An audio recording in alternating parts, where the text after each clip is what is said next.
Hello everyone, welcome to Atlanta. It's time for a dose of Southern hospitality. Rich Hagan, Brian David Marshall, Randy Buehler here with you to set the stage for our third act. It's the third Pro Tour of the 2013-2014 season. It's Pro Tour Journey into Nix. And BDM, we've got a fantastic weekend in store. Yeah, I can't wait. We're going to watch two drafts to open this event. I can't wait to see what the pros are doing with this. I mean, we've done a couple coverage drafts. There's still a lot of questions about pick orders. I can't wait to see how those things play out. And I mean, who doesn't want to see what these guys are going to do at Block Constructed? Absolutely. Randy, the atmosphere out there beyond the cameras, it's electric on Pro Tour Morning 1. Oh, it is. Everybody's looking around to see who's here. Everybody's a little nervous. You know, they're still scrambling to fill out their deck lists. Some people are trying to get that last card that they need. But then, you know, even I've been to, I don't even know how many of these I've been to, and I'm like, oh, Bob Maher's here this weekend, right? Even if you've been to 50 of these, you're still trying to see who's here, and that feeling of it's about to start. It's really palpable. I had the same reaction when I You saw Bob. So BDM, put yourself in the seat of the first timer, the guy who's won his local PTQ, has been playing for 18 months. I walked into the event with one of them today. They're getting ready to find out who they're going to be sitting with. What is this time like when you've not made any mistakes yet? You're Terrified. Honestly, when I went to my first Pro Tour, I was terrified. The head judge was Andrew Finch, who's one of the sweetest guys in the world. Sweetheart. I've gotten to know him over the years. He terrified me at that first event. I was like, well, what if this happens? He's like, well, then I guess you would lose. You know. But it was also the idea of, you know, suddenly you're playing against, you know, these people that you've read about and followed, and, you know, it can be a little intimidating. People are larger than life when you get here. You know, before you get here, maybe. You know, like the Pro Tour personalities, the players, even the judges, and even the commentary team can be a little like, oh my God, I watched that on TV. So it can be a little like starry-eyed for someone who gets to the Pro Tour for the first time. At my first Pro Tour, London 99, my first significant memory of that event was you, Randy Buehler, because you were commentating, and I was like, that's the Randy Buehler. But before you were a commentator, you were a player. So what is this time like from the perspective of someone who, I don't know, were you expecting to go the distance and win your first Pro Tour? No, nobody expects to win their first Pro Your Tour. mileage may vary from his. No, but nobody expects to win the first Pro Tour. My I don't know if it was expectation, but my hope, my goal was to make top 25. I wanted to make it to the next Pro Tour. Like, for me, I knew I had put in the work, and so I wanted to find out if I could measure up. I mean, I had done a ton of work. I had a deck that I felt really good about, and so, yeah, it was more, well, let's find out. You know, if I was not going to do well, it wasn't going to be my fault. Like, I wanted to say, well, it wasn't going to be through lack of effort anyway. It was going to be through lack of talent, was kind of how I was thinking about it, right? I put in the work. I did what I could. I had a good deck. I was ready for that event. And then, yeah, my goal was, you really want to get to the next one. I mean, I really think anybody who's showing up to their first one, you can't expect top 8. Nobody expects a top 8. I mean, the Hall of Famers out there, the guys on top of the game, they're like, well, you know, top 8, you got to kind of catch a break. You can't count on that. I think the best top rate anybody's got is, you know, maybe 1 and 4, 1 and 5. You can't do better than that. But you can consistently finish top 16, top 25. You know, you can get yourself qualified for the next one if you aren't. Okay, so what I'm going to do for you now, boys and girls, I'm going to walk you through some of the key ingredients of this Pro Tour, because we know lots of you are new, coming to coverage, you're extremely welcome. So let's throw up onto the big board for the first time today what's actually coming your way. And we're going to start with the schedule of the weekend and the format. So here's the information for what's going to come your way.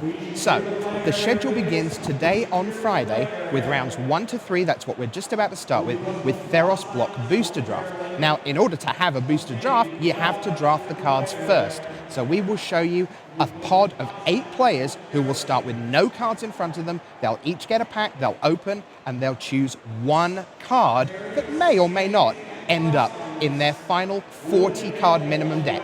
22, 23 spells, 16, 17, 18 land is roughly the mix we'll be looking for. So then we play 3 rounds of draft. After that, it's into block constructed. Well, that's Theros, that's Born of the Gods, and that's Journey into Nix. And you can have up to 579 different cards there. BDM, what do people need to do to come back again on Saturday? Well, they've got to post a winning record. 4-4, right? As Yes. long as it's not losing. Not a losing record. I'm sorry. Yes. Right. Yeah. So then they will come back Saturday, and then we'll do it all again. So 3 more rounds of draft, 5 rounds of block constructed, then we cut to the top 8. Randy, it's not just as simple as winning and losing, because we have these little draw things that get in the way. Sure. Talk us through the scoring system, if you will. Absolutely. So winning a match is worth 3 points. If you draw, usually because you run out of time, you didn't finish game 3, that's worth 1 point. And so note that draw, it's 1 point for me, 1 point for them. Points get kind of sucked out of the system. Draws are not a good thing, except maybe at the very end of the tournament. If you can get to that last round of the tournament, the line most of these guys are looking at to actually advance to the top 8 is 12 wins, 3 losses, and a draw. So you can kind of put up with 1 draw. Ideally, you get to 12-3, you just get to shake hands, take that draw in the last round. But that's really the line that these guys are looking at right now. It's, sure, you limp into day 2 at 4-4, you get to keep playing. There's money, there's pro points, and there's sort of the sheer joy of getting to play on the Pro Tour. Right. But it's really, the 4th loss feels fatal to these guys. It's 3 losses is okay. 4th loss, you're out of contention to win the thing. Now, all 3 of us have spent a lot of time over the years poring over score sheets in round 13, 14, 15. I don't think I've ever seen anything quite like what we saw last time at Pro Tour Born of the Gods, where because of needing top 25 to come back again, what we saw is suddenly in the last round, a ton of players who theoretically might have got themselves towards the 8th, 9th slot just went, I can't take the risk of playing this round because top 25 is a handshake away. Are we going to see that again, BDM? I mean, again, you talked about it when you were talking about, your going to your first Pro Tour. Right. You want to get to the next one. You want to chain these things together. You want to, climb up the premier levels of the pro club. You want to get to gold. You want to get enough points. And the best way to get those points is being at the Pro Tour. So we may very well see that again. Okay. Now, we've mentioned the top 25. There are so many different, almost types of prizes you can win at this event, but some of it is in the form of cold, hard cash. So why don't we take a look at what prize money is on offer here. So what are we looking at, BDM, in terms of cold, hard cash? Well, we're looking at $40,000 for the first place winner. I mean, it is a lot of money, but 30 pro points, guaranteed platinum status, which is a big deal, and a seat at the World Championship.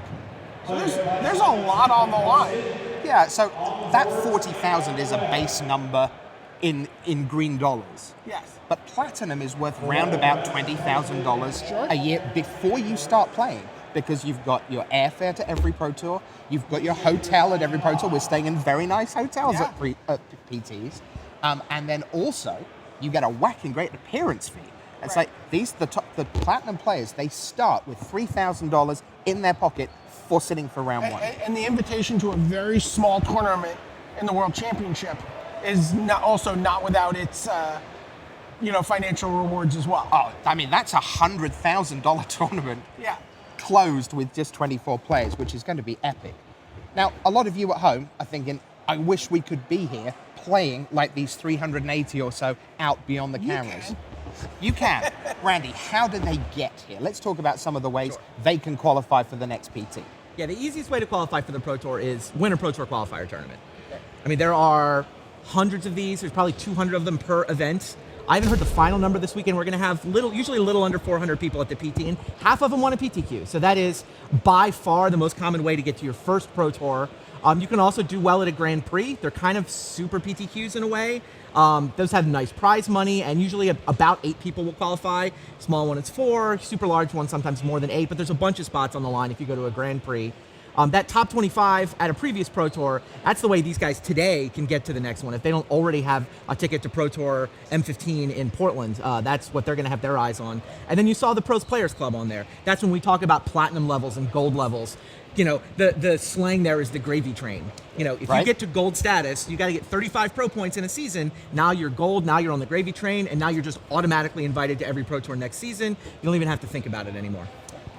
with a great expansion in Grand Prix and Grand Prix coverage, as Randy says, that's one of the key ways that players can get to the next PT. And BDM, we saw a phenomenal story of Brian Braun doing this last weekend. Wow. What a sweat that event was for him. Tell us the story of Grand Prix Minneapolis. Basically, at Minneapolis, Brian Braun had to make top 8 in order to qualify for this Pro Tour and the next Pro Tour and lock up. Was it gold? Silver. Yeah, this is 5 days ago. This is all to chain this all together. 3 PTQs, essentially. He's playing the equivalent of a triple PTQ final. Yeah. So in the last round of the Swiss, he sits down to play his opponent for top 8, which is already a big enough sweat, right? Oh, if he makes top 8, the invites in Minneapolis were for Portland, but because of where he's at in the Pros Players Club and the fact that those points kick in right away, if he got top 8, he got silver immediately, which meant 3 days later he gets to come to Atlanta and play this event, and it means he's silver for next year. So he got 3 Pro Tour invites by winning that one match in the last round of it, Minneapolis. That is some pressure. Yeah. We think round 1 here is tough, but that really is life-changing in a really literal way. Well, sure. I mean, that's 2/3 of your year that you're going to be playing Magic on the Pro Tour. That's the entire time in between preparing, going to Grand Prix, trying to get more. You've blocked out a chunk of your year. You're like, I am going to attempt to be a professional Magic player for the next 2/3 of this year. Well, he snuck in at the last possible minute, but for our top 25 ranked players, well, they're the guys who are at the pinnacle of the game right now. Why don't we take a look full screen for you at the Magic the Gathering top 25 as it stands right now. So there we are, working our way up from France, Ralph Levy, William Jensen, Hall of Famer 24, Chris Fennell, Limited Specialist 23, Eric Froelich from Channel Fireball, Kentaro Yamamoto is 21, he's got 2 Pro Tour top 8s, David Ochoa, Fireball 20, Paul Rietzel, the Pantheon 19, former world champion Makihito Mahara of Japan is 18, Josh McLean, really coming on leaps and bounds. Jacob Wilson, the runner-up, the finalist from your last Pro Tour. Willie Adel, the Brazilian, gathered himself a Magic Online group. Stanislav Sifka, former Pro Tour champion. Josh Utter-Layton, of course, from Channel Fireball. 12 is Alexander Hayne, the Canadian, right next door to the other Canadian. What a race they're going for the World Magic Cup, potentially. With Jacob Wilson in that race as well. Indeed, 11, 12, and 16, Sean McLaren. And he will start BDM this weekend as the King of the Hill. So King of the Hill, basically, is where the player who wins in the feature match area gets to stay on at the King of the Hill table. And as we saw at Born of the Gods, eventually you will end up with the champion. And Sean McLaren, I think, he kind of snuck in there around about round 9, I think, was when he finally assumed the mantle. And then he was in and out a couple of times. Right. And then, of course, he wins by winning the whole Pro Tour. So we're into the top 10. From Hong Kong, Lee Shi-chan. Then the 2 Japanese former players of the year, Shuhei Nakamura at 9 and Yuya Watanabe, twice player of the year, at 8. Tom Martell is 7. And we've already talked about how the last rounds at Born of the Gods kind of disintegrated with players drawing. Tom Martell from 5 and 3 overnight at Born of the Gods very nearly got all the way to the top 8 there. So watch out for someone at 5 and 3 to make a Cinderella run tomorrow. Top 6, Shahar Shenhar, your reigning world champion. At 5, it's Sam Black. He's from the Pantheon, noted deck builder. 4, Ben Stark. He's been number 1 earlier this season. At 3, a multiple Grand Prix champion in Owen Turtenwald. 2 is Reed Duke, who doesn't have a Pro Tour top 8 for at least another 2 days. And number 1 with a 77% win percentage this season across Grand Prix and Pro Tours, Mr. Jeremy Desani. BDM, we have some incredible stories on that list. 9 Pro Tour champions on that list. A 10th is a world champion. Infinite Player of the Years on that list. Hall of Famers on that list. Limited specialists, deck builders. It's a pretty amazing collection of talent. It really, and it shows you the different ways that people can be great at this game. Right? Yeah, no, I think that the Player of the Year race is also starting to become a real focus. I mean, we are it's only the third Pro Tour of the year, but most of the Grand Prix have actually gone by. There's, maybe half a dozen Grand Prix between now and Portland, and then in Portland, the year ends, we crown a player of the year, we decide who's going to Worlds, and we lock in Pro Club levels for next year. So that's really what a lot of these guys are thinking about, and I know you got your eyes on the race at the top. I do. Reed Duke, Jeremy Desani. It is going to be decided at the Pro Tour. The Grand Prix are not going to factor into this race. If Reed Duke makes the top 8 of another Grand Prix, or Jeremy Desani makes the top 8 of another Grand Prix, they get a whopping sum of 1 point added to their total. They are capped. Jeremy Desani has 4 individual top 8s at the Grand Prix. He has a 5th, which is a team top 8. He's like, well, I could replace that with an individual top 8 and get a point.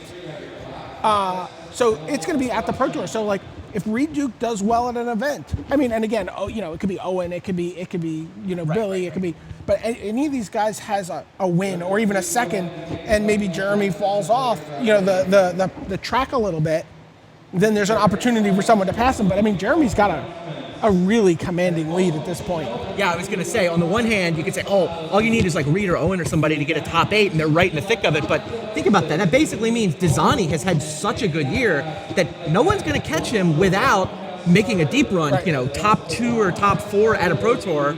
And the only people who can catch him with that score are the ones that are already on that list, and probably the top 10. Yeah. Number 20 gets second at the Pro Tour. I think Desani's still in the lead. And that's assuming Jeremy Desani doesn't have a good finish, which we have no reason to believe he won't at this point. He's got a win, and he's got a 20th in his 2 Pro Tours this season. And what's his win percentage? 77.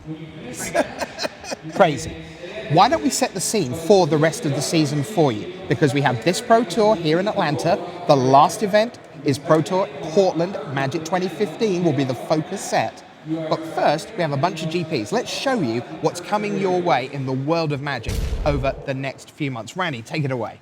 Right, Grand Prix Atlanta is pretty interesting. A lot of the pros who are playing this weekend, they're just going to hang out in town. A lot of the coverage staff, myself included, are just going to hang out in town. There's going to be a lot of drafting and a lot of hotel room lobbies over the next week. There's also going to be a lot of surprise people at like local game shops, I would imagine. Sure, with the pros just show up looking for somewhere to play. So Grand Prix Atlanta next weekend, that's going to be limited. Manchester and Sao Paulo are both happening the following weekend. That's a block constructed in Manchester, which is going to be nice to see what happens. The Pro Tour puts block constructed in the spotlight. The pros kind of take their shot at trying to solve it, but then the metagame gets a chance to react, and that should be a super interesting Grand Prix. A couple standard Grand Prix coming up in June in Moscow and Chicago. Washington, D.C. and Milan then happen on the same weekend. You've got your dueling limited PTs on both sides of the Atlantic, and then we'll be tag teaming the coverage weekend as well. Boston, one last look at the modern format in July this season, and then Taipei. We hit that core set sealed deck right before Pro Tour Portland. I'm really excited to see the Boston GP because that to me looks like Modern's such a great format, and it could really set us up for the final PT. But right now, the good news is that the players are gearing up for the draft. Here's our draft table that we're going to focus on. We're going to give you Guillaume Waffatapa of France, Steven Dickman, Wenzel Krautmann of Germany, Willie Adel of Brazil, Hall of Famer Bob Marr is at this table, Alex Gilladin, the #1 ranked player in the world, Jeremy Desani, and against those 7, Josh Taylor. Good luck, Josh Taylor. So we're going to watch Josh draft? Do you know what? We are going to begin with a J, but we're going to start with Jeremy Desani. It's time for the draft here at Pro Tour Journey into Nix. Let's hand you down to the booth, and the man with the plan is Marshall Sutcliffe. Through Journey into Nix, Marshall Sutcliffe with Zach Hill, and we are super excited to bring you a lot of limited and, of course, constructed action over the course of this weekend. But first, we start things with the draft. Man, this pod is insane. Yeah, amazing pod, and I'm really excited to see this draft format. It's the third set in the block. We've had several Pro Tours of Theros block limited, and the thing is, I think we're going to see a bit different format of what we're used to. A little bit less building up giant creatures, a little bit slower format from what a lot of the players have been telling us. I'm eager to see how this pans out. Yeah, it was interesting. I had a chat. We've got a couple of members of Wizards of the Coast R&D on site here for the tournament, kind of keeping an eye on things. And both of them had a hand in either developing or designing Journey into Nix, including the lead designer, Ethan Fleischer. And they both indicated to me that they felt like the format was probably going to slow down a bit. And I think that's an interesting twist that we're going to see on this draft here is how do the players react to that, and how does that play itself out actually in the matches? Yeah, I think so. I mean, even just the cards that you see in the format, you know, you have like 6-drop commons that are pretty good. Like, you know, Rise of Eagles, you got, 5 mana make 2/3 haste Minotaur is one of the better cards. I just think we're going to see a little bit longer games. All right, so it looks like the players are ready to draft. Right now, we're going to be watching the #1 ranked player in the world on our top 25 pro rankings, Jeremy Dezani. Let's go down to the feature match area right now.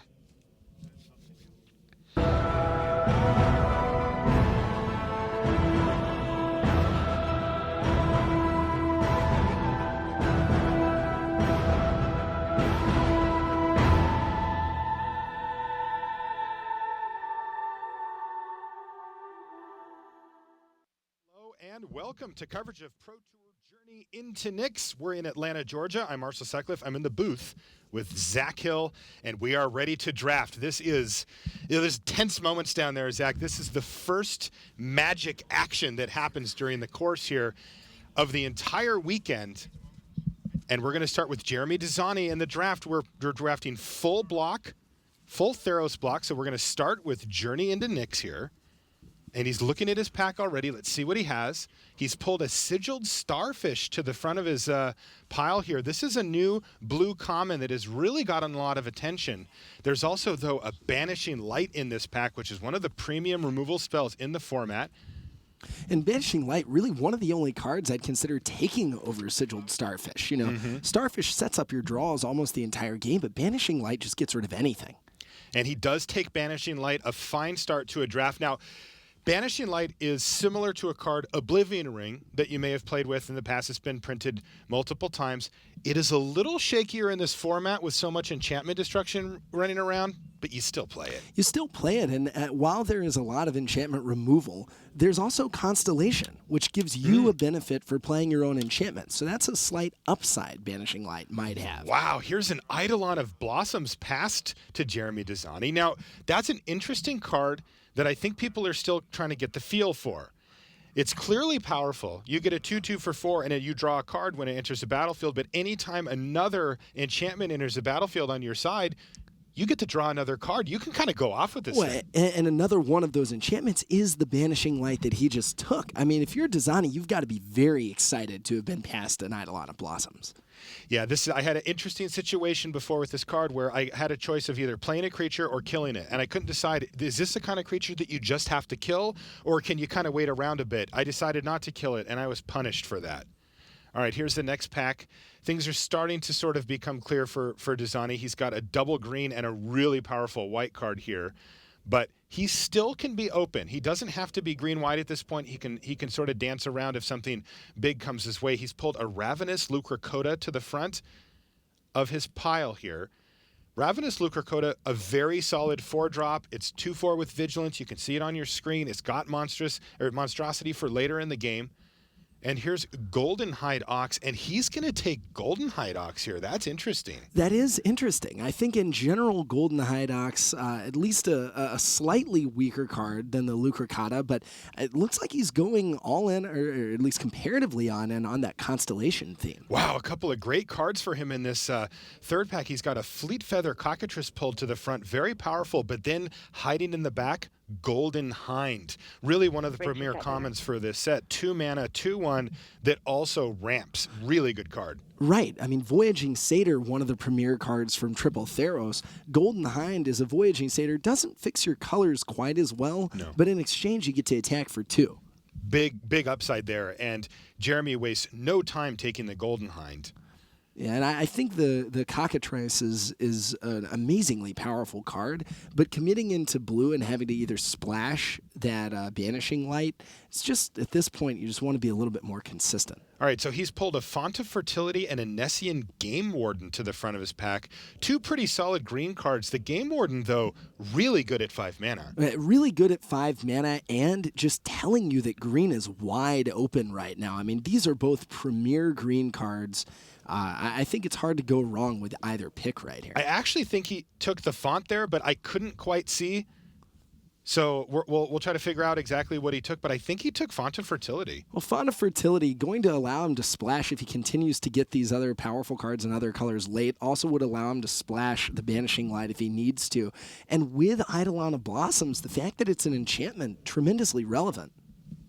I think he took another Font of Fertility there. All right, so he's looking to branch out potentially and enable a pretty easy splash if he wants to. He'd love that Fleet Feather Cockatrice to come back, but it seems unlikely. I think that's pretty unlikely. Although, I mean, mana acceleration just very good in green in this block in general. Here's a Revel of the Fallen God, an interesting high drop for a deck. Oh, that's blue-red. Yeah, he's going to take Revel of the Fallen God. You get 4 2/2 red and green Satyr tokens with haste. It's a huge spell when you can resolve it, but it does cost 7 mana. It costs 7 mana. He has 3 ramp spells in his pile right now, I think, which makes taking a 7 mana spell a little bit more reasonable. That's right. And I mean, it is very hard to lose a game if you're actually able to cast Revel of the Fallen God. Yeah, here's a Market Festival, another ramp spell, but I see Colossal Heroics hiding behind it, a really solid combat trick that he can use.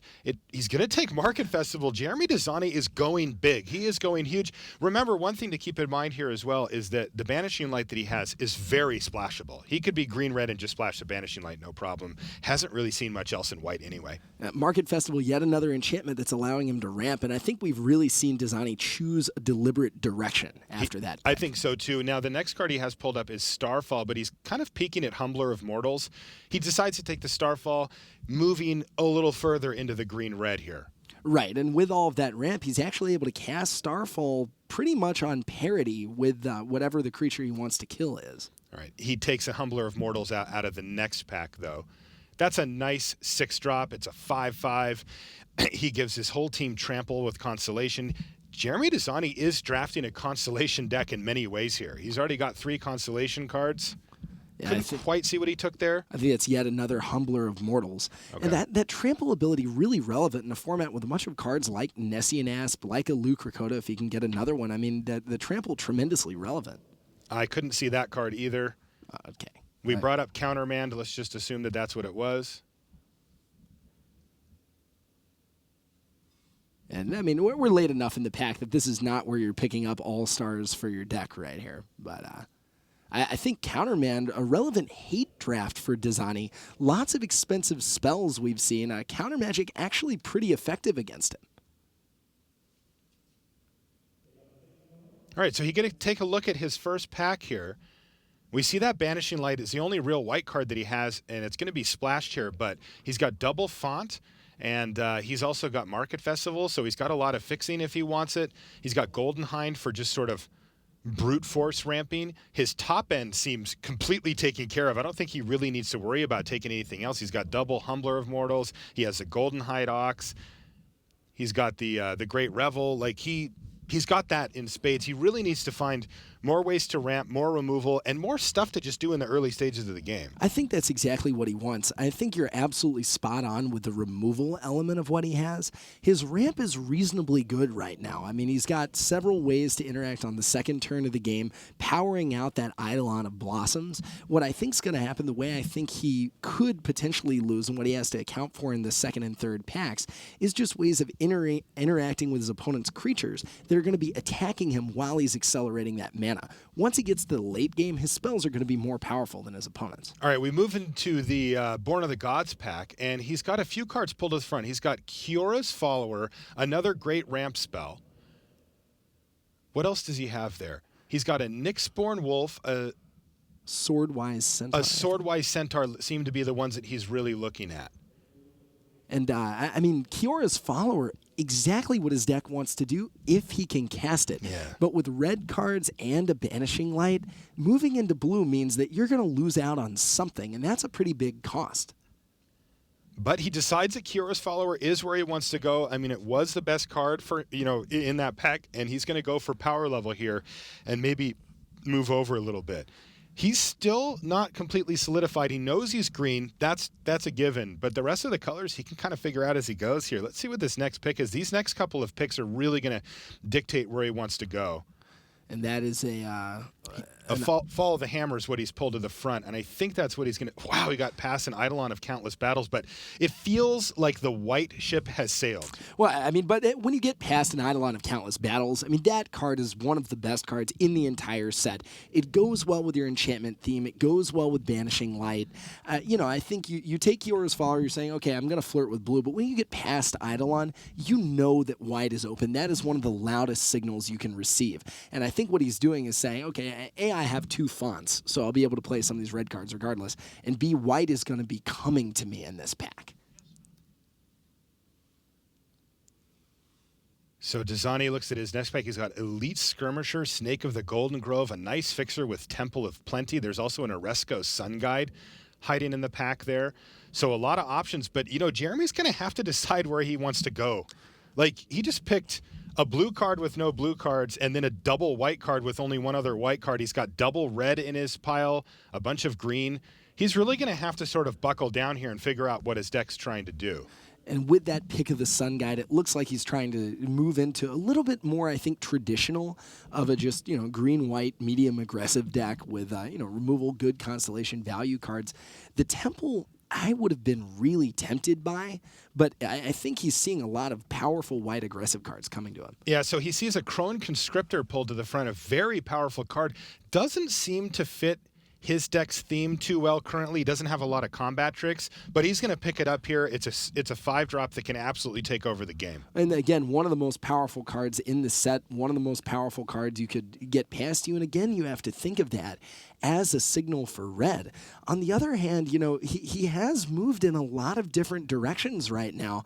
And cards like Conscriptor require some help to really be as powerful as they can be. But wow, this pack's insane, too. There's a Forge Stoker Dragon, a Bolt of Keranos, and a Fall of the Hammer. The red is absolutely open here in pack 2, and he's going to take the bomb and take the Forge Stoker Dragon. That's an interesting pickup there. He could have taken the Fall of the Hammer and kept with a splash idea with maybe green-white splash red, but he took a bomb, a 5/4 flyer with a relevant activated ability as well. Clearly valuing power over anything else. Well, and his deck is really well set up to be able to cast bombs like that with all his mana acceleration. I mean, this is where we see, I think, the value of remaining comparatively open. I mean, 4th pick Forge Stoker Dragon in a pack with tons of red cards. I mean, that's something you almost never see. All right, he's going to take a Crowan Phalanx here.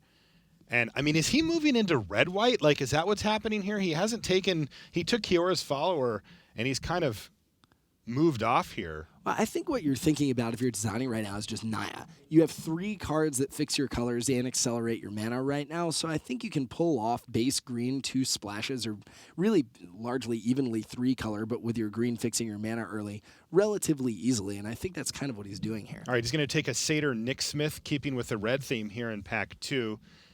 A solid inspired creature that, if played on turn 3, could really start to take over the game pretty quickly. If you can back it up with a combat trick, start making 3/1s. Remember, those stay on the battlefield. Those aren't the kind that go away.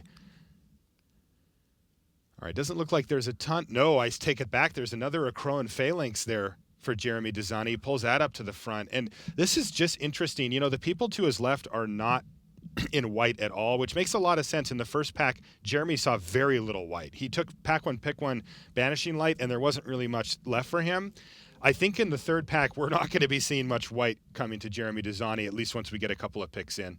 I agree. I think this is one of those cases where you get your green in the first pack, you get your white and some of that red in the second, and then I think he's going to be picking up his, Voyaging Satyrs, his Nessian Asps out of Theros. Okay, he takes the Cyclops of One-Eyed Pass here.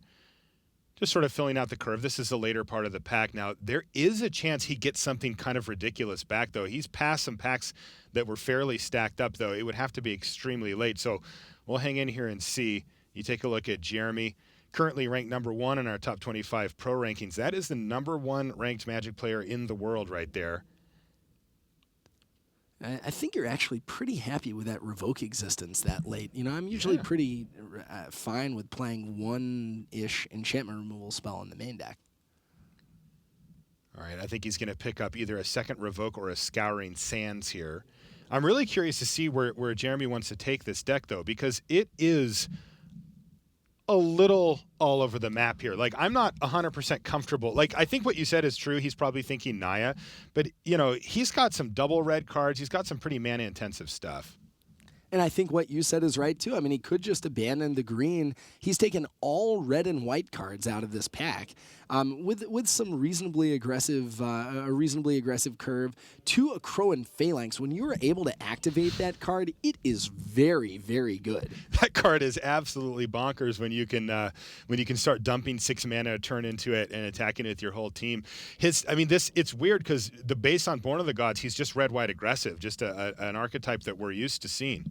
Well, he's red-white, but his curve without the green cards is very, very poor. That's the cards that he's able to cast early on the first, second, third turns of the game.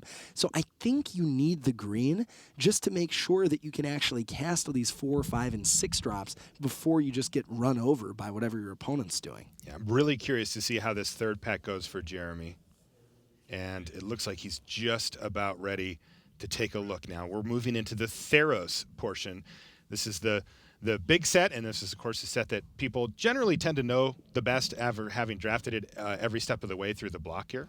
One of the things about that, though, is that the card valuations definitely change in a format that's slowed down a little bit.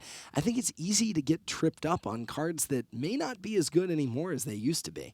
Yeah, speaking of tripped up, this is not a great pack for Jeremy. He sees a Satyr Hedonist, Nylea's Disciple. I think there's an Abhorrent Overlord at the back of the pack, but he's not even looking at that. And I think he's going to take a Nylea's Disciple out of this pack. He could take the Rage of Perforos if he wanted as well, but yeah, I think here's a double green spell. Like, this mana is starting to look a little shaky here. I mean, if you're going to be base green, which I think we were talking about, Disciple is what you expect to be your main color anyway. You're not going to give up the Eidolon Blossom, so I think you're already prepared to cast 4 mana double green 4-drops, but you're never excited to be first picking Nylea's Disciple. Exactly. There's a Time to Feed that Jeremy's pulled over and a Nylea's Emissary. So a couple of reasonable choices. There's also a God's Willing in that pack, which is of interest, though I think Nylea's Emissary is what Jeremy really has his eye on here. Yeah, frankly, you almost have to be looking at that Opaline Unicorn, but I mean, you're not really excited to be taking that early. It's probably not a realistic pick. You can table it. It's true, but I mean, I think that you mentioning that is pertinent here, Zach, because his mana it's a concern right now, right? I mean, he's not going to be able to just run all of his good stuff. He's going to have to be a little bit selective about which 2 colors and then which splashes he ends up running here. I'll be curious to see if he goes for what you said, which is like the base green double splash, or if he's like green, red, splash white, something along those lines. And I think a lot of that just depends on what's in the remainder of this pack. So there's a Nessian Courser that he's pulled to the front. And this entire Theros pack has been pretty unexciting here for Jeremy. We haven't seen the Nessian Asp and the Voyaging Satyrs that you mentioned. He's just sort of picked up, Nessian Courser, Nylea's Disciple. These aren't bad Magic cards. You're happy to have them in your deck, but these aren't the kind of things you want to be picking in pick 1, 2, and 3. Yeah, I mean, I think Dazani's deck and whether he's able to win his matches is going to be tremendously dependent on whether he gets a Font or a Golden Hind early. That said, Courser does give it an angle where he just casts a 3-drop on turn 3, a 3-drop on, or a 3-power creature on turn 4. Leaf Crown Dryad helps this too. He's got not a bad beatdown plan. And Nemesis of Mortals very late here. Yeah, late Nemesis of Mortals. There's also an Anger of the Gods in this pack. I kind of like the Leaf Crown Dryad here myself. Like, he needs a few more things to do early, and it gives him something to do late as well. Wow, he's going to go for Anger of the Gods. So, Jeremy, we mentioned that this format has slowed down a bit since the Journey into Nyx came out, and it feels like Jeremy might be playing into that and, being a little greedy with his colors, but feeling like he can get away with it. All right, he finds an Observant Alseid. There's also a Nylea's Presence. Now, does he just have to bite the bullet and take the Presence here, Zach? If it were me, I would be taking Nylea's Presence. I mean, you've already got a lot of card power, and you just want to make sure you cast your spells, especially with Anger of the Gods. You're basically saying, I'm going to play an enchantment-based mana accelerant, and I'm going to make up the tempo that I lose by doing that, by just by clearing all the creatures off the board with Anger of the Gods. So I think Presence plays right into that because it makes it a lot easier to cast Anger on time with just one natural red source. All right, so it looks like he's got a couple of other mana fixers here, though. He's got another Nylea's Presence that he can take, or he can take a Traveler's Amulet if you'd rather have it colorless.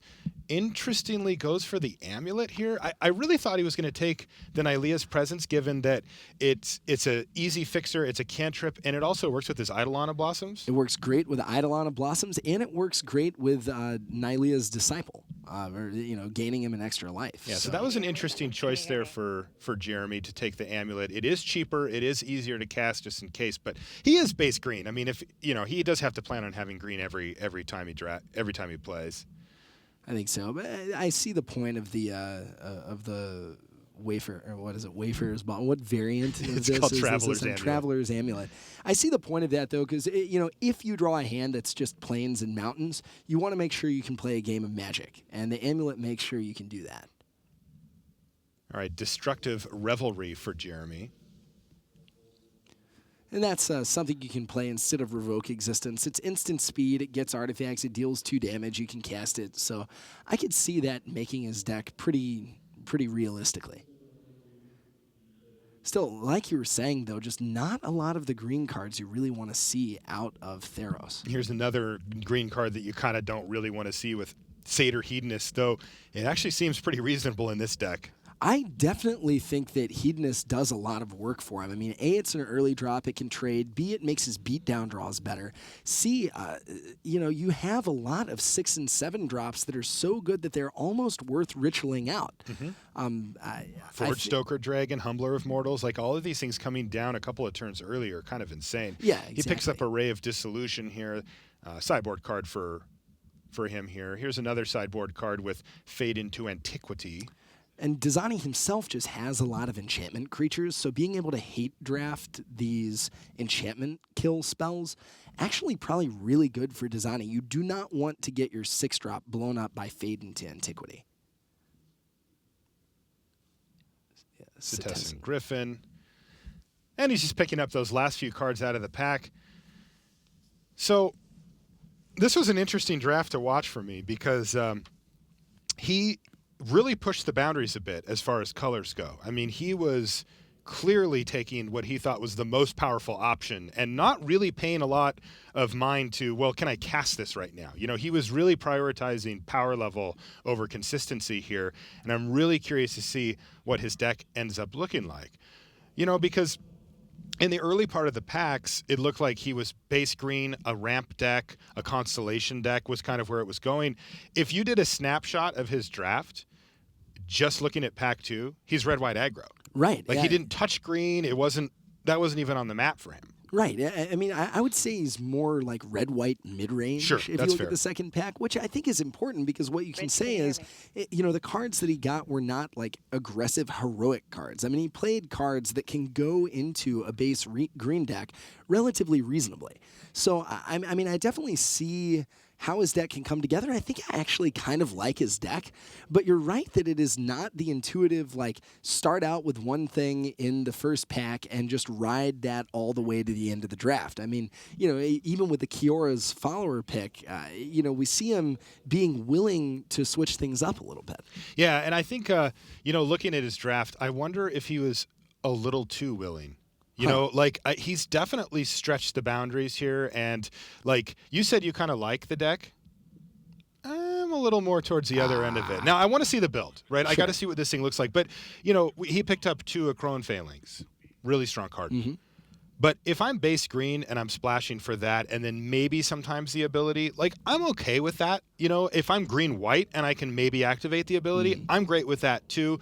But, there are 2 different colors of mana symbols on that thing. And he's got, like, if we're going to go into red, Forge Stoker Dragon's a pretty big pull. Oh, I think he's absolute. I think I would be extremely surprised if he was not Naya.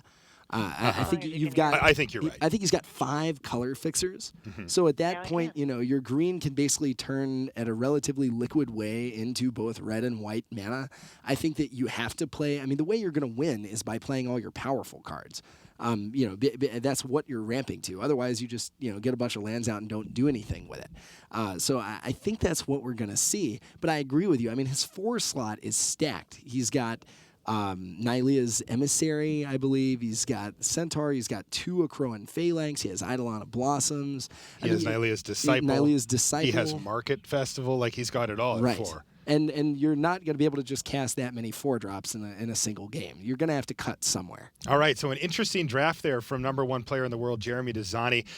I'm going to run out and try to get a look at what that build looks like. I'm curious because there's a lot of directions he can go. But for now, we're going to send it back to the news desk where Rich, BDM, and Randy await, and they're going to bring Rich, can you just give us some more audio? draft. Rich, can you give us some audio?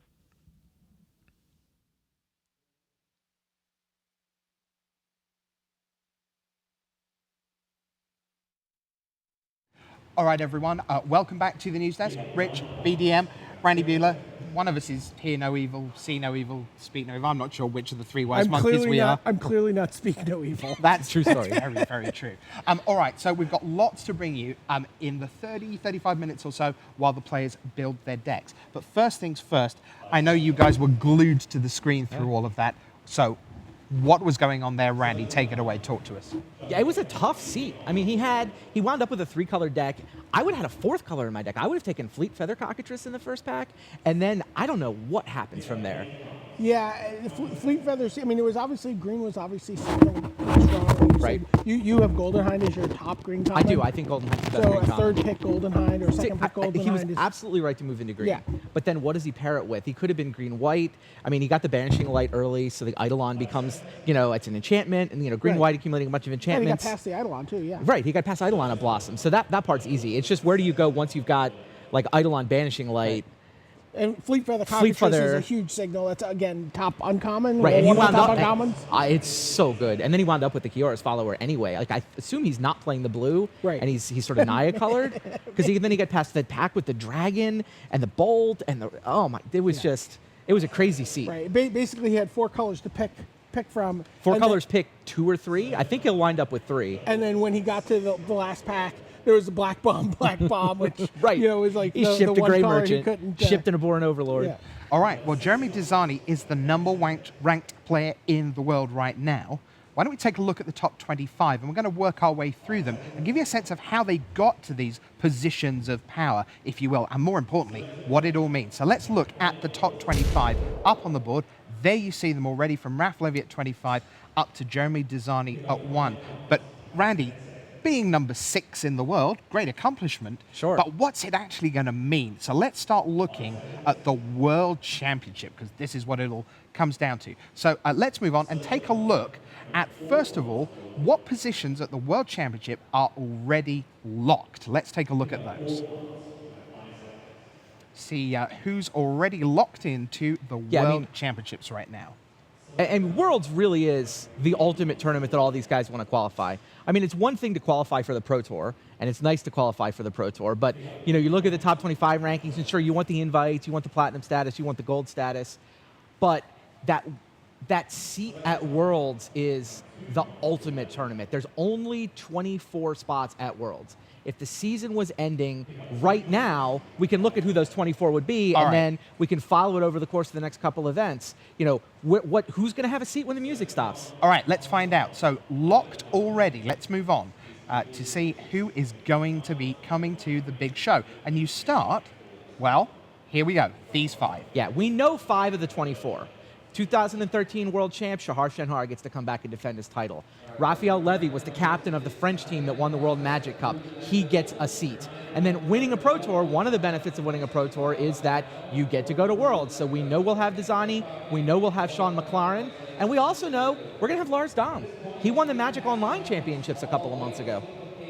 Yeah, he's a real dark horse because we often see a pace setter at an event, and you were both at that event. Yeah. And so often you see the guy who's 10-1, 12-0. They get to the top 4, the top 8, and then it's just like, no, lose 2-0, done. Not Lars Dam. Also worth noting about Lars Dam that he has a match win percentage on Magic Online in MOX events that rivals Jeremy Dezani's, right? It's close to 70%. I think it was like 69% in MOX events. Yeah, he's good, for sure. A very, very gaudy number. This is a guy who knows how to play Magic, and he's like, fine, I'll start going to a bunch of Pro Tours. I've got gold now, as part of winning the Magic Online Championship. So he's qualified throughout next year, so we're going to see a lot more of him. So those are the 5 locked in. Now we have some titles still to be determined. Let's take a look at those. And we'll show you what slots are still open in the to-be-determined bracket. So, Player of the Year gets you a spot at Worlds if you don't already have one. Well, currently, Jeremy Desani is leading the Player of the Year race, already has a spot because he won Pro Tour Theros, so that spot actually passes down and creates an additional invite on the at-large list. So Desani, I mean, if somebody else wins Player of the Year, like if Reed Duke passes him without winning a PT, then this spot would go to the Player of the Year. So there's a pass-down thing that we have to keep an eye on. Rookie of the Year, Jared Butcher is currently leading that race. You know, he got 9th at the last PT with his Ad Nauseam deck. He's had success on the Grand Prix circuit. He's got a couple-point lead in the Rookie of the Year race. And then meanwhile, somebody's going to win this Pro Tour, somebody's going to win in Portland. If those guys will be at Worlds, guaranteed. I'm pretty sure of that. I am pretty sure. You know, we've had a day one canceled. We've never had an entire Pro Tour fail to result in a winner. Yes, knock wood. Yeah, indeed. All right, let's move on because now we get into the world of the geo regions, which all sounds terribly posh, but basically means parts of the world. BDM, talk us through. Well, so Shi Tian Li, who just was in the top 8 of our last Pro Tour, is leading in the Asia Pacific. Jingwei Zhang also there. So we have Jun Young Park off by a point. Yeah, Jun Young Park, by the way, you talk about the impact of Grand Prix. He won Grand Prix Minneapolis last weekend, and he's now 1 point away from going to Worlds. Yeah, that's pretty insane. It's pretty interesting. They're really big deals. As for Europe, Desani, of course, is up front there, as he would be at number 1. And then Shahar Shenhar, who splits his time between the United States and Israel, he is in the blue and white of Israel right now, the number 6 ranked player in the world. So he would currently make it there. Except that, again, both those guys already have locked-in slots. Right. So these are 2 more slots that would go into the pass-down category for the at-large bids. And those at-large bids, there's a lot of top 25 players are getting super interested in those. All right, what about Japan? Who have we got there, Andy? Kentaro Yamamoto, Shuhei Nakamura. Yeah, with Watanabe just 1 point behind Shuhei. Yeah, now that's a fearsome guy to have just 1 point behind you. That really is look over your shoulder time. And Kentaro Yamamoto, just to remember, like the reason everyone's playing Pack Rat in Standard. It's his fault. That's his fault. Yeah, people are like playtesting his deck from the Pro Tour Theros that had 2 Pack Rats in it. And they're like, I've never won a game where my opponent played one of these Pack Rats. Maybe we should play 4 of these. What's that Japanese word for honorable suicide? Is it seppuku or something? I'm amazed he's still alive after that. All right, let's move on and see where else in the world players are going to come from. Well, right now, Latin America gives you Willie Adel and Paula Vita Dama de Rosa, who are pretty much by consensus the best 2 players to ever come out of Brazil. I think it's fair to say. Sorry, Carlos Romao, but fair. I think that's probably pretty fair. And then North America, well, again, 2 star-studded names, Reed Duke and Owen Turtenwald. And we forget so quickly, we're so fickle. But Owen Turtenwald won back-to-back GPs and was a round away from making it 3 top 8s in 3 weeks. Right, yeah. And he is pressed right up against the GP cap. So, we need to see him get a second top 8 to really, if he wants to put some distance between anyone. There may be some room for some people to catch him. We talk about that GP cap from time to time, just so people know what we're talking about. Only 5 Grand Prix worth of results are allowed to count toward your season status. So whatever your 5 best GPs are, those count toward these points that we're talking about. And I really like the way that tweak to the rules this year means that the Pro Tour Player of the Year comes down to the Pro Tour. It is definitely going to come down to these last 2 events are going to really determine who wins that. Yeah, this is moving day. So this is moving day today. Yeah. Let's take a look at where the at-large bids stand These are the right fun now. ones. Here we go. So the at-large, these are the next people down the chain. We'll see. Yeah, so there's guaranteed to be at least 5 at-large invitations, but based on where things are at right now, we're +3 on pass down, so it's 8 people getting in. Sam Black, Josh McClain, Ben Stark, Alexander Hayne, Jacob Wilson, Billy Jensen. Patrick Dickman got onto this list by putting up a top 16 in Minneapolis last weekend, which also got him gold and an appearance fee, so a nice little level up moment for him. And then Yuya Watanabe is actually in on tiebreakers over Tom Martell. They're both sitting on 34 points. Okay, let's show you who's just on the outside looking in, the other at-large players who are most in the mix. There they are. Yeah, you I love this five as names there. It's like the bubble. It's like, if you watch NCAA basketball in America, these guys are right on the edge knocking in. Martell's off on tiebreakers right now. Reitzel and Sifka, who picked up points at the GP last weekend, are just a point off. And then Dejan and Zadokai. So what we're going to do is we're going to show you very briefly how the top 10 got to their top 10 positions. So let's just wade through our top 25. 21 to 25, first of all. Let's take a look at the likes of Raf Levy, who's going to be at 25. William Jensen, 24. Finckel, 23. Frolik, 22. Kentaro Yamamoto at 21. On we go. 20 to 16. It's Ochoa, Rietzel, Mahara, McLean, and Wilson. 15 down to 11 looks like this. Next up, Willie Adel, Stanislav Sivka, Josh Utter-Leighton, Alexander Hayne, and Sean McLaren. And so that brings us to our top 10. So here's Li Shi-chan of Hong Kong. Let's take a look at his season. BDM. Well, you know, he picked up 3 points at Pro Tour Theros, 20 points at Pro Tour Born of the Gods. It was his second Pro Tour top 8, and then he's got a handful of Grand Prix with, you know, solid finishes. Okay, let's move on to number 9, and this is Shuhei. Let's take a look at his season, Randy. Yeah, Platinum Pro, trying to get back to Platinum again. Needs about 10 more points to get it. Probably will. You know, this is just a solid season from a player who always puts up solid results. But no big Pro Tour finish for him yet this year. No, he hasn't had that big Pro Tour finish. He would certainly like to have that. That's probably going to need that if he does want to get back to Platinum. Here's Yuya Watanabe, Player of the Year, former player. Let's see his results. There you see it. He's got Grand Prix results still in the tank. Let's move to number 7. And 7 is Tom Martell. There you see him, 34 points already this season. And Randy, 10 points from Born of the Gods. Those are 10 points he did not look like getting when he was 5-3 overnight. No, he made a nice run there. Absolutely. Number 6, let's take a look. It's Shahar Shenhar, your reigning world champion. What does his season look like so far? BDM, tons of Grand Prix finishes there. Yeah, tons of Grand Prix finishes. Not a lot of Pro Tour finishes, but also contributing to his run here is the World Championship, which is notably absent from his point total. Yeah, a lot of the top 10 players have points from Worlds. They're really crucial. If you manage to play the World Championships, it makes it a lot easier to get back to Platinum and get back to Worlds the next year. It's like a performance-enhancing drug for your status for the following season. There you see Sam Black. Let's take a look at his season for you. And they're highlighted by Grand Prix Washington, D.C. Top 8, of course, of Theros. Number 4, on we go as we head through our top 10. It's Ben Stark. What does his season look like? 40 points already. Top 8s are plenty. Dallas, Fort Worth, Detroit, and on we go. Again, a top 4 at Worlds is a big part of his... Where most of his points are coming from. Yeah, a big part of his year. Owen Turtenwald is currently at number 3. And as we've already mentioned, you see the 8 points there. Grand Prix, you see his scores. Let's move on and take a look at Reed Duke there.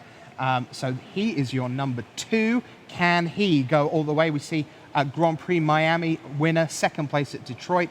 And your number 1, of course, is Jeremy Desani. He's just had a ridiculous year. Yeah, let's just take a look. There you go. 6, 5, 5, 4, and 3 at the Grand Prix. 40 points in 2 Pro Tours. Not bad. Pretty good. Just crazy stuff. So that's the top 25. We've already seen Jeremy Desani draft. You guys, get out of here. I've got something else for you to do. Okay. Because I'm delighted to say that while Jeremy Desani was drafting, we were able to show you Willie Adel drafting as well at the same table. So I'm sending the guys over to the wall. They're going to see it back. We haven't seen what Adel's done. We're seeing it for the first time, just like you are. So for the first time here at Pro Tour Journey into Nix, it's time to go inside the draft with Willie Adel.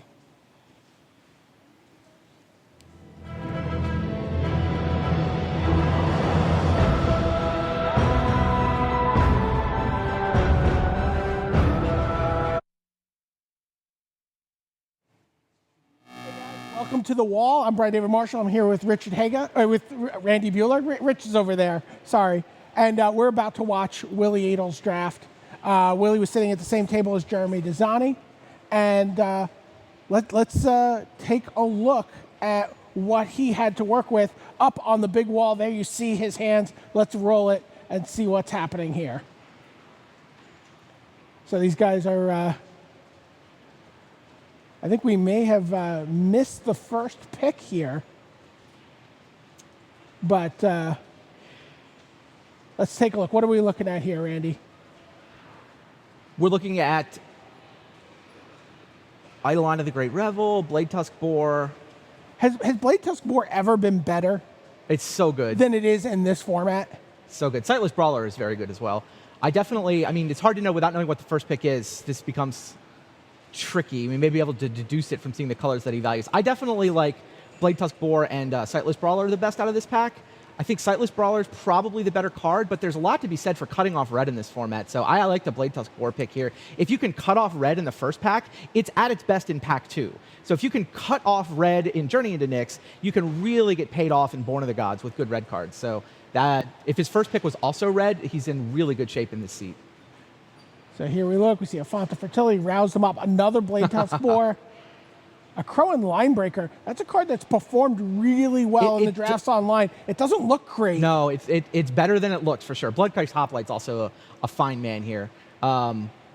He's looking at the boar and the Hoplite. Yeah, Linebreaker is better than it looks, but I still don't think it's Blade Tusk Boar. Any chance the two Rouse the Mobs are going to come all the way around the table here for Willie? Maybe. No, that card's not awesome. Oh. So he goes Bloodcry's Hoplite over the boar. So looking like black-red can be very good. I like the aggressive red decks here. Splashing black makes a lot of sense. And a lot in the next two packs, a lot of the black-red cards get ignored. Yeah, they do. They'll go pretty late. You know, one thing you can do is go Minotaurs. Right. Like, there's not a lot of Minotaur tribal stuff in the first set, but there is in Journey and in Theros. And so if you're the only black-red drafter, those Minotaur cards are going to float all the way around the table. If anything gets opened, it's going to wind up in your pile. So it looks like he took Cast into Darkness there. Just staying in color. He could have taken a Pensive Minotaur, but... Yeah, we were talking about Minotaurs. I was looking at the pensive guy. I mean, usually you're not hurting for 2-3 Minotaurs for 3. Why don't I have any abilities? That's what he's thinking about. That's why he's pensive? Yes. I like it. Gluttonous Cyclops. Oh, Colossal Heroics. Colossal Heroics is just a huge card. I like Flurry of Horns a lot. I've been really surprised by that card. Yeah. Two hasty Minotaurs for 5 mana. This is going one way. And suddenly there's 2 extra creatures that you have to deal with. Riddle of Lightning, there's a Rouse them up. Another Blade Tusk Boar. Blade Tusk Boar. That's super late. Riddle of Lightning's good, though. Starfall clearly outclassed, but another fine playable. Red's open. Like, he's in the right color. It's actually too bad there's so much red. It makes it kind of harder to cut it off. Like, that Blade Tusk Boar may put somebody on his left into red, who's then going to soak up some of the good Born cards. Right, yeah. We know the Starfall goes to Jeremy Dezani, so that means, and the Riddle wasn't there at that time, I think. Well, he took the Riddle. Oh, I'm sorry, yeah, you're The Blade Tusk Boar wasn't there. Yeah, the Blade Tusk Boar But now he takes Starfall here, I would think. Yeah? It's got to be Starfall. Does he just... Okay. Yeah. Like, does he think Starfall? I mean, it's a little on the slow side. But I mean, it's better than Porphyros' Rage. Which is weird. It's instant. Instant speed's valuable. Yeah, I'd rather deal 3 at instant speed than 4 at sorcery speed. And also the ability to, like, occasionally get some extra burn in on your opponent. Right. Another Flurry of Horns. Flurry. Blinding Flare, arouse the mob. I would Flurry here, I think. I mean, Blinding Flare is at its best if you're super aggressive, if you're like 1 and 2 and 3 drops. But I mean, he's already got a Flurry. He's got Blade Tusk Boars. I'm not sure that, he's going to be in a position where he's got the super swarm of weenies that he needs to clear a path for. He seems like he's a little bit bigger than that. I mean, this feels like a Minotaur's deck to me. Not that he has a lot of Minotaurs. You take Pensive Minotaur here. You've got 2 Flurries. I think you're hoping to get Minotaur Lords out of the next 2 packs. I mean, it's a little bit cheating, but if you've been with this, I kind of remember some of those going through Jeremy Dezani's hands. And you and I were watching on the screen saying, you know what? If those all wind up such one guy playing Minotaurs, you can just get all of those. Yeah. That may be how this draft plays out. Yeah, he's at the same table as Jeremy Dezani. This is a awesome pod. Yeah, most people never go full Minotaurs, but you can. Cruel Feeding's a nice card. Just changes a lot of race situations. I mean, it's really great against a deck with flyers. Sure. They're flying. They think they're going to get you, and you're just like, okay, I'm going to get in. I get a little extra damage. Take Font of Ire here, I guess. Sunchaser Chimera. That card's... clearly the best card in the pack, but he's not playing it, and he might be forced to play Font of Ire in a pinch. Yeah. Cyclops is probably better than Diadem. I keep wanting Diadem to be good. I keep getting Constellation cards. And I've got Constellation. So it does damage and plus, but it's like 6 mana, really? All right, so his first pick was is that Armament of Iris? Fellhide Petrifier. Okay. So he first picked a black card, and then we came in and and so he's correctly moved into red. He already had Minotaur theme too. Awesome. I like this deck. Last pick was Armament of Iris, It's not which bad. is a playable card. Wow, so he was just Minotaurs from the get-go.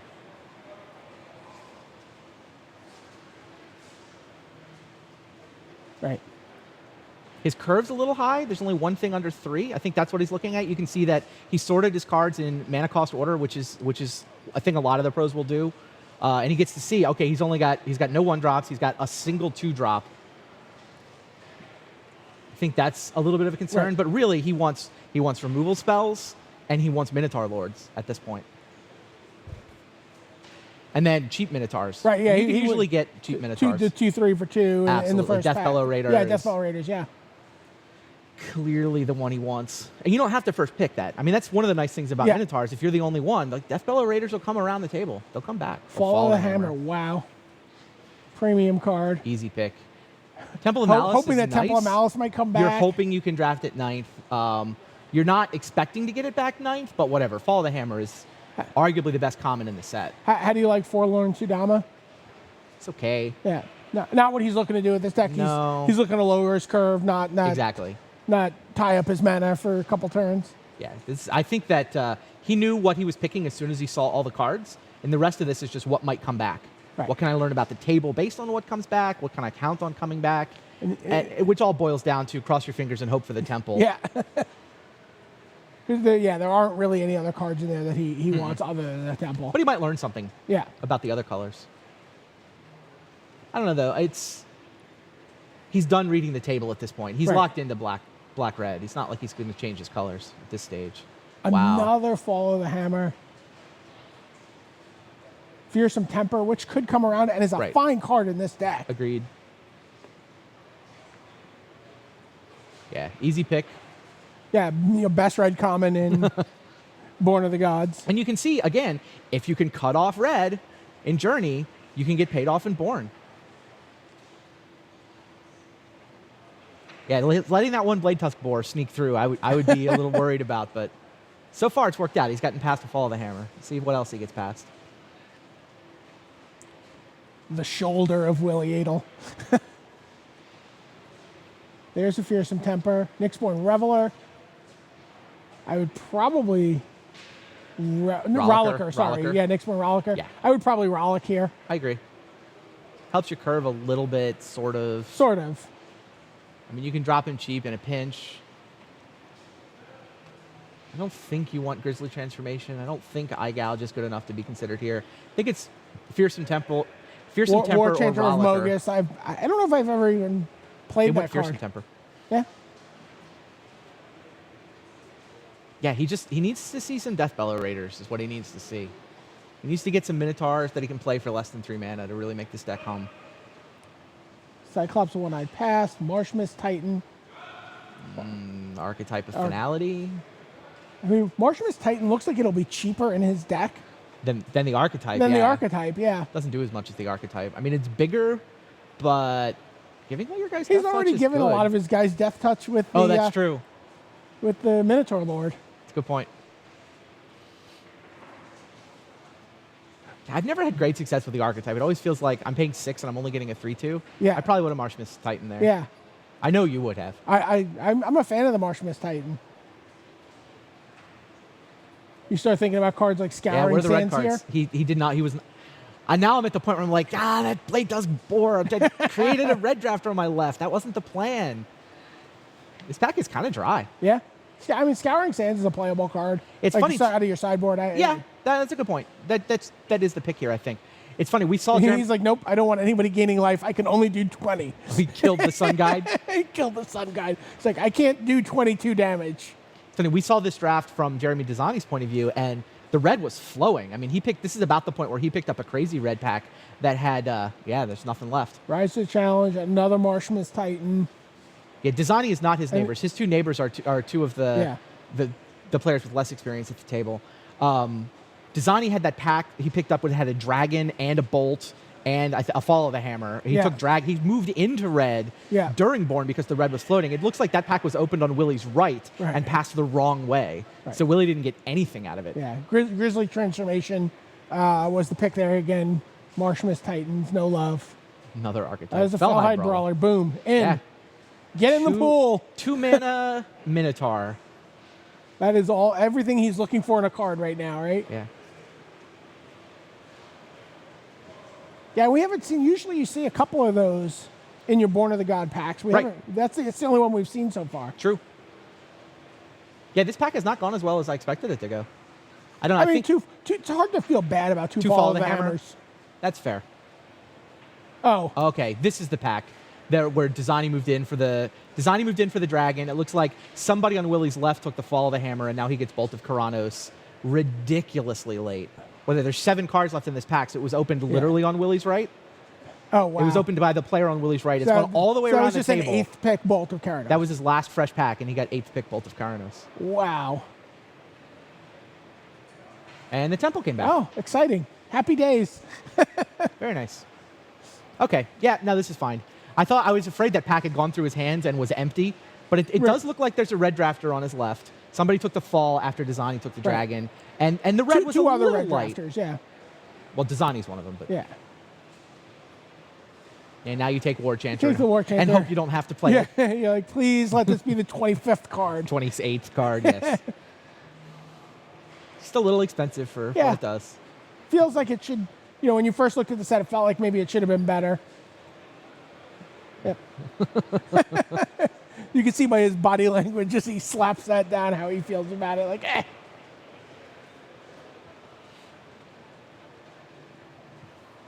Kill the Yep. Floodtide Serpent. Yeah. He's too good at blocking. I mean, all that whole cycle of enchantments in Born of the Gods, like you regularly see them go after lands on Magic Online. Possibly among my most They should be drafted better commons. with Constellation in the format, Yes, right? yeah. I saw someone play one the other day for the first time. So here we go. Take a look at what he's got going on now. Yeah, I mean, 2 falls help. fall- yeah. His curve is still mediocre. He picked up a 2-drop. Right. Yeah, he got 3 removal spells and a 2-drop out of Born. It's not nothing. I mean, I mean, I think you'll take it, but it certainly doesn't look like he's going to be short of cards. Come Playables? Theros, you know there's going to be enough playables in Theros. yeah, but you don't want to have to play all those 5-drops. Like this is it's only Sure. the 1 Minotaur Lord. Like you want to be giving Minotaurs haste and +2 power. That is what you're looking Right. for. And you need some cheap ones. Yeah, Gnarled Scarhide would be so good in this deck. Yeah. But I mean, there weren't any. He would have loved to have seen a Kragma Butcher. Yes. Even another Fellhide Brawler. Yes. What will this pack hold? Ill-Tempered Cyclops. Arena Athlete Anger. This is not an Anger of the Gods deck. No. You No, take it's- Arena Athlete. You don't mind having Anger of the Gods against this deck. No, exactly. You're disappointed that it exists in the pool. Yeah. That's bad news. You take Arena Athlete. Yeah, though. I do. Does he? How many? Does he have? It's only his 3rd 2-drop. He's gonna play it. Right. He doesn't have a lot of ways to He target doesn't it. have a lot of ways to take advantage gonna of fear it. some But again, temper. even getting one way in, like for a deck like this, can often just be the difference, right? Just getting one extra block, attacker through. Yeah, I mean it's a decent card. It's not at its best in his deck, but you know what? Sometimes you just Right. need a 2-1. And sometimes the Titan strengths are just flowing in this pack. Sure. There's a Minotaur Skull Skullcleaver. Cleaver. Oh, Annex and Simedi. oh, my heart is Jeez. breaking here. Coordinated Assault is probably better than Skullcleaver, I think. Sure. But yeah, if somebody's in red-white, that Annex and Simedi is going to make them very happy. Oh. You know what? It could be whoever the red You drafter know is the on his physical left. pain I'm experiencing right now? Passing Annex and Simedi? Yes. I'm not lying. Alone in my living room drafting. You take the Annex and Simedi here? I might take You're the- splashing white? I might just splash white and hope for some Traveler's Amulets. You're not even well set for heroic. I understand. You don't care. It's like I have a no pass rule on that card. Scourge Mark, Satyr Oh, Rambler. and there's would have been, you would be taking the hoplite. Hoplite, cross fingers for the traveler's amulet to come back. Cable. Nice. Does he go Scourge Mark here? Yeah, I think he's going Scourge Mark. It's either that or a Rambler. Seder, I mean, again, think he Scourge doesn't have a Mark's ton of 2-drops. Right. But one of them's an arena athlete. Yeah. Scourge Mark, trigger. And he's looking to trigger the arena athlete. He's also looking for triggers on the blood crazed hoplite. Oh, right. So, and a little bit of deck velocity. Yeah, Scourge Mark seems like the right pick, for sure. Lightning Strike, wow. Yeah, red was open on his right.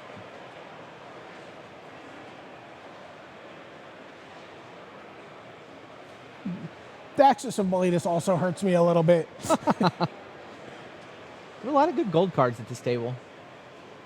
I don't know how many of them found homes. Yeah, Lightning Strike's an easy pick. Yeah. His removal suite is nice. His creature set, not as good. But I mean, that's the kind of thing. You don't mind having a janky set of creatures. And you can kill all of their Flame Speaker Adept, although he doesn't have a Read the ton of Bones. scry. Was Read the Bones, right? Is he going to take Adept over Read? I mean, does he have enough 3s? I mean, they're both 3s, sort of. Yeah, well, I meant like bodies. Doesn't have a ton of scry. Yeah. He thinks his creature set is kind of mediocre here, Yeah. and he's not wrong. Right. I would have been really tempted by Read the Bones too, especially in a removal heavy deck. Yes. Where you're like, kill that. You're Right. sort of trading cards. If you can then draw some extra cards. Well, Oh, how about both? Oh, but Oh, the War no. Caller. There's the War Caller. You have to take War Caller. You have to pass that Read the Bones for Yeah. War Caller. It's not, I mean, all your Minotaurs get +2, +0, and haste. yeah, that is the card you want. That's how you get paid off for You being get Minotaurs. 8 extra damage off of your Flurry of Bones with So that card good. in play. Yes. Your Flurry of Horns. Flurry of Bones. That's what we've seen a Flurry of Bones It's pay going 3, by. draw 3 life, or pay 4, draw 4 cards. Wild Celebrants, Messenger. Oh, Insatiable Lash Harpy. and Harpy. You like Harpy over Lash? I Yeah. think so. Yeah, that sounds right. Especially he's Yeah. kind of glutted at 5s. Yeah, and it lets you tussle in the air. It turns into an extra turn a lot of the time.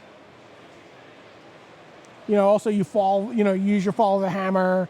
You do that to kill their 2. Oh, nice. You get the gain lifelink 2, off that, right? Attack. You have some fun turns with that. There's Another War War Caller. Now the deck's good. All that worrying. Yeah. This is... I have to admit, I like Minotaurs in this format. I mean, honestly, when I sit down, I think this is... My plan A is to cut off red, try to get paid off, and if black is the color... And black is the best color to pair with that Sure. strategy. Because exactly this can happen. When did he get those? Wow, he just got Ill-Tempered Cyclops all the way It around tabled. the table. Sure. Ill-Tempered Cyclops, by the way, is like one of my favorite. Like he's my does Moneyball. everything. He's my Moneyball card. I like it. Nice analogy. he's not very. He's Johnny Gomes. sexy. He's Johnny Gomes. Right. Like people just don't love it, but he's Portland Betrayal. He got the Skull Cleaver back. Came back. Very nice. Yeah, I mean, I wish, if I'm Willie, I wish I could take those, a couple of the 5 drops out of my pool and replace them with 2-drop Minotaurs. Sure. Gnarled Skullhide would be awesome. Yeah. Whatever. I would settle for a couple Deathbellow Raiders. We didn't see any Deathbellow Raiders. He never held one. And they the Rambler came back. they certainly would have come around the table. Yeah, we happen to open 8 packs that did not include Deathbellow Sure. Raider. And so his 2-drop, he's going to have 0 1s and maybe, he's got 4-ish 2s. It's not a catastrophe. Sure. But they're not Minotaurs. Only one of them's a Minotaur Right. of his 4-ish 2s. That said, whatever. You've got half a dozen removal spells. You've got 2 War Callers. I like it. It's well drafted. Yeah. He opened up his first pack. He saw the Minotaur Lord in the first pack, and he said, And he just got Read the Bones 14th. that did not just happen. Yes, it did. How does that happen? I don't know. I don't know. I don't know what just happened. It's good to be Willie Adel. That's got to feel pretty good. Read the Bones. Wow. Okay. Apparently he was right to not take it the first time. Yeah. So I think we're going to head back over to the desk. Okay. I like that deck. I do. I like that deck too. What do you think, Rich? So, I want to know what it was like watching on the giantest plasma screen in the history of mankind. I could read all the cards. Which must have been Just very kept taking exciting. steps backwards and backwards to Yeah. try to see the whole thing. I now want all my restaurant menus to be on the big screen like that.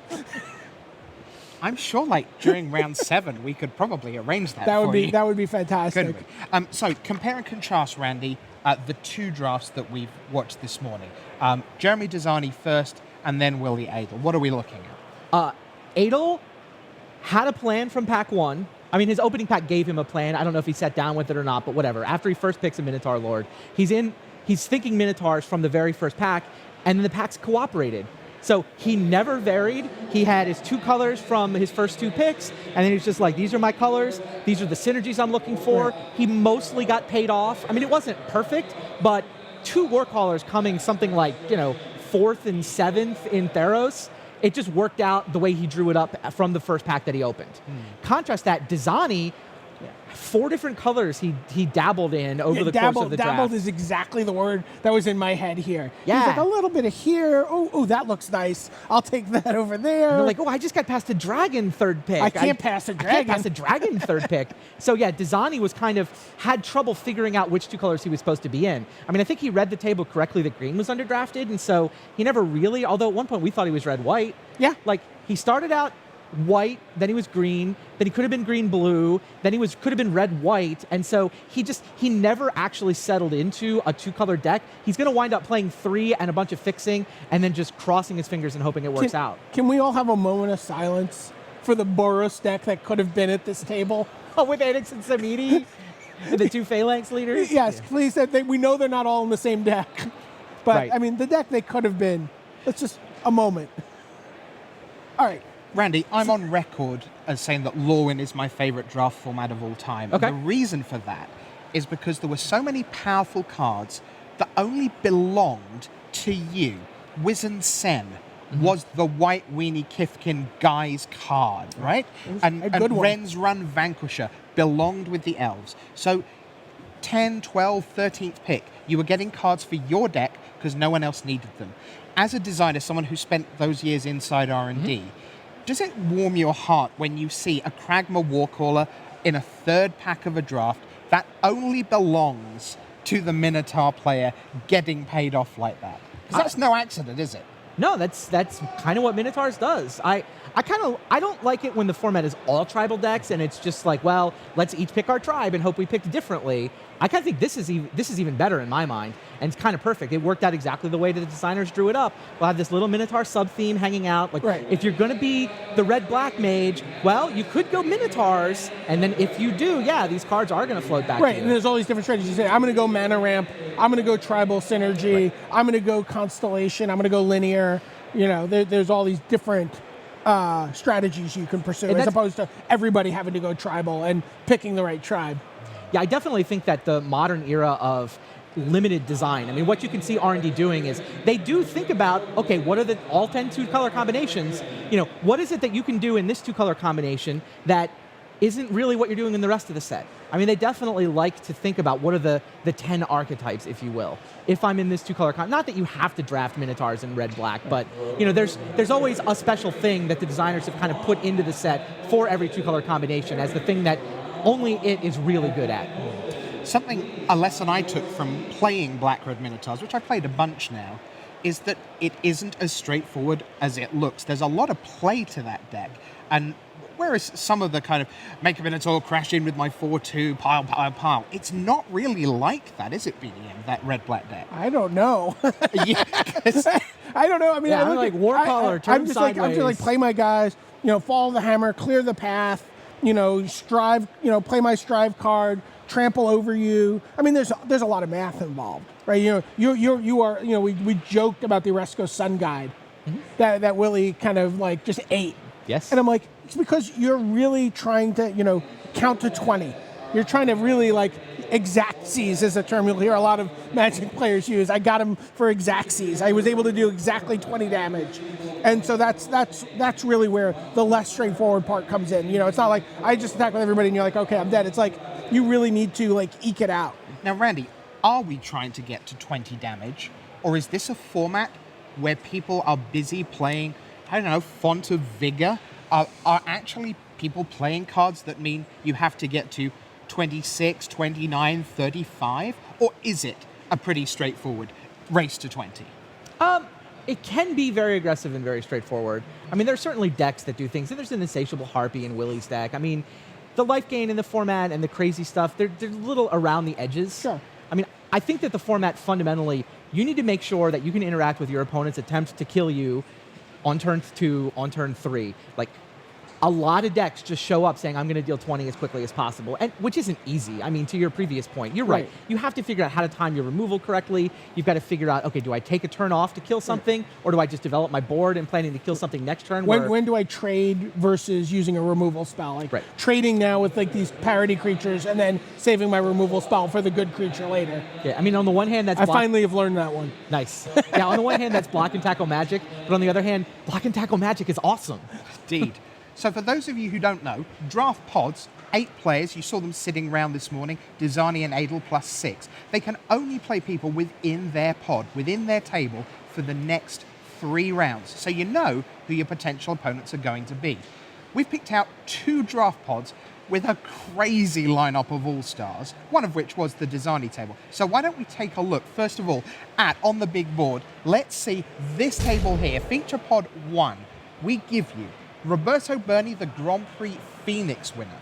Christian Calcana. Now, BDM, you know Chris very well. I do. He's really coming on leaps and bounds after being let's be honest, a tier 2 pro in the top sort of 50 to 100. Now he's well and truly in the mix. Yeah, he was, you would call him a journeyman. And he's been working his way up. He was on, sort of Team Doge last event. Now he's gotten sort of the call up to Team TCG player. From AAA to the bigs, more or less. Working with the most established team he's worked with in his career thus far. And someone who's been bubbling around the top 25, throughout this year. Randy, do you think we could apply journeyman to Palavita Dama de Rosa? Only in a literal sense, right? Yeah, he is journeying all around the world, right? Has journeyed all around the world. I think it's funny. We're going to see the path to the captain of the Brazil team at the World Magic Cup goes through our 2 feature tables. Willie Adel on the 1 feature table, Paulo on this one. Those guys are kind of... They're both going to... There's 2 spots at Worlds for South American players. There's only 1 spot captaining the Brazil team, though. That's true. Now, Josh Haller, this is a fantastic story because not only is this his first Pro Tour, this is his first Premier event, period. He's never been to a GP either. Wow. So I don't know what the pairings are like, but, why don't you just play your first ever match against Palavita Dama de Rosa at the highest level, for example. Ryan Miller, he's played 1 PT, 11-5, terrific record at Pro Tour Dark Ascension. Nice. So good job by him. And then BDM, tell us about the man with the initials LSV. I mean, Luis Vargas has really someone who's changed the face of competitive Magic over the last half a decade with Team Channel Fireball. Really just, we see all these super teams. We talk about it. That's really part of Luis, looking back into Magic history going, hey, super teams are something that work. Let me form one. Let me apply this rigor. Let's go to an event and spend 2 weeks preparing in one location with a real, calling people to task. Like, you need to do this much work. Something, Randy, you know about this kind of process. Yes. And really, almost taking an R&D approach to preparing for the Pro Tour. This is going to be our job, playing games. And so he's really changed it. And, and by the way, was best player in the world for a big chunk of that time. Certainly true. I clearly remember you watching him at Pro Tour Kyoto in 2009. He'd already won at Berlin in 2008 by that point. But you just wanted to watch the guy play Magic because it was just so much fun to see someone who was crisp, was the word you used, about his play. He was just so on top of everything. The truth is, I was still enjoying watching him last weekend in Minneapolis. That Birthing Pod deck that he's been running in Modern is another deck that he's gotten in the reps where he knows exactly what he's supposed to be doing. It's just super crisp, super tight play. Yeah, Luis, when he's on top of his game, it's just a joy to watch. Yeah, and we're all rooting for another Pro Tour Top 16 from Luis this weekend. That's right. Go 9th. For those of you wondering, if he finishes 8th, he'll be in the feature match area playing for $40,000. If he finishes 9th, he'll be sitting here bringing you all the action on Sunday. So we always root for top 16 for Luis. Meanwhile, Chan Se-hang of Hong Kong, he's got a very good win percentage at Pro Tours. He's played in 3, over 60%, so he's no pushover. But then, BDM, we have the reigning player of the year, Josh Adel. Yeah, certainly in contention for one of the best players in the game right now. Someone who's a big part of the Channel Fireball team, puts in tireless work. You talk to people on that team, and they talk about Josh preparing for that. This is the kind of guy you want in your house preparing for a Pro Tour, especially in an unknown format. He is going to put in all the research, all the work. He's going to play all the matchups, and he's just going to get up. And it's like, oh, it's 8 a.m. I'm going to start playing Magic. Oh, it's 8 p.m. I guess I should eat something. All right, and then I'm going to start playing Magic again. Yeah. Just playing Magic in excess of 12 hours a day for the entire playtesting session. So, someone he's got a, couple of really strong Pro Tour finishes, and just remarkable. Like in a very short period of time, he's not eligible for the Hall of Fame for another 4 years. 4 years, I think it could be. Yeah.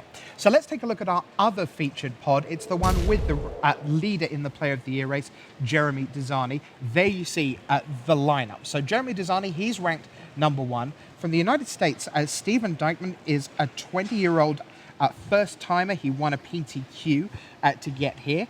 And then Willie Adel. Now, BDM, let's talk a little bit about Hall of Fame, because Willie Adel is not in the Hall of Fame, and he's one of the contenders, right? He was a bubble candidate on last year's ballot. Was in the mix. Certainly has the resume, is really. You see him just really hungering for it. Yeah. And really, he's put together a huge team for this event. He's really rounded up. He's become a big Magic Online, or I guess always was a big Magic Online player, but has really become a big Magic Online community leader, and has taken all the top Magic Online players who are not on teams for this event. So he's got Ansi Alkio, and he's got Dmitry Budakov, and he's got some other players who are all working for this event, the Edel geniuses we've been calling them. And I'm excited to see what he does. And, he's definitely looking for, one more, you cannot refuse me in the Hall of Fame finish. Yeah, I think that a lot of people feel like he's one result away. He's got 4 Pro Tour top 8s. If he gets the 5th one, people are going to have to vote for him. Four Pro Tour top 8s is certainly... No, he's in the conversation, yeah, but in the conversation. He doesn't have as many Grand Prix top 8s as other people with 4 Pro Tour top 8s, Sure. but that's because he's from Brazil. Right. So then it's like, well, do you hold that against him? Do you give him extra credit because it's so hard to get to GPs if you live in Brazil? But yeah, I think you're exactly right. What Willie wants, Willie knows that that's where he's at. And so, yeah, win a GP or top 8 a PT. He wants to burst that bubble. Yeah. Alex Gilladin is from the Russian Federation. He played at the World Magic Cup in 2013. Wenzel Krautmann is a Grand Prix winner. You see the MTG Madness Neon? Well, they're in neon shirts, so they're going to be easy to spot amongst a sea of black and grey and brown out beyond the cameras. We can see the players gearing up for round 1. Randy, you are of a generation that have played with and against many times the next man on our list. This is Bob Ma Jr. For those who don't know about Bob, tell us about Bob. All you need to know about Bob is what all of the other pros call him. He's TGO. You don't even have to tell, you just say TGO, and TGO stands for the Great One. Yeah. I saw a fantasy draft go up on Twitter, and that's when I first realized Bob might be going to that, because somebody drafted TGO?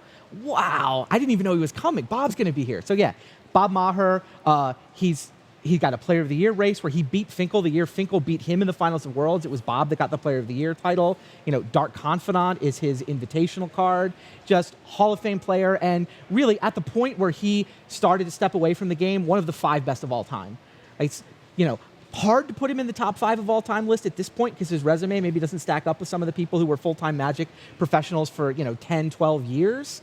But you want to talk raw play skill? This is the guy that Finckel and Huey will go to pick his brain. This thing come up. What do you think I made the right play? Right? Those are the 3 guys that everyone in the room goes to. And so in-game decisions. Is there anyone you have ahead of him for what line of play should I have made? I mean, it's funny. John, I trust a little more to make the right play, Bomb's so much But to better. describe it to no, you? exactly. That's where I was going. Like, if you need someone to actually explain what the logic behind it was, you talk to Bob. Right. John just sort of knows, but Bob can actually Can't articulate explain it, yeah. and tell you kind of why you were a little dumb for not Exactly. seeing it yourself. Explaining is always good. Josh Taylor, by the way, he has played on the Pro Tour before, played at Berlin, won by Louis Scott Vargas in 2008. And that brings us to the bottom man on our list, Guillaume Waffatapa, the patron saint of control. I think it's fair to say. Sure. The man that Shaheen Sarani would, like to be one day, maybe. And someone else who's in that Hall of Fame Yep. discussion, was certainly he's a Pro Tour Yokohama winner, block constructed, by the way. Yep.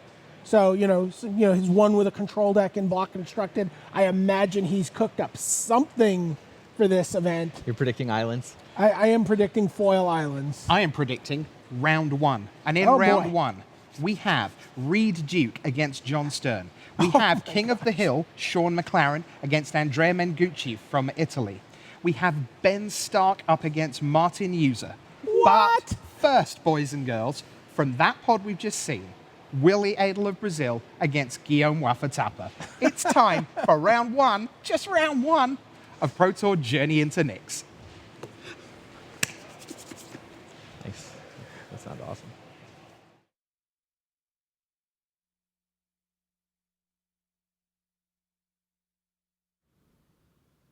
Hey guys, welcome back to the booth here. Marshall Sutcliffe with Zach Hill, and we are ready. Players are seated, they have their cards, they've mulliganed, and we're ready for round one here from Pro Tour Journey into Nix.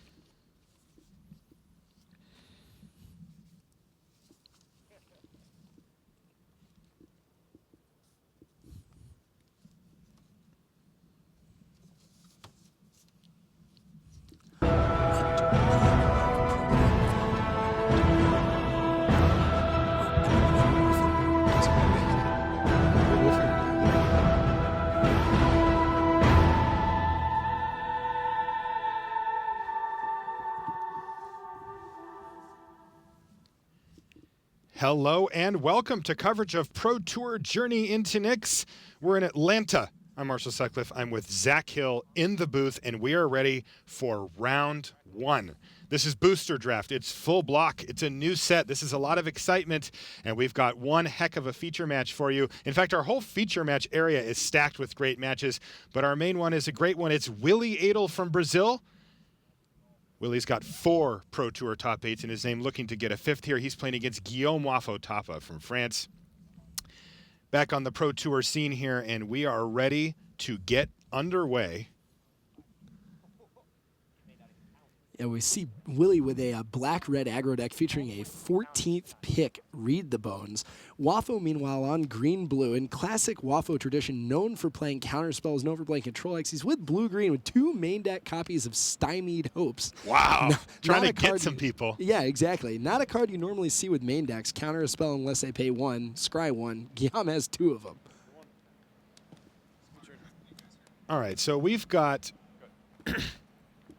a Vortex Elemental here to kick things off for Guillaume Waffatapa. So that can do some work against an aggressive deck like we saw Willie Adel. For those of you that watched Willie's draft in the last half an hour or so on the feed here, you guys know what he's up to over there. Lots of Minotaurs, lots of beating down. And Guillaume Waffatapa adds to his board with a Vaporkin here. Not a great blocker. It can put up a clock, though, if it comes to that. Arena Athlete for Willie Adel, just a 2-1. Yeah, I mean, 2-1, when the ability comes into play, it tends to be pretty effective. You see Blood-Crazed Hoplite and Coordinated Assault in his hand, meaning he can get some value out of those heroic triggers. Looks like what he needs right now is some lands, though. Right. All right, so I see some nice cards in hand here for Waffatapa. Let's take a look at those. He's got Nimbus Naiad, Triton Tactics, Stymied Hopes, along with a pair of Forests. Yeah, and really it looks like Waffatapa might be the beatdown this game with a 1, 2, and a 3-drop Vaporkin plus Nimbus Naiad, presenting a lot of damage in the air. Willie did see his 3rd land and has a pair of 2-1s on the battlefield, however, with a mana up to cast Coordinated Assault if for some reason that becomes relevant.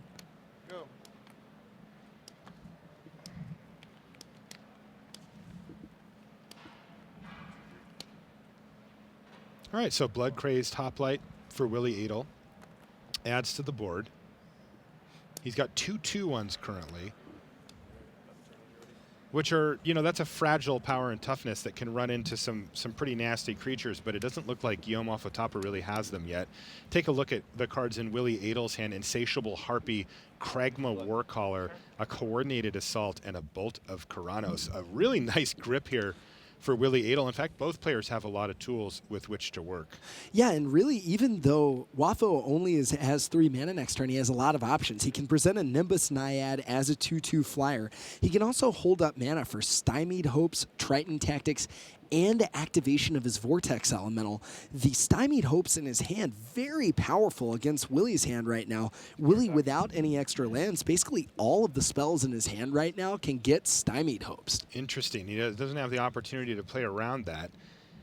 And most people don't anyway. Usually, people will just play their spells into it, and then once they see it, they'll adjust from there and play around it. Well, that's one of those kind of weird effects that the quote-unquote worse something is, the less that you see it, meaning the less likely you are to play around it, meaning that it kind of paradoxically gets better. It's interesting. The less people expect it, yeah.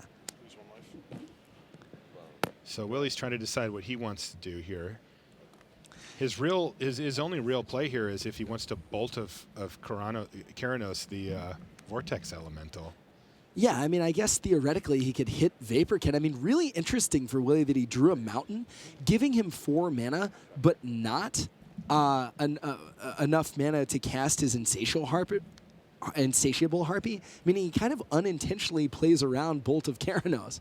All right, but Willie's going to take an interesting line here and play Coordinated Assault targeting both creatures, which is going to make it so that the Vortex Elemental cannot block thanks to the Arena Athlete, and it's also going to put a +1/+1 counter on the Blood Craze Toplight. So that is going to get him in there for 5 damage this turn. And, maybe he's going to save that Bolt of Keranos to go to the face down the line. Well, I think it's actually 7 damage because Coordinated Assault actually gives both creatures +1/+0. Taking Wafo down to 11, that means that with Bolt, Willie's lethal in just a few attacks. And what he's doing there is forcing Wafo Tapa to keep an additional blue mana open next turn instead of being able to use that Vortex Elemental right away. In the early game, obviously it's exponentially more disruptive to have to keep that mana open each additional turn. So Willie Adel actually punishing Guillaume Afotapa for playing Stymied Hopes here in an interesting way. And getting in for the full 7 there, so a big hit. And then Wafo has a challenging choice right now because, again, he can keep leaving open mana for Tactics and Stymied Hopes. But if he's doing that, he's not developing his board and really walking right into Edel's 5 power on the table. You go to 10.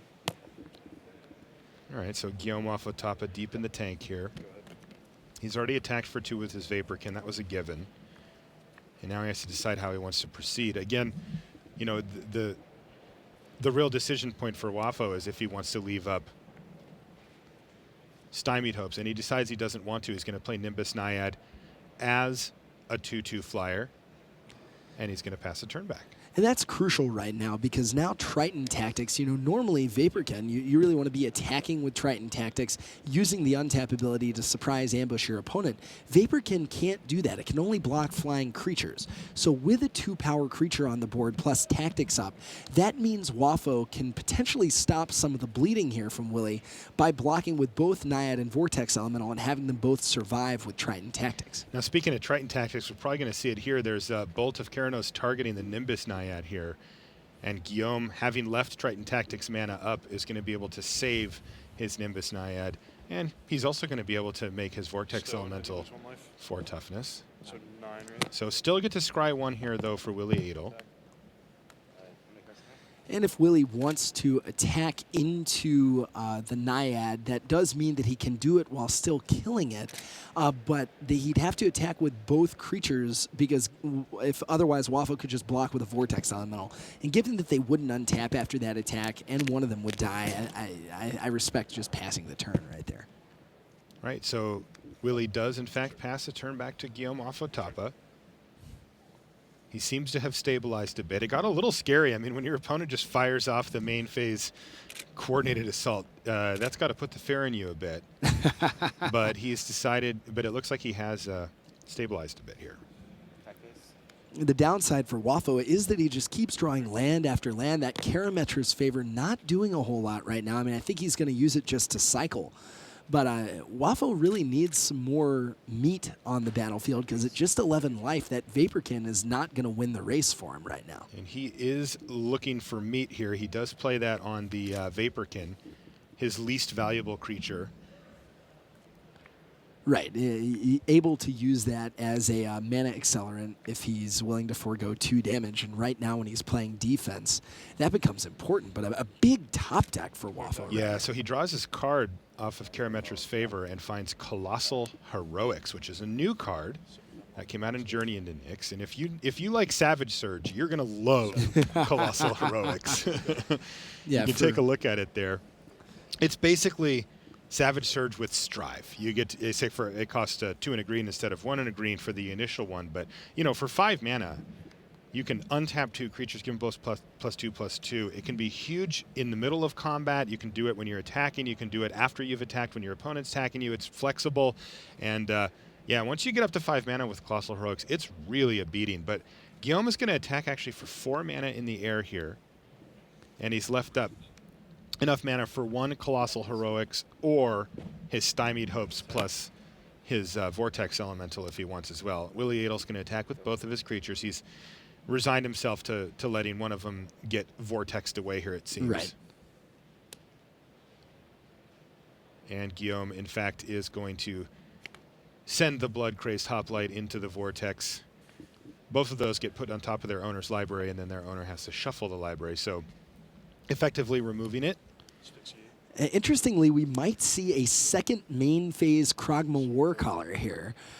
You know, Willie not wanting to run it into the Vortex Elemental, but it looks like he actually does have a second black for Insatiable Harpy instead. Yeah, so he plays Insatiable Harp, he passes the turn back, and Willie has found his way out of that mana crunch that we found. In fact, maybe too well. He's up to 6 mana now after getting halted at 3. So it looks like the Stymied Hopes is getting worse and worse. It does have Scry 1, so he can always fire it off on something just to get a Scry, but the chances that it counters something really important are getting pretty low at this point. Willie Adel down to 12 life here. And is that Raised by Wolves? That is Raised by Wolves, and that is a big Raised by Wolves right here. Almost single-handedly stabilizing the battlefield, able to either hold that Naiad back as a blocker for the Insatiable Harpy or get on the offensive Edel all the way down to 12 right now. That's just 3 attacks in the air. 2 attacks if the Vaporkin gets Yeah, committed. he can 2-turn clock him and have 2 2/2s on the ground here to prevent anything terrible from happening as well. He can also just attack with this and then try to kill him next turn with his Colossal Heroics. A lot of options here. And Guillaume Opotapa feels fine about casting that. You know, normally you'd think he'd be worried that since Willie Adel has 2 mountains up that he could Lightning Strike it or, you know, Magma Jet it or something. But since his Karametra's favor resolved before, he's pretty sure that Willie Adel is out of removal spells and feels pretty comfortable running the big 5 mana aura out there. So after a really aggressive start from Willie featuring a value coordinated assault, it looks like Wafotapa firmly in the aggressor seat right here. I mean, Raised by Wolves, just one of the most powerful uncommons in the entire format. Yeah. Interestingly, Wafo does have Stymied Hopes up. Oh, right, because of the Karametra's favor. That's right. And you see, yeah, him not attacking probably explicitly to leave open Stymied Hopes. Mm-hmm. Here's Kragma Warcaller. And he can actually go for Stymied Hopes here, right? That leaves him with 4, 5, 6, 7, 8, 9, 10. If he went for it to tap out Willie, he can kill him on the next turn, though. He probably should be able to through 1 red mountain, 1 red mana. Anyway. Right, 1 red mana, really only representing Magma Spray, which is something that could happen in response to the heroics. You know, I really do like casting Stymied Hopes there just to tap your opponent out, because your plan is definitely just untap, attack with Naiad, attack with Vaporkin, cast Colossal Heroics. Right, Colossal Heroics with Strive. You know, that you are going to have to do some blocking, meaning you're shrinking your Nimbus Naiad just to be able to stay alive here. You've got to respect the threat of Titan strength. That's right. He is currently on track to take 6 here with no blocks. Now this does get a little interesting. He's got to decide how he wants to block with the wolves. He can double block, but then that shrinks his Nimbus Naiad down. Right, and if he shrinks his Nimbus Naiad down back to a 2 again, that's 2-4 from Vaporkin. He can still kill him with Colossal Heroics, but that just leaves him wide, wide, wide open to Magma Spray.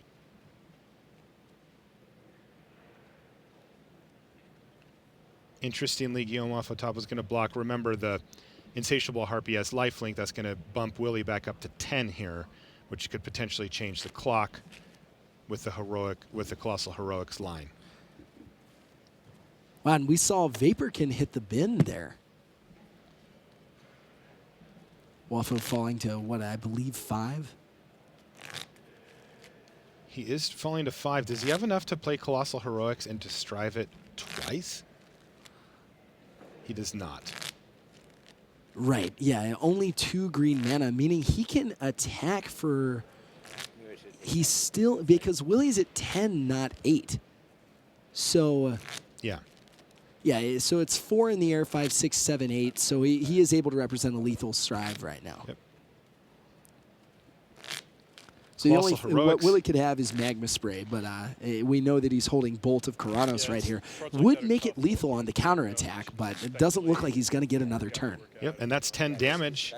And Guillaume Wafotapa is going to take the first game of the first match here from Pro Tour Journey into Nyx. And a great first match, a really exciting back and forth. We saw Wafo on the defensive early, but Raised by Wolves just completely turned that game around, right, allowing him not only just to halt Edel's offense, but to kill in just a couple of attacks. All right, we're going to see you guys in just a moment after these messages.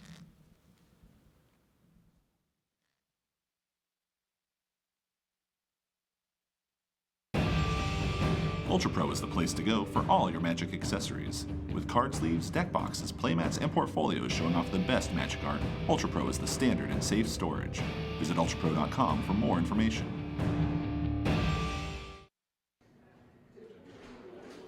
We are back in the feature match area here in Atlanta, Georgia. Pro Tour Journey into Nyx. Marshall Sutcliffe in the booth with Zach Hill. Take a look at our feature match area. It is jam-packed with talent here. Look at that, Martin Yuza versus Ben Stark in the feature match area. 2 limited gurus for sure. I see, I believe, Reed Duke versus John Stern back there. You can recognize the Reed Duke hair from a mile away. Correct. Our main feature match, though, is Willie Adel versus Guillaume Wafotapa. And Guillaume was able to position himself such that he could swing for exactly lethal on that last turn there and pick up game 1. Players are sideboarding now for the second game. Willie Adel, black-red, very straightforward deck, very aggressive. Yeah, an extremely aggressive black-red deck featuring 2 Kragma Warcaller, almost really leaning into the Minotaur sub-theme, which sometimes isn't where you want to be in red-black just because some of the Minotaurs are later picks, but when you have 2 Warcallers, that's a lot of damage. Yeah, and Willie committed very early to this strategy. I mean, the earliest possible. He opened up a pack with a lot of good options and went down the Minotaur route right away. It looks like they are still shuffling out for game 2. I was looking back there, seeing Yuza Stark. That game's proceeding along nicely. Our 4th match, actually a continuation of the King of the Hill feature match. Last Pro Tours winner Sean McLaren against Andrea Mengucci. Yeah, Andrea Mengucci is actually up a game on our back match as well.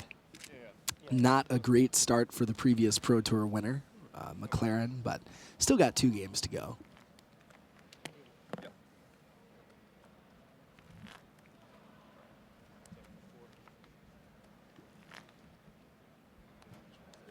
I'm trying to catch a glimpse of what, if any, sideboarding has happened on Willie's side and Guillaume's side, but can't quite make it out. It's always challenging to figure out limited sideboarding. I think it's a really underappreciated element of limited gameplay. Sometimes you can change your deck up by as many as like 4 or 5 cards, depending on the matchup.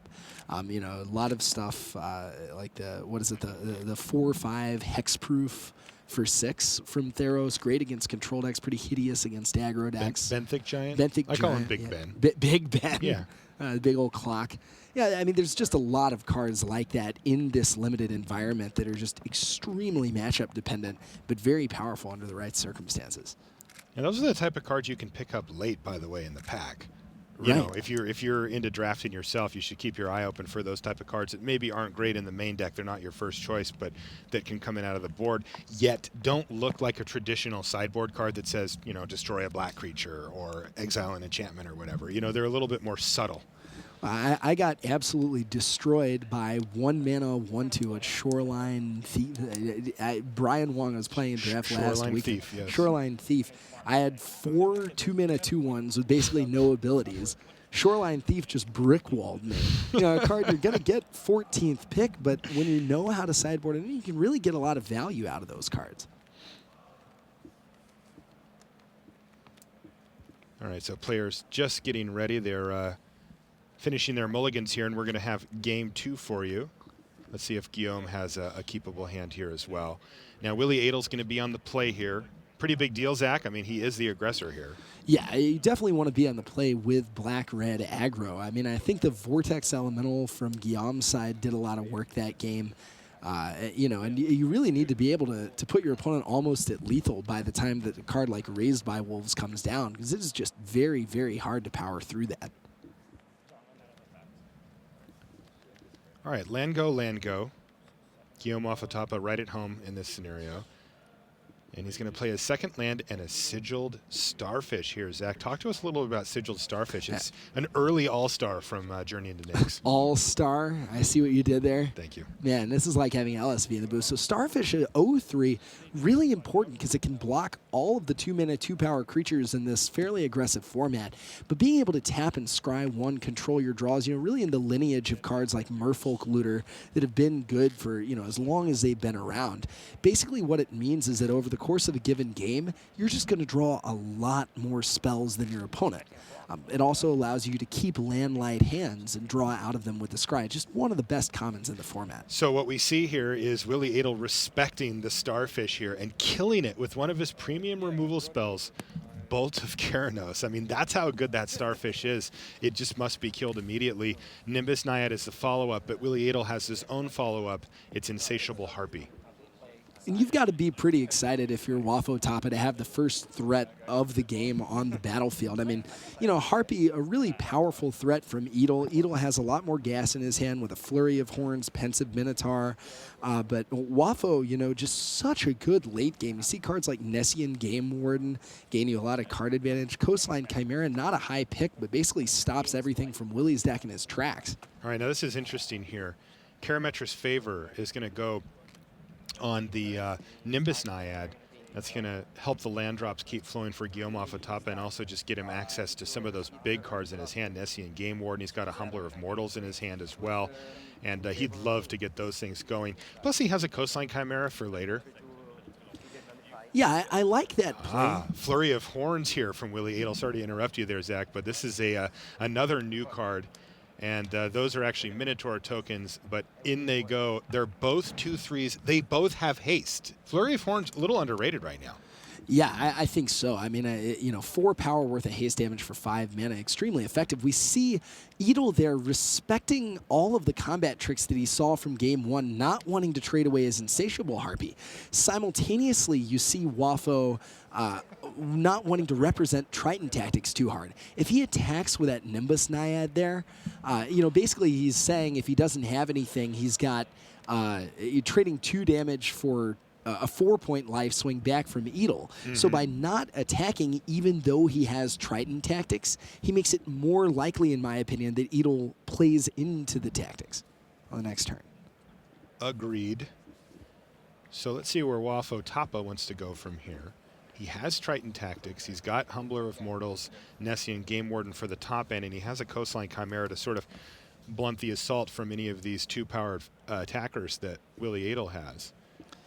I think if you're Wafo-Tapa, you want to get that Game Warden on the battlefield. You need to have a way to be able to stop those 2/3s without having to blow a combat Can you trick hear on me? it. Now, the downside of that is that you would have to tap your Naiad, but fortunately, you have Triton Tactics in your hand and an additional blue mana, meaning that you can still untap the Naiad and block Insatiable Harpy if you need to. Okay, so here's Nessian Game Warden. It's not very great here, though, because he only gets to look at one Can you card. hear me? as Can he you only hear has a me? force, but it looks like he hit. I didn't see what the card was, but it does look like he hit. Sometimes you just have to get there. Let's see what he got. Is That's it a Warwing Siren, a Cloak Siren? I think it's Is a Cloak Siren. Cloak Siren. All right, there it is, a Cloak Siren. Yeah, it shows up on our cards in hand viewer as well. So not too bad. One shot at it and just picks Test, it up. test. Here's a Scourge Mark now for the Insatiable Harpy. Willie Adel draws a card off of that. Scourge Mark actually quite relevant. Not only does it gain him an additional life on the attack, it means that with Fall of the Hammer, not only does he get to deal 3 damage instead of 2, but that would gain him 3 additional life as well. So the Insatiable Harpy doing some work right now. And now he's able to threaten the Nimbus Naiad in response to a Triton Tactics, if that needs to happen as well. And he has the mana and the tools to do that, and Guillaume Otapa has to be aware that Willie is very aware of Triton Tactics. Remember, Willie played around it earlier pretty blatantly. And so, Guillaume says, well, if he knows I have Triton Tactics, what is he up to here? Also, I mean, just look at the 2 Minotaurs are just plowing into the Nessian Game Warden here as well. So there's a lot going on. If he were to go for the Triton Tactics here, all right, he's just going to say, sure, I'll just block you. Yeah, attacking with the 2/3s was very, very aggressive right here. I mean, if you just attack with Insatiable Harpy, you're winning the race. You still kind of make your opponent show you something, and you don't just run one of the 2/3s into the Game Warden.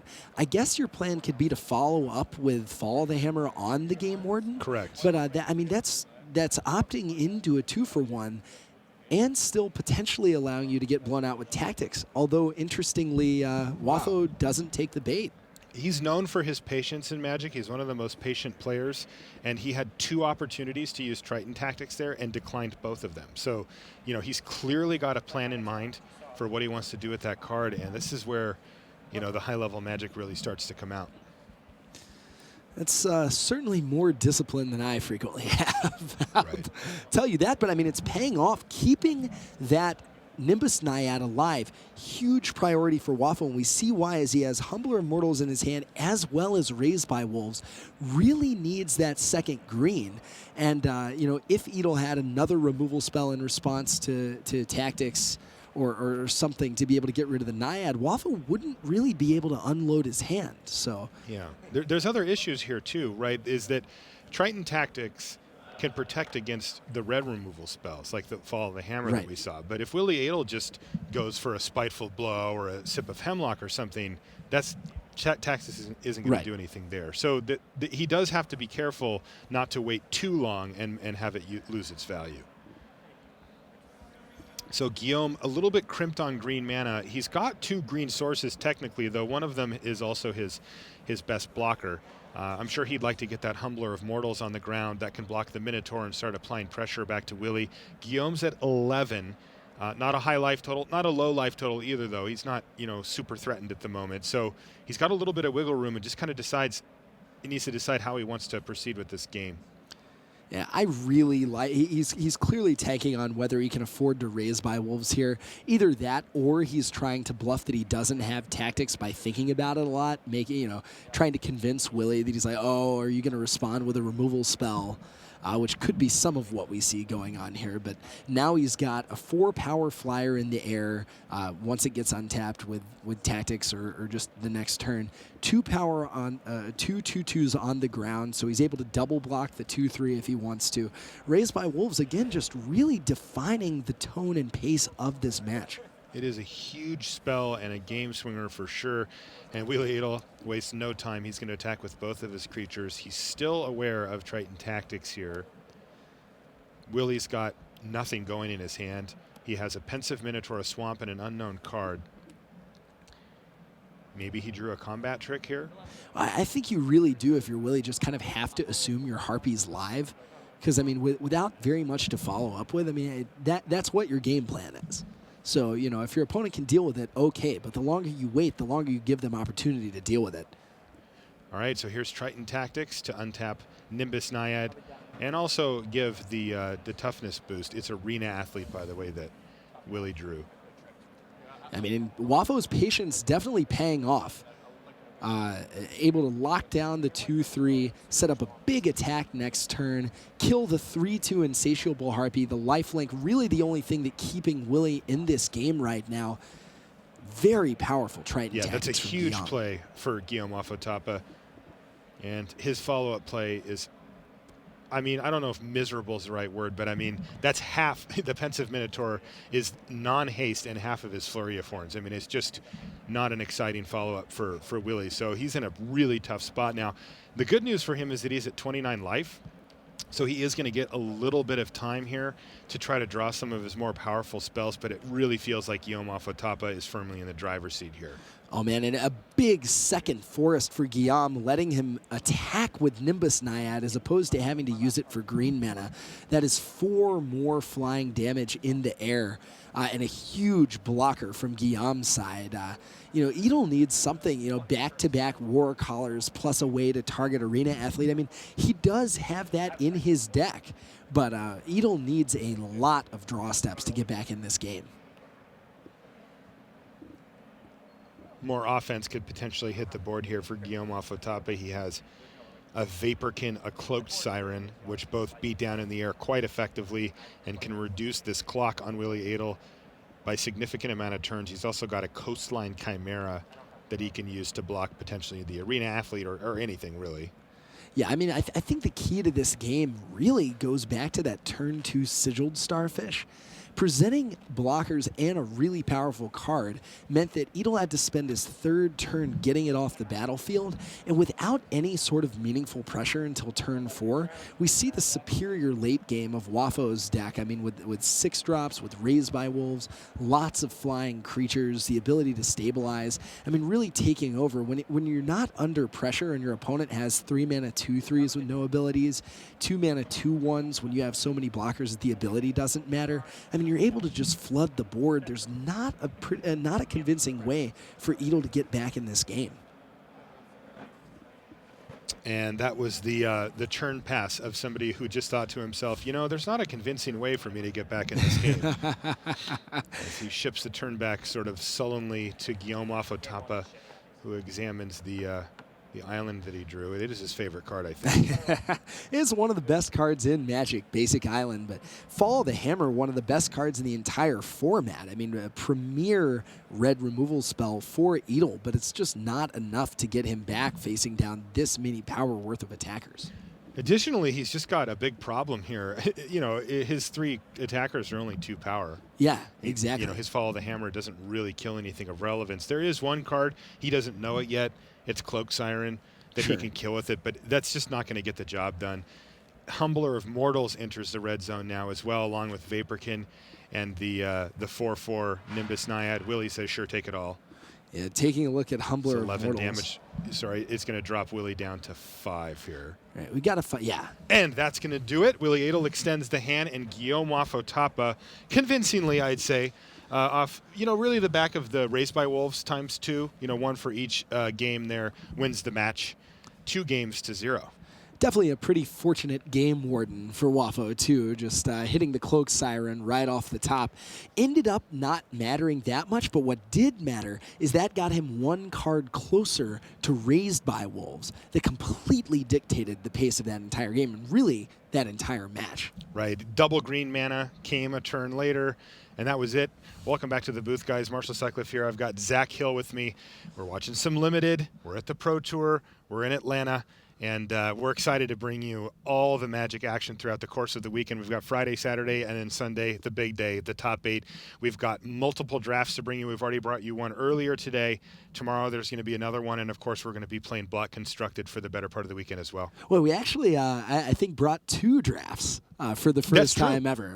Really awesome being able to go to one, go to the second, see both of them, how they pan out over the feature match area. I mean, I'm just sitting here backstage watching drafts in between rounds. But I think, for all the talk, we were saying, okay, the format's slowed down. Things are going to chill out just a little bit. I mean, we just watched 2 games of Magic, and the entire feature match area is done. Yes. I mean, they're done playing. These are not slow games of Magic, at least as it looks by round 1 of Pro Tour Journey into next. That's right. All right, so we're ready to head back over to the news desk where Rich Hagan awaits. When we come back over here, though, we're going to have round 2. So don't go anywhere. We'll see you guys in a little bit.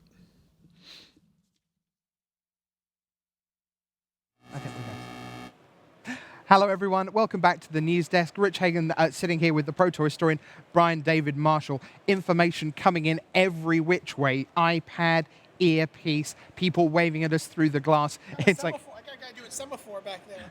Okay.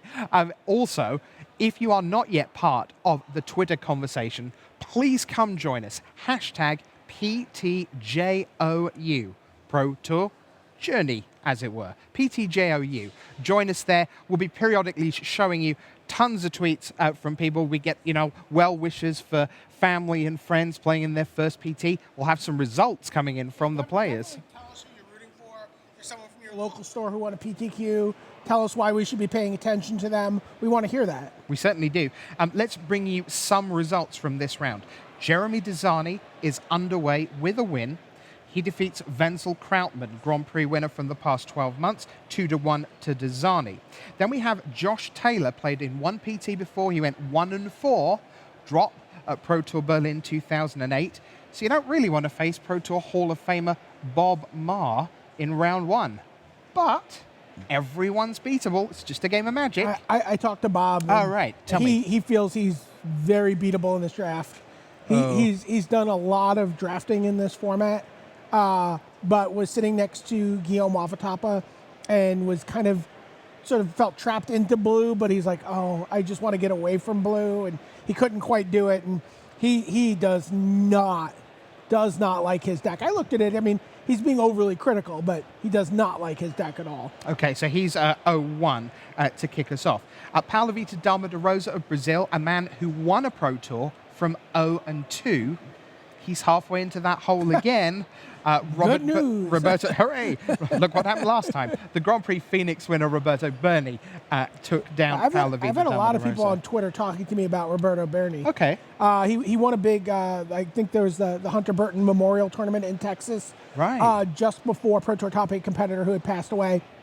A big tournament in Texas just before his Grand Prix. And he won that event as well. And it's someone that, there's the Texas community is very, very vocal about Roberto Berni and seems to really have a lot of enthusiasm invested in him for this Pro Tour. Yeah, Hunter Burton, enthusiasm's a good word for him. A real larger-than-life figure. Got to the top 8 of Pro Tour Austin in Texas, his home PT, 2009. That eventually won by Brian Kibler. So let's take a look at a few other scores that are coming in for us. Kenji Samura, 6 Pro Tour top 8s to his name. He's gone down to one of the Brazilians, Pedro Carvalho, of course, was top 8 Pro Tour return to Ravnica. And another big one, Kai Buddha faced John, or Alex Sittner as we know him. Sure. And Sittner wins that one by 2-0. NBD. No big deal. Yeah. But some of the top 25 who have won their first rounds, I can tell you that Alexander Hayne has won his opener. World champion Shahar Shenhar is underway with a win.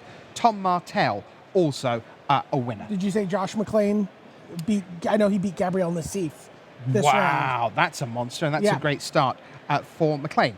So results pouring in over the next 20, 30 minutes or so as the round ticks down. What we're going to do with one round gone of draft is kind of set the stage for the limited environment. Sure. We're going to look at 10 color pairs because pretty much they're the backbone of any limited format, right? And it seems to be a little bit of the Wizards design philosophy when they're creating sets now. We saw it really like in Modern Masters. We really saw that, where there's like 10 color pairs and 10 archetypes that you can draft and sort of little paths you can wander down, and obviously you can veer off into the woods and go 3-4 colors and do all sorts of stuff. Talking of veering off and digressing, you excited for Vintage Masters?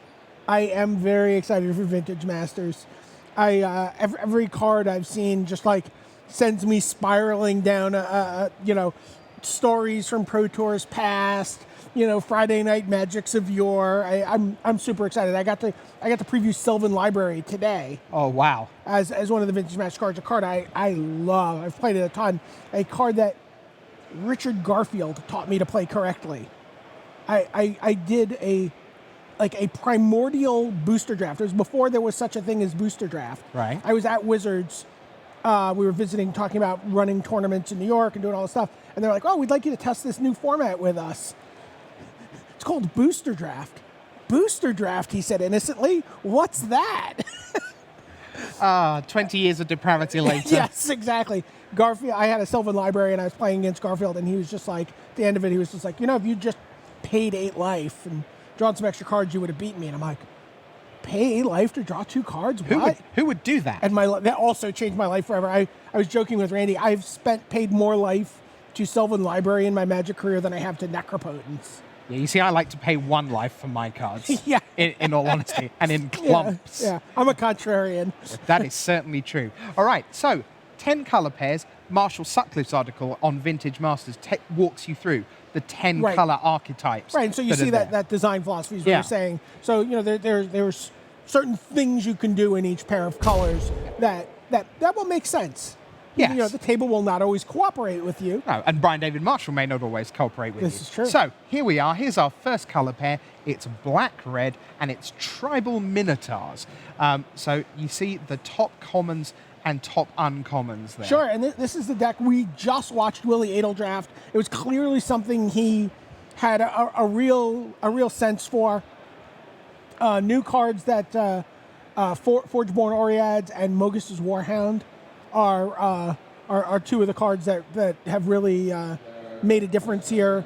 Mogus's Warhound is really quite good. 2/2 for 2, or it's a +2/+2. Yes, your creature must attack each turn of able. Someone compared it last night to Griffin Guide. It's like, okay, here's my creature that's enhanced. Oh, you've dealt with it? Great, I've got a 2/2. It's like a clipped Griffin Guide, no flying. And if we're going to do comparisons, Yeah. Forgeborn Oreads, Yes. the sort of Flame Tongue Kavu-ish. Yes, ish. It's like a lot of tiny little Flame Tongue Kavus in your deck. 1, 1, 1. Constellation's a lot of fun. Is it good? Is it powerful? It is.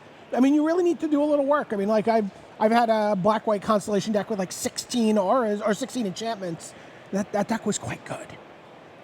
Okay. Yeah, that one was good. All right. How highly do you rate black-red Minotaurs as a strategy? I don't think I rate it super highly. I kind of almost view it as a backup plan. So, I was joking, during the draft segment about the red-white deck. I could have been like, I always want to be red-white, or I kind of want to be red-green, or, I want to be red. I like red a lot. I like the removal. I like a lot of the creatures. I like, I even like blue-red quite a bit.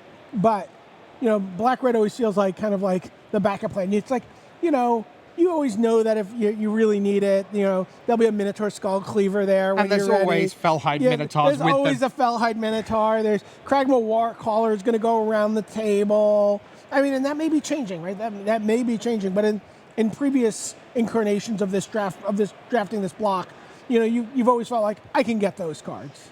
So black-red was our first color pair. We're going to stick with red and now pair it up with blue, which is a color combination that I like a lot. It isn't always super popular. BDM, walk us through this.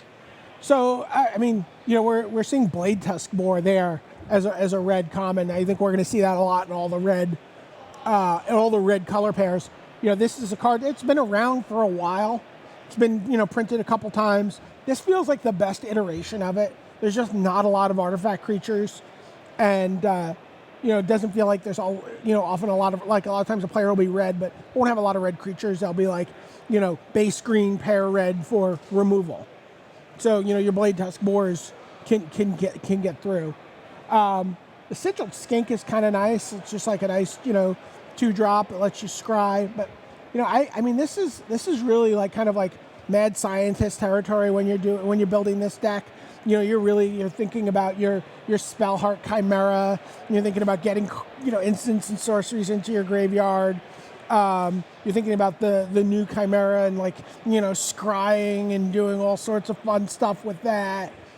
Really you're thinking about flying removal when you're blue-red. To me. Fair enough. One card I'm surprised not to see on that common list. Sure. It begins with Sigiled, and it begins with an S, but it's not Skink. Right. It's Starfish. Sigiled Starfish seems like a fantastic card. Yeah, no, it's great. I mean, it works well in blue-red with like a card like Flamespeaker Adept, which is a card I'm surprised to not see on the top uncommons. Like, there's no deck that card wants to be in more than a blue-red deck, where you have a lot of scry in both colors, and are able to pump your Flamespeaker Adept with attacking with your Sigiled Skink, activating your Starfish. So. And I kind of think of it as a hand grenade color pair. It's Sure. not something that naturally flows. You do have to really know what's going on. You know what? But it has the same element that we talked about in the black-red deck. Certain things that you can confidently rely on. Crackling Tritons are going to come back around the table to you. Forever, yes. You're going to get those cards 11th. You're going to get those cards 12th. That card is great if you're blue-red. It's not really good anywhere else. The blue decks have a lot of other things to do. They don't really want it. They'll sometimes play it, but in blue-red is the only place that it has a home, and as a result, you get to go a little deeper in the packs. You're like, oh, I can take this spell here, and then I know the Triton's coming back, and even the Spellheart Chimera, that's a card, you're like, okay, well, this card's not really any good. It has no other home. And it might not even be that great always in that deck. You really need to work your deck to make it special. So Okay. We've seen 2 pairs with red. We're going to go for a third in a row. And this time, we're going to cut our land right to the bone, potentially, as we look at red-white. So here we go. Fast and aggressive. Yeah, this is my favorite archetype. I have so many favorite hoplites. I have so many Annex and Simides. Crow and Skyguards, I'll take them all day long.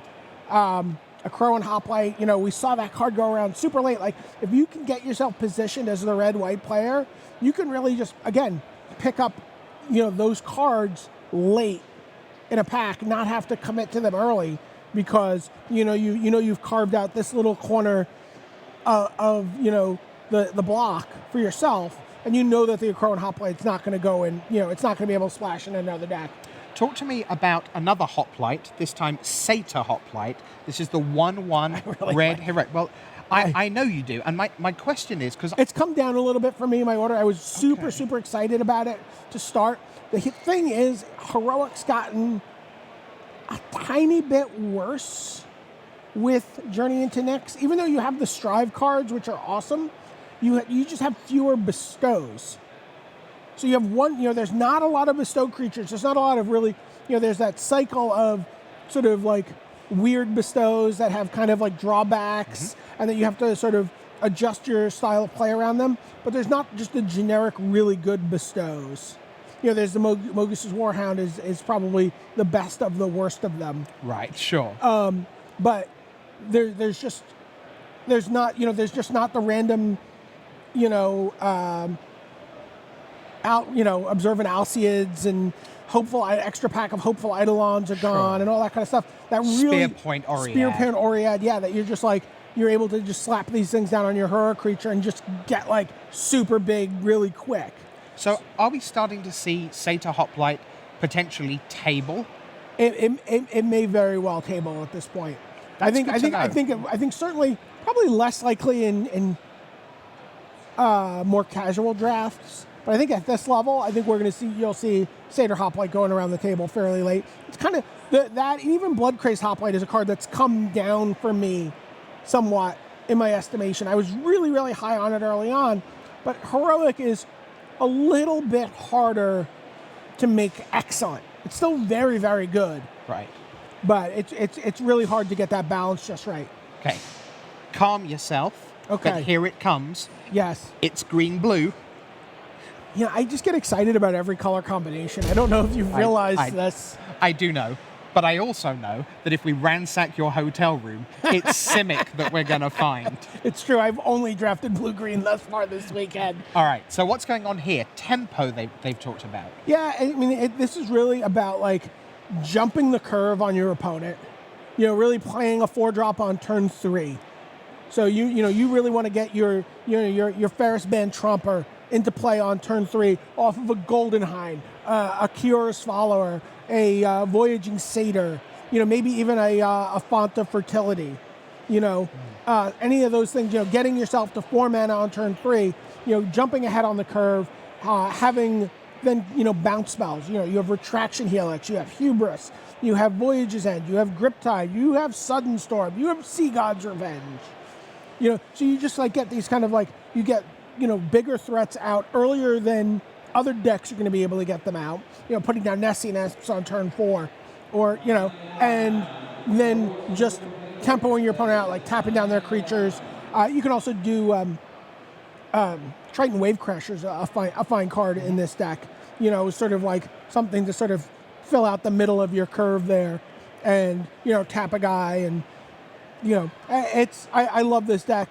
It can be a little hard to come back if you're really far behind, Right. but it's also capable of stealing it. And aerial maneuvers is so good in this deck, especially because you have like these just Nessian Coursers and Ferris Band Trumpers, and you have your Nessian Asp, And you have 5/4s for you just 6. you just have all this like stuff on the board, but it's kind of like clumsy, and they can block if you just attack with everybody, and they can kill you on the crack back. You're like, oh, you know what? I'll just spend 4 mana. These 2 guys get +1/+1 and flying, or I'll spend 7 mana, and these 3 guys will get +1/+1 and flying, and just come over and win. There's a lot of overruns in this format with the Strive cards. Right, and because you've got 2 big guys to start with, the 7 mana, you don't need to live that dream most of the time. Sure. 4 mana is my 4/5 and my 3/3, both getting +1/+1. That's 9 flying damage right there for 4 mana. Who wouldn't want to play 9 flying damage for 4 mana, as it were? A terrific card. Must do the quick history lesson and say, well done for whoever named that card Golden Hind, which is, of course, Sir Francis Drake's flagship from the Spanish Armada in 1588. Is it? And I bet you weren't expecting to hear that on a Magic stream. I certainly wasn't. Yeah. One final thing on there, Warwing Siren. Yeah. I love the way when people sort of give cards nicknames, sometimes it's misleading because the card isn't really what they're analogizing to. Sure. But when they say the Blue Winged Steed Rider, that actually gives you a pretty good clue to how powerful that card is. Yeah, and this card's actually, I think, in some ways, a little better than Winged Steed Rider. There's a lot of times where, you'll play, like, let's say you want to play a Winged Steed Rider on turn 4 and have a trick open, and that trick is God's Willing. But, you only have 2 white. Warwing Siren is so much more flexible. You can go, okay, I'll tap my 1 blue for the Warwing Siren, I'll tap my 2 green, I'll keep my blue open, and now I can, I have aerial maneuvers that I can, make my guy bigger if you're going to do something. It's, it gives you that, just having 1 pip in the casting cost gives you so much more flexibility with your tricks. Being able to play it on turn 4 and, play around, their Lightning Strike. Flexibility is a word that I think very much applies to our next color pair when looked at through the lens of the history of the game. It's green-white, and this, more than many color pairs, feels to me, BDM, like a color pair that has done an awful lot of different things over the years. You can't really pin green-white down to being a thing. So what is green-white this time around? I mean, green-white always feels like a little toolboxy. And to me, historically, right? It feels like cheap white creatures and green mana acceleration, and creatures that have weird abilities, like, oh, your creatures come into play tapped, or it's all this kind of stuff, and then combat tricks. Yes. Right. The combat tricks have been there forever. Yes. But it's noticeable that you can play green-white that is super aggressive because you're prioritizing your sword-wise centaurs and your 3/3s for 3 at the back end of a curve, and then you go reap what is sown. We've got on the screen there. I was Sure. like, well, here we are. I'll make all my guys big, kill you. And then there's your, like you say, playing Golden Hind and ramping Yes. towards your sort of 5 drops on 4 and your 6 drops on 5. I'm sensing a softness in your heart for green-white, Richard Hagon. Are you a green-white player? I never pegged you as green-white. No, I'm not. Are you sure? Are you sure? Might have played it once or twice. Crowan Mastiff's a card that was on the top of that comments list and really kind of surprised me. It feels, at first blush when the card image gallery was posted, and you're like, yeah, 4 mana for a tapper. That's no master decoy. It's no man. I opened up a pack the other day, by the way, with 14 Crowan Mastiffs in it. It was a dog pack. It's the opposite of a god pack. Oh, thanks for explaining. He didn't warn me. He didn't warn me. Thank you. Thank you very much. The thing is, with a Crowan Mastiff, dragging us back to Yes, strategy sure. for a moment, if you don't mind. Tiniest bit. Tiniest bit. You talked about bestow a couple of minutes ago, and you're saying there's a little less of that, which is obviously true. Sure. Does that, again, kind of drop the value of a tapper? Because really, a Crowan Mastiff, if you want to play a 4-mana tapper, what you're basically saying is, I would like to not get beaten by your 10/8 flying, lifelink, trampler, Voltron. Yes and no. I mean that's still. It's not like that's gone away. No, right. It's not like. I mean those are still out there, and in fact, there's less risk of your opponent, with fewer bestow creatures spreading their bestows out and making a bunch of like little mini Voltrons. If they're going to have 2 things on a creature, they may not have a lot left, so you can tie up their best creature with the Mastiff. Okay, so that's green white. We're going to come back to the desk now. By the way, banishing light, is just worth noting. Is just like really just one of the such a good uncommon, and really one of the reasons you want to be white in this draft format. We're going to come back to the desk because we've got lots of housekeeping to bring you. You'll see much more on the draft archetypes later in the weekend. Marshall will be here tomorrow lunchtime to bring us much more on the draft archetypes. So if you haven't seen your favorite, it's coming. But let me tell you the story of Josh Haller, who we mentioned from New Zealand, playing in his first Premier event, not just first PT, never played a GP, got paired against a Grand Prix champion and 2-time Grand Prix top 8 man, Christian Calcano of the United States. It was one of the last matches of the round to come in, and Josh Haller has a 100% Premier event match win record by beating Christian Watch out, Calcano. Jeremy Desani. A full 23% better than Desani. I think that's why we avoid anecdotal stats most of the time. Other big matches to tell you about. You can see there on the board. Here's our feature pod 1. The results are in. Roberto Berni is a winner over Paolo Vita Dama de Rosa. Josh Haller, we've just told you about. Luis Scott Vargas is a winner. He defeated Ryan Miller in round 1. And Josh Utter-Leighton, also a winner. So 2-1 for the 3 fireballers on that. Christian Calcano, now on TCG Player, you've just heard about. And then Chance Zhang, he was up against Josh Utter-Leighton. That's why he lost that one. So let's take you to our other feature pod. This is Draft Pod 4, and we've already seen Jeremy Desani drafting in this one, and we've seen Willie Adel draft at the wall with BDM and Randy. Let's see how they panned out. So Jeremy Desani, 2-1 over Wenzel Krautmann from the Madness Neon team from Germany. Alex Gilladin of the Russian Federation, he won his match against Stephen Dickman, PTQ winner. Then you saw Guillaume Wafatapa take down Willie Adel in a pretty handy fashion. And that leaves Josh Taylor with his 1 Pro Tour from Berlin 2008. He went up against Bob Marr, and as you said, BDM, Bob Marr not super He was super happy. salty about his deck.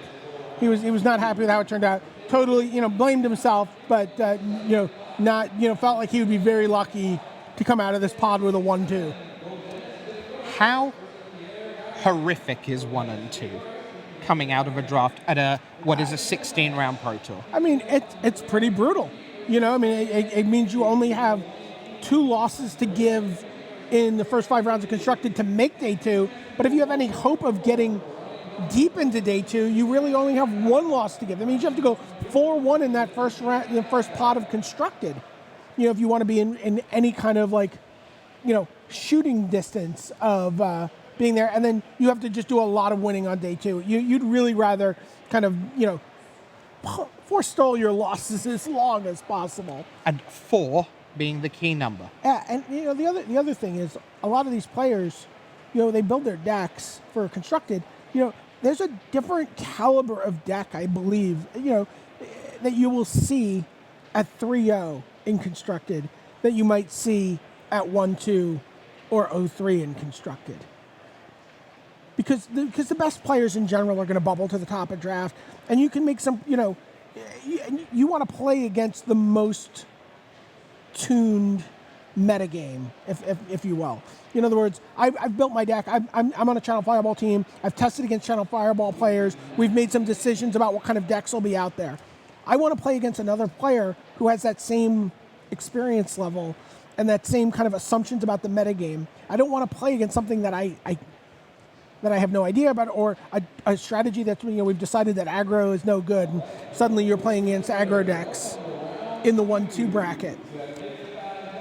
The big teams, yes, Fireball, Pantheon, Madness, TCG Player, who is it that they think they're testing to play against? They're certainly playing. What they're doing is they're looking for a lot of times you'll see players they want to build a deck that can survive in the wild of day 1, and play against anything, and then against and have some strategy on day 2, where you can play against where they really kind of assume once we get to day 2 it'll just be us super teams. Sure. Right. So the Japanese were when they were the first in 2005 when they were first really ascending onto the world stage as a dominant Magic superpower. You would see they would often have a deck that was tuned day 1 with a transformative sideboard for day 2 to beat control.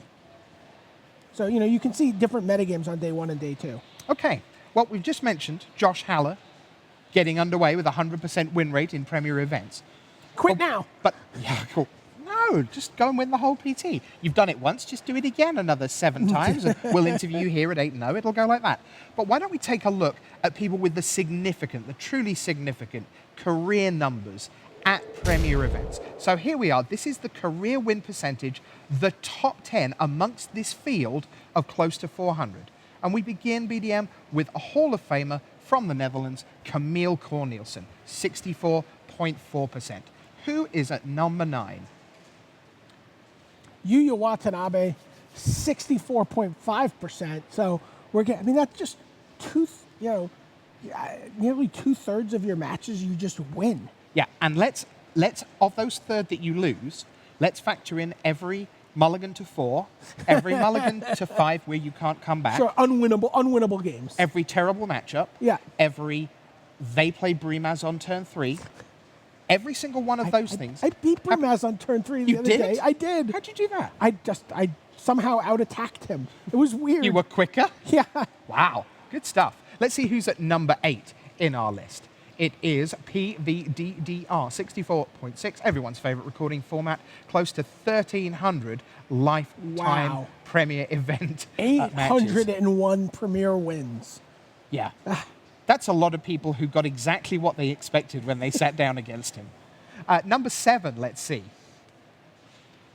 That's a surprise. It's a smaller sample size. But Seth Manfield, someone who's done extraordinarily well at GPs. Mm-hmm. Twice a Grand Prix champion. Twice a champion. American player, obviously. 65% win percentage. I mean, you see 800 wins to 310 wins. Can he sustain this? Now that he's at the Pro Tour on a regular basis, it's going to be fun to watch. Absolutely. On we go. We're into our top 6 for Premier Event career win percentage. It's Patrick Dickman. Very small sample size. I would think around about 112 of those wins came at the last Pro Tour in Modern. Yeah, Patrick Dickman, someone who's really impressed a lot of players, and certainly made a big impression on us on the coverage team watching him play. Just his Tarmo twin approach. He was just meticulous. Yeah. Yeah. Meticulous and ridiculous. He's Yeah. just super, super good. Our top 5, here we go. It is Andrew Cantillana of the Philippines. So this is someone, so the story here is, of course, someone who doesn't go to a ton of GPs, a lot in the local area. So that's why he's on there. We go on, up we go. Let's see who's next. It's Corey Burkhart, again, regular now on the PT, just over the 100 mark for Premier events. On we go. Let's take you to our top view. Here's Kai. Now this is crazy to me. Crazy to me because look at how many more matches he has. Let's move on to number 2 then. Yeah, number 2 is Felipe Tapia Becerra, our reigning Rookie of the Year, closing in on his 100th win. And the number 1 for Premier Event career win percentage, well, it's the boss man, the number 1. That's Jeremy just ridiculous. Desani. That Okay. is just ridiculous. Great news. Players are ready for round 2. We can offer you Brian Braun Duin of the United States against a former world champion in Junior Ianaga of Japan. We can give you Trey Van Cleave of the United States against Andrea Mengucci of Italy. That is the King of the Hill match because Andrea Mengucci stayed in, beating Sean McLaren in round 1. Then we have Pierre Dajon, runner-up from Pro Tour Theros, against Galdenis Vidigiris, another Pro Tour runner-up. But we begin with the Battle of the Fs. It is Ivan Flock of the Slovak Republic against John Finckel of the United States. It's time for round 2 of Pro Tour Journey into Nix.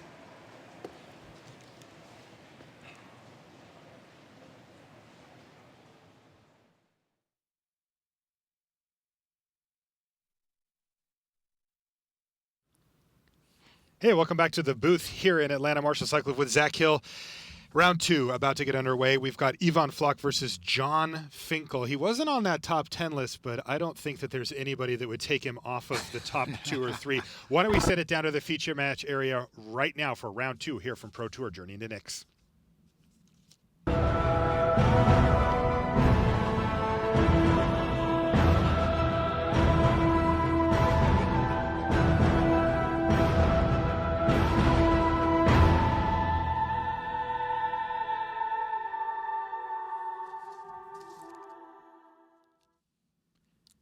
Hello and welcome to coverage of Pro Tour Journey into Nix. We are in Atlanta, Georgia. I'm Marshall Cycliffe. I'm in the booth with Zach Hill, and we are ready for feature match area coverage down in round number 2. We've got Ivan Flock versus John Finckel. They are eagerly awaiting to play some magic here in the second round. Zach, we're in limited, full block Theros block limited here. That means that we've introduced the Journey into Nix pack as the pack 1 pick 1. We saw some pretty interesting drafts before. Take a look at John Finckel, Hall of Famer. Johnny Magic, he's one of the best ever, if not the best. Playing against Ivan Flock, he comes from Slovak Republic, and another great player, really an up-and-comer in relation to John, but he's actually an established vet in relation to most Magic players. As being compared, what your experience level is relative to John is sort of an unfair comparison, I think. Agree. All right, so we're underway here. Ivan leads off with a Forest and a Plains for John Finckel. No turn 1 plays for either player.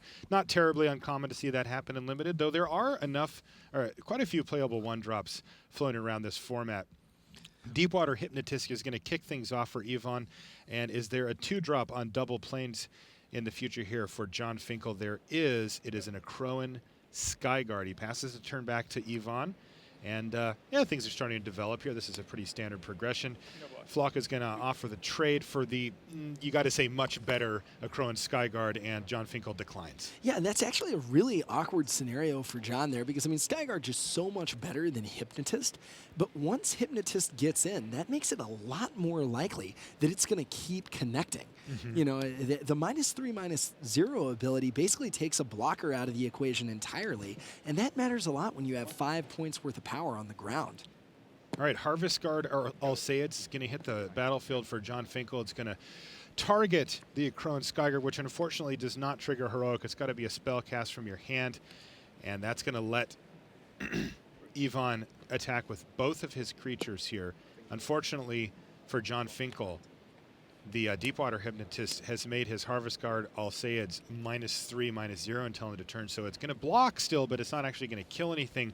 And a nice little curve here for Floch. He now adds a Ferris Band Tromper to his battlefield, and things are really getting moving here for Floch. Now back on John Finkel's side, another Plains. Is he mono white? What's going on here? It looks like he's not mono white. We don't have the hand viewer up yet, but we see Satyr, Grove Dancer, Time to Feed, Mischief, and Mayhem all in Finkel's hand right now, but he still has Hold It Bay, as well as another Harvest Guard Alceid. So plenty of threats to play on Finkel's side, but that is a really powerful Hypnotist into 3-2 into 3-3 Fury's Band Tromper hand for Floch. And we see Whitewater Naiads capping off that mana curve. I mean, really one of the best possible draws for Floch this game. Man, the old 2, 3, 4, 5, that is pretty rough to beat. Now, does he have an extra land here that he can play as well to play the Whitewater Naiads? It looks like what we're seeing is Forest, Satyr, Wayfinder, Naiads, and Archetype Imagination at 6. I mean, if he gets another land, just 2, 3, 4, 5, 6. A lot of unblockability and just representing a lot of damage any way you look at it. All right, everybody's going to hit the red zone. One of the Harvest Guard Alceids, the middle one there, has -3, -0, so it's going to be an 0-3 blocker. The other one, fantastic, a 2-1. Excuse me, a 2-3 blocker, and Ivan is going to give his Deepwater Hypnotist unblockability until end of turn and attack with everybody. And that's, you may be wondering, okay, why is he giving the 2-1 unblockability instead of the 3-2? But allowing him to keep connecting with that Hypnotist means that Floch basically gets to just shut out a blocker every single turn for the rest of the game, determining that that's definitely worth the one fewer damage that he's going to be able to deal this turn. Also, it lets him get in with that creature, where he wouldn't have been able to attack with it at all otherwise, because there was an active 2-3 that was sitting there. Exactly. The 3-2 can trade with the 2-3. The 2-1 would just be attacking into it, accomplishing nothing otherwise. Just getting munched. So pass the turn back to John Finkel, who now does find a forest. So both of these players, of course, sitting at 1-0 in their draft pod. They have won their first match, and they find themselves in the second match here. And man, Ivan Floch with this savage curve out here, 2, 3, 4, 5. And if he's going to draw a land next turn, it could be 2, 3, 4, 5, 6. That is incredibly difficult to beat in limited. But we're going to see if John Finkel can find his way out of it. If anybody can, it's him. Well, and I will say John's hand, Time to Feed, allowing him to gain a little bit of life. Hold at Bay, preventing 7 entire damage. That can neutralize almost an entire attack from Floch. And with Mischief and Mayhem in Finkel's hand, he will be able to end the game in just an attack or two if he's able to stabilize and make sure he doesn't die on the counterattack. So Finkel, having hit that forest, now has a lot of options. He's got to figure out how he can grow his Skyguard. He's got to figure out how he can stabilize and not die. He's got to figure out how to maximize his combat tricks. So even though he only has 5 mana and 2 creatures on the battlefield, just a lot of options for John right now. All right, let's see who he's going to start off with here. Looks like a Satyr Grove Dancer, and he's going to put a +1/+1 counter on his flyer.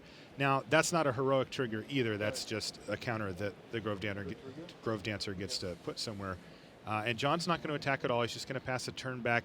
There is an Inspired trigger on the Ferris Band Tromper there. And is there a land here for Floch? And he's deciding what he wants to shrink. So I think we're still in his upkeep here. We've got 2 Inspired triggers. The first one already resolved. That's on the Tromper. It got a counter.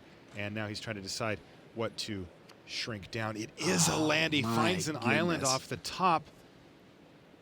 Now, this time, though, he does have some considerations, as John Finkel has 3 mana, and even though he finally found his green mana source on his big 5 mana Found My Green, he just played a 2-drop.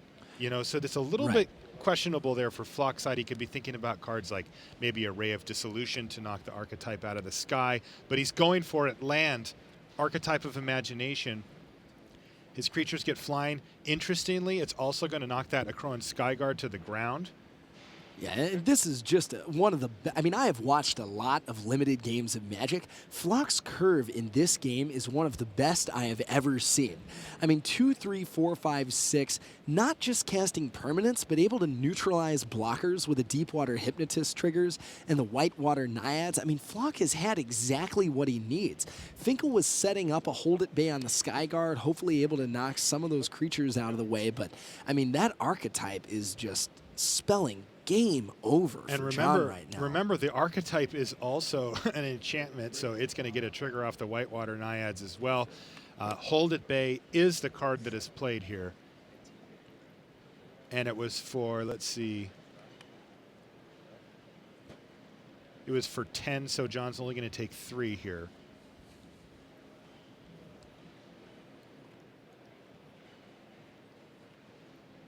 So John's got Forest, Mischief and Mayhem, Time to Feed in his hand. And Time to Feed, the kind of thing that you want. I mean, you're going to be able to eat that archetype, gain some life if you need to, but not, I think, able to keep any of your creatures around. Yeah, I mean, you've got a 2/3, a 1/1, and a 2/2 that can grow into a 3/3. You can neutralize Hypnotist, which will gain you some life, but I mean, that's going to be a big crackback from Flock's side. And Mischief and Mayhem, good Magic card, capable of ending games, but 18 is a lot of also, damage. I mean, he can't even eat something with his Time to Feed, right? I think he's able to kill He can the trade. 2/1. Yeah, or he can right. kill His the own creature's Deepwater. going to die. He can kill the Deepwater Hypnotist, but he doesn't even get to just remove something with it. Right. So this is just a really tough spot. He has to kill that Archetype of Imagination at some point. All right, he's going to attack for starters here. No blocks. Sure, take. And there's no blocks. That's going to drop Yvonne Flock down to 14.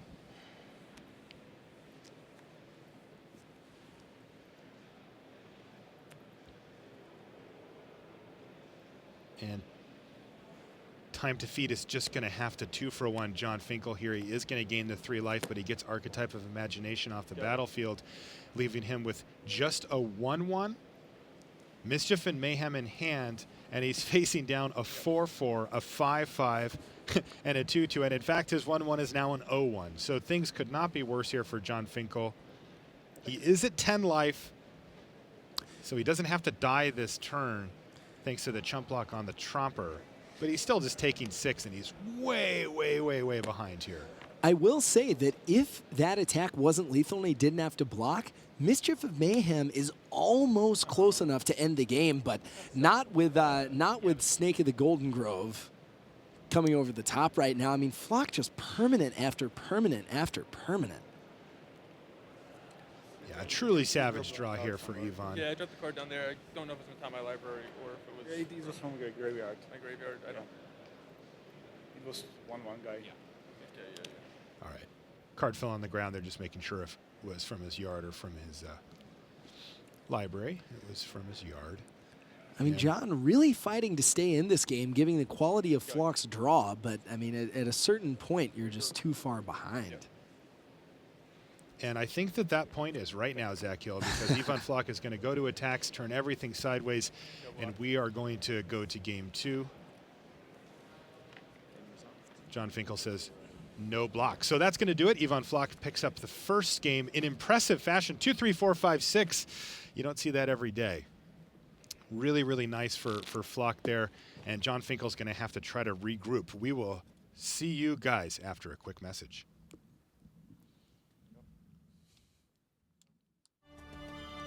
Outfit your Magic collection with the newest Ultra Pro accessories from Journey into Nyx. You can see the full array of card sleeves, deck boxes, playmats, and portfolios of your favorite Magic artwork at ultrapro.com.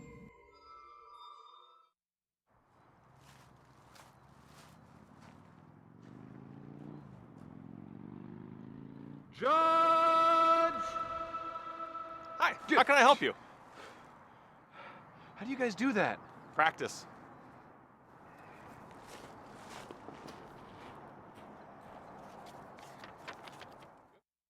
You've watched the Pro Tour. How about playing on the Pro Tour? Qualifiers for Pro Tour Magic 2015 are going on now around the world, with winners earning both an invitation and airfare to Portland this August. Visit wizards.com/PTQ for more information. And welcome back to the feature match area here at Pro Tour Journey into Nix. I'm Marshall Sutcliffe. I'm in the booth with Zach Hill. And we've got that curve out, Zach, was just, can I say it? I think you can. It was devastating. It was a devastating curve out from Flock's side. I am not exaggerating. That is one of the most brutal openings I have ever seen on the Pro Tour. I mean, it wasn't as though Finckel was sitting there doing nothing. You know, he's playing creatures that ordinarily pretty good on defense. You know, 2 threes. He had a Crow and Skyguard on the second turn, one of the premier cards in the format. But Flock just laying it on with, Naiads getting through some damage into the archetype of imagination, which is just literally over the top. An absolutely incredible start for Flock. Yeah, it was really nasty. And it's funny because, for those of us that play a lot of limited, we pay attention to our mana curve, right? We pay attention specifically with the creatures about that we can have things to do at every stage of the game. Weighted a little bit towards the early stages of the game because, well, those always happen. Later stages of the game sometimes don't.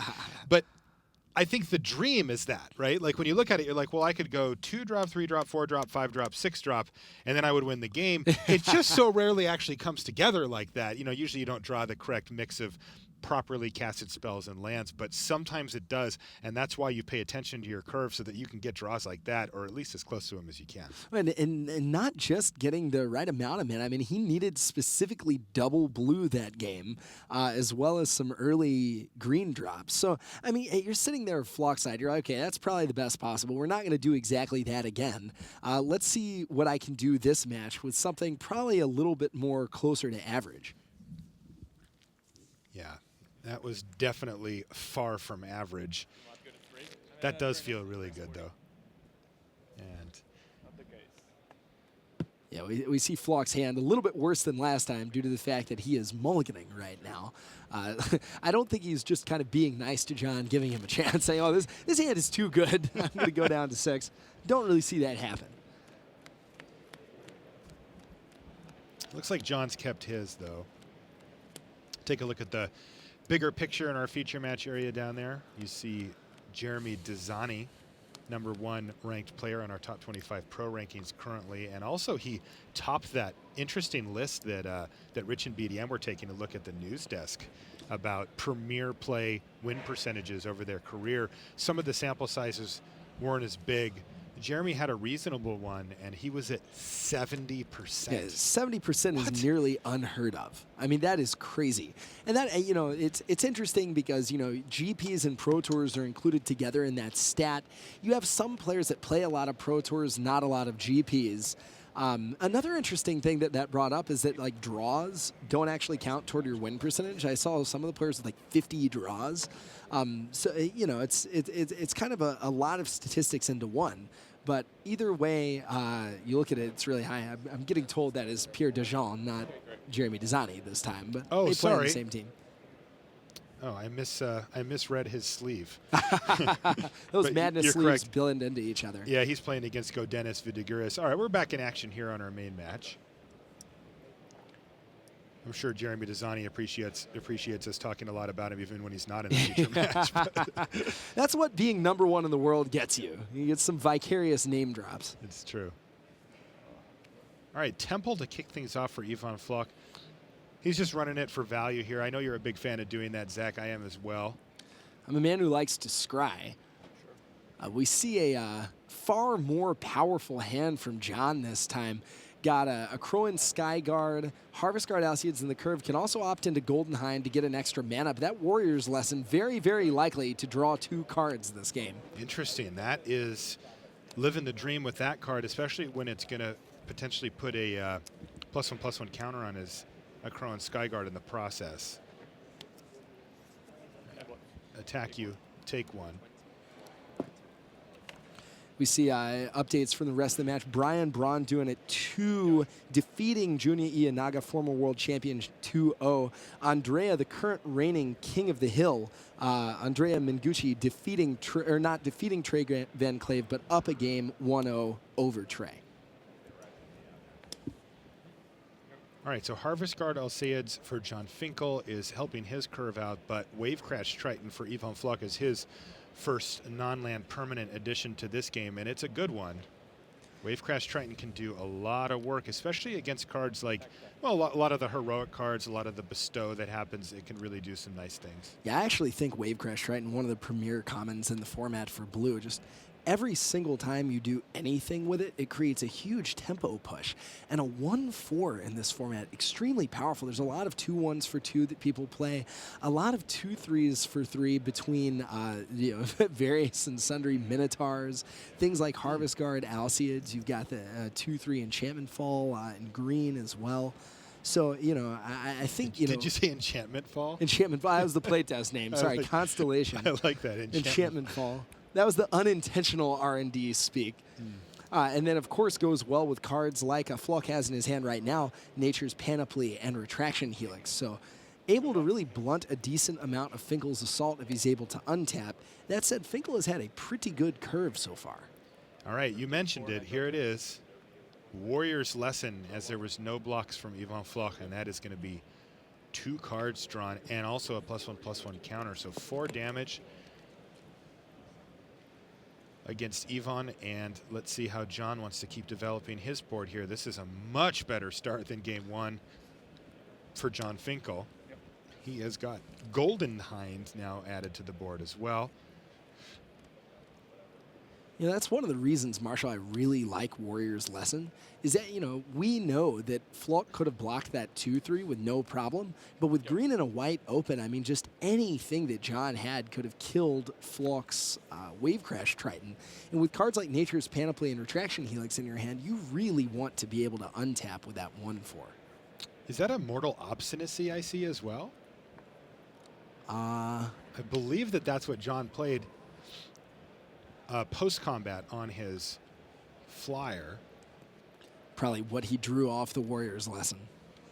Exactly.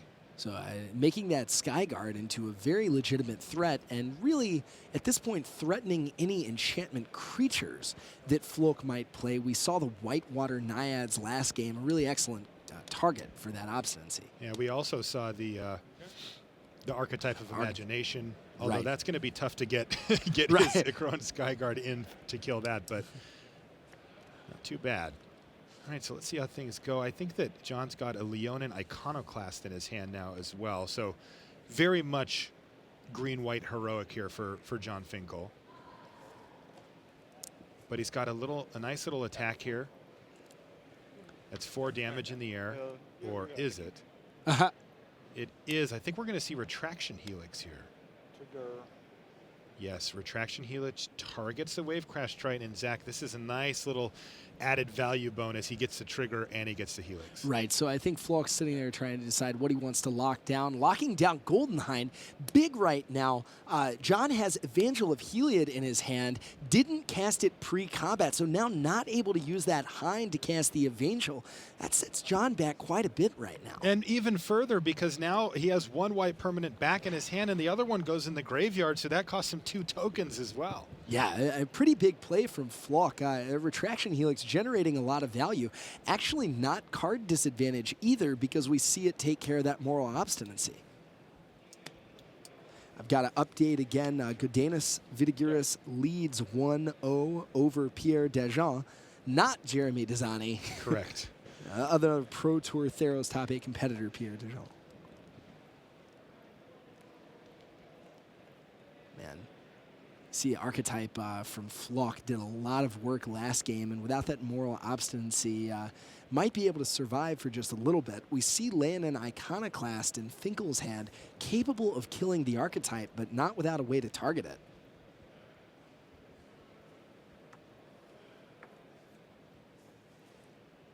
Yeah, that Golden Hind getting tapped down is pretty brutal.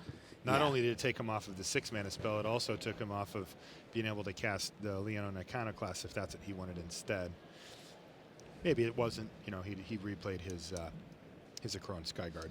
Yeah, and it's tricky there because, again, Finckel could have cast it pre-combat, but then you're just representing stone nothing if your opponent does anything. Green-white, one of the upsides of the deck is its ability to have a combat trick at all times. There's 20 of them floating around this format. You can just have one all the time. And if you're Flock, what you want right now is a 6th mana. Sitting on Rise of Eagles, Archetype of Imagination, Nature's Panoply still pretty good right now with Wavecrash Triton and another creature. I think you're trying to decide exactly how badly you want to attack and what that attack's going to accomplish. Yeah, right now John Finckel's sitting at 20 life, so Yvonne has a way to go before he starts chipping that down. He's sitting at 15 himself, under a little bit of pressure right now, but in a pretty stable board state here. He can kind of go either way. Yeah, if you're leaving it back allows you to block the Harvest Guard Naiads. Normally you don't mind trading 3 damage for 2 damage, especially since you have a 1/4 back to block, although he indicated that he didn't want to block with it earlier, so I'm suspecting he's less likely to put it in the way, but... Yeah, he doesn't want to lose his Harvest Guard Alseids here, so he takes it. Oh, also, I it's think unblockable. It's unblockable. Also, it's unblockable. Thank you, Zach. He chooses not to block due to the fact that he cannot. Right. Also, I think he just wants to keep the Alseids around here. Yeah.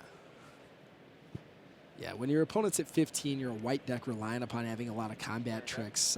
You need as many creatures on the board. We also saw the 2 creatures get +4/+4. You really want to make sure you have 2 creatures on the battlefield. All right, so point in time. Yvonne's going to block the Harvest Guard. I'll say it's take 1 damage in the air, and we're going to see the Iconoclast here, sort of preemptive. And it's not good news on that one, Yvonne.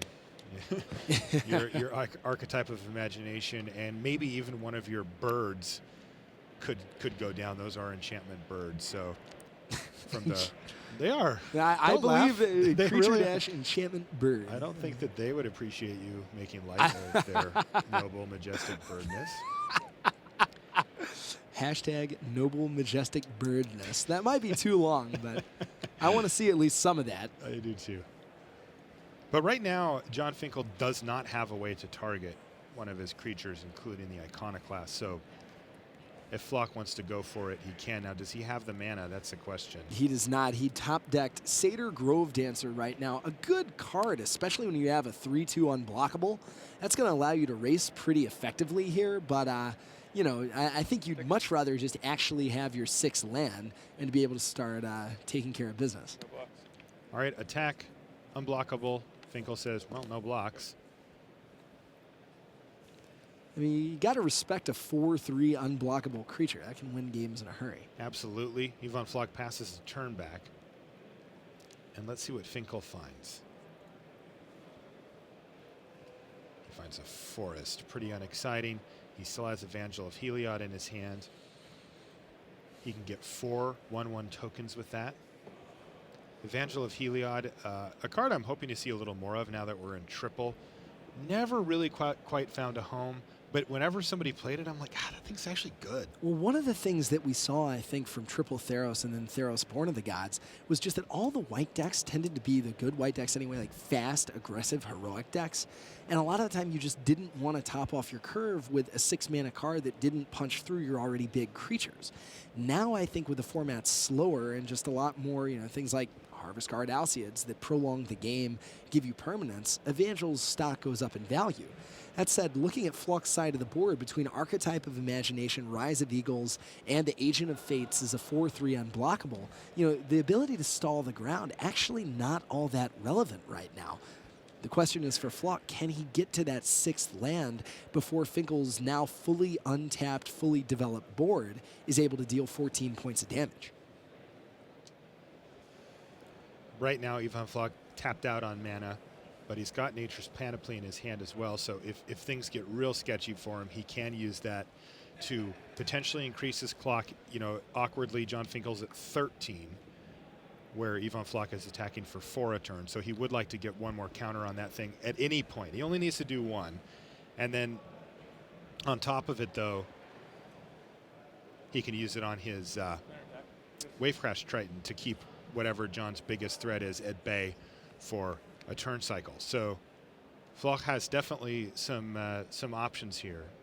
But for now, John Finckel's attacking with everything. And Yvonne's going to block the Leonin Iconoclast, and he's also going to trade off Satyr Grove Dancer for Golden Hind. And that means that he's going to take 3 damage. And there it is. 1, 2, 3, 4, 5, 1, 1. So John Finckel, big turn for him there. He loses his Golden Hind to the much inferior 1-1 Satyr Grove Dancer, but he does refill his board with soldiers and, of course, the 1-3 Evangel of Heliod. So a big push here for John Finckel to try to even up this match. Passes the turn back to Flock. Let's see what he comes up with here. As far as getting in for damage goes, he really is kind of eggs basket one. And he passes the turn back.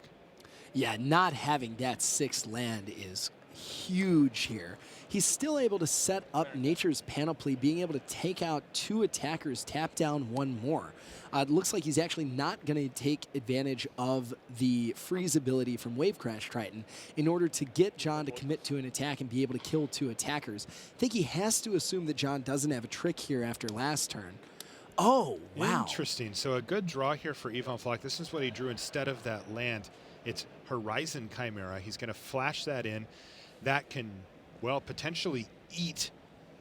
Well, it can eat a token if he wants to be guaranteed to kill something or to take it off the battlefield, but he can also throw it in front of the Akroan Skyguard if he hopes that John doesn't have any way to target. You know, I think you just have to assume that John doesn't have anything. I think you want to take out the Evangel of Heliod, the Akroan Skyguard, and just maybe one of the 2. I mean, it's hard. You know, obviously, you need to think about what's your life total. It looks like John's attacking for what, 3, 5, 6, 7, 8, 9, 10, 12 damage. So you know you're going to be able to survive the attack regardless, assuming that you block anything, and of course you are. Horizon Chimera going to give you an extra life. The reason that I like not playing around tricks is that a lot of tricks John's just going to cast on an unblocked creature and kill you. So I think you have to assume that he doesn't have anything and optimize your blocks accordingly that way. And it looks like Yvonne agrees with you exactly. He's going to block Harvest Guard Alceids with his 3-4. He's going to throw. Oh, we're going to see the Nature's Panoply here as well, though. Yeah. Interesting. So that's going to get a trigger. Now, that doesn't matter for this particular combat step, but it is going to mean that his Wave Crash Triton not only stays alive, but also eats the Iconoclast. So a pretty big turn there for Yvonne Flock. He is going to take, what, 6 damage here?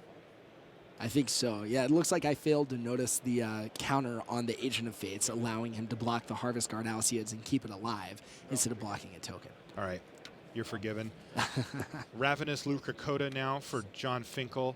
He does have enough mana to pay for the Monstrosity. It's got Monstrosity 3. It's a 2-4 Vigilance. Solid creature and another solid attacker here.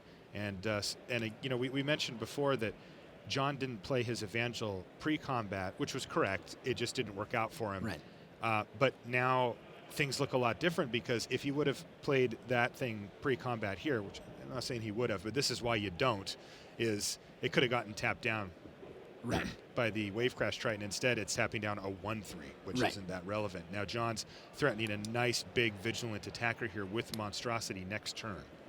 Lucracota has just wildly impressed me the more I've played with it. The 2-4 Vigilance body is very, very relevant. Able to nickel and dime some damage and gum up the board, especially in concert with any sort of trick. Agreed. Now this is an interesting one. So Flock goes back up to 6. He has a Swordwise Centaur. He attacks for 7. That's over half of John Finkel's life total. So John either needs to gain some life or finish off Flock this turn. Right now, Yvonne has 2 chump blockers, and that's going to have him taking 4 damage and being at 2. So Finckel needs a combat trick. He needs a removal spell. He needs some life gain, or Yvonne Flock is going to take this thing down 2 games to 0. Yeah, so John just needs to rip a trick right here. Attacking with a lot of attackers, Flock can block 2 of them. If John has any pump, though, assuming it's more than 1 damage, I think he's able to just end this game right away. Yeah, and Flock just, he's accepted his fate. He's like, if he has it, he has it. These 2? Yes. So John leaving a token back? He did leave 1 token back.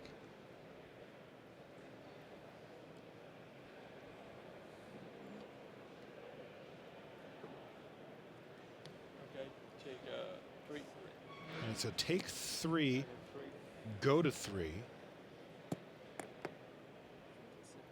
And John just passes the turn back here. gain a life, go back up to 4. But Flock, all he has to do is activate his Agent of Horizons and attack with both, and he could finish off John Finckel here.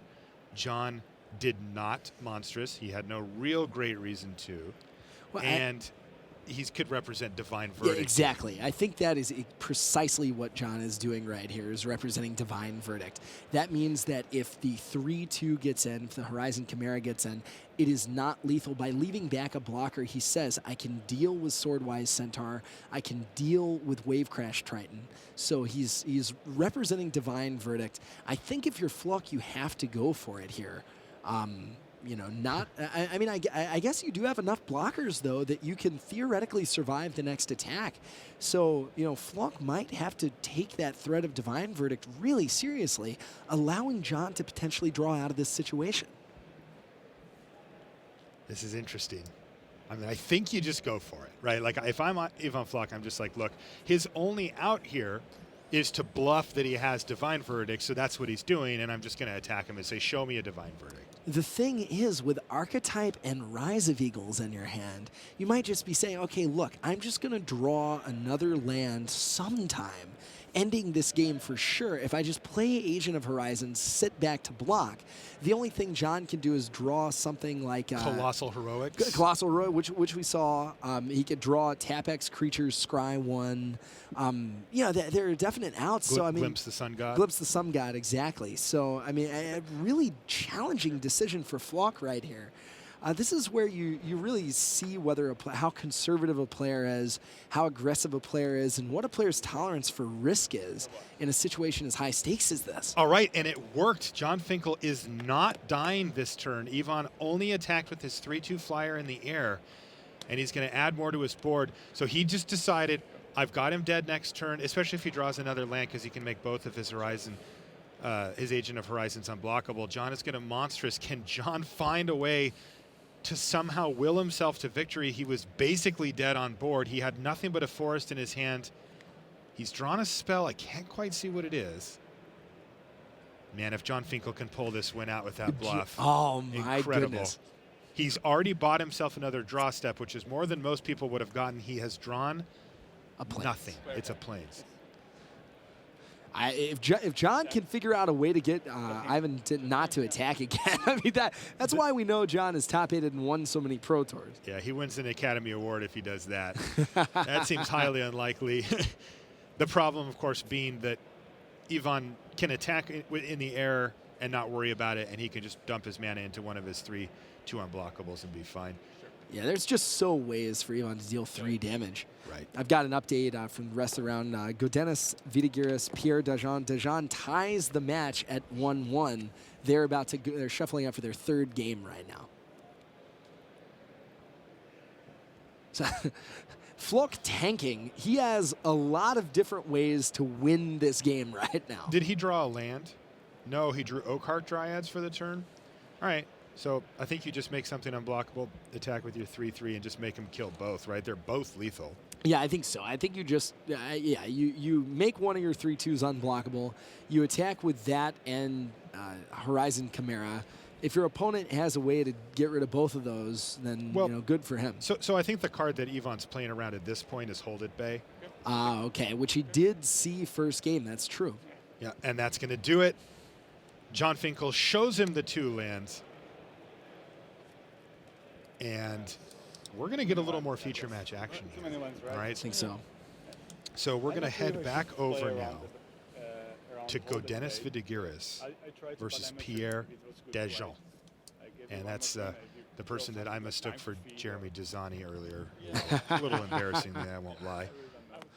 The other friend, well, he does helpfully have his name on his sleeve for us. So. Yeah, well, I saw the D, and I thought, oh, that's Dizani. Oh, Dizani. Yeah, oh, okay. Yeah. I did From not notice that. I thought that said MTG Madness. Yeah, from far away, they look a little similar. I will say that. All right, so it looks like we're in action here. Seder Grove Dancer there. This is game 3. We see Godenis Vidigiris on red-black. We see Pierre Dajon on green-red. So Wild Celebrants and a Servant of Timuret. Servant of Timuret. Both hitting the red zone here. And go says go. So I see this what you is did there. pretty straightforward. Although, no, he does not say go. He says no. So basically, he was passing priority during combat, but now he's going to play a Rage Monger and now actually ship the turn back. Get a look at Go Dennis. I went to GP Philadelphia with Godennis where we had a long conversation about how much we liked Wild Celebrants. Randomly just gets you out of situations, and the rate on a 5-3 for 5, really not that bad a rate. I don't know if you've seen the kind of work that Go Dennis does with Wild Celebrants, but he was in a feature match area to GP and blew up a bow of Nylea on 2 separate occasions with it. Oh my It goodness. was nasty. I've gotten a few Crow and horses with it. Ah. Nay. All right, Staunch-Hearted Warrior for Dajon, and he passes the turn back with a couple of cards in hand, I believe. Right now, these players are in Game 3 already. So a grip full of live spells for Godennis. Dajon, Forest, Forest, Forest. Not Oof. what you want to have right now. Godennis in the driver's seat. Archetype of Finality means that any of Dajon's blocks are lethal. 24-6, just a commanding game for Godennis. Yeah, this is super nasty from Dajon's side of the battlefield, especially because Go Dennis has 2 more great spells in his hand, and we're going to get a handshake. So that was a quick one. Unfortunately for Dajon, it looks like he drew a few too many lands and couldn't mount much of a defense against the onslaught that Go Dennis Vidiguris gave to him. All right, we've got one more feature match left, and it is the King of the Hill table. So let's jump over to that one. Andrea Mengucci from Italy, and we are all the way underway versus Trey Van Cleve. And here they go. Sudden Storm is going to hit a pair of Acroan Mastiffs. This is a part of the dog pack that BDM was talking about at the news desk, it seems. And we see, it looks like a monstrous Nemesis of Mortals and a Sigiled Starfish as well for Mengucci. Now, on the other side of the battlefield, there's a Grim Guardian wearing a Scourge Mark, and then, of course, the 2 dogs that are tapped down. And Vanguard of Brimaz is going to join the troops here for Van Cleve. Passes a turn back. These are 2 of my favorite archetypes, by the way, blue-green and white-black. I love both of these decks. I'm really excited to see them fight each other here. I really love the mid-range black-white kind of constellation deck. You're just able to really prolong the game, have a lot of great late-game cards, a bunch of 1/4s, and Grim Guardian Scholar of Athreos. But, I mean, getting a Bist every turn is not an easy way to go about it. No, but once those Acroan Mastiffs get to untap, it really does put a big dent in the plans here for Mengucci. Yeah, he has a huge creature that he gets to keep attacking with, but once it can be just tapped down every turn, it really does mitigate that threat nicely and allow Trey Van Cleve to start grinding away on Mengucci's life total with his Grim Guardian. Maybe he's got Scholar of Athreos, like you mentioned. There's quite a few cards along those lines. He's got a ton of mana. He's ready to dump a bunch of mana in there, but in this case, he just has to pass a turn back. Oh, wow. We see End Step. Fleet Feather Cockatrice here. 3/3 flying Death Touch with Flash, and that is going to add another sweet attacker to the board here for Mengucci. It did feel a little suspicious that he's got a Sigiled Starfish and just had nothing with all that mana out and some cards in hand. Yeah, we see Mengucci with Horizon Chimera and the Fleet Feather Cockatrice able to do a lot at instant speed. Another Sudden Storm can lock down those Mastiffs. Just a lot of damage from Mengucci. Mengucci's deck looks really good. Yeah, this is my kind of deck here for sure. And he is attacking for 13. Trey Van Cleve is at 17. And, you know, it's not unreasonable for Trey to think, well, I'm going to get my Mastiffs back. There's no way he has another Sudden Storm. I'm going to be able to keep this board state under control going forward. Maybe I just take it here. Maybe I chump block the 10. But Andrea Mengucci he's got plans. Well, I mean, who also has plans, though, is Trey Van Cleve. Trey has Extinguish All Hope in hand. Oh, man. So all he wants is for Mengucci to just deploy more creatures to the battlefield, especially if he's able to bait that Sudden Storm out on the Acroan Mastiffs. Those have been locked down for so long that he doesn't even really care that he has to kill them with Extinguish All Hope. That can allow him to get back in this game through the Sudden Storm.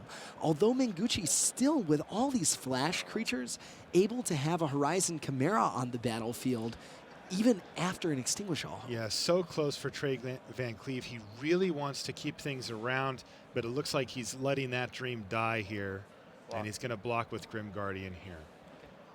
You know, it's so tempting to leave your Grim Guardian because it's the only thing on the board that survives Extinguish All Hope, but that's just not the play here. You've been playing really slowly. Andrea saying play faster, I think. Yeah, they are.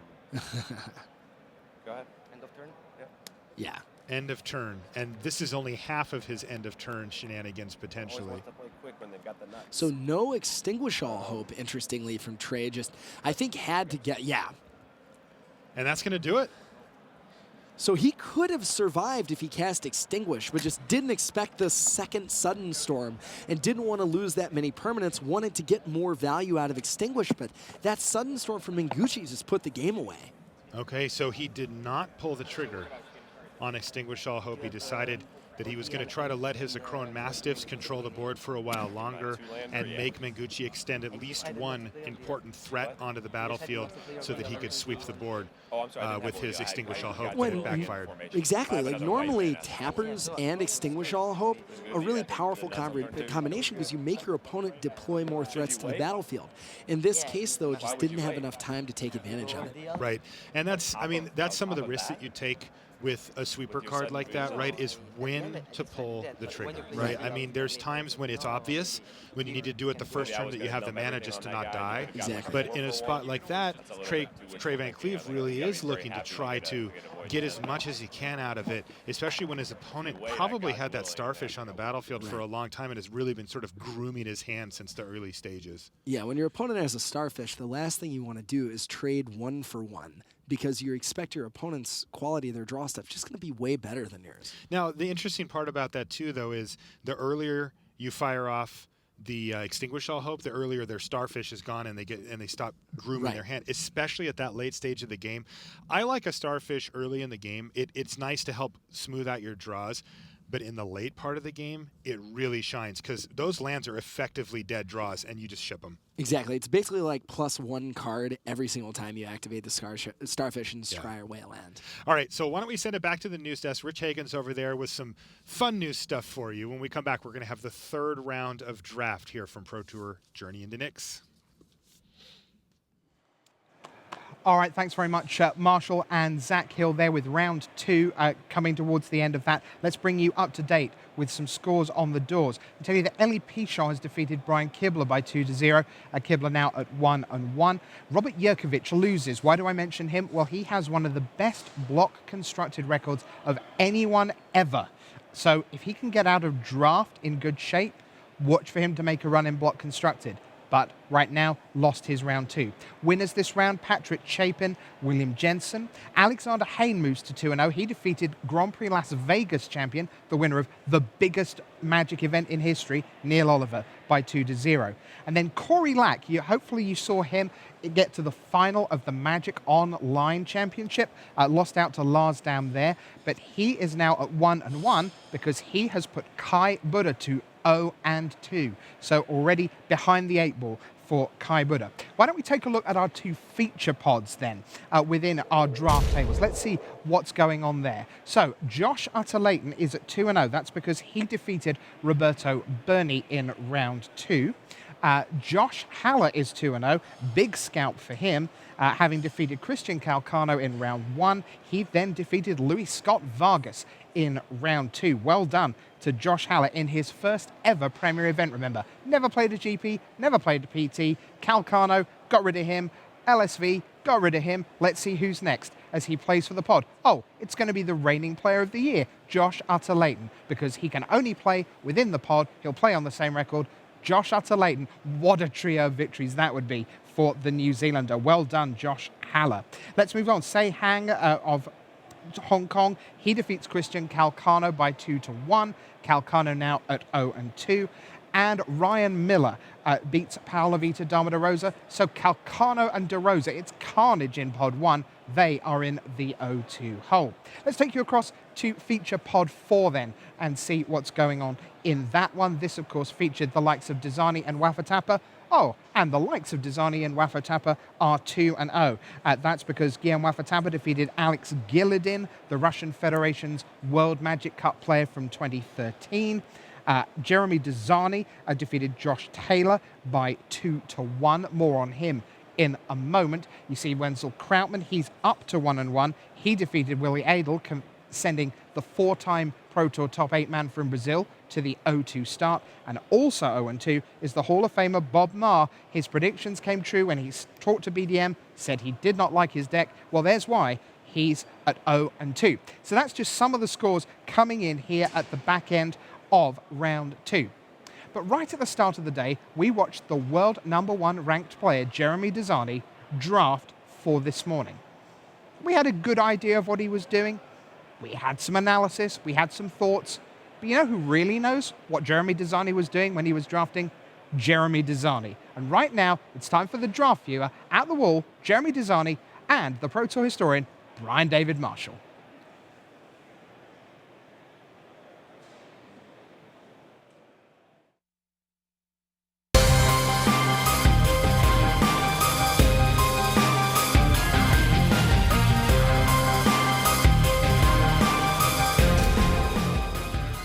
Welcome to the Tournament Center here at Pro Tour Journey into Knicks in Atlanta, Georgia.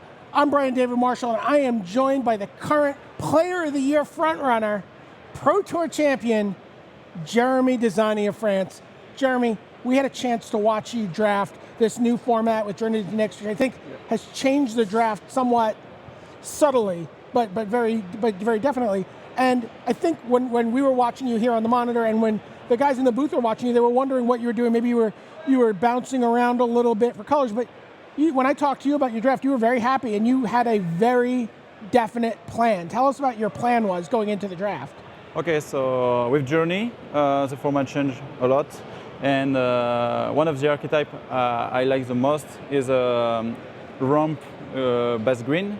So yeah, for me, it's my favorite archetype because if you can have the fix at the beginning in Journey Booster, you can draft all the rare and all the cards you want in every color after. You just read the signal and pick the best card. So cards like Font of Fertility and Market Festival, is that a card you're looking for? Yeah, I like it because in this deck you need to ramp in a big spell.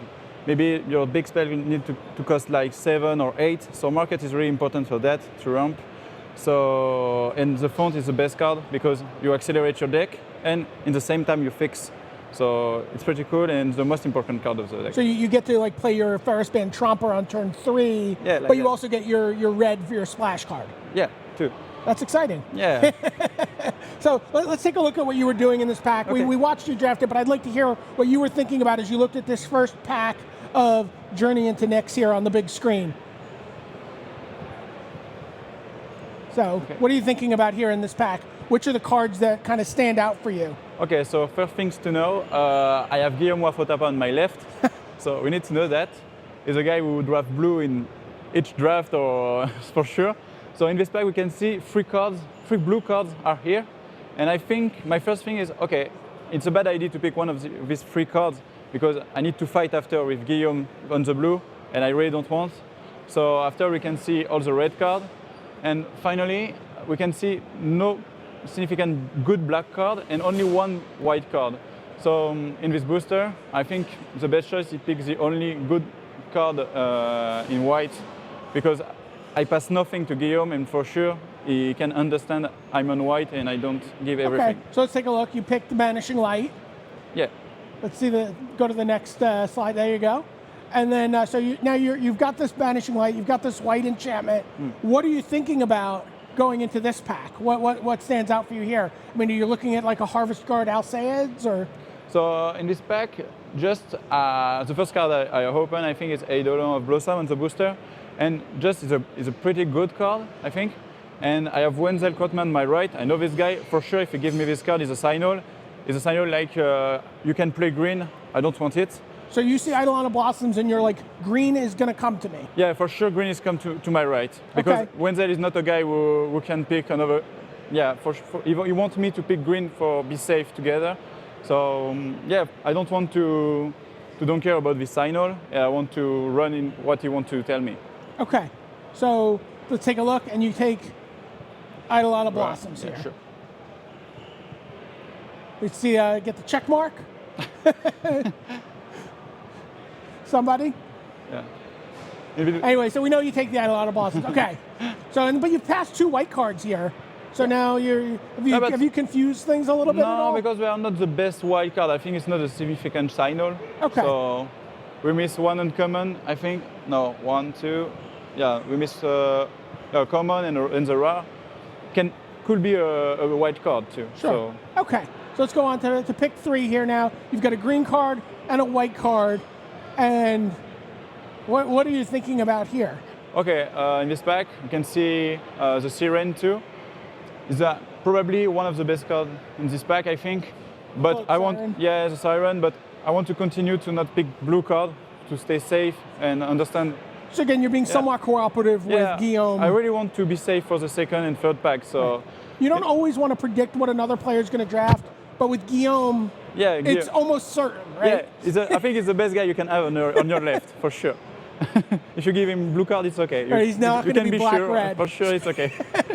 So in this booster, I want to continue to go in green. Okay. To give signal to Guillaume. I don't want to. I want to play green. So I have the choice between the 2/4 and the 5/4. Right. The Ox is like a removal. Okay. If you have a lot of enchantment, force to block is very good capacity. So, but the 2/4, I think it's safe. At the end, I choose to play the big guy. Okay, so let's take a look at. Let's get the check mark up on the screen. You did take the Golden High Knock, and how much is the fact that it is an enchantment? Also play into your decision because you have the Eidolon Blossoms? I don't know for sure.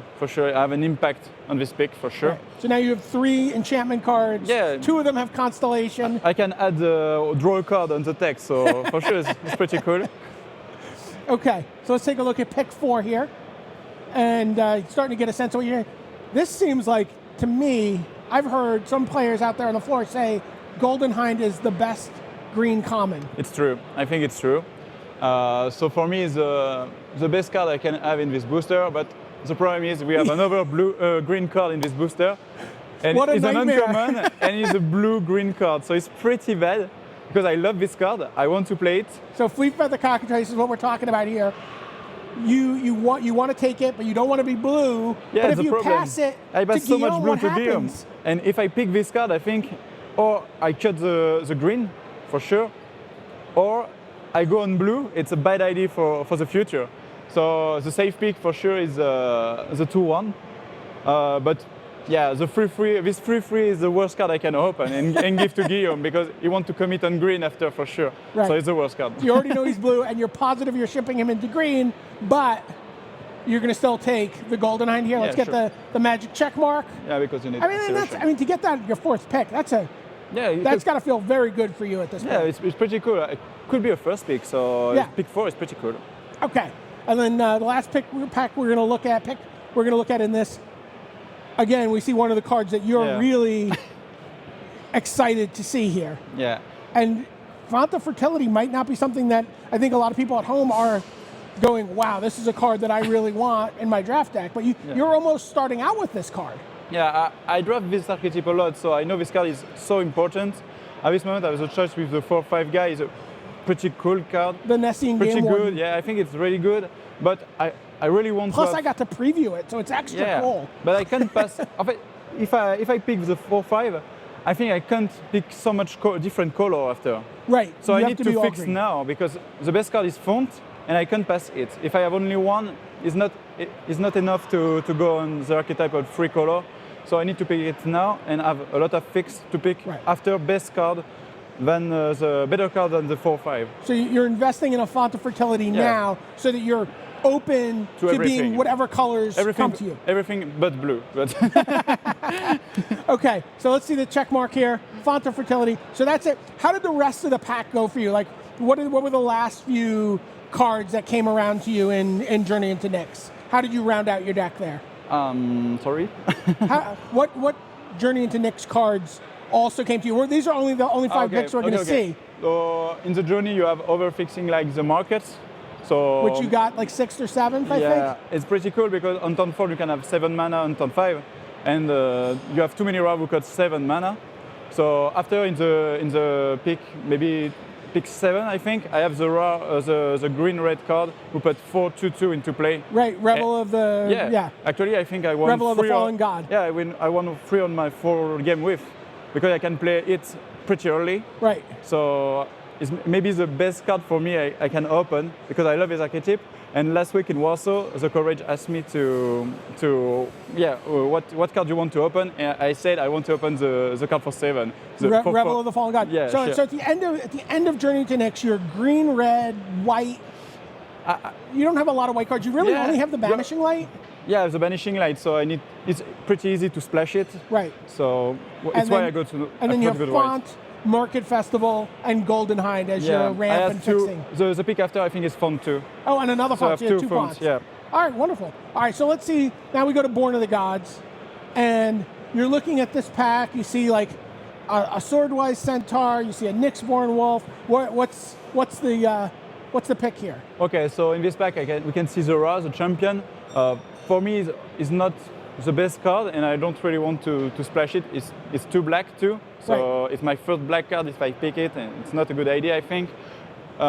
We can see the Siren.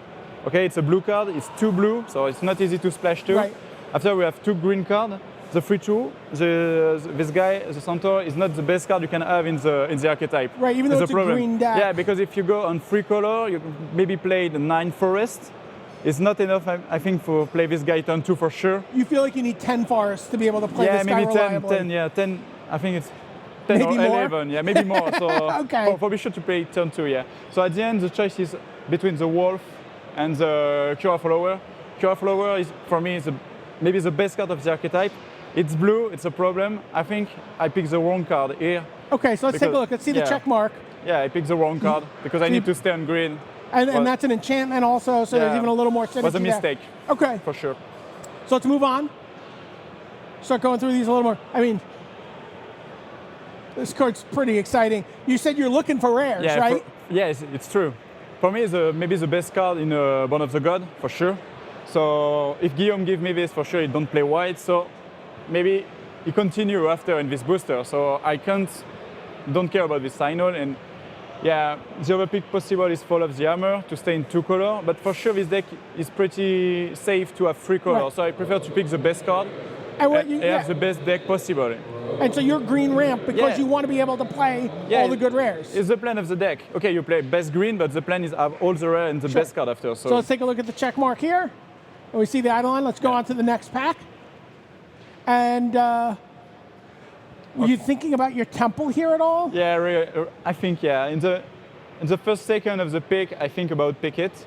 After we have the snake, but I have a big curve at this moment, I think, and I need the early drop. Okay. So let's take a look. Show us the check mark. Yeah, because here. I just pick a white card. So right. So I want to check then the next pack. There's not really much here, but no, not so much good card. I have the 3/2 who can a Crone Constrictor. Yeah, and the 3/1.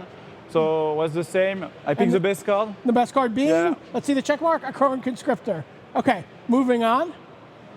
Wow, big pack. This pack is insane. Yeah. Was insane. Bolt, Fall, Forge Stoker Dragon. There's your rare.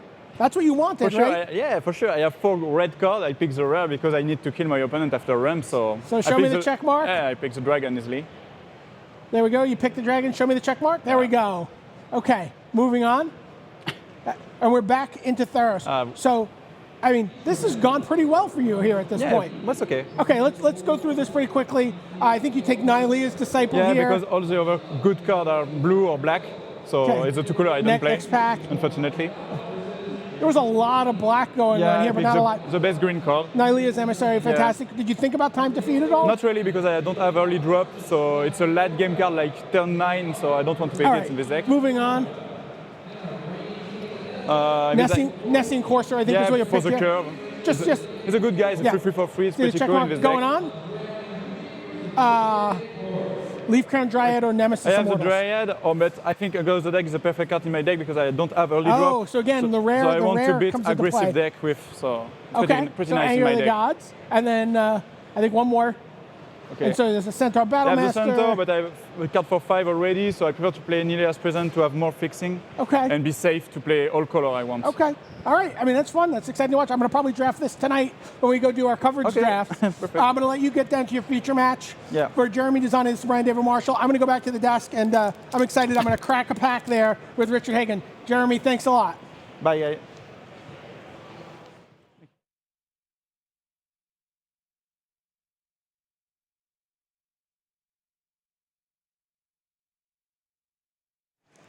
All right, so here we are, back at the desk. Go on then, open it. What have you got? Oh my God, it happened again.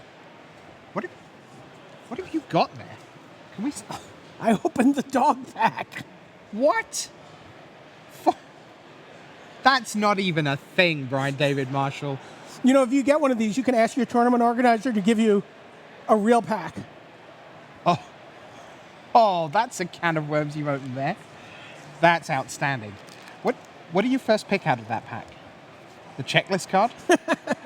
Tip card. Here's a tip. Too many 2/2s for 4 that tap things. Gonna leave you in a lot of trouble. At least you'd be mono white out of the pack. Yeah. All right. So here we are. The round is done. Players are sitting for round number 3. BDM 0-2. You already know who you're playing for round 3. Yeah. It's the other 0-2. So if you're Christian Calcano, who has lost to Haller in round 1 and Sehang in round 2. And let's be honest, if you're 0-2, you're really hoping for you're like, oh, maybe I got a little unlucky. Maybe, I really hope I'm just playing someone who doesn't know what they're doing. Okay, so his 0-2 match is Paula Vita Dama de Rosa of Brazil. Oh. Someone's almost going home after this round. Sure. Basically, if you go to 0-3, in order to be in the mix for tie breaks, you need to be 12-3 to look in to the last round, round 16 tomorrow afternoon. Right. So you go through, you've got to win 12 rounds in a row. That's your starting point. Yeah. Win 12 and then see whether they make you win a 13th before you're actually in. It's kind of high stakes. Now, on the other table we were looking at, 0-2, Willie Adel. Oh, wow. Because he fell to Wenzel Krautmann in round 2. He now knows he faces the other 0-2 in his pod. And you want to be against someone in their first PT who's inexperienced and Bob Marr. And that's what Bob predicted when he looked at his deck. I think Willie's might get a win here because his deck should run over Bob's deck. You reckon? Yeah, I think so. Yeah, unfortunately, Bob Marr thinks that too, probably. Yeah, he does. He does. Okay, now they're the 0-2, but on the other side, if you're at 2-0, you also know who you're going to be facing. Right. And you were chatting there with Jeremy Desani. He knows he's got to face all those blue cards he passed playing Guillaume Wafatapa. Battle of that was fascinating. French legends. That was, by the way, fascinating to me. He's like, you honestly, no matter what predilections a player has, you generally can't make any assumptions about what they're going to play. He's like, except for Guillaume. He's like, there is no safer bet in all of Magic that if you're passing to Guillaume or Guillaume's passing to you, that he's taking blue cards. Yeah, I don't think there's ever been a format where he didn't do that. He did once play a constructed Pro Tour where he didn't play blue cards, and he was just hideously ashamed to go and chat with Patrick Chapin. He was like, what have you got? I can't show you.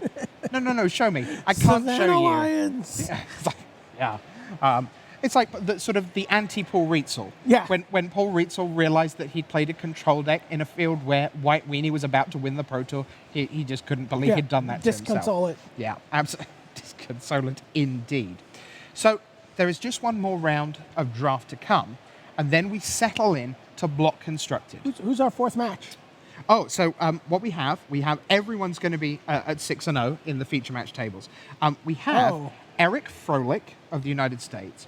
He's going to be up against Anssi Alkio of Finland. Wow. Now, one of the Edel geniuses. Right. So that's a sort of slightly odd story because Alkio was part of the almost finished FINN at Pro Tour Born of the Gods, which were a bunch of Finnish players. But, of course, some of them not queued this time around. So he's a Pro Tour top 8er. And that's a chronic ailment of the smaller playtest teams, is, that they don't have the same roster from event to event. It's something that Ari Lax talked to us about at BNG. Yeah. Because so many people ask us, how do I get me onto a really great team?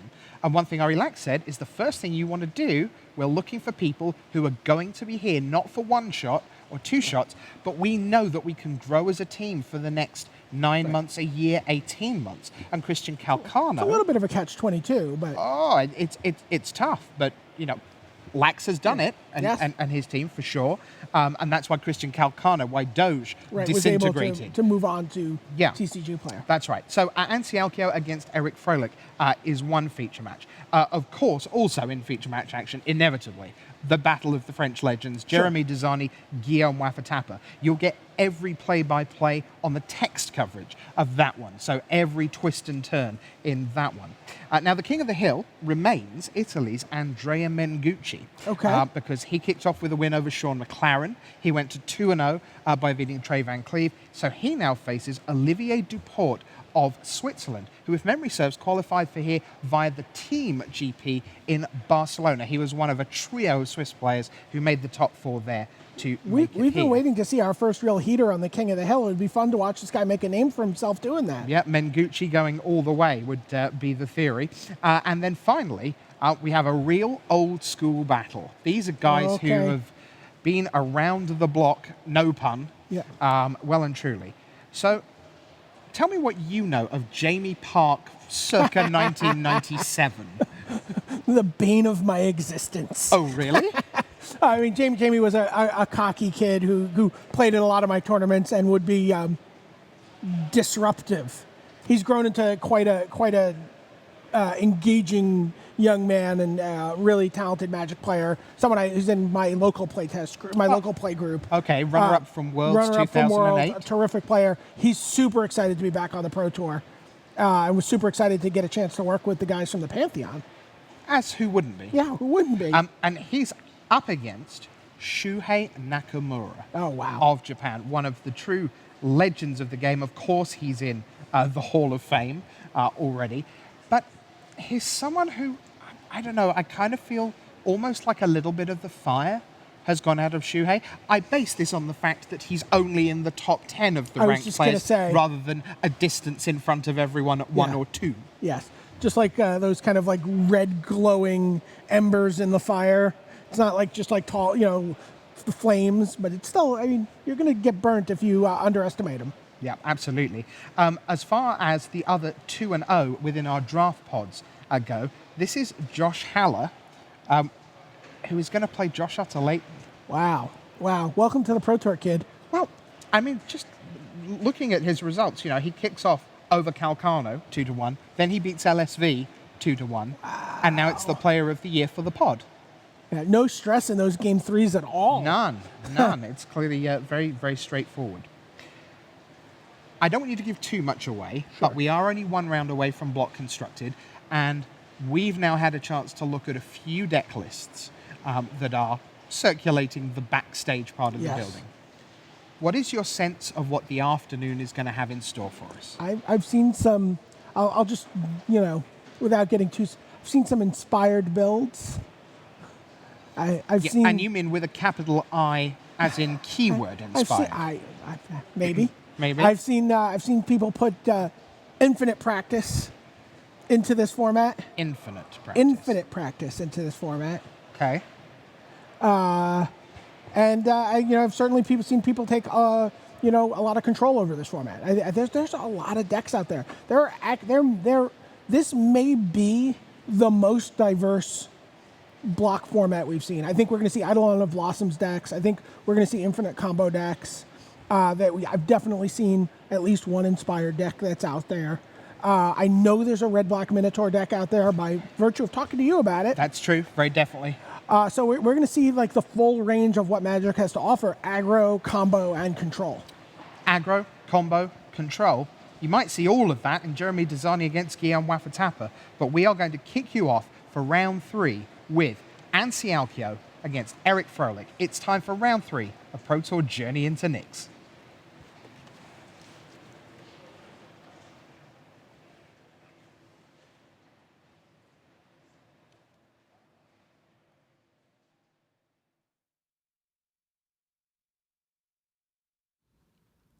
Hey guys, welcome back to the booth. Marshall Sutcliffe here with Zach Hill, and I think we're just about ready to go in the feature match area. We've got Anssi Alkio coming into this tournament with 24 pro points. He top 8 at the last PT, and Eric Froelich.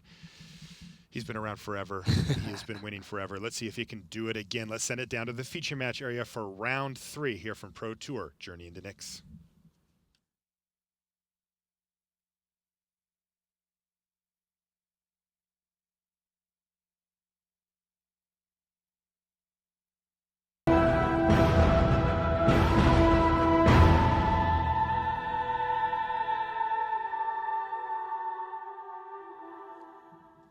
Hello and welcome to coverage of Pro Tour Journey into Nyx. Marshall Sutcliffe in the booth with Zach Hill. It is round 3 of the first draft pod here at the Pro Tour. This is where, you know, a lot of people get off to a really good start. You 3-0 your first draft pod, you got to be feeling great. If you got a good deck, especially for the constructed portion, you can really get things moving. Let's take a look at our competitors. Eric Froelich, you see him there. We just saw Anssi Alkio a minute ago. He's from Finland. Top 8 of the last Pro Tour, Born of the Gods. He's got 24 pro points coming into this event here. Eric Froelich was platinum before, looking to make a run in it again this year as well. He's currently ranked number 22 on our top 25 pro rankings. And it looks like they're about ready to go here. And we are underway. Anssi is going to be on the play here. He's going to lead things off with the Mountain. He likes playing aggressive decks. In the previous format, I watched him draft a bit. I don't know if his opinions changed since Journey into Nyx came out. We've certainly seen the format change a little bit. Yeah, again, we keep saying things like, oh, the format's slowing down. But we have seen some fast, big games going on, and this one looks, I don't know. I mean, we see a potentially very aggressive draw from Froelich with early Squelching Leeches at a huge side, Nyxborn Triton coming out, but also he could be on the Guardians of Meletis, Siren of the Silent Song line. And Anssi Alkio, some pretty powerful early drops. He's got a Sightless Brawler into a Kregma Butcher here. Now, the Brawler, well, it's sightless. It cannot attack alone. It needs to go in there with a friend. But the shields, they are up for Eric Froelich. Meletis Guardians here. 06 Defender is going to do some blocking potentially, but not a great play against the current board here because he's still going to be taking 2 damage, and that's going to enable some inspired shenanigans to start coming. Wow. And there's a Blade Tusk board, though, interestingly, can be blocked this time. Can be blocked by artifact creatures. That is true. Froelich, short on blue mana, Sealock monster in his hand, not going to be able to come out anytime soon. Well, he did draw an island here. Did draw an island, needs 2 for that, but that opens up Siren of the Silent Song, Nyxborn Triton. Silent Song, one of the most powerful cards in the format, but not exactly optimal here, although that is a big Squelching Leeches. Well, that's interesting because Eric decided to play, instead of giving himself access to the double blue 5-drops, he's not going to be able to play those on turn 5 now, but in return for that, he gets a 4/4 Squelching Leeches as opposed to a 3/3 Squelching Leeches, which is a big difference here given the creatures that Alkio has. And Alkio enters the red zone. He's played a land here. He's got 5 mana, and in red-white, he has any number of removal and or combat tricks at his disposal here. Yeah, I mean, everything from is, you know, +2/+2/+2/0 on first strike, 1/0 to 2 creatures, Divine Verdict, which I think he has in his hand. I mean, basically any combat trick in the format, even something simple like a God's Willing to just stick around for a turn. You know, Ifro can't expect that his block is just going to eat one of Alkio's creatures. The question is, can he afford to just keep taking damage? He is asking himself that exact question right now, and he decides, look, I know he's got something, but I can't just keep taking big hits here. So he's going to block the Blade Tusk Spore with the Guardians, and that is Divine Verdict that's going to take down the Squelching Leeches. But that's not too bad news for Eric Froelich. It means he takes no damage from the Sightless Brawler this turn, and it's just a 1-for-1. He does, however, take 4. And Ifro, you know, still 14, plenty of life to work with right here, but losing the 4/4 Leeches is a big blow as he doesn't really have anything to halt the offense from Alkio's side. He's able to play Siren of the Silent Song, but not keep open mana for that Necrobite, which is really what he wants to cast right now to stabilize. Necrobite doesn't do a lot with Guardians, Yeah. unfortunately. Yeah, this is a tough spot here for Ifro. He is going to be taking a big hit. He decided to take 1 extra damage last turn to play around a couple of spells. And I think when you play a Siren as opposed to Nyxborn Triton there, your plan is actually not to block this turn. But I think he has to say, okay, look, I'm going to take a hit. I'm going to take a lot of damage. I still get to block, but now I get to start attacking and trying to stabilize next turn. Well, I was going to say, maybe isn't not. he just block the Sightless Brawler here? I guess so. I would have expected Triton to be the play if that was your plan, but I guess he's saying, look, Triton can bestow. Yes. Triton has more toughness, can stick around longer. Okay, so that makes sense. Here's a Lagana Band Trailblazer now for Ansi Alkio, and he's got chosen by Heliod to at least give it some power. It's only going to have 1 power, and I think that we need infinite for the toughness here. It's got 7 toughness now. A lot of toughness. A lot of toughness. He's going to draw a card, and look, he's going to add another card to the board here. All right, Nyxborn Rollicker is going to tick that thing up to 8 toughness, but more importantly, it's going to make it 4 power. So Lagana Band Trailblazer, one of the biggest upgrades to Yoked Ox you can imagine in this format. The heroic ability is, you know, I think when it first came out, players thought it was okay, but thought it was a mild upside. It's really come to define the format. All right, so again, with the shields up attempt here for Eric Froelich, he is looking to get his defense going, and he does so in a pretty big way with Sealock Monster. It's a 5/5, and that is going to be a very serviceable blocker here, as it looks like Ifro may have stabilized. Now, if we see Ansi Alkio attack with all of his creatures, we'll know he has some type of trick or removal spell further. But otherwise, I think Ifro's in a pretty good spot here, sitting at 11 life.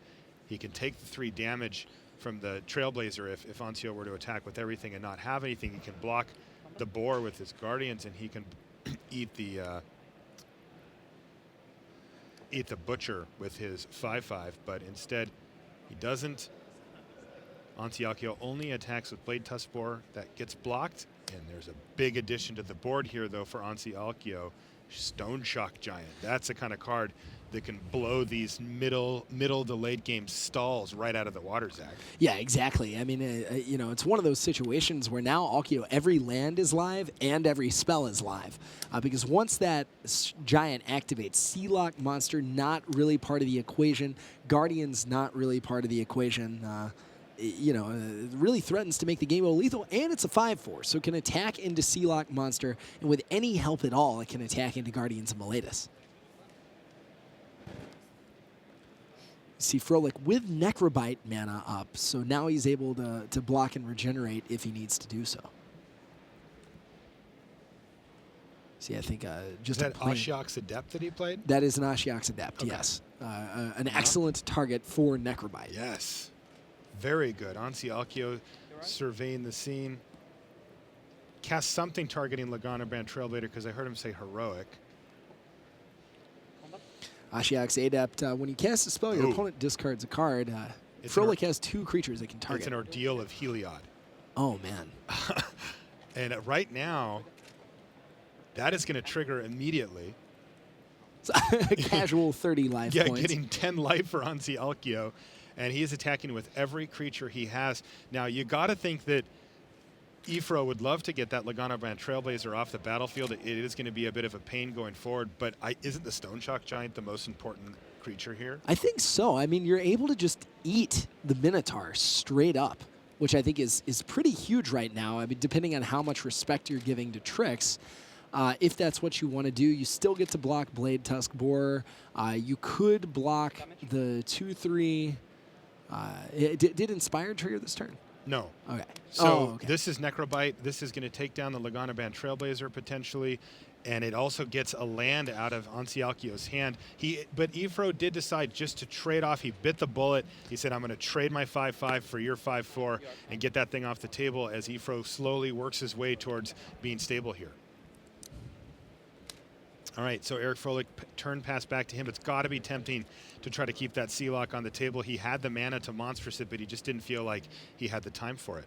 Yeah, and now really managing to stabilize, as you were saying. You know, Alkio 1/1, not doing a lot. Kragma Butcher, great card, but the 06 Guardians of Miletus just doing a lot of work in this It match. really is. We see some reports from the field. We got Guillaume Wafo-Tapa up 1 over Jeremy Dezani, and we've got Jamie Park up 1 over Shuhei Nakamura. Okay.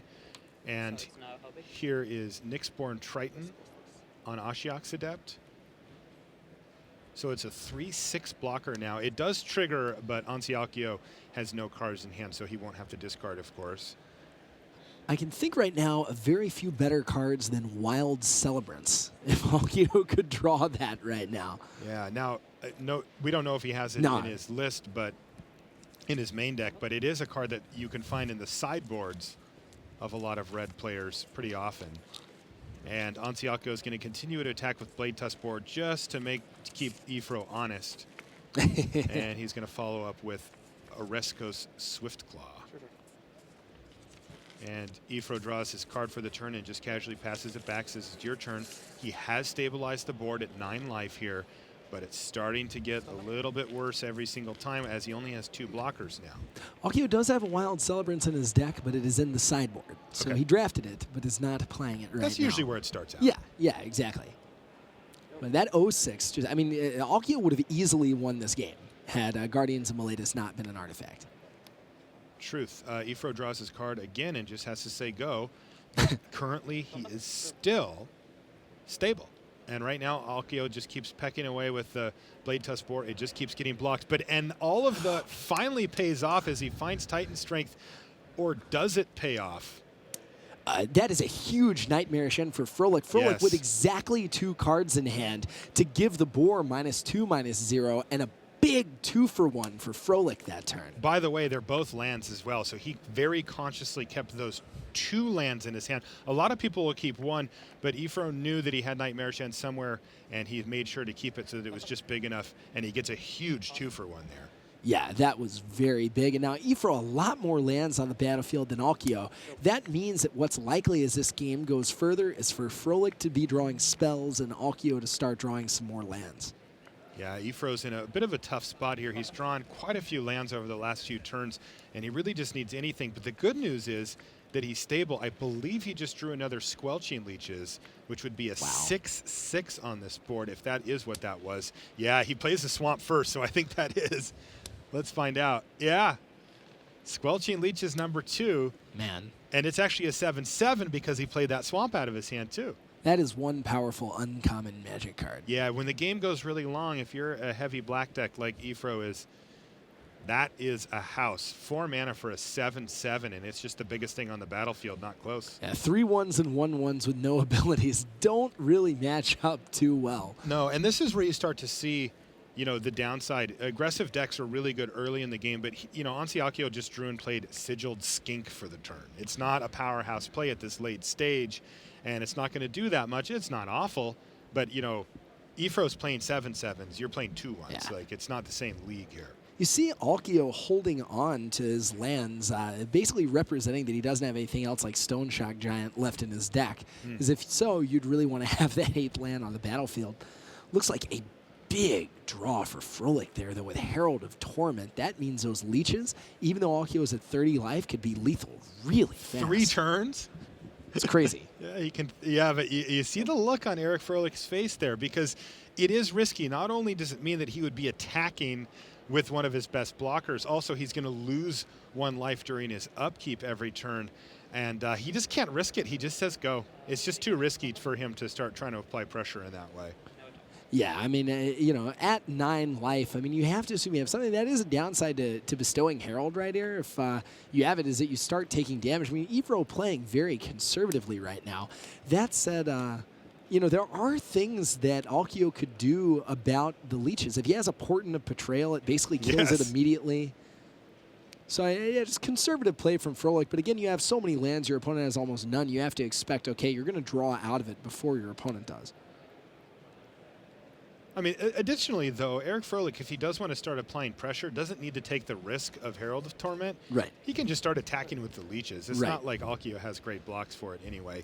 He just needs to make sure that he feels fully safe on board, that he's not going to get cracked back by some threatened effect like you mentioned, Herald of Torment, or even the new rare Harness by Force. Right. Yeah, Harness by Force could be, I mean, could just turn this entire game around. And interestingly, just straight up Herald of Torment, Froelich actually loses the race, I think, at 30-9 life.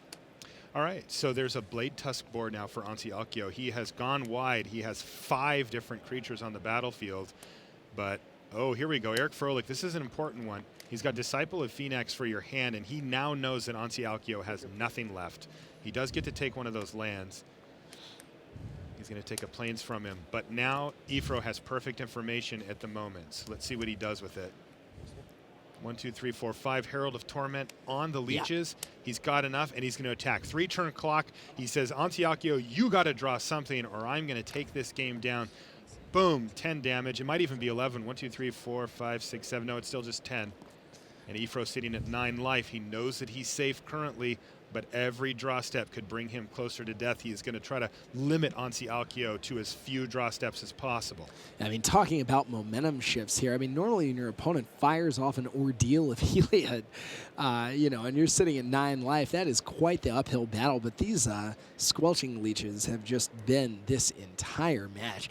And, of course, Herald of Torment, on top of everything else, taking a leech to the skies can end the game quickly. Yeah, flying leeches is just very scary. Oh, also just gross. Yeah. Flying demon leeches. Oh, man. I think I had a nightmare about that one. So, I mean, Alkio has a lot of permanence on the board, but just not really able to break through and needing to deal 9 damage without your Intimidate boards. I mean, this is one of the better Guardians of Meletis we've seen at the Pro Tour level. All right, so it looks like Alkio is going to attack with his Blade Tusk Boar and his Sigiled Skink. Basically, just allowing the Skink to die here so that he can get that Scry effect. He is definitely in desperation mode. And Ifro's trying to decide what he wants to block with. I mean, he can put the 3/6 in front of it if he wants. He can put. He looks like he's lined up a couple of 1/3s to put in front of it. You definitely don't want to lose 2 of your chump blockers if it comes to that. Right. He's going to put 6 toughness and 2 power on it. And Alkio says go to damage, and Ifro's going to be fine with that because it means none of them die. I mean, at this stage of the game, basically, if Alkio scries away a land, it's basically like being up a card. So that attack, essentially free. Maybe your opponent decides to take some damage playing overly conservatively. Probably not. It's Ifro. He's probably not going to walk into that. But, you get some information. You get some value. So Eric Froelich drops down to 8 from the Herald of Torment trigger, draws his card for the turn. Alkio has a Magma Spray and a Mountain in his hand currently. Oh, and Ifro, big aerial formation here, could theoretically just close out the game by with a huge strive, but just opting, I think, to present lethal with the leeches next turn. Yeah, it wasn't actually enough. Yeah, it would be 3, 4, 5, 6, 7, 8. He could do 18, 19. 19, yeah, not quite not 20. Yeah, so wow. Very, very close. So he is going to have to let Ansi Alkio draw that one card and just hope that it's not something along the lines of a Harness by Force. Though, you got to think that if Alkio had that, he probably would have been playing those lands out of his hand. You want to get when you have Strive cards, you really do need your lands. Ansi Alkio says, "Can I go to combat?" Ifro says, "Sure," and Ansi says, "No, I don't want to." I'm still just can't get over the Guardians. Alkio just top decked Eidolon of Countless Battles, which would have been lethal if Froelich didn't have a blocker. Wow. He could have just put it on the Blade Tusk board, and despite all of this crazy momentum, despite Ifro's board, that would have just been game over. But Guardians of Meletis they both guard Meletis and Ifro's life total, and are really just winning this game. And speaking of winning this game, that's exactly what Eric Froelich did. He was under a lot of heat early, but he managed to stabilize the board, drew a few lands in the middle part of the game, but hung tough and eventually found a win condition. And interestingly, slammed the door. I mean, 3 attacks. Boom, boom, boom. Yeah. Game over. And normally you don't expect to be able to win at 3 attacks when your opponent is at 30 life. All right, so after these messages, we're going to have the next game for Ifro versus Ansi Alkio. Play Magic at a store near you every Friday. Earn Planeswalker points and battle against your friends in Friday Night Magic. May's FNM promo is Tormented Hero. Visit wizards.com/FNM for more information.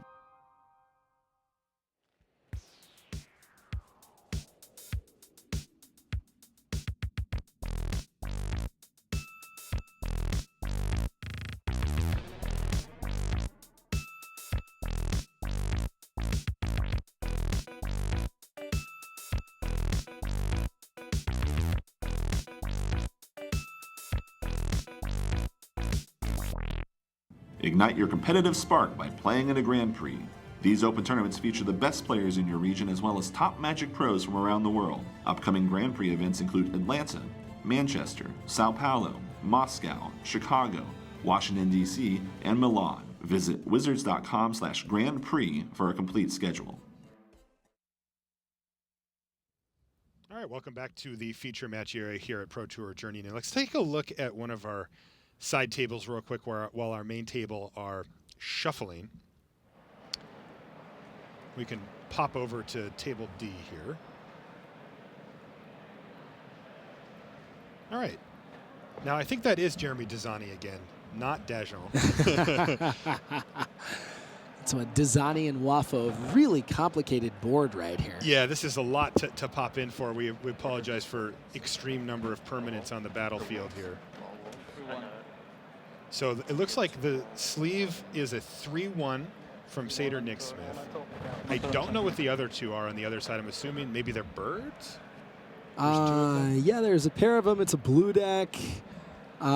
They're wolves due to the Raised by Wolves. Oh, they're the Raised by Wolves, of course. Okay. Good eye, Zach. And now we have at least some semblance of a board state figured out. This is Jeremy Dizani's list that we looked at earlier. We watched him draft this. It's Naya colors. He's splashing white. It's green, red base. I know, Zach. And I believe he's sitting at 2-0. I think he is. Oh, yeah. is he? Oh, that's weird. And it looks like he's lining up a block here against Guillaume Afotapa. We get some proper tokens. That is a lot of blockers. That is a lot of damage. Interestingly, Dizani also has, 5 cards in his hand as well. They're all spells. Yeah. There's a lot of action here for sure. Yeah, I mean, you see an Eidolon of Blossoms on the battlefield. That is probably why Dizani's hand is as full of action as it is. Yeah, good call. The question is just, does he want to chump block? Does he want to try to kill the thing? I mean, Dizani has a lot he can do right now. I think when you have that many cards in hand, you just want to stay alive, untap, be able to get some of those permanents onto the battlefield.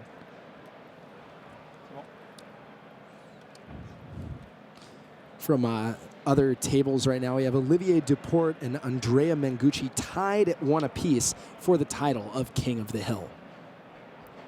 Andrea Mengucci doesn't want to give it up. You know, he drafted a sweet blue-green deck, and he's just decided to stay there. All right, let's see what the follow-up play is here for Jeremy Dizani. He is going to bestow Nylium as emissary on Eidolon of Blossoms, drawing a card. All right, why don't we head back over to Eric Froelich versus Ansi Alkio. We're going to get game 2 action underway. Ifro won the first game. He's playing a blue-black control deck with a couple of Squelching Leeches. And Ansi Alkio is playing really a heavy red aggressive deck with some white in there as well. So this is kind of a classic limited matchup here, control versus aggro. You got to love it. I like formats that allow you to draft both. And I think we're really into one here now with Journey to Nyx in the mix. Yeah, I think both aggro decks and control decks viable. Ansi Alkio's hand just not very good right now. We've got Archetype, Titan, Strength, and nothing. Frolich's hand, meanwhile, we see why this is at the 2-0 table. Siren of the Silent Song, Eye Gouge, Prolian out of the sideboard. Hour of Need makes lots of 4/4s. Shipbreaker Kraken, too, to finish thing up. That is a house. Yeah, the Eye Gouge is really nice. Also, what a savage start here for Ifro. Shipwreck Singer into Siren of the Silent Song. Just 2 gold uncommons that are both fantastic. I have had the pleasure of this exact start, and it feels great.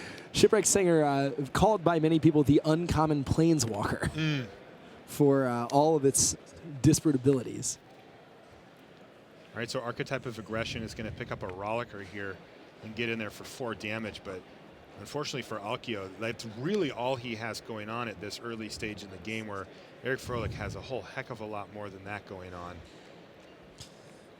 Ifro could set up Siren into Necrobite, which if it regenerates, taps and able to get him some more discard. The downside is just not attacking and passing up with a defensive spell against an aggressive red deck. Not really where you want to be. Also, the archetype of aggression does have trample, so he would still take some amount of damage. So he's going to opt instead to play Ashiok's Adept and leave Eye Gouge open in his hand here. No block, so he's going to take some hits early.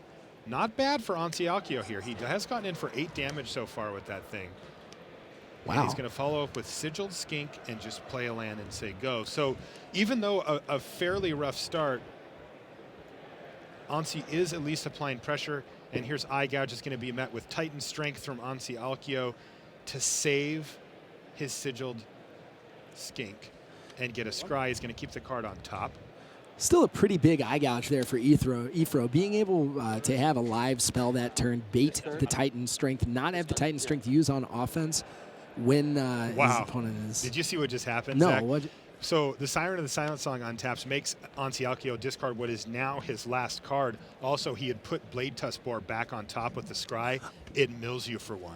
Oh, yeah, wow. Just that little wrinkle, that little, what is that even there for? Well, now we know. It just messes up your opponent's Scry. And all of a sudden, Eric Froelich has Alkio on 0 cards in hand, and it's going to start applying pressure in the air. He has one of my favorite cards from Journey into Nyx, by the way. I'm really going to be keeping an eye on this one. He has Hour of Need in his hand. That's a card that can shut the door on a game very quickly as well. He, if he wanted, could take out his Shipwreck Singer and his... he could take out whatever, any 2 of his creatures, make 8 power of flying, and just hit for 8/8 and kill him. Also, he could block here if he really wanted, but...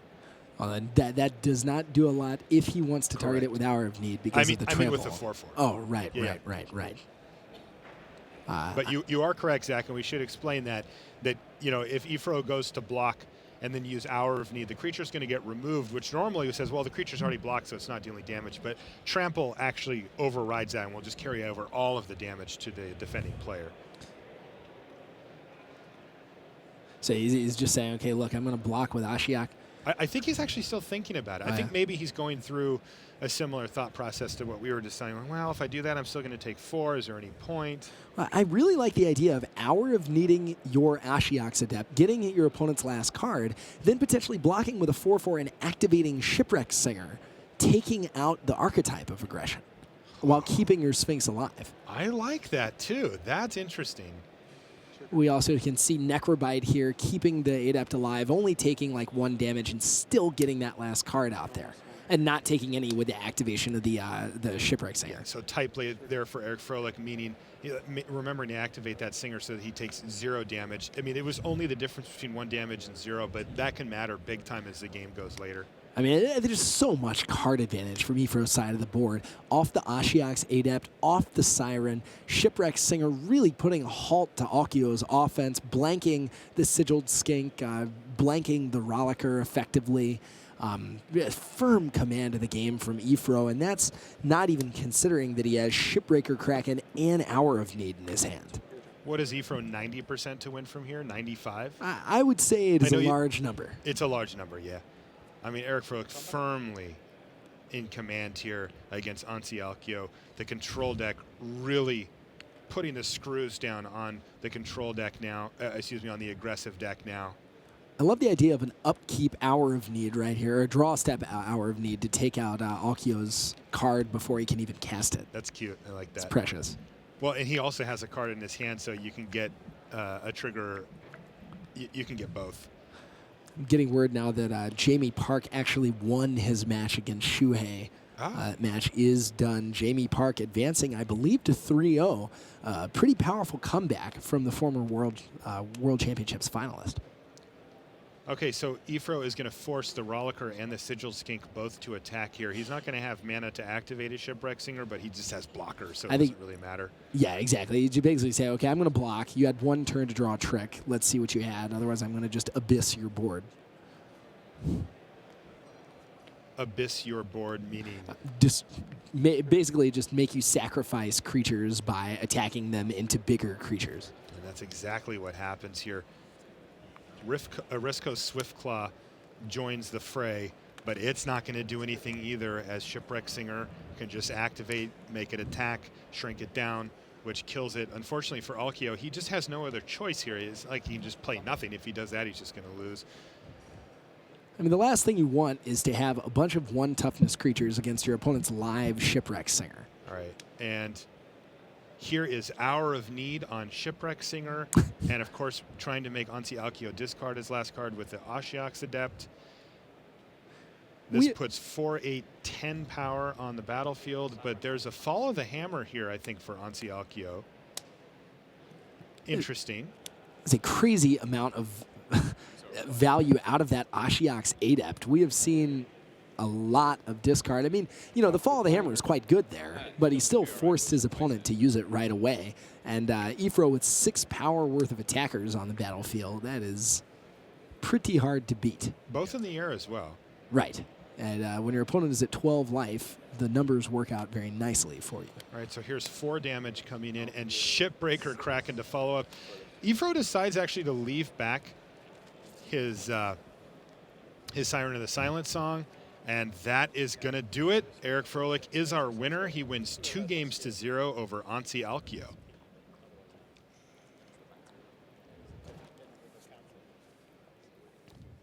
Take a good gander at our feature match area here for a moment, and we'll be back after these messages. No, we're going to jump right into another match. Sorry about that. We are in Table D, I'm told, which probably means not a lot to you at home, but it does mean that Jeremy Dezani is still playing against Guillaume Afotapa and still adding stuff to the board. This game is still going. It's the same one. It's Table D for Dezani, clearly. If we're basing it off of permanent count, yes. So basically, Dezani looks like he's just setting up a big, what's that, a Crowan Phalanx. You know, able to activate it with a board full of permanents several times. Trample creatures with Nylea's Emissary. Just a really flooded board. Wafo has the Vortex Elemental back on defense, able to threaten whatever Dezani's biggest creature is. But, I mean, just a board full of threats. Yeah, and it sounds like Dezani's on 10 and Wafotapa's on 4. Huh. And I think we're going to see potentially this game come to a close fairly quickly, though it does look like Dezani's being pretty patient in building out his board here. Well, the one thing against a blue deck, you know, cards like Griptide, cards like Sudden Storm, even cards like Voyage's End, you know, it can really disrupt combat out of nowhere. The last thing you want to do is commit to a big attack, miss lethal by just a couple points of damage, and then suddenly be vulnerable to a counterattack from whatever your opponent has. I mean, again, green cards can, you know, there's pump spells can end the game really quickly. So it's worthwhile to be conservative against a deck with both this much trickiness and the ability to win a game out of nowhere. We saw Mischief of Mayhem from John Finckel threatening to deal like 13 points of damage in a single attack. That's a card that you'd have to think about here. Right, exactly. And we've got Guillaume Afotapa playing carefully here. He plays Sigil Starfish. He's able to leave up Stymied Hopes, though it doesn't look like that's going to matter here as Dezani has infinite mana. But there's also a Fleet Feather Cockatrice in hand. Oh, wow. For Wafotapa. Oh, man. No. Here it is. The Great Revel is upon us. He has just resolved it, and looks like he's going to get 4 2/2 Satyr tokens here as well. I mean, party time. It is party time, and he is overwhelming the board here. Mind blowing. 7 mana, and you get 8 power of haste spread all out over 4 bodies here. You're sitting there with Stymied Hopes in your hand, thinking it's probably likely to counter a 7-mana spell, but no. Sorry. We see Fleet Feather Cockatrice, a card that Wafo can play right now. Stymied Hopes, again, probably not going to do a whole lot. I mean, I could see just casting it for the Scry, but you really need the Chimera in play right now. But I mean, this is going to be a big attack from Dezani with Wafo at only 4 life. That's right. And, I mean, Dezani has lethal here if he wants it. And here they come. Attack, attack, attack. Bonnet, bonnet. I love that. Oh, yeah. Not that many people will get that, but the ones that do will like it. All right, so that looks like it's going to do it. But I believe we're going to get a game 3 here as well, because Wafo Tapa won the first game. Oh, Wafo got the first one. My fault. Yeah, so this is forcing a game 3 here. Jeremy Desani, you know, we talked about his mana base a little bit while he was drafting and how we were saying, you know, it's a tough, like he's got a lot of double mana symbols. It's not going to be easy to cast all of his spells. But Wafo Tapa does not apply enough pressure quickly enough. It's going to give Desani enough time to set up his mana and resolve. I mean, he's got really powerful spells. Well, while we're on the subject of how great Desani's deck is and how masterfully it was drafted by an incredibly talented player, we can talk about the power of his mana acceleration and really the decent amount of removal he has for a deck that is so clustered around the 4 slot. You know, I mean, he does have enough acceleration to be able to get those permanents onto the battlefield. All right. So we'll get a little sideboarding here. I just want to see things get hit with successful stymied hopes. I just want to see hope die in this match. You know what's funny? I don't. I like that that Wafo Tapa has been stuck with it in his hand every time we see this. Have you ever had somebody play that against you? It stinks. Oh, constantly. I get gotten with it all the time. Yeah. Pretty recently, I just had a 4th mana that I could have played. Just didn't. Forgot the card was in the format very skillfully. That happens. Yeah. You're not the only one that's done that. In fairness, I needed to know which land to play and represent 2 different tricks and blah, blah, blah, blah, blah. But you just get gotten. You just get taught a lesson. I don't know what that lesson is, but I certainly got taught one. Play your land first. Play your lands, exactly. Yeah, I mean, I've been hyping up Desani's deck. Wafo's deck is also awesome. I mean, it is full of platinum hits. You got a lot of really powerful green, blue, gold cards. I mean, these are what 3-0 decks at the Pro Tour look like. Do you think he first picked the Fleet Feather Cockatrice? I would have to say it's unlikely. I mean, I think we've got tape somewhere, someone spotting, but that is just such a risky card to first pick. It's powerful, but committing to straight green-blue out the gates is, I mean, you are asking for a lot to go right in that draft. That said, there are a lot of powerful blue-green-gold cards. I mean, we saw Desani try to get in on the Kiora's follower action when he had no other blue cards in the draft. So, I mean, it's definitely tempting. So I think that they recorded all the draft picks for the draft viewer for this one. So if that's the case, we'll get a chance to look at it. I'm pretty sure that they were sitting fairly close to each other during the draft portion as well.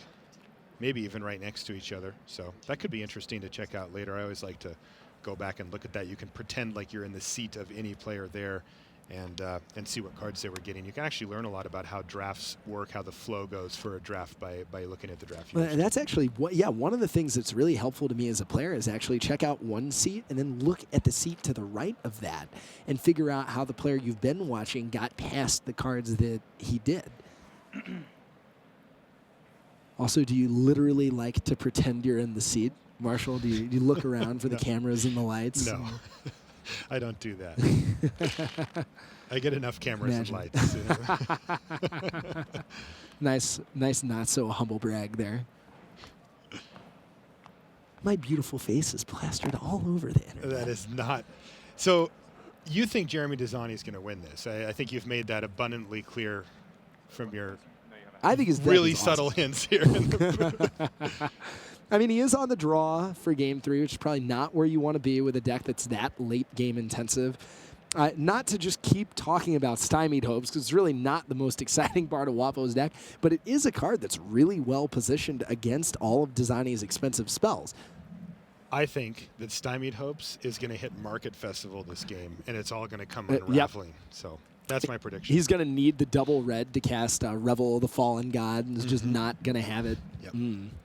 Or the double white to cast Eidolon of Countless Battles, or the double green to cast Nylea's Disciple, or Humbler of Mortals. You've spent so long telling your listeners not to be greedy that you can't respect a good, healthy amount of greed. A little dive into the deep end of the greed pool. You might be right, Zach.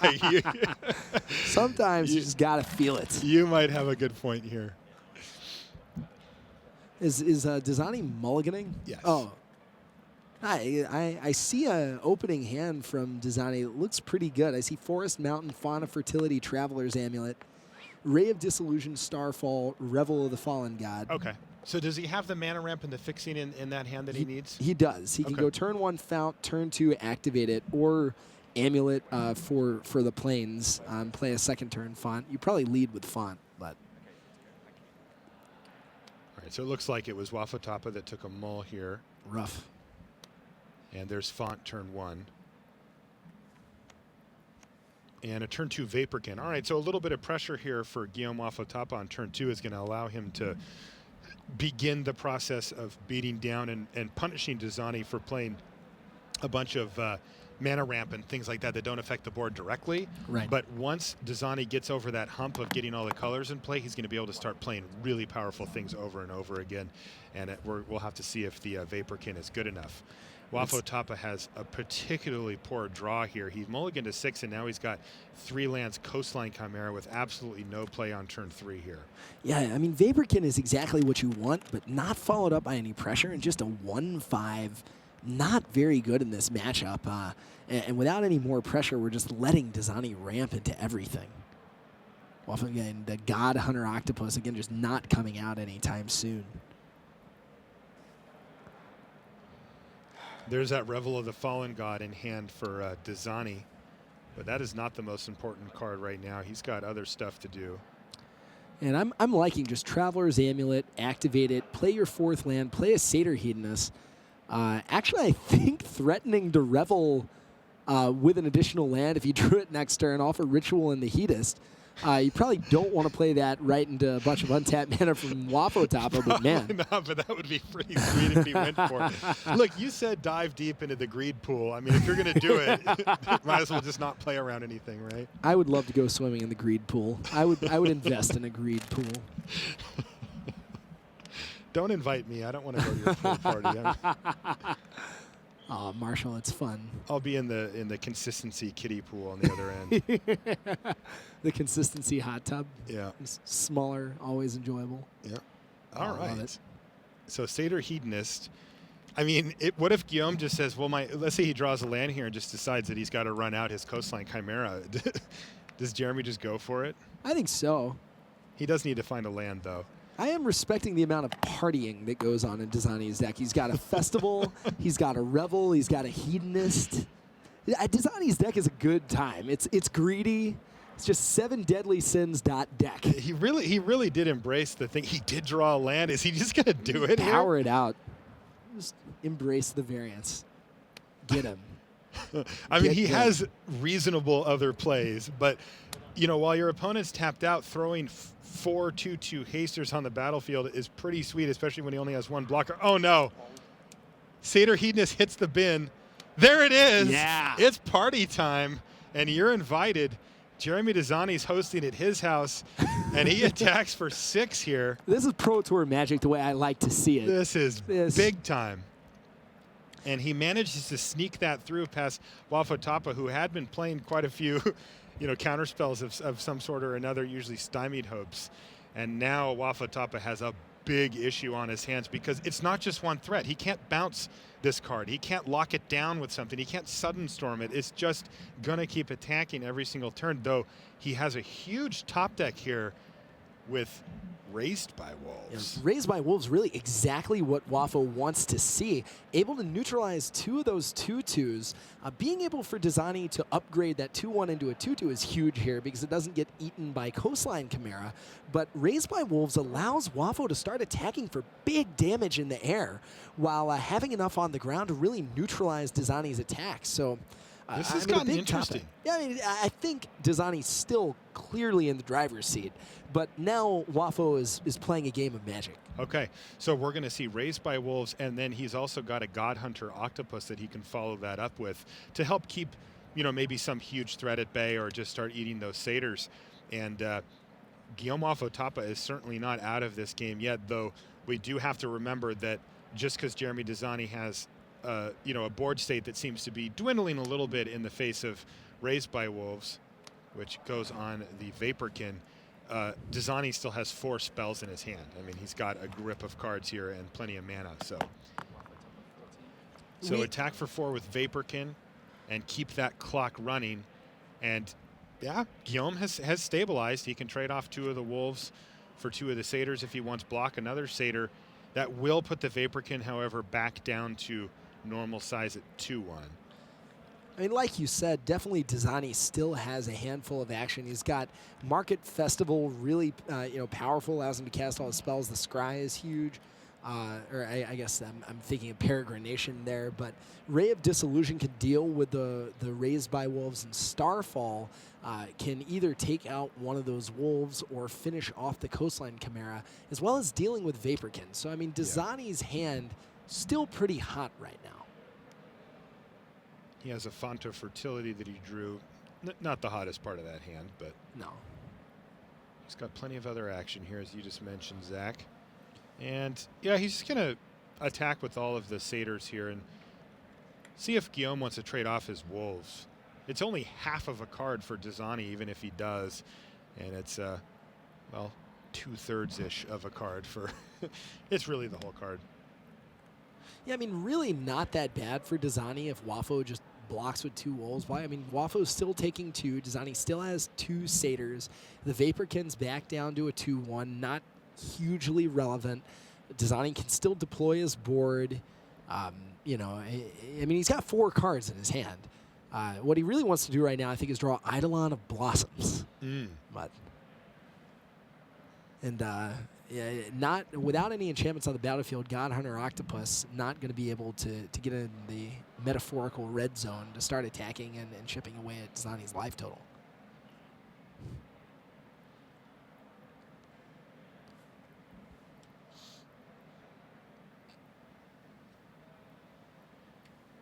I do not hate the aggressive use of Starfall, though. Just taking out one of the Wolves, shrinking Vapor can allow you to attack for a lot more damage. I can see him wanting to finish off the Chimera, but I think you want to deal with the Vaporkin. You might just pass and see what happens.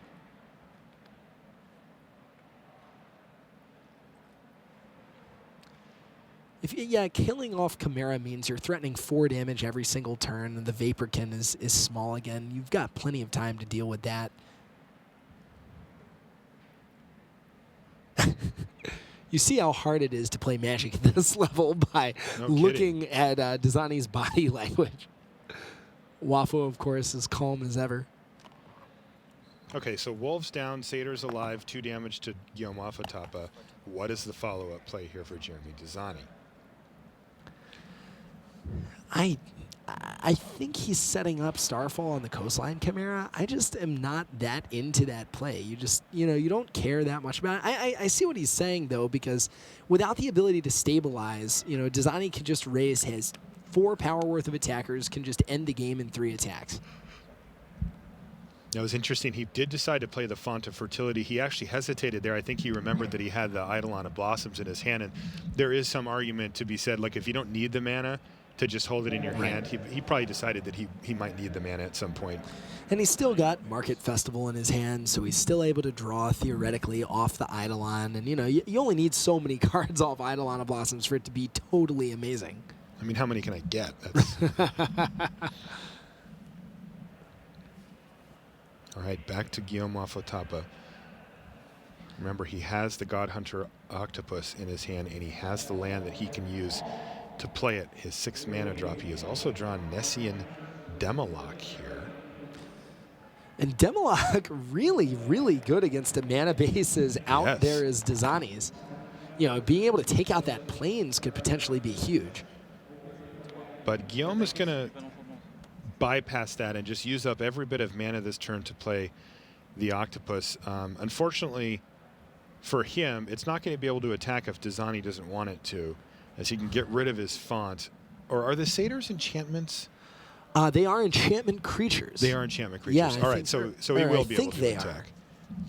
I know some of the tokens in the set are enchantments and some aren't. Those are these are we're getting where they are not enchantment creatures. They are regular good old Satyrs. Okay. I think I'm thinking of the Farika 1/1 enchantment creature with death touch Yes, snakes. right. Yes. Those are definitely enchantments, and the birds are enchantments, but these satyrs are not. Good So- old-fashioned regular party animals. Yeah, all right. This is interesting. A Nessian Game Warden for Guillaume Afotapa, and this time he has 3. Now, before going to combat, though, Jeremy Desani is going to sacrifice his font just to make sure that Guillaume doesn't get to attack with his God Hunter Octopus. Golden Hind adding to the board state, but not really doing much here. Right. I mean, it's just another 2 points of damage if it ever becomes relevant. But, I mean, Wafo's now firmly in command. The Game Warden able to draw some cards. Demlock able to take out any problematic enchantments or non-creature permanents come onto the battlefield, threatening the Market Festival that we know Desani leans heavily on. Ooh. Oh, man. He found a Starfish as well that he could have taken no matter what that last card was, but it was a much better one in this spot. It was Fleet Feather Cockatrice. And is Guillaume Afotapa going to be able to steal one here? What was that, a turn 4? Turn 5? I can't remember. Revel? Yeah, Great Revel. Yeah, I think it was about turn 5. Yeah. But I mean, that Raised by Wolves just showing how powerful of an uncommon it is. I mean, clocking in for 4 damage, trading with 2 of the Satyrs, Coastline Chimera blocking the 3rd. I mean, that's exactly what Wafo needed to stabilize. Now, does Wafo attack with his Game Warden here? He's thinking. I just like attacking with Vaporkin. I mean, Vaporkin's not going to block anything. Desani's at 6. Like, I don't like giving your opponent the option to chump block if that's at all on the table. But yeah, I mean, the Ray and the Festival just not doing a whole lot on Desani's side. You don't like it when your opponent chump blocks? Doesn't that mean you're winning? It does, but I mean, it does mean you're winning, and it's not bad. You're a turn away from forcing the chump block. As opposed to giving your opponent the option of capitalizing on your tapped creature. But I mean, it looks like he's just so close, and he's saying, okay, look. Desani could trade off the better part of his board for this Game Warden if he wants. Oh, right. Yeah, trading off, opting into the 2-for-1. He knows Fleet Feather Cockatrice is coming too, so he knows he's about to be staring down 5 points of evasive damage. Has to think about that on this block. Yeah, so he's going to opt for the chump block here. Golden Hind jumps in front of the Nessian Game Warden, and Desani just takes 2, and Guillaume Afotapa can just safely pass the turn back. Remember, he has that Nessian Demolock in hand, but he's also got Fleet Feather Cockatrice, and that can actually get into the red zone. No need to cast it on his turn and open it up to any sorcery speed removal spells. He's got Jeremy Desani, though, down to 6, which is a little bit of an awkward number, as he's going to be able to attack him for 5 in the air. Desani passes the turn back, and here's Guillaume. Does he have that 7th land for the activation of the Cockatrice? It looks like he does. That is going to be a potential 8 damage in the air. Yes, now he has lethal damage. Now, what Desani can play to, though, he's got Ray of Disillusion, meaning he can gain 3 life on the Raised by Wolves. Raised by Wolves not doing anything right now, but at least it allows him to stay alive for 1 more attack. And he's going to pass the turn back, and that's going to do it. Guillaume Afotapa finds the win there. That was a great match. Wow, we had some really, really good matches in the feature match area for the first 3 rounds of draft here. Yeah, I mean, I was basically 100%. I mean, what we were saying, like 90% something to win. I guess, that was a very, very, very early Revel of the Fallen God, but counterpart Raised by Wolves just right back, and suddenly Wafo went from whatever the opposite of a commanding position is, a commandingly losing position, to right back in that game. I mean, that's a swinging match. It was, looking at Guillaume Afotapa's hand, it looked pretty dire. Huge turning point in that game, Raised by Wolves. Well, I mean, that's like we saw in the first match. I mean, Raised by Wolves defined both those games that we saw Wafo win. I mean, it's just a really powerful Magic card. It is one of the most powerful cards in his deck for sure, and that's why it's powerful too, right? It's because it's wide. It comes down and it stabilizes your board. That's what he needed to do. Playing the Octopus a turn later stabilized it going forward, but you can still just get bum rushed. Exactly. Right? Yeah, I mean, if you're taking nearly, it attacks you for 8 damage that turn, 8 the following turn, you've got to be able to neutralize 2 of those blockers, Right. or you're just not going to be able to stabilize. You eat one of the attackers every turn, it just doesn't matter. You're getting dealt too many damage. I mean, that game was all about the Raised by Wolves. Yeah, and then, of course, the 5/5 on the ground held things down. Was not able to attack at any point during the course of that game, but it did its job of blocking, and it was good to go. All right, so it looks like we're ready to head back over to the news desk where Rich Haggard. Rich Haggard? That's maybe like the bad version. It's like the He's got a evil Rich goatee. Hagan. Yeah, where Rich Hagan awaits. We'll see you guys in a little bit. Thanks very much to Marshall and Zach. Evil Rich Hagan here with you, bringing you the scores. But first of all, bringing you, later on at least, you. We want you to ask us anything. Here's the thing. Maybe you want to know something about coverage. Maybe you want to know something about working inside R&D. Zach Hill's going to be here to talk all about life inside Wizards. Marshall Sutcliffe will be with us at the desk talking about all things coverage unlimited. Perhaps you want to talk to him about his Limited Resources podcast. Also joining us at the desk will be Pro Tour Hall of Famer Louis Scott Vargas. So if you've ever wanted to know anything about the pro lifestyle, what's it like testing with some of the best players in the world on Channel Fireball? What's it like to come in on Sunday when you want to be playing on Sunday? You can ask us anything. We want you to tweet your questions to hashtag PTJOU. That's Pro Tour Journey into Knicks, PTJOU, and we'll bring you all the answers we can cram in during the dinner break after round 6. Right, some scores on the doors. What have Yelga Vigasma, Junior Ianaga, and Shahar Shenhar got in common, apart from being, Hall of Famer Vigasma, Ianaga, former world champion, and Shahar Shenhar, reigning world champion? The answer is they've all lost in draft this morning to Brian Braun-Duin, the man who got in by making top 8 last week at Grand Prix Minneapolis. That was the only way he could be at this Pro Tour. He's done it. He's now 3-0. Other results to bring you. Shota Yasuoka over William Jensen 2-0. Fabrizio Anteri, last week's Grand Prix Warsaw winner. He defeated Dan Lanthier of Canada, but both Lanthier and Alexander Hayne, teammates on face-to-face games, are at 2-1 coming into block. Alexander Hayne has a really interesting block deck to show you. Todd Anderson, he defeated Kentaro Yamamoto 2-0. Matt Stone, who I featured in the preview on MagicTheGathering.com, well, he had a win this round against Kevin Anktil of Canada. Shaheen Surani, he's at 2-1 now. Great control player. We imagine he'll be some kind of Esper or maybe even blue-black control deck as we head into block. Brian Kibler of Channel Fireball, he is at 2-1. Gabe Carlton Barnes is a winner this round over Ben Stark. Makahita Mahara went down to Pro Tour Nagoya champion David Schaffman. Frank Karsten is a winner. He's not sure about block, but we'll see. And Paul Rietzel defeated the 9th place man from Born of the Gods, Jared Butcher. Meanwhile, who's king of the hill? It's Andrea Mengucci of Italy. He 3-0'd his draft pod, knocked Sean McLaren off at the front end of the day. He's still there as we head into block constructed. But over on the far side of the studio, we've got a guest. We always knew it was going to be a man called Josh, and we knew that that man called Josh was going to go 3-0. Was it going to be Josh Haller of New Zealand, who'd already defeated Christian Calcano in round 1 and Paulo Vida Dama da Rosa of Brazil in round 2? Or was it going to be the reigning Player of the Year, Josh Utter-Layton? Here's Brian David Marshall to tell you more.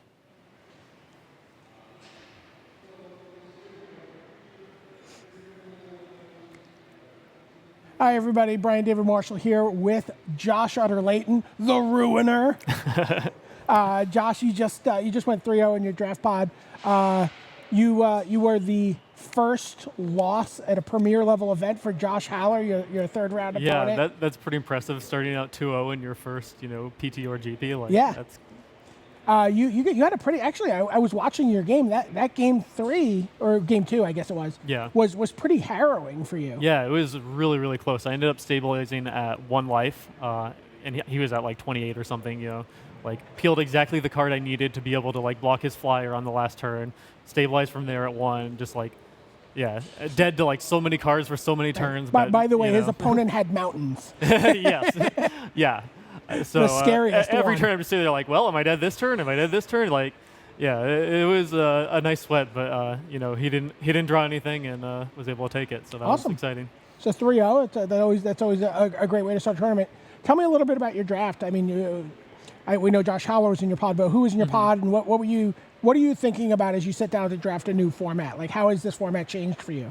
A lot of questions there. So Luis and PV, two teammates, were in the pod. Oh, wow. Yeah, so I was passing to Luis, so that kind of know their preferences or whatever. Not that changes much, but that makes it a little more interesting. So the new format, the biggest change to the format is that everything kind of just gets watered down. Theros had like a lot of just very strict archetypes. Like you were drafting the mono black gray merchant deck, or you're drafting the blue white heroic deck. And that's not really the case anymore. You only get one booster of Theros, and the other sets don't really support these decks as well. There's no common bestow in the new set, which is the biggest change. It makes heroic so much worse. And so all of these other decks getting worse just opens it up to just more normal Magic, where you're just, drafting good cards and, you have a curve of creatures and some spells. Like, you're not really, it's much more mid-range kind of decks. Do you feel like that favors you as, with your experience and success on the Pro Tour, that like playing normal Magic is something that you're going to be maybe better at than the average Magic player? I don't know about that.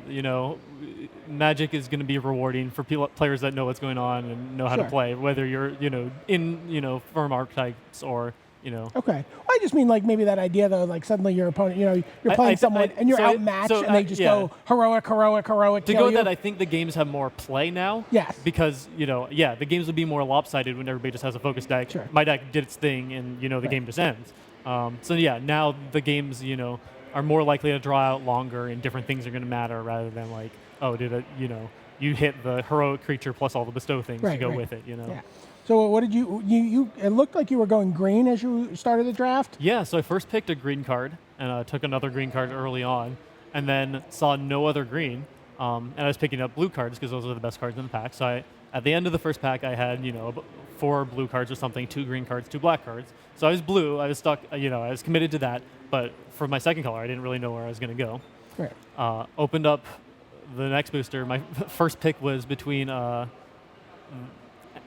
the best green card was the 1 mana pump spell with Devotion to Green. Sure, Aspect of Hydra. Yeah, and the best black card was 6 mana 2/3 Death Touch archetype.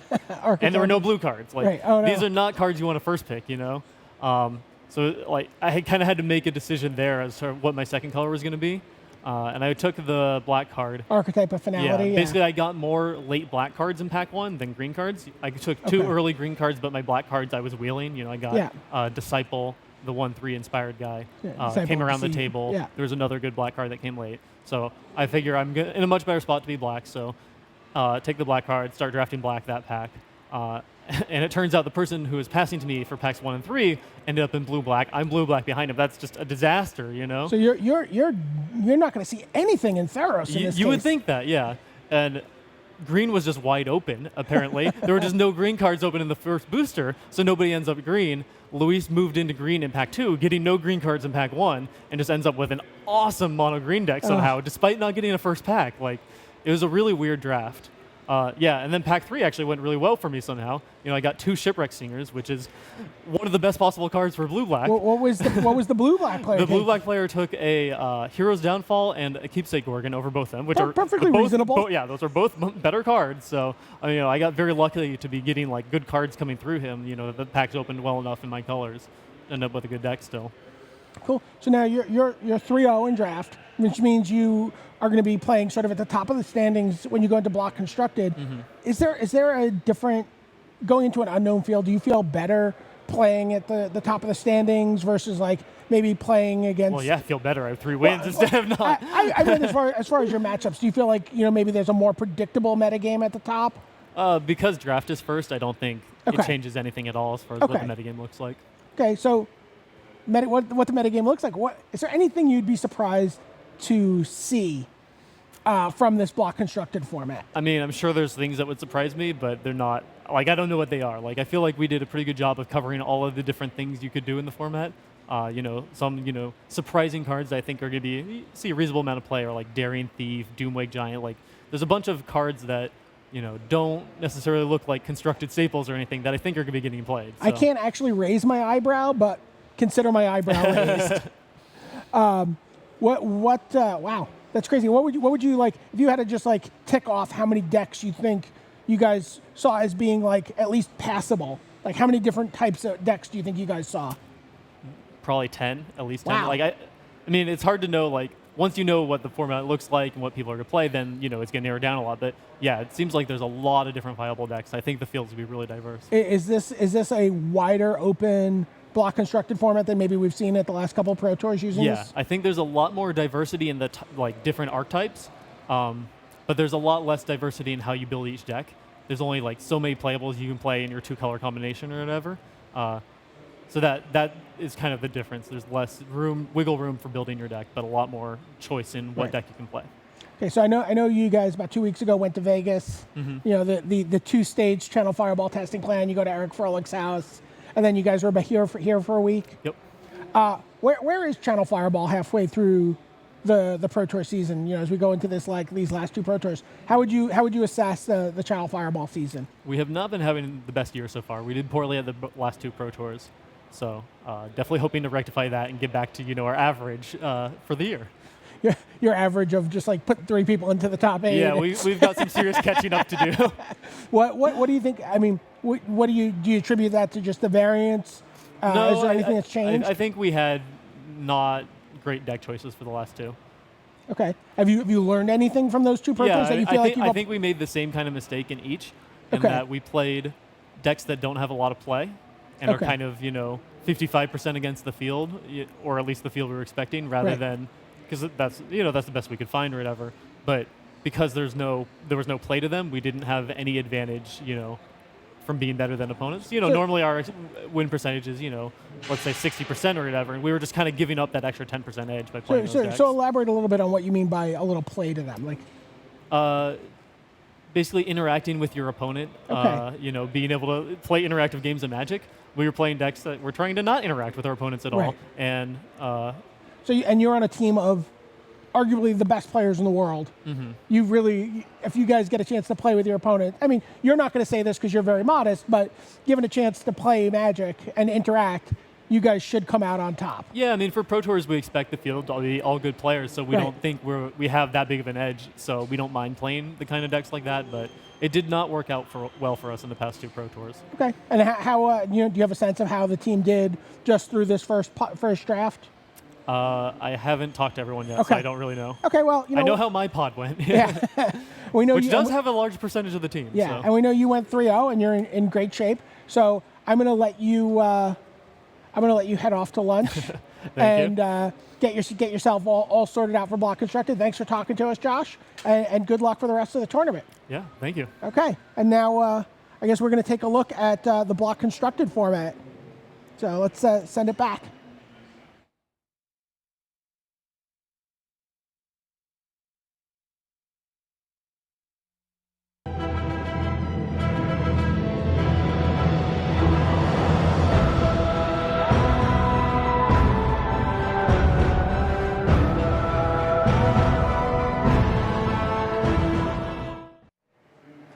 Hello everyone, Rich Hagan here. It says Randy Bueller's Guide to Block. That makes him Randy Bueller. Randy, welcome to the news desk again. I can't wait for this because Block's just about my favorite constructed format ever, and I think with lots of good reasons. I know that you love Block too. Yeah, no, a lot of people think Block, well, you played at the Pro Tour, it doesn't really get a PTQ season, it may not get as much play as Standard or Modern, but I think this is the best format for the Pro Tour. I mean, certainly from the pros' perspective, it's a totally fresh slate. Nobody gets to just take decks from previous events. You kind of, as the super teams disappear into their secret lairs, they have the biggest edge in their ability to just solve a format. And so, yeah, no, I love Block Constructed. I think this is going to be a lot of fun. Why don't we get to the most basic question of all? What is Block Constructed? Sure. So Block Constructed is essentially the smallest constructed format that's run. So we've only got Theros, Journey into Nyx, Born of the Gods. That's it. 579 different cards. That's not a lot of cards. It's a small environment, and with a small, compact environment like that at just 579, this means basic things might just be missing. There's no Supreme Verdict, there's no Wrath of God, there's none of that like white almost always has, just the 4-mana sorcery that kills all the creatures, doesn't exist. You're like, oh, well, there's Drown in Sorrow, and there's Anger of the Gods, which sort of kind of qualify. I mean, 2 and 3. They can only sweep the weenies, but they're in different colors, and so fundamental things like that can be different. Yeah, 579 cards, that's all we got. It's not a lot, and as a player who played at a Block Pro Tour in Philadelphia 2005, I felt huge pressure because in Modern, there's 8,000 cards there. You're going to miss some. But when you can open, and you can do this at home right along with this, when you open the Theros Player's Guide and the Born of the Gods Player's Guide and the Journey to the Nyx Player's Guide, and you know that every single card in the winning deck list is right in front of you, and all you have to do is work out which ones they are. That's pretty scary, and 579 is not a lot for sure. It's interesting, though, that even though it's small, like I think that if you look historically at the decks that have done well, it's really the good deck builders. Like, they have such a huge edge in the format. Even though it's not that many cards, you'd think, oh, I don't have enough tools to work with, and that just hasn't been the way it plays out. Why don't we see the history of Block Constructed? And I go a bit shivery at this because, my good Lord, there are some fantastic decks here. Why don't you work us through some highlights? You know, you look back in the day, there have been 18 Block Constructed Pro Tours. I mean, this has been a staple. Just about every year that there has been a Pro Tour, there has been Block as one of the formats, all the way back to Ole Rade with that Spider deck in 1996. I mean, you look at some of the names of the decks that have done well at the Pro Tour. This is really where standard decks are born, and it's also where a lot of Hall of Fame careers can be born. You know, the Cadaverous Bloom deck that Mike Long played in Paris was really the first combo deck. The Red Deck Wins deck that David Price used to win PTLA, really that's where Mono Red got its start, like Mono Red Aggro, Red Deck Wins, whatever you want to call it. Back in my day, we called it Dead Guy Red because Dave Price played for Team Dead Guy. Yep. You know, that was really the archetype, Fire Blasts and Jackal Pups and whatnot. You know, Casey McCarroll had the Academy deck that won that Pro Tour. It turns out Wintalarian Academy is in year 500 and whatever. Quite good. Yeah, the top 8 is a collection of different Academy decks. And sometimes you get a block monster, like Sigurd Eskelund wins his Pro Tour. Rebels was the format. The Mercadian Masks block, the Rebel deck was just by far the best deck. It was something like 50% of the field. And 7 of the top 8. Not Sigurd. Not Sigurd. Sigurd Eskelund was essentially playing an anti-Rebels deck. And that's the thing that can happen in Block Constructed. If one deck starts to become a huge piece of the metagame and you know it, okay, well, Sigurd played was a blue enchantment called Rising Waters, which is essentially a winter orb. It says at the beginning of each player's turn, they can only untap 1 land. Well, the Rebel decks are all about tapping a bunch of land to just chain into more Rebels, more Rebels, more Rebels, more Rebels. Rising Waters shuts the whole thing down. And then you look at that list, you want to talk about somebody who just figured out the metagame and solved it. You know, the next Pro Tour after Sigurd's is the one that Zvi Malshewitz won with a deck called The Solution. And The Solution featured Crimson Oh my God. Acolyte. The cards in that deck are so terrible. Yes. Like, you look at them, he's playing a 2-mana 1/1 with Pro Red and the ability to give other creatures Pro Red. But you know what? If everyone in the tournament is playing Red Green, protection from Red's really, really good. Yeah, so Zvi just solved the Pro Tour. So then we get Blue-Green Madness in 2002. Ken Ho, Mono Black Control was in that as well. And then Astral Slide, you talk about moving into Standard. Oh, yeah. Well, Astral Slide, of course, was what won Julian Naughton Worlds in go. 2004. But in 2003, here's the core of it in Block. So let's go a little bit more recent than 2003. On we go. Yeah, Affinity was the big deck the year that Kuroda won. Kuroda actually won with an anti-Affinity deck, kind of a red, blow up all the artifacts kind of thing. Gadiel Slifer wins with Gifts Ungiven in Philadelphia. That was the one you got to play, right? That was, briefly. Briefly. Ravnica Block, there was a team Block Constructed format. That was kind of a fun twist on Block Constructed. That was where they could only fit 4 Simic Sky Swallowers across 3 decks, wasn't Precisely, it? right. Basically, if you added all 3 decks together, it had to still count as a legal deck. So you only got sort of the 4 copies of each card. That's a pretty good team, right? Kaji, Yasuoka, and Saito. Guillaume Wafatapa wins with the control deck his year. And you see start to see just so many familiar decks. The Jun deck really had its coming out party at that Block PT, Jace the Mind Sculptor. Turns out, yeah, he's even better in block constructed where there isn't as much competition. You know, Sharfman, Paolo, and Kazuya all actually won draft top 8s. That was one twist the block constructed Pro Tour took during its history. But yeah, the last 2 years, you see Alexander Hayne winning with a Miracles deck, very much control, and then Craig Wesco won the most recent block Pro Tour with his White Weenie deck in a field that was really sort of Sphinx's Revelation decks. But you know what? Not him. He knew how to beat the Sphinx's Revelation decks. You want to attack them with White Weenies. There's something a little counterintuitive about block, because you would think with so few cards that on some level, well, the decks would be less powerful. And of course, in some sense, that's true. They are less powerful than modern decks or legacy decks or vintage decks. But because they're only playing against block decks, and particularly you mentioned the 4-mana Wrath that's missing, for example, it gives room in the format to do crazy stuff. True. Beastmaster Monument Green, right? You watch that and you were rubbing your eyes at this like display of nonsense on that. That's right.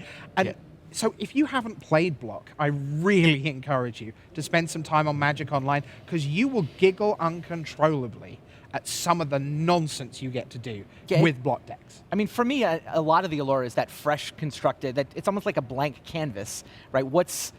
I can play stuff that just doesn't work in any other format, and then I can also find the synergies that are just going to turn into the standard decks that we're going to be playing for the next year and a half. So, is block the home for deck builders? Yeah, in my mind, yes, absolutely. I think that as a good deck builder, there's no format that gives you a bigger edge. You can look historically, Channel Fireball and Channel Fireball's Pantheon team are probably the two most obvious examples of super teams at this point. Go back and look at what they've done in the last couple of block PTs. The Pantheon managed to break, not last year, but the year before, they had a hexproof deck that, Finckel and Galdinas Vidugaris, they just piloted straight for the top of the Swiss. They refused to lose. Those guys just essentially broke the format. Why don't we take a look at some of the elements for the deck builder's paradise, if you will, see what we've got coming. I keep looking at Craig Wesco and thinking, is he positioned to make a run again? There's a lot of good white cards. But here we are, let's take a look. Yeah, there you see the Pantheon's hexproof deck that I was talking about. 5 guys entered the field. They took 2nd, they took 5th, and then 58, 91, 120. And honestly, I think they kind of got unlucky at the end. If you look at it with 2 or 3 rounds to go in the Swiss, 4 of those 5 guys were playing for top 8. And if you look at it at the end of the Swiss, Finckel and Gao were 1 and 2. Like, they were just above the Swiss. Didn't happen to win it, but still a great result. And similarly, look at Channel Fireball at the most recent Block Pro Tour, right? That's the one where Luis had to put up a top 16 in order to get platinum. Did it. The rest of his team, 14 for 14 advancing to day 2. They only got 1 in the top 8, but 10th, 11th, 18th, 31st, 32nd. CFB disappeared into their house. They come up with a great deck. I'm sure they're hoping that they've repeated that. I would not be betting against them. I mean, those are really 2 examples where 2 teams that if you had to pick coming in without really knowing what they came up with, those are the guys I wanted to know what they were playing first. You said right up at the head of this that you felt that block was one of the real places where teams had an edge. Sure.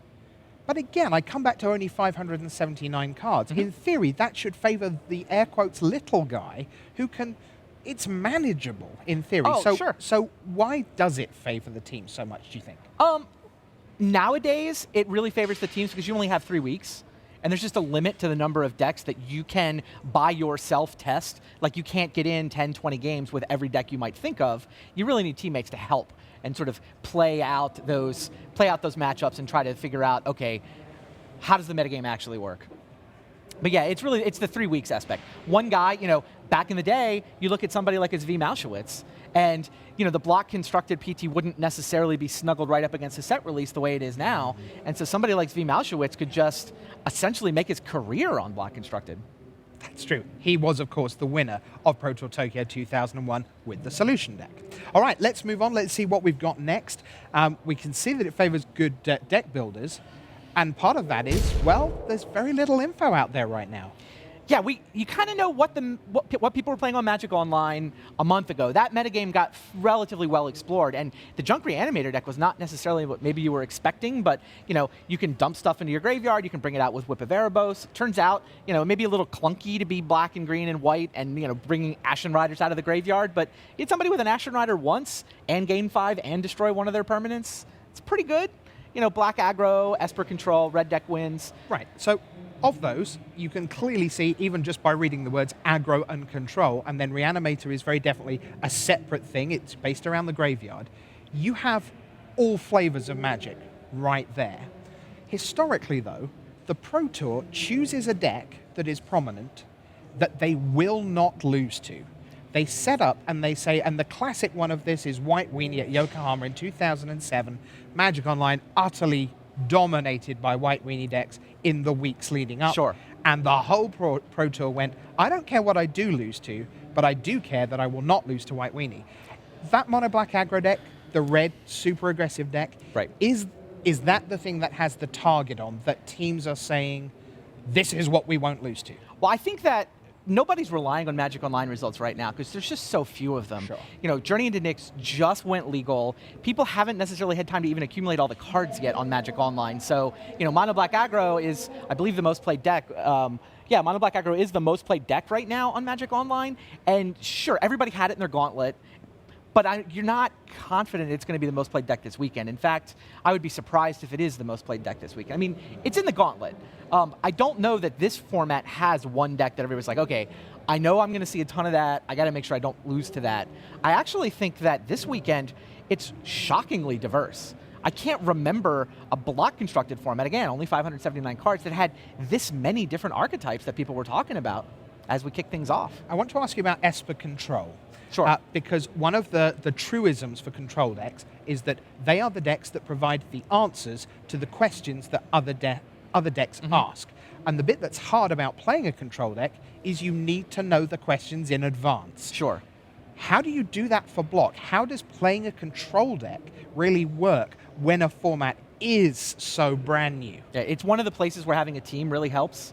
You want to know, okay, here are the 10 most obvious decks we can think of: black aggro, white weenie, maybe heroic. You try to put a constellation deck together. You put, your typical blue-white control deck together.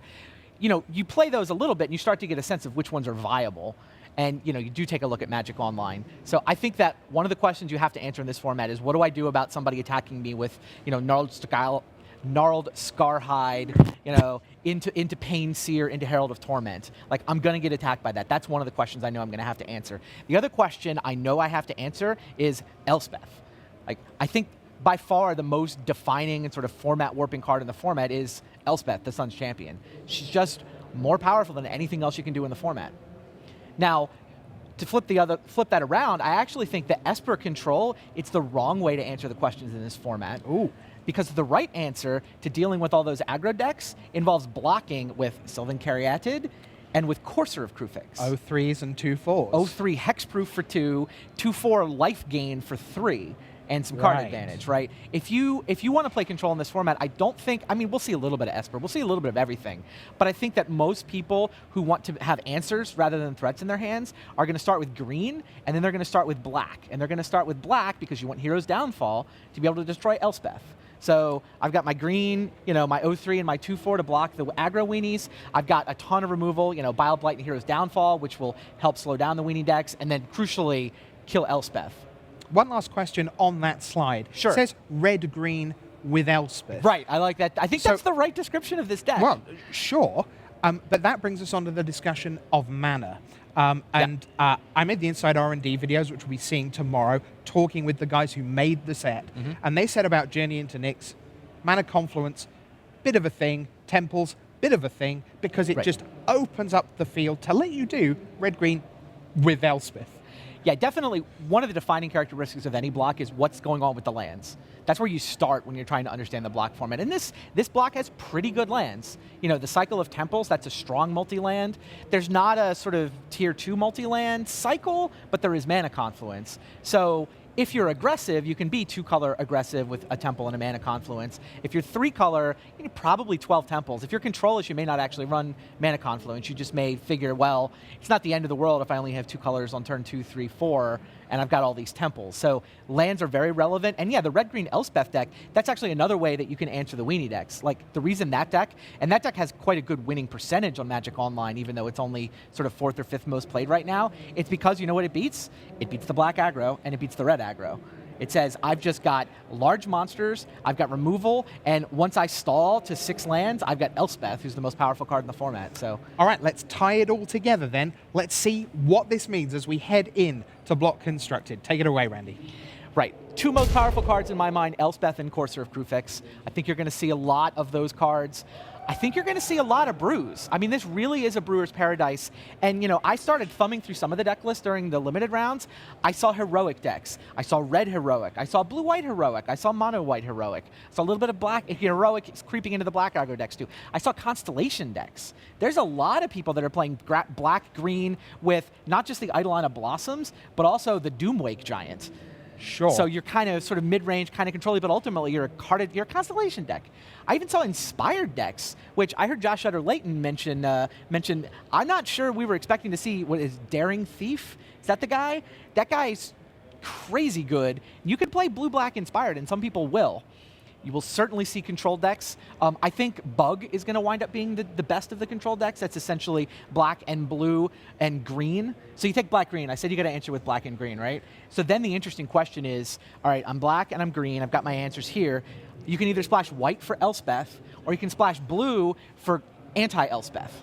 And the card in blue, which I did not expect, but honestly I think it's important enough it could be on this slide for most impactful card, is Prognostic Sphinx. The 3/5? 3/5, which means you can't kill it with Elspeth's second ability, right. And hexproof if you discard a card, so you can't kill it with anything else. Prognostic Sphinx is incredibly well situated, and so the control decks are not splashing white for Elspeth, they're splashing blue for Prognostic Sphinx, so they can attack Elspeth. And that's going to be huge. That's a lot of how this is going to play out. Well, here on Magic the Gathering, we have prognostics, we have diagnostics, we have agnostics, and we have Block Constructed coming your way. That was Randy Bueller's guide to Block.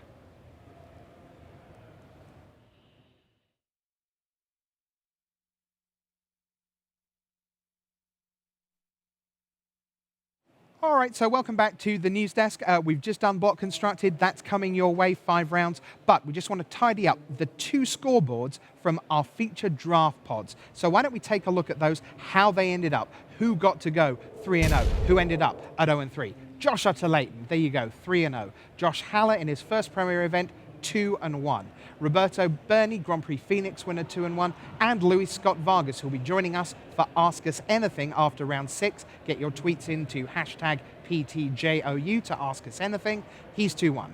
Chansei Hang of Hong Kong, 1-2, along with Ryan Miller. Paolo Vita Dama de Rosa won the basement battle against Christian Calcano, Grand Prix Minneapolis champion and top 8 in Philadelphia earlier this year, just a few weeks ago, but he has to battle back from 0-3 in Block. Our second feature pod, let's take a look at the other side. We saw Jeremy Desani draft on feature pod 4, also Willie Adel. How did they do? So we ended up, and in fact you can see there Desani and Wafatapa's result not yet into our board. But we know the outcome of that. Wenzel Krautmann 2-1, Josh Taylor 2-1, and then Gillidan 1-2, Adel 1-2, Dickman 1-2, and Robert Marr, the Hall of Famer, is your 0-3 at that draft. And that wraps up our draft coverage here on day 1. But yesterday, while the players were getting ready for this marathon 3-day stint, at least for the top 8, we had a bunch of people come in to our nice comfortable chairs here at the news desk, and we got a chance to ask them how they were planning on getting ready for Pro Tour Journey into Nyx. So we'll see you in a little while. We'll be back with Block Constructed coverage in round 4, and keep those tweets coming in. Ask us anything, hashtag PTJOU. Take it away with the interviews.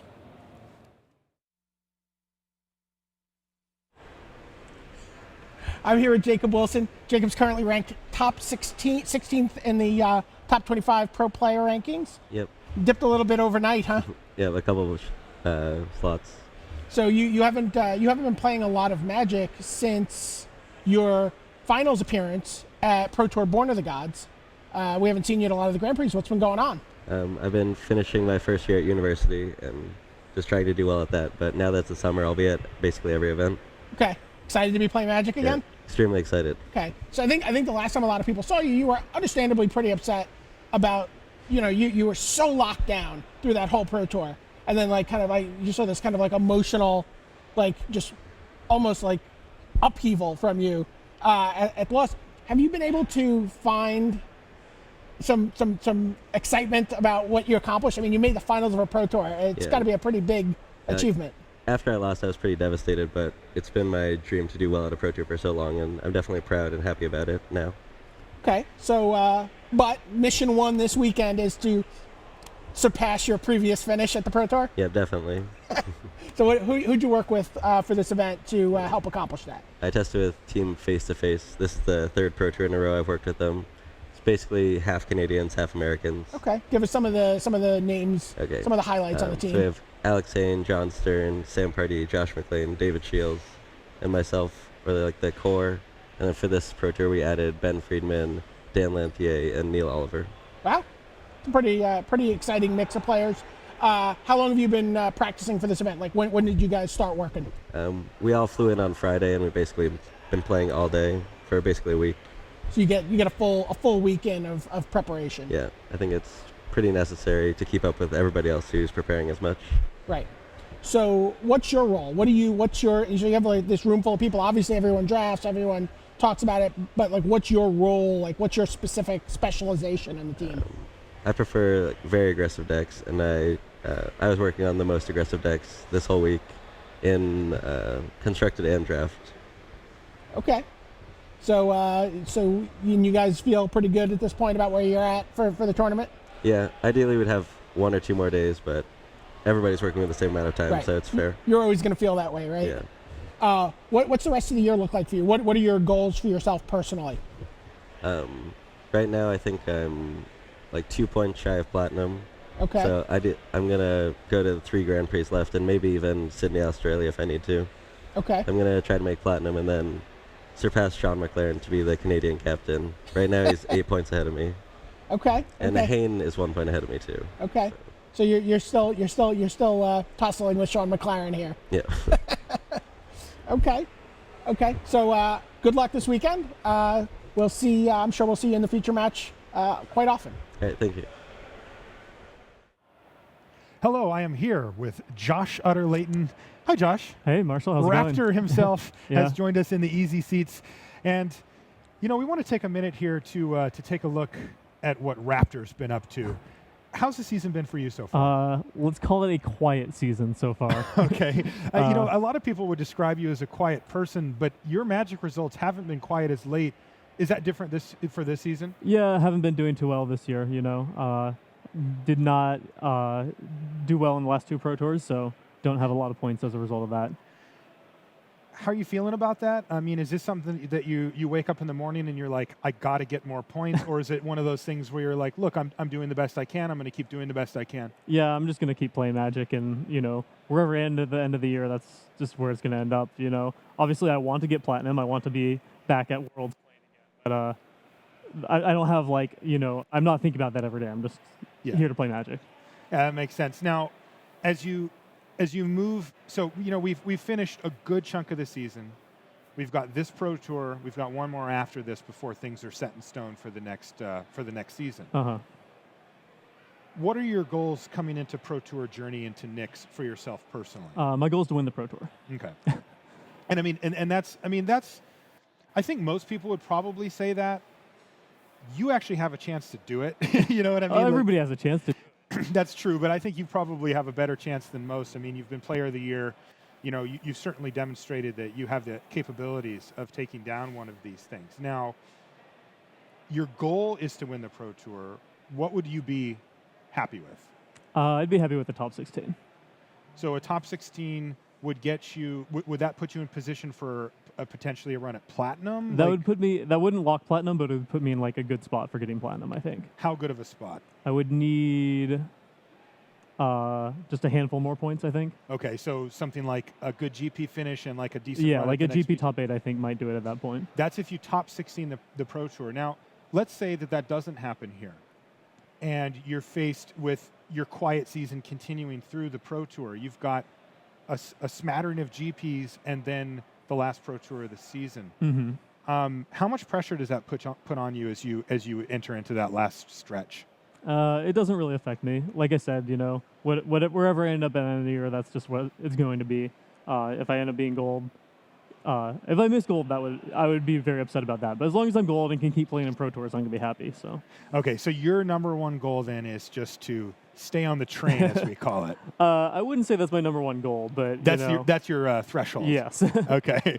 Now, as we move into this actual tournament, right? Pro Tour journey into next here in Atlanta. You're with Team Channel Fireball. Mm-hmm. How's testing been going? I don't want anything specific from you on it, but just, are you confident? Are you guys feeling good? What's been going on with Yeah, Team testing's Channel good. We have a deck that all of us are happy with. It's very rare for all of us to be on the same deck.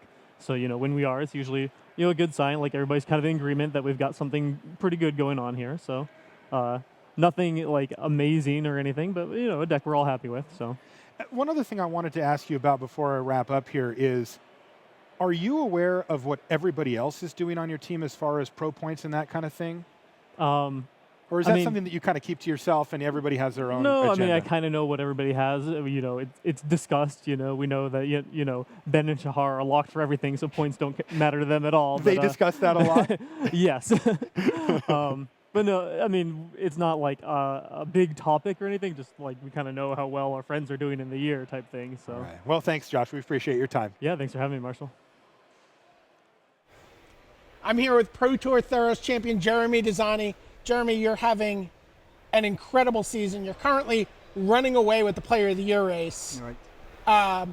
What do you need to do at this event and over the remainder of this season to nail down that Player of the Year title? Actually, I have enough points to make platinum next season, so I'm lucky to don't need any more points to make platinum. So yeah, just come because it's a free tournament with a good result. I need to have good result here for money, and yeah, maybe the Player of the Year race. So you're gonna give me the boring Magic player answer and tell me you're just playing one game at a time and just taking the events as they come. Yeah, you're not thinking about the race at all? No, I want to finish first for sure. But okay. PT win is like 30 points, so actually I lead it. But if the winner is like in the top 20 guys, actually, he will be first after the tournament. So. Okay. But I mean, not only did you win a Pro Tour this year, but you finished 20th at Pro Tour Born of the Gods. You are, so just to give you an idea of the year Jeremy's having, if Jeremy makes the top 8 of a GP, he will go up by a lone point in the Player of the Year race. It's pretty bad, so.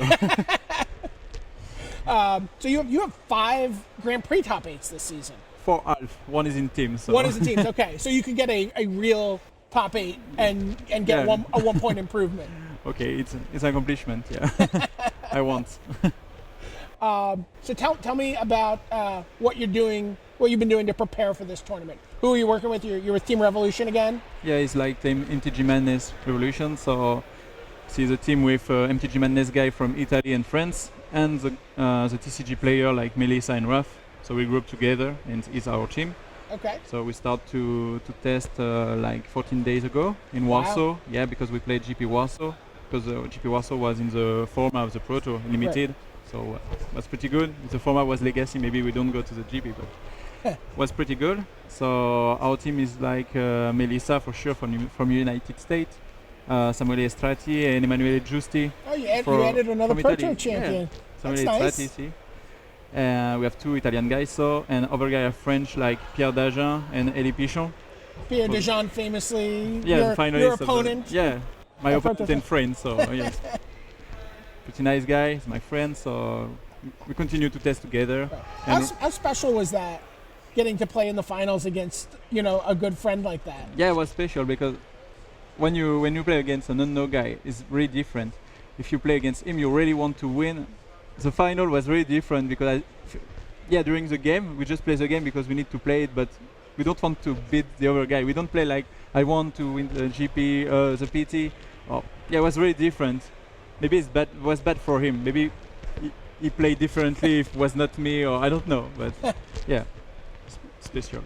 So when you've got this room full of guys and girls practicing for this Pro Tour, what's your job on the team? What do you have to do to help everyone get ready? Okay, in the team we have some deck builder. I think the main deck builder is the group is me, Pierre, and Raf. Melissa just gave an advice over French player too. I think just rough build some deck, me and Pierre too, and that's all. All the other guys just listen what we said and say, okay, this is bad, this is good, and Well, it worked for you in Theros. Let's see if we can. Yeah, in Theros was good. Let's see if it'll work for you again this weekend. Jeremy Desani, thank you for joining us. Thank you. See you guys. Hey, I'm here with Chris Finckel. Chris, welcome. Thank you. So, you had quite a tournament last Pro Tour. Yes, I did. It was very exciting. You managed to top 8 your first Pro Tour there. Yeah, long time coming. It was a big emotional thing for you. You know, we had a big piece about that, and now all of a sudden, though, you're in this position where you're potentially in a place to hit gold. Tell us about where you're at with the pro. Yeah, I have 31 pro points right now, so I'm locked for gold, assuming I don't have a stroke or something in Portland. And I'm well within striking distance of platinum. That's my goal for this year. If I top 16 this tournament, I'm platinum already for Portland. 2 good Pro Tour performances should put me there. Also, I haven't used very many of my GP points because I got 20 points from the Pro Tour for top 8ing. So I can, if I need to travel a little bit more this summer to make sure I pick up some GP points, I can do that also. So now, from a personal perspective for you, you also just finished law school. That's true. So you've had a lot going on in recent months. How are things going to look for you going forward into Portland? You've got gold already. You're making a run for platinum. What do you think your chances are? How important is it to you to get there? Well, yeah, I did. I actually graduated law school on Saturday. Congrats. Thank you so much. And so over the last couple months, I've kind of had a lot of things I had to accomplish to get wrapped up with finishing between final exams and pro bono hours and things like that. So I wasn't able to do as much traveling and as much playtesting as I would have liked. So my GP performances recently haven't been that great. Also, my sealed decks have been exceptionally bad. So going forward from here on out, I have basically a summer of bar prep, which is convenient because it's all online, so I can take it wherever I need to take it. And I don't have a job or anything that I need to do for the next couple months, so I can really make a lot harder push towards platinum. And it's been kind of a lifetime goal of mine to be on the train and on the Pro Tour. And now that I'm there, it's not something I take lightly or don't respect. And I do want to get there, and I'm going to work as hard as I can this summer to try to make that happen, because I won't be able to play as many events, obviously, when I'm a full-time lawyer come the end of the year. So now, is there an option for you to say, I'm going to put being a lawyer on the shelf for a year and just play Magic? I know we see some people will do that in between life phases. Is that something that you could do? It's something. It may be possible. I mean, I could defer my loans for probably 6 months, but that sounds scary. Yeah, I have a lot of student loans, and I have a girlfriend that I care about very much, and I have a life that is kind of like my number one priority. And I look at Magic. Over the last few years, I've changed kind of my perspective on Magic, and it's really helped me.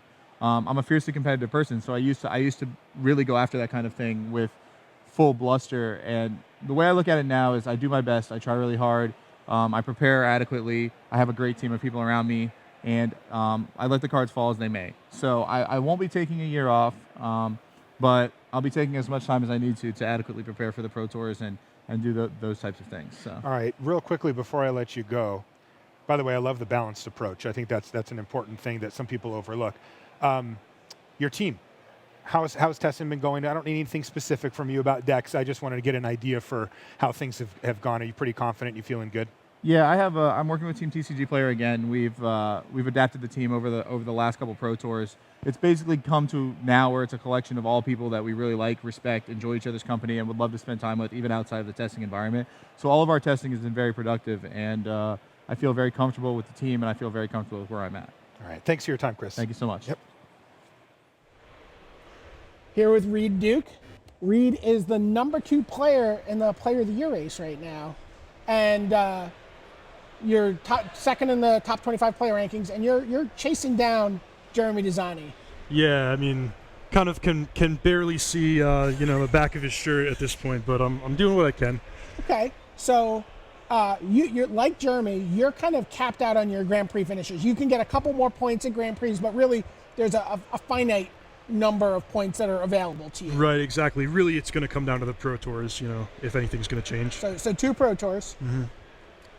I got to ask you. I mean, you're on that very short list of the best players in the game. Like, if you look at your lifetime pro points, you have like some 160-ish, somewhere around there, some gaudy, disgusting number of pro points. But you still have not made a Pro Tour top 8. I mean, you're kind of like above the title on that list.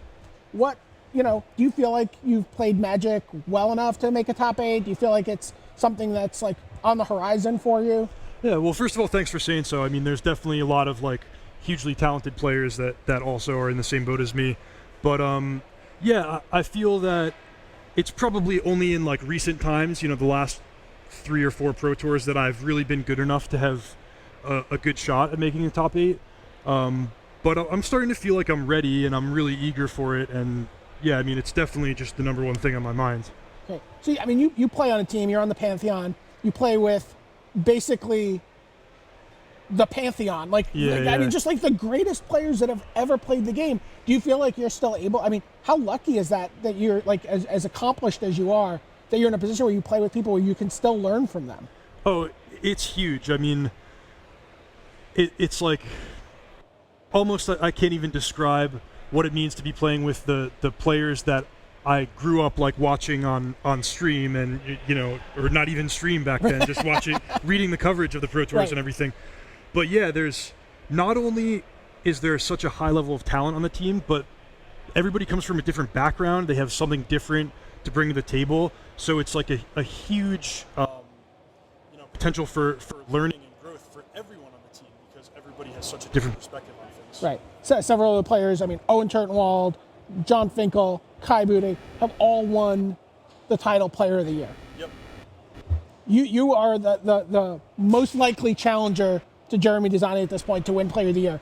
Is that something that's important to you? Is that something that you would that you want this season? Yeah, it's tremendously important. I mean, like I said, Jeremy's way ahead of me, and it would definitely be a huge long shot for me to even think about going for Player of the Year. But a lot of people don't even get a long shot at it, so I want to, not squander the opportunity and really take these 2 Pro Tours as seriously as I can and see what happens. Cool. So what are your goals for these last 2 Pro Tours? Like, what do you want to have happen? Well, I'd like to break through and make a top 8, and maybe not be known for my lack of accomplishment in that area. But I mean, it's worth noting, Magic Online champion, not like you've won multiple GPs. It's not meant as a slight in any way. No, I didn't take it that way. Yeah, we're all just like, wait, not yet? Come on. Yeah, no, I feel the same way. The way the tournament's structured is it's really like the top 25 is where you really feel like you knocked it out of the park. So in this case, top 25, I'd feel like, yeah, I'm right on track. Top 16 would be stellar. I would say I'd met my goals if I make top 16. But then top 8 is always what you're shooting for, Awesome. Well, we're going to be rooting for you, Reed. I'm going to throw away all journalistic objectivism, and I'm rooting for you. I appreciate that. Thanks for joining us. Thank you. Hello, I'm here with Josh McLean. Josh, welcome. Thank you. So you've had a heck of a run over the last, year or so. Yeah, Can you walk us through how you got to this point? Well, it started with Grand Prix Miami. Going into Grand Prix Miami, I wasn't qualified for the Pro Tour. I played in the previous one, and last season I wasn't able to get silver last season, so it left me with no qualifications. Just trying to get back on the Pro Tour and work with the same. I started working with Team Face to Face. I really wanted to work with those guys again, so I was pretty motivated to get back on the Pro Tour. I went to Miami. I was just going to be a vacation. If I didn't do well, I'd be in Miami, so it'd be fun. It was the first Grand Prix I ever actually flew to. So I flew it to Miami, and I ended up getting second place, which then qualified me for Pro Tour Dublin. So that got me back on the train, and then I didn't do too well in Dublin. I guess before Dublin, though, then was Grand Prix Detroit, where I've been playing. I was pretty confident about that Grand Prix. I've been playing Modern for the same deck for like a year and a half with Malaripod. And so I was pretty confident going into that tournament, and then I ended up winning that tournament. So that got me enough pro points to guarantee me for silver. The Grand Prix top 8 qualified me for the next Pro Tour, and then silver got me another invite for the first Pro Tour of next year for Hawaii. So that Grand Prix gave me 3 Pro Tour invites there, on top of the one I already had for Dublin. So then suddenly I was queued for like 4 Pro Tours. Jeez. So then that was pretty exciting, and that was a big tournament for me for sure. And then after that, I had a really good Pro Tour. I didn't have a good Pro Tour in Dublin. I made day 2, but I didn't get any extra pro points. So that was kind of a bust. But then Pro Tour Valencia was modern again, and I modern's probably my favorite, definitely my favorite format. So I feel way more confident in modern than in other formats. So I did pretty well there. I top 16. I think I got like 11th or 12th place in that tournament. So then that got me enough pro points to put me 1 point away from platinum. So I had already locked up gold. That put me at gold. So then that queued me for the rest of next year. So and then so I was 1 point away from platinum. To lock up platinum, and then I the very next, or 2 weeks later, I guess, was Richmond, another modern tournament that I then was able to top 8 that tournament too. So that got me an extra like 3 pro points. So now I'm at 41 pro points. So now I'm locked for platinum for next year. So it's been going very well. You couldn't ask for anything more. It's an incredible snowball. You went from being crazy. like, oh, I'm not really on the train. Let's see what I can do. I'd like to test with these guys, and now you're just like locked for all of next year at the highest possible level. So first, congratulations. That's fantastic. Now, where does Magic fit into your life? Are you just going to be a full-time Magic pro now for the foreseeable future? For the future, yeah. I was planning on going back to school here in the fall. I'm still probably going to do that, but just I won't be full-time classes. I'll probably just take it like 1 or 2 classes maybe and work on finishing that up. I've got like maybe 3 or 4 semesters left of that, so I'll finish that up and then see where that goes.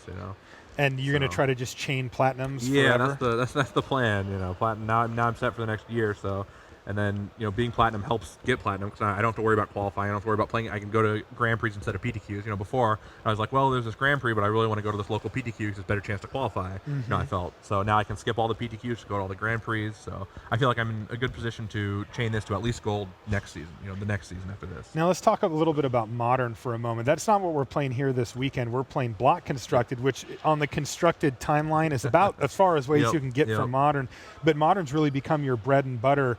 How comfortable are you with block? I definitely less comfortable than modern. I still think it's okay. This format in particular was kind of difficult. I felt, but past block formats I've been pretty comfortable with. I really liked. I played in a block pro tour in Nagoya. I think it was like Skarsmir and block constructed. And I really like that block format. Okay. So every now and then it's good, but definitely not as much as comfortable I am with modern. Now, what about your team? You were with team face-to-face games? Yep.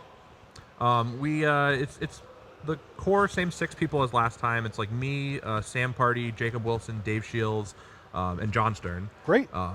So the 6 of us, and then we added Neil Oliver, Dan Lanthier, and Ben Friedman. So we have a team of 9 this time, and it's pretty good. Sounds like a very solid team. Yeah. The guys are great to work with. We're pretty productive. I feel like we get a lot of work done, and yeah, I feel like we have pretty good chances for this Pro Tour. Okay. So. Well, good luck on the Pro Tour. Thank you very much. Thanks for your time, Josh. Appreciate it.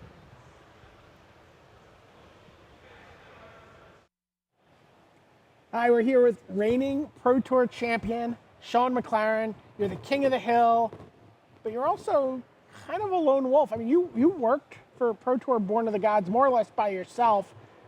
You're coming into Pro Tour Journey into Nyx with a team MTG Canada. What's going on? How does a lone wolf fit into this dog pack? Well, it's a bit of a change. I prefer doing my own thing, going at my own pace, but you really need a team to sort of flesh the format out and have a whole bunch of different minds sort of working on things.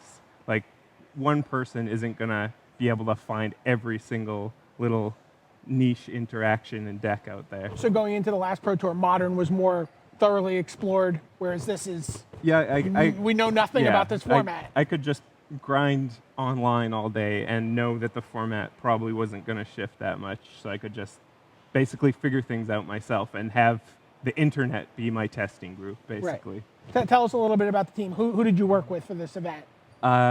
Big one is Tyler Bloom, Raymond Perez, and Sebastian Deno.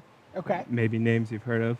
Sure. Raymond Perez is in the Rookie of the Year race mix right now, right? Yeah, a whole bunch of Canadians, basically. MTG Canada, we want to sort of be the other Canadian team. Basically scooping up all the Canadians who are qualified and bringing them all together and giving them a shot. How did it go for you? Were you able to rein in your lone wolf tendencies? Yeah, most of the time. I like to think, like, sometimes I'm like, just let me draft some Moto, you guys figure it out. But I was always open with my findings. We had a team forum, discussed everything. We were all sort of over the place, so we mostly did online, and then a few of us came the week beforehand and tested here. So you've won the Pro Tour. By the way, you didn't do poorly at the previous Pro Tour you played in. So what has your year been like? Tell people about your finishes here. Well, I got top 25 at Pro Tour Theros, and then I won the next Pro Tour, and then I made a quick stop by Minneapolis and got 4th at the GP there, and those are the big tournaments I played in. So you Arsenal Munch, you mostly play Magic Online. So you've played 3 premier events this year, and you've gone 25, first, fourth. Yeah. It's pretty good. I mean, there's room for improvement. Maybe you should go to more tournaments, Sean. You know, I think I will.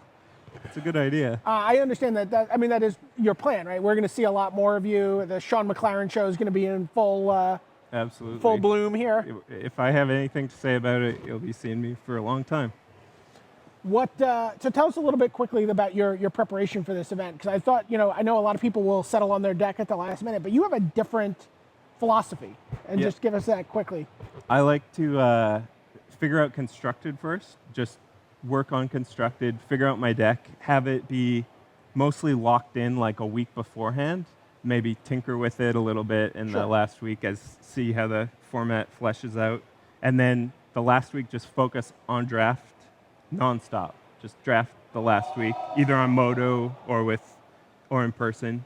Right. And so I basically do constructed, then draft. Okay. And you feel like things went well for you? You feel like you've got 75 cards that you're settled on? Yeah, I'm confident. We'll see how it goes. I mean, anything could happen, right? Awesome. Okay. Good luck, Sean.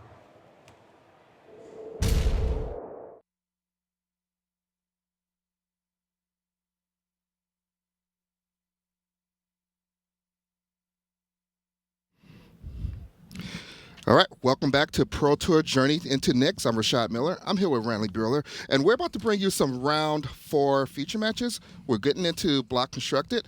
So let's go through exactly what our feature matches are going to be this round. First, in a back table that's going to be covered by our text reporters, we're going to have Matthew Sperling, and he's going to be playing against Frank Karsten. Now, both these players are 2-1. Why don't you tell us what this matchup is going to kind of look like? Yeah, Karsten and Sperling. Sperling has a blue-white heroic deck. Okay. It's kind of what you would imagine blue-white heroic would look like, right? Battle-wise Hoplite, Fabled Hero, Favored Hoplite, Eidolon of Countless Battles. 7 Ordeals in this deck. 7? You play 4 Ordeal of Thassa, 3 Ordeal of Heliod. Oh, I was kind of hoping for, 2-2. 3. Oh, you wanted another color 2-2-2-1. just to get a 3rd Ordeal in there? Yeah, and Aqueous Form and Stratus Walk are the other heroic enablers that these guys run. God's Willing, of course. Mm-hmm. Looks like, I think we're going to see a fair amount of this weekend. It looks like a good deck. Yeah. And then Karsten, he's got the bug control deck so here's the interesting thing. Both Channel Fireball decks, teams, independently came to more or less the same conclusion. And you're talking Channel Fireball and Channel Fireball the Pantheon. Channel Fireball Pantheon is, I think, Chapin might be the only one who wandered off and played a different deck, but most of those guys are saying, all right, we want to play kind of mid-rangey control decks, we want to be black-green, and then they've decided the 3rd color you want to splash is actually blue for Prognostic Sphinx, not white for Elspeth. Like, you look at Magic Online, you look at sort of expectations. People think Elspeth was the card. These guys want to beat Elspeth, and so 3/5, small enough to get under the 2nd ability. That's the perfect body. Hexproof. It's immortal. Like, I don't know how you kill a prognostic I have not killed one yet in Limited, so It's about right. I'm sure it's going to be pretty hard to kill in Constructed as well. Yeah. All right, so that's one of our feature matches. So did you have... Well, I was just saying that the original Channel Fireball team also decided on a bug control deck, for lack of... I think they're both bug control decks. They are off by like 6 to 8 cards. So they're off by sort of what they were expecting to run into.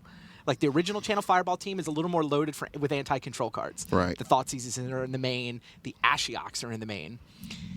Yeah. Pantheon is a little more ready for beatdown. They've got more like Drown in Sorrow in the main deck of theirs. All right, so that's one of our feature matches.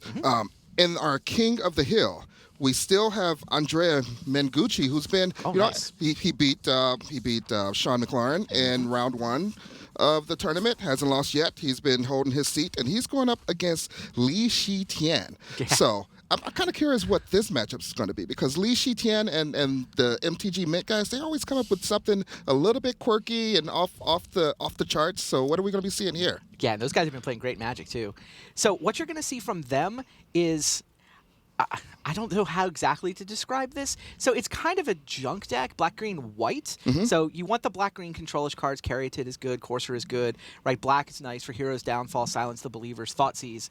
They've gone with white. And so what white gives you is a Banishing Light, and it gives you Elspeth. Right. So that's kind of the sort of the junk version, the black, green, white version of the mid-range control decks. But that's not enough for these guys, right? There's more? If you're Li Shitian and you're MTG Mint, you got to make room for something sweet like Eidolon of Blossoms. Oh, Eidolon of Blossoms. Eidolon of Blossoms is the tech. And they're black cards. So Eidolon of Blossoms means whenever you play an enchantment, you get to draw a card. Right. And so there's definitely people who are trying to build, combo decks that kind of go off like an old school Enchantress deck. Yeah, a card actually based off of the Eidolon of Blossoms. They're not just using it as a card advantage engine. Well, these guys are just using it as a card advantage engine, but we've seen some super sweet combo versions of it. Here, it's a card drawing engine. But yeah, that's essentially what Li Shitian's got. And then what's our King of the Hill playing? Yeah, our King of the Hill, red green Elspeth. All right, so we have two other feature matches that we want to go through quickly. We're not going to give you the full matchup analysis. On our other table that is in the King of the Hill, we have Shahar Shinhar. He's going up against Tar Martell. They're both 2-1. And the match that we're going to be starting on, it's Patrick Chapin versus Reed Duke, 3-0. You know what? We don't need to talk about it anymore. Let's go down to the match.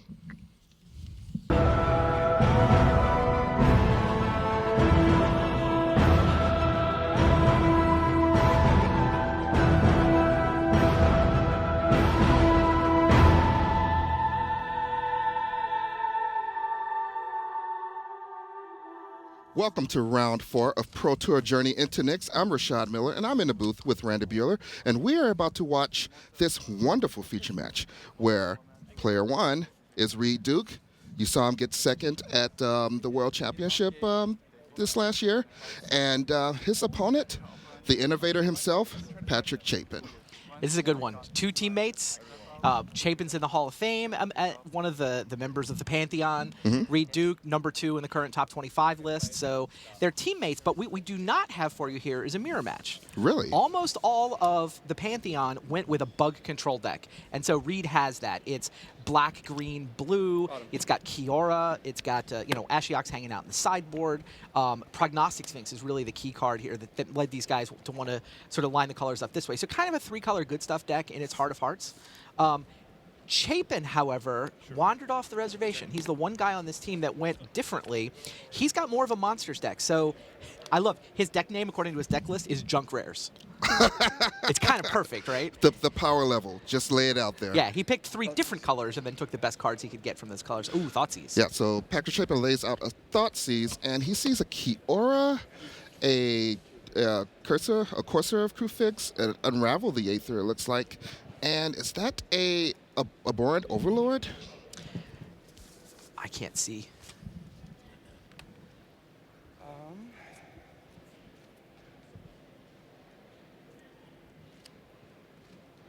Silence the Believers. Silence the Believers. Just an absurd removal card. Oh my god. Absolutely. I think you take... It's definitely a hard decision. Yeah, I mean, Kiora's good against his deck, Courser's good against his deck, but Silence of the Believers, if Reed gets to do that for value, is insane against his Patrick's deck. Yeah, so Chapin takes the Corsair, which obviously is a very key card to Reed Duke's deck.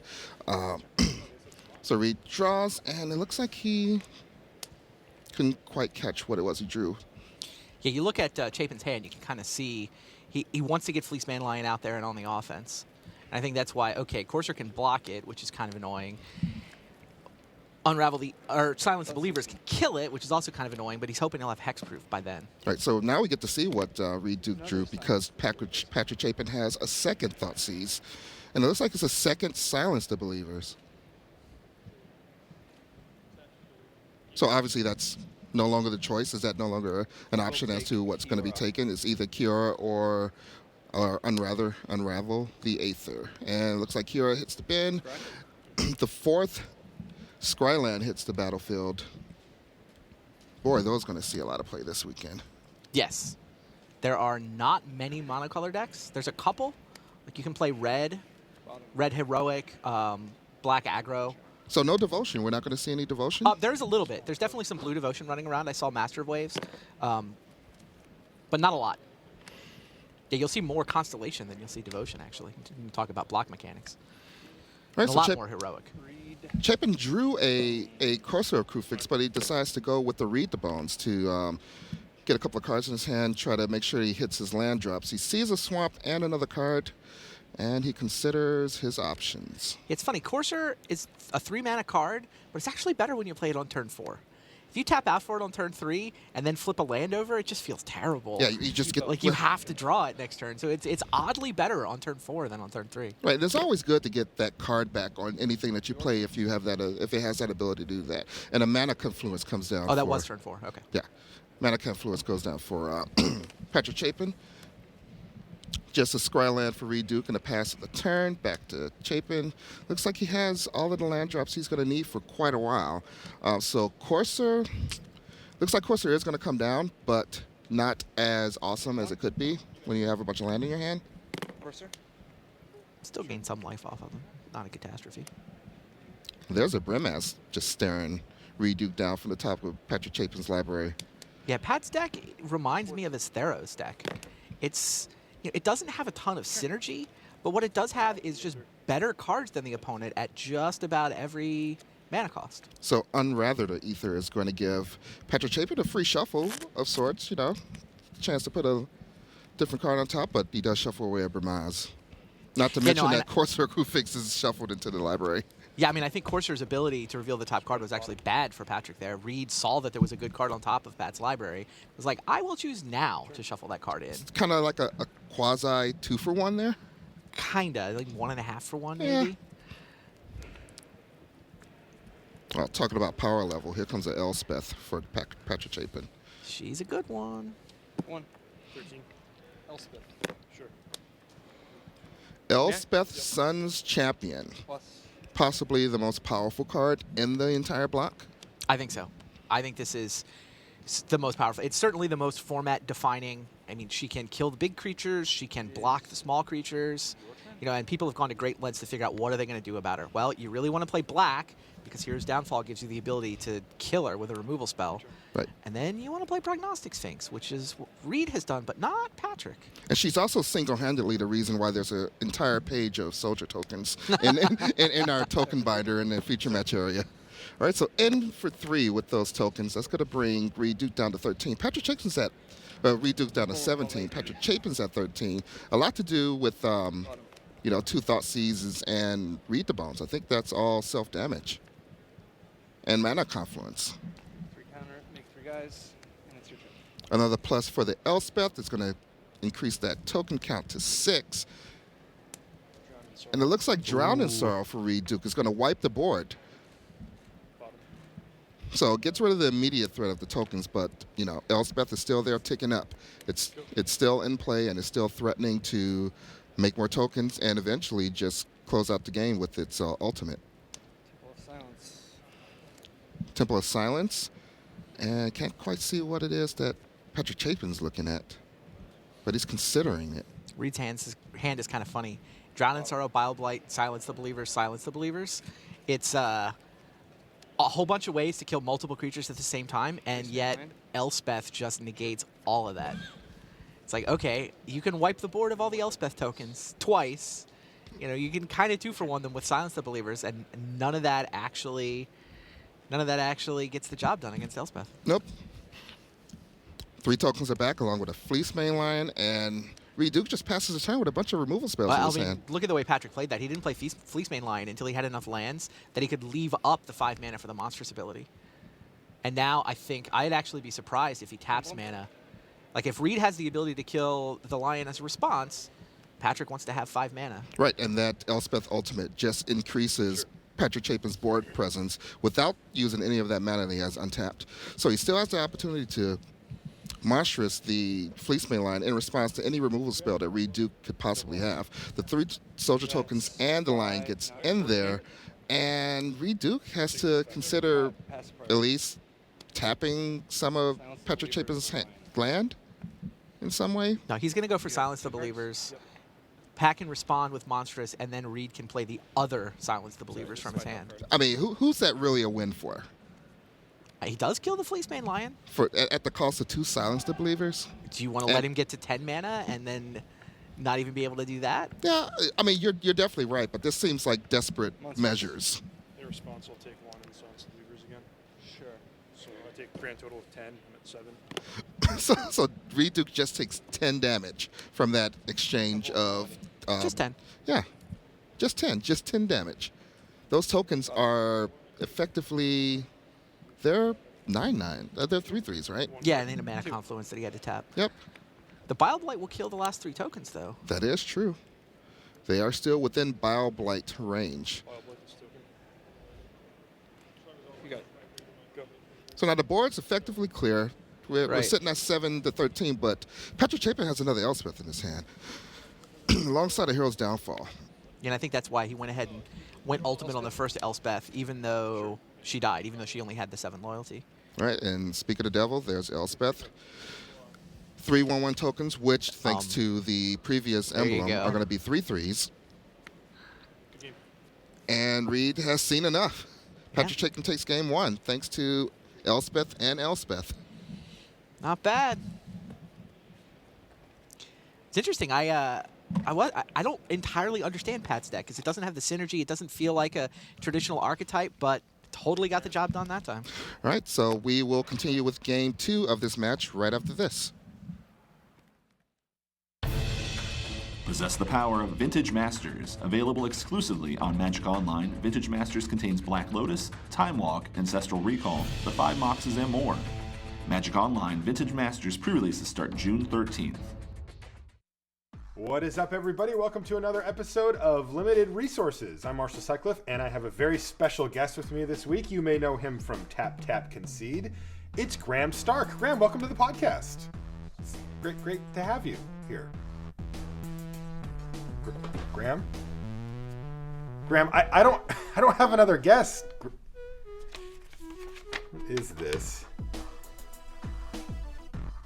That's going to do it for this episode of Limited Resources. Please join us next week. Head to your local game store on May 24th and 25th for the Journey into Nyx Game Day. Play in a fun standard tournament and take the final step on the hero's path by defeating a god. Visit wizards.com/magicgameday for more information. All right, back down to the feature match area.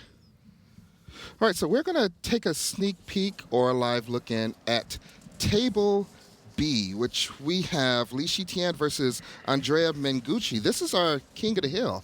And I kind of joked that maybe we should have brought, a little crown or maybe a Nicobolus ears to hand off to the winner of that. And they thought it was a good idea, but I didn't. but I didn't bring them. I did not bring them, so you're just going to have to trust that that is what we're actually going to be looking at.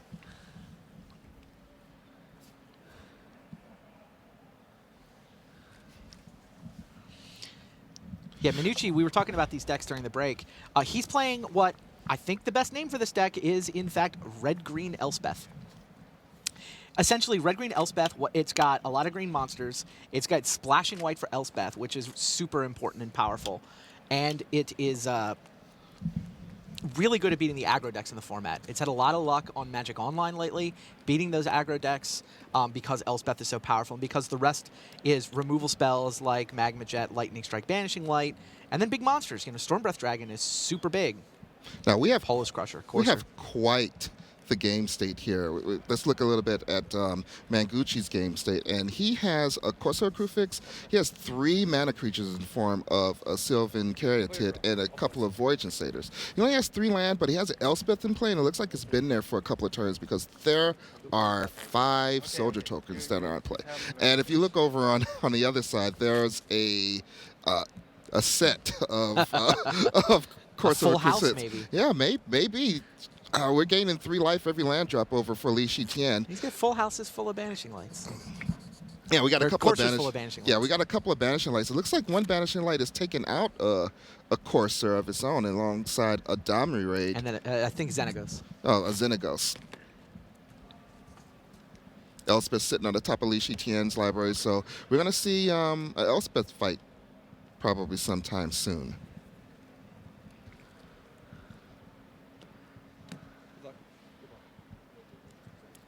We're in the middle of combat here, and it looks like a bunch of tokens and 1/2s jumped in front of a Corsair Crucifix just to get rid of one of them, I guess. Oh my. Silenced of the Believers. Yeah, we saw this card in the first match. One of the key removal spells. If you're one of the slow black decks, you're playing black and your controller, Silence the Believers is just spectacular. Even any deck that can make fast black mana, it's going to take great advantage of that. Yep, at its best here, but I agree with you. Right, so it's looking pretty good for Li Tian there. Yeah, but Elspeth is still sitting there ticking away. All right, so we will keep an eye out on this match for you guys. We have our floor reporter, Tim Willoughby, who's going to be giving us updates. But for now, we are back on our main feature match, which is Patrick Chapin, who is up a game against Reed Duke, the number 2 player in the world of Magic the Gathering.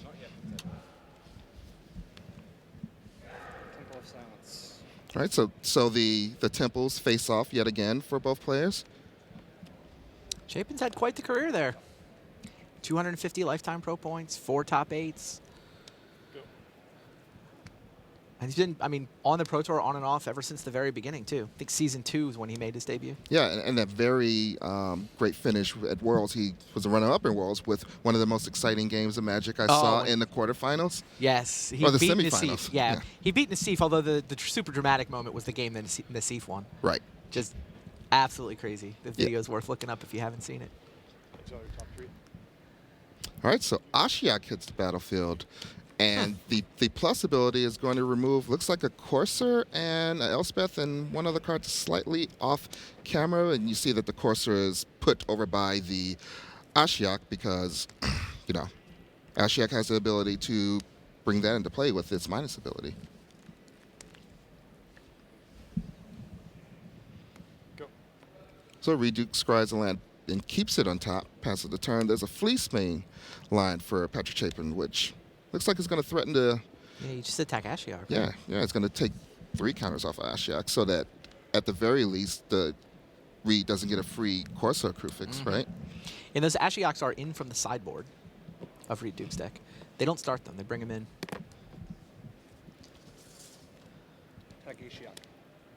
So Ashiok goes down to 2 loyalty. And the follow-up play, 2 mana, is another Fleece Mane line. Playing into Bioblight? Is that a consideration? Ooh. He apparently not, because he is going to get destroyed here by that Bioblight. It could be that the Ashiok on the other side of the table means that he couldn't afford to wait. Yeah, you do what you got to do.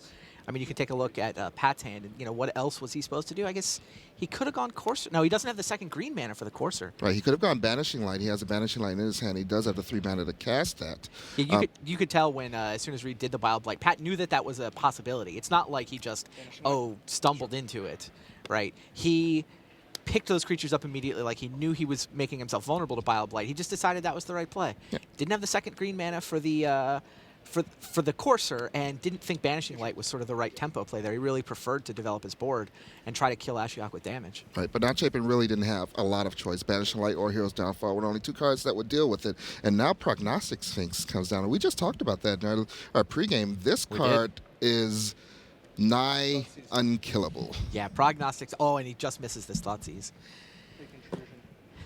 So there's another sweet one in his hand.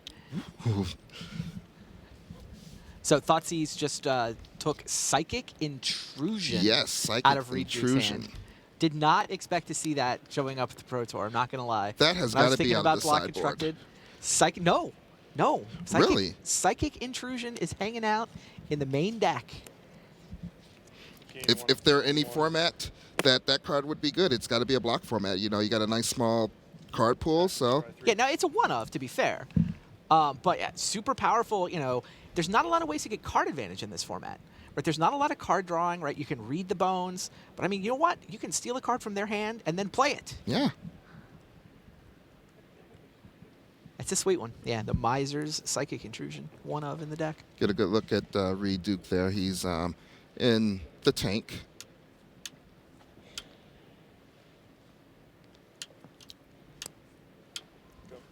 Corsair Crewfix revealed on the top from Corsair Crewfix.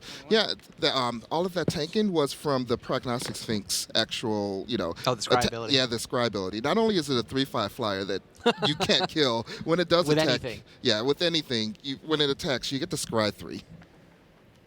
Corsair Crewfix? Sure.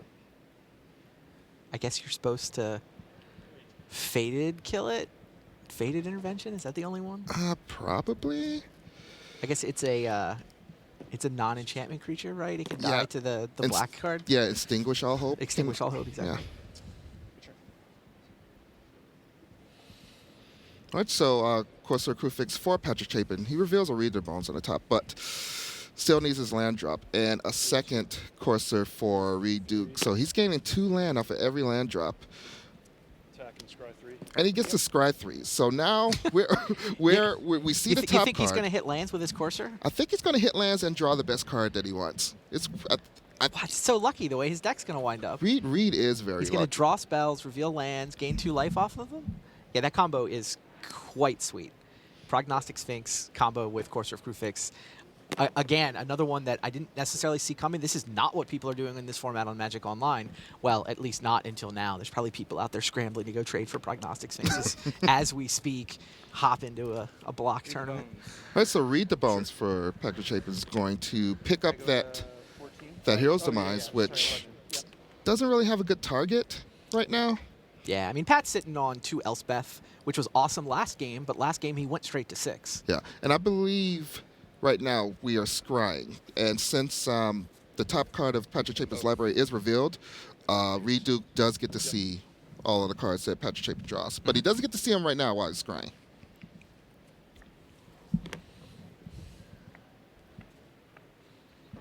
So there are two Heroes Downfall. So effectively forces Reed Duke to discard 2 cards if he aims them at Prognostic Sphinx. Yeah, that Prognostic Sphinx is going to clean up here. I don't know what Pat's supposed to do about it. Like, he's supposed to win before it becomes relevant, right? 25. All right, so Reed Duke doing what a scry deck does when it has a Corsair Crewfix in play, which is always get a land drop off the top of your library and draw the best card. He attacks for 3. We've been kind of ignoring the life total of Patrick Chapin, but these 3s add up. He's going down to 8 from this attack. All right, I found a card. After I take the damage. Yeah, 25. I see what they're missing. I found a card. Arbor Colossus. Ooh, Arbor Colossus can block. It can also force Reed Duke to discard a card, because the Monstrous does destroy a flying creature. True. But what is he going to do about the second Prognostic Sphinx that Reed Duke has on the top of his library? Well, I mean, the Colossus keeps blocking. Yeah, it does keep blocking. Okay, Colossus answers any number of Prognostic Sphinxes. I mean, they become... You can Alpha Strike and just lose a Sphinx for every Arbor Colossus. But yeah, those 2 copies are hanging out in Pat's sideboard. I mean, I'm sure this is something he thought about. I mean, talking to a lot of the planes, it's not like Prognostic Sphinx is going to be a huge surprise to the big teams. Like we said, both flavors of Channel Fireball came up with Prognostic Sphinx as the key card to these sort of mid-game control-ish decks. Both of them decided to splash blue just to have the Sphinx, and instead of having Elspeth. So they're expecting it.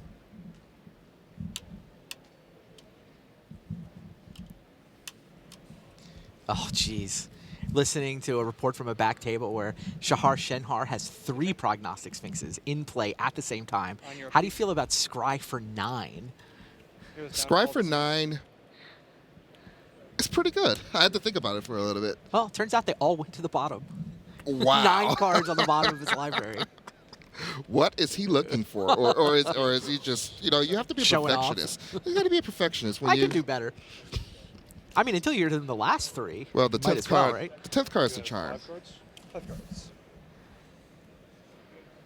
So it looks like Reed Duke's running away with this one. Yeah, definitely. Second Prognostic Sphinx, and Patrick Chapin just doesn't have any cards to interact with anything on the board. Yeah, Pat's playing this out, hoping he can get an Arbor Colossus, but... There's a land. He at least gets to play that off the top. Gets a little bit of value. He also has an Elspeth that he can put on the battlefield. He'd be tapping out, but it would not last very long, given the board state that Reed Duke has over there. Or gain him 6 life. He's at 9. It's relevant. Sounds like we just got a result from the feature match area as well. Matt Sperling wins 2-0, taking out Frank Karsten. Oh, wow. This is pretty fast format. Yeah, speaking of scry, by the way, Matt Sperling was scrying with 2 copies of Aqueous Form. On the same creature? I think so. I mean, he's playing the white-blue heroic deck, so Aqueous Form is, one of the enchantments you can load up on top of your heroic guy in that deck. Seems like unblockability is a great ability. It's going to be good in this format because there's a lot of creatures that just kind of sit around and do their thing without having to attack. Yeah, and we talked about, speaking of the enchantments, he's piling up on whatever it is. A couple ordeals and then an Aqueous Form on top. Just the icing. Seems okay.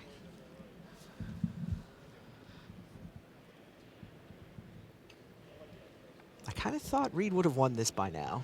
Well, Reed Duke, not one to hastily rush into some decision. It looks like he needed to give his Sphinx hexproof in response to these. Pat's starting to fire off his creature removal Yeah, spells. and these must be before attackers are declared because not only does the Sphinx get hexproof, but it taps. Right. So this buys Patrick, some extra life.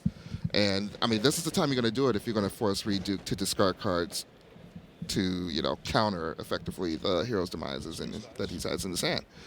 But you really don't do anything else.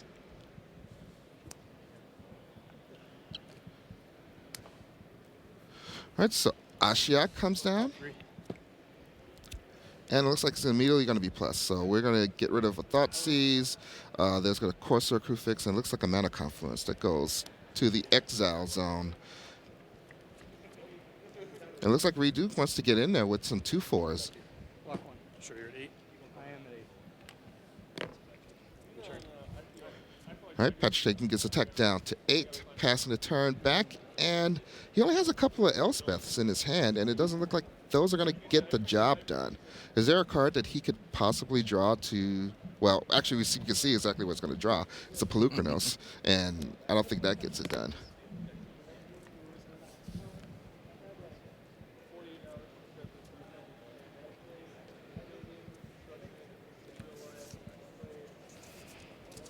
All right, so Pat's going to probably play this Plains. Plays the Plains. Goes up to 9, which is relevant. Wow, I just heard in my ear that Andrea Minucci holds on to King of the Hill. The king? The king is still the king. The king is still the king. Li Shitian missed. Oh. Elspeth made a bunch of tokens, which made Xenagos make a bunch of mana, which allowed Minucci to play 2 copies of Stormbreath Dragon on the same turn.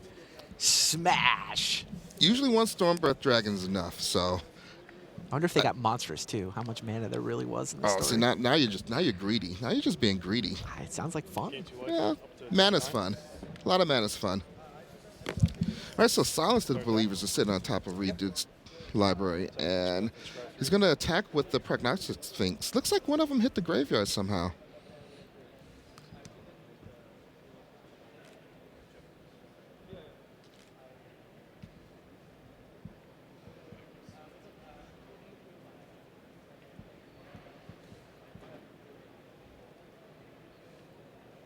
The whole Scry 3 thing every turn kind of slows down the pace of the match. Yeah, we may need to train our cameramen to figure out what the proper scry position is on the floor. But now Dissolve is sitting on top, just looking to ice the game for for Reed Duke. Ashiok activates again, gets some goodies. Another Thoughtseize on the top for Patrick Chapin, but it's a little late for Thoughtseize.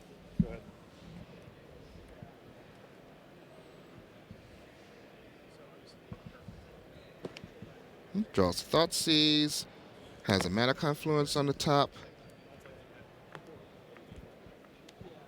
Plays it, gains life, goes up to 10. Pat's been putting up a really good fight here. Yeah, I thought I kind of put him out of this game, Yeah, me but too. he's clawing back into it. He got rid of one of the Prognostic Sphinx, and now he's threatening to Thoughtseize, possibly take enough cards out of Reed Duke's hand to get rid of the second Prognostic Sphinx. Although we might be a little far from that. This seems like a matchup. I mean, they're teammates, right? I'm sure they tested against each other at some point. I mean, I doubt they ran these decks against each other all that much, but more it's like usually play the Gauntlet deck against the deck you're thinking about playing. Point being, though, that Pat knows how to deal with a Prognostic Sphinx. You're like, how do you kill it? You can't possibly kill it. Well, if you can accumulate more removal spells in your hand than they have cards in theirs, then in fact you can kill it. You just have to run them out of cards in hand. Thoughtseize contributes to that plan. But yeah, Pat was just able to save up enough that he actually killed one of the Sphinxes. And now he can play an Elspeth without having it die right away, so he's starting to accumulate tokens now, too. Right, and Elspeth is just factoring away at those 1/1. So yes. Yeah, I mean, I guess with one Sphinx on the other side of the table, Elspeth can make 6 tokens before she dies. Right. Clear attack. All right, so in comes the Sphinx. It's going to finish off that Elspeth, but, you know, there's still 6 tokens left in the battlefield. 6 guys. Pelucranos has joined the party. That can attack through Courser and Caryatid. But now we're back on the Prognostic Sphinx versus Patrick Chafin's life total game. These 4 turns. Courser's gained him enough life that he's still got 4 turns. And there's a second Elspeth in Pat's hand, too, which can also make 6 tokens. Or more if Reed doesn't turn his attention to it. Ooh, and there's another Prognostic Sphinx. Not to mention that we have quite a few cards underneath Ashiok. One of them's a Brimaz, and one of them's another Courser, and it looks like we're going to bring a Fleecebane Lion down for 2 of the 4-2 off of Ashiok. So a little bit of card advantage over on Reed Duke's side. He's able to deploy threats without using valuable cards in his hand, you know, so that he can save his Prognostic Sphinx if he ever has to.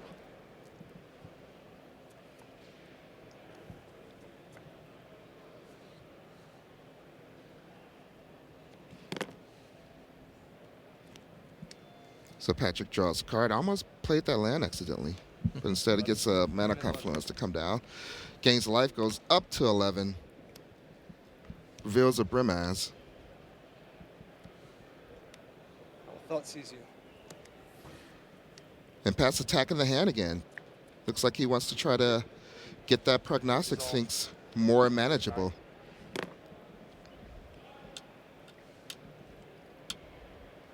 Reads down to 2 cards. One of them's a Forest. The other is Ashiok.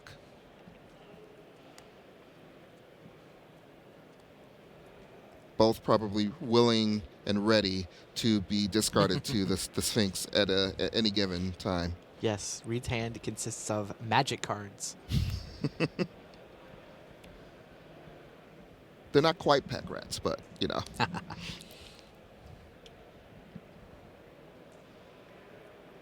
God's willing, my Pelucranos. Resolves. Protection from green. All right, so Pelucranos is going to get protection from green from God's Willing. So I smell an attack at Ashiok coming up. Makes sense. There aren't any non-green creatures that are left back to block, so Pelucranos gets to attack whatever he believes he wants to. And Ashiok goes down. And there is an Elspeth. This game has been turned around. The only threat that... Remember when we were trying to figure out what match we were going to watch while they shuffled up for game 3? This wasn't that long ago. And Chapin's just like, no, I got this. Just got to accumulate more removal spells than he has cards in hand. Then I can kill 1 Sphinx. Then I can play Elspeths into the other Sphinx. Oh, Ashiok? I can beat Ashiok. Now we got a good old-fashioned race. It's a race between 2 Sphinxes and, you know, just a slew of tokens and a Pelucranos over on the other side. But I mean, the 2 Coursers on Reed's side, I mean, he's up over 30 and continuing to gain 2 life for every card he puts into play. Now, Pelucranos hasn't been monstrous yet, so there's a potential of that guy to get really big. But the backup Ashiok that Reed Duke had in his hands comes down, and it picks up a Brimaz, so... Sure.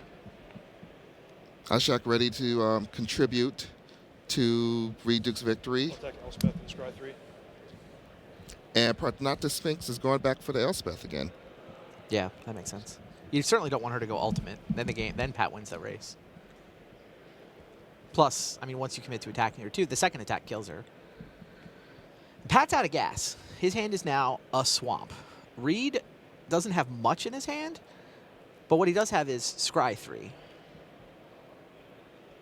Yeah, Scry Seems 3, like- and it looks like he has 2 more cards sitting on the top, and another Scry 2, and a second Sphinx. So now he's up to Scry 6 plus 2, Scry 8 next turn if he likes.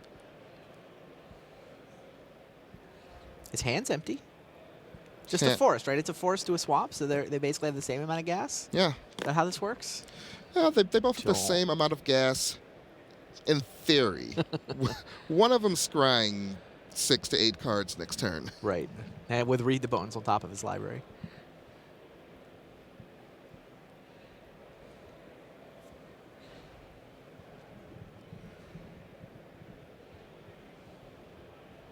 Now what, Pat? You got more up your sleeve? Well, it isn't up his sleeve yet. It's going to play a land to see what's on top, and there's Brimaz yet again. But we know that Brimaz is probably going to eat or get eaten by Ashiok. So it goes to the bottom. Just goes to the bottom. And there's a mana confluence. So that's one less card that we care about getting removed to the Ashiok. Did Pat forget to gain a life with Courser? Looks like he's at 10. Not sure if He was already at 10. Not sure if our life total is up to date or if the trigger was actually missed. It's possible that the trigger was missed. It's a lot of, what is that, 9 tokens attacking in the Courser? That is 9 1/1 soldier tokens attacking. A Corso Crucifix, a Pelugranos. Reed says, this Fleece Mane Lion's handy. 4/4 hexproof? Maybe I'll I- block with that. Maybe you should have put him in his deck. He had access to Chapin's list. Chose to run this one instead. So Elspeth goes up to 3. 3 more tokens hit the battlefield. So he's back up to 9 tokens. It is But that Elspeth is not long for this world. your turn. Your top card should flip back over. Yeah. Draw.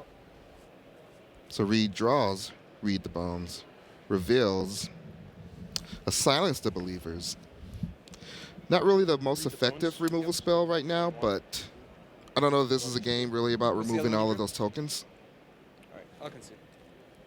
All so right. Patrick Chapin said he's seen enough. And Wow, he put up quite a fight.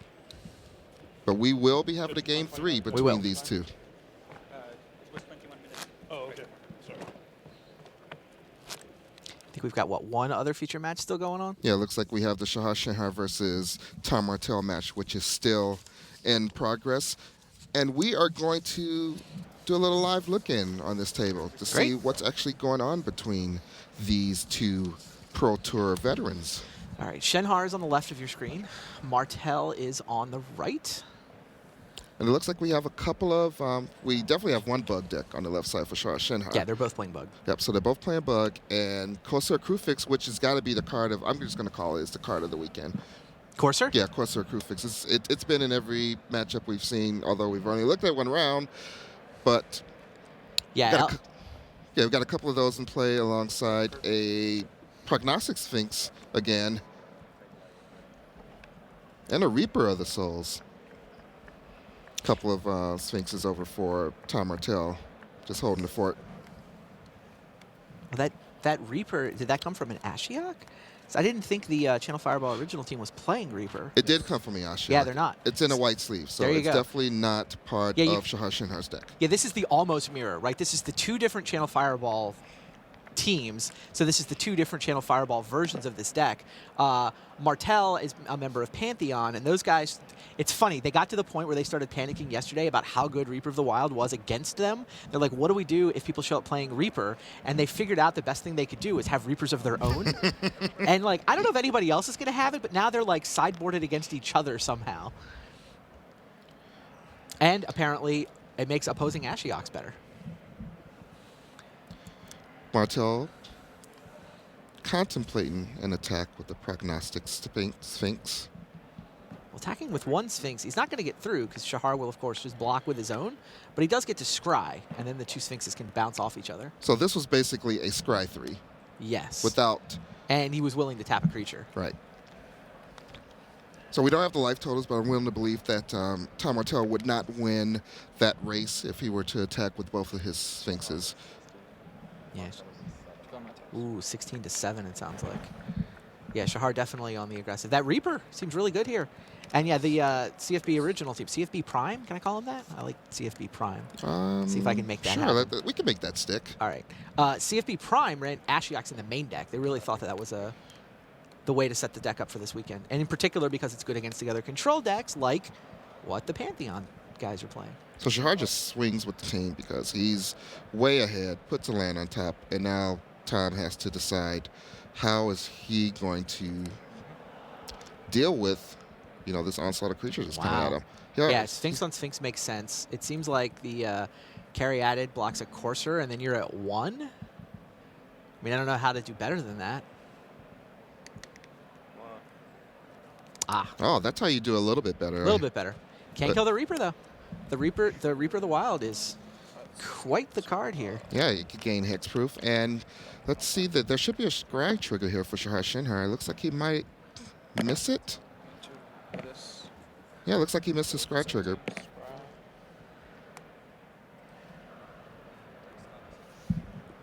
Gainsay on the top. Oh, so this was the scry trigger. Okay, there you go. Oh, she's one draw phase. Oh, no, that was the scry from... Yeah. So we'll go back to table, our main feature match, which is Patrick Chapin and Reed Duke. We'll definitely keep you filled in on the other match. And if we finish our match and there's still Magic to be played, we'll go back to Tom Martell and Shahar Shinhar, and so we can see how that mirror match is going. Here we go, back at our hero table. Okay, you can stop. Thank you. Reed Duke, Patrick Chapin. Chapin leads off with the Temple of Malady, not Milady. I kind of want to call it Milady. I know you do. It's so classy. I've heard you call it that several times this weekend already. The joke's that old already? So Sorry. So I shouldn't do it right now, is what you're saying. I still like it. Temple of Milady. Top. Go ahead. Stays on top, says Reed Duke. Thoughtseize. Here's a Thoughtseize. It's been tearing up hands in Standard, and now it's doing the same in Block Constructed. And we look at a Kiora and a Hero's Downfall Prognostic Sphinx. Looks like a Ashiok and a Corsair Crucifix. Yeah, Pat's hand's got Boon Satyr, Courser, Hero's Downfall. So with that in my hand, Ashiok? Well, Ashiok goes. Ashiok. I think Pat does he have a second Thoughtseize in his hand? I believe it looks like he has a second Thoughtseize, so he's able to, because it looked like that Sphinx would be the perfect card to take with that Thoughtseize. It's one of the easiest ways to get rid of it when you have that opportunity, right? Fair. That's a good point. You have time, though, if you have another Thoughtseize. Yeah. So a lot of scrying and setting up for these players in the beginning of the games. Not a lot of action as all of the lands come to play tapped and have a lot of decisions, alongside them. All right, so Martell did scoop him up, by the way, against Shahar. So that's the match, right? Yeah. Looks like they're doing the decompress at the end of the game, so Shahar wins. So Patrick picked up a Boon Satyr, so he may be able to go aggressive at the end of the turn with a flashed in 4/2. Looks like that's the plan, and the only card that Reed Duke has that can kill it right now is a Hero's Downfall. He doesn't have the mana to play it right now, so he's going to take 4 at least. 16. And he's going to have some decisions to make. He can either lead with his Corsair Crucifix, or he can destroy the Boon Satyr if it's actually a threat in his eyes. Patrick Chapin plays his own Corsair Crucifix, reveals a Hero's Downfall on the top of the library, not a land. He has a land in his hand, so he's not going to miss that land drop. It's another Temple of Malady. So now we get to see how important that Hero's Downfall is to Patrick Chapin. Looks like pretty important because he didn't even touch it on the top of his library. just left it there. Scry to the bottom. Oh, excuse me.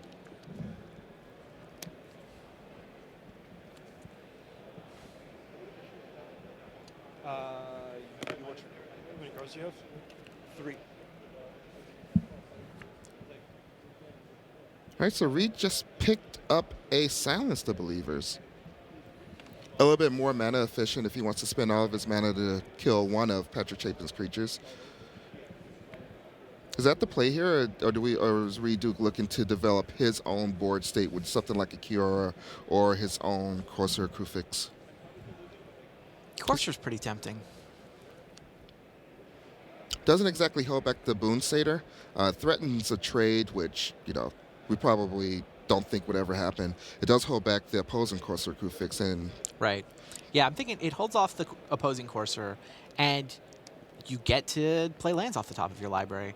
I mean, it's both life gain and card advantage there. right? And Yeah, I like the Corsair line. yeah, he gets a card off the top of his library, gains life. He's up to 17. His life total is not really in danger right now. He's probably going to take 4 from the Boon Satyr and go to 14, but that's not too bad. 14 is still a healthy life total. The Corsairs are going to kind of just stare at each other because they're not going to get into the red zone.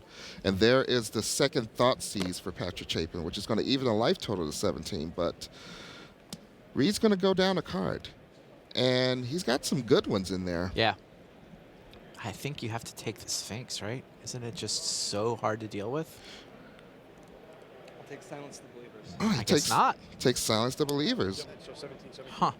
Interesting, because there's still a Hero's Downfall in Reed Duke's hand, so it doesn't leave him without a way to, destroy a creature. Maybe the plan is the Sphinx is not as good if you play all the other cards in your hand. I don't know. Downfall the Corsair. Downfall takes out the Corsair, so no more card advantage engine for Reed Duke. Yeah, Pat's going aggro. He wants to win this as quickly as he can. I mean, the fact that you can't kill the Sphinx, but you can tap it with your removal spells. Oh, you know what I think Pat's line might be? He's got a Boon Satyr in his hand. So if you're Reed, you block Corsair, right? I mean, the Sphinx is going to block. Yeah, he can't just take 7 more or 6 more. Right. And so the bestow ability on the Boon Satyr is going to kick in. Yeah, actually does bestow on either of those creatures. If Reed decides to block, obviously block the Boon Satyr. Whichever one he blocks. Yeah. And the safe block of blocking the Corsair isn't safe enough either. 1911. But now that Reed Duke sees the first Boon Satyr, do you think that he's... Well, yeah, he knows it's there, but you can't afford not to block. What, are you going to take 6 down to 5? Well, it looks like Patrick Chapin didn't attack. Really? Oh, is our hand wrong? Does he not have a Boon Satyr in his hand? Oh, that was the old Boon Satyr. That was the one that was in play? Yeah, now he has oh my, a Temple and the Arbor Colossus. Okay. That just wasn't updated. Got it.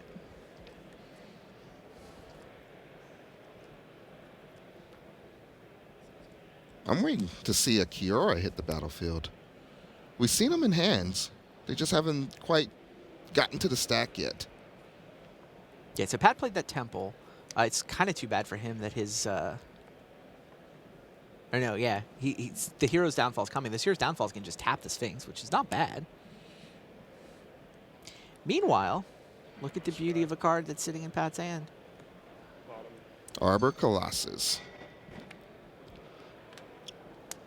+1 on your All right, so Kiora is going to hit the battlefield. It looks like it bubbled. Can't be sure which one he actually touched. There wasn't any visual representation. But we're going to assume it's the 4-2.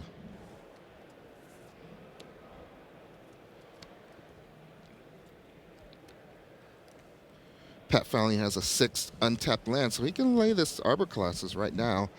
Not a lot of counter magic in the blue deck for Reed Duke. Actually, we haven't seen any, so. And Reed only has 1 mana open, so. Downfall Kiora. So it looks like Hero's Downfall is going to be the play to get rid of the Kiora. It's not going to use this opportunity to get his Arbor Colossus online.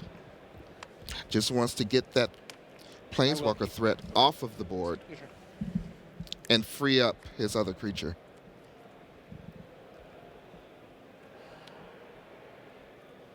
Read the bones. Yep. It'll take me to 9. All right, so Read the Bones. Let's see what Reed Duke is looking at. He sees another Read the Bones and the land, pushes the land to the bottom. So he draws Read the Bones and a Sylvan Caryatid. So you just run the second Read the Bones out there? Is Reduke just looking for anything else? I mean, if you're ever going to cast it, then the sooner the better.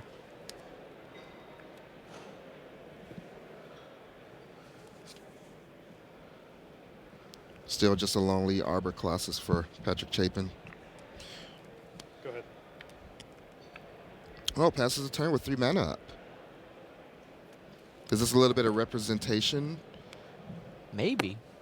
He did show a dissolve game 1 on the top of his library off of a Corsair Crucifix, so possibly representing that.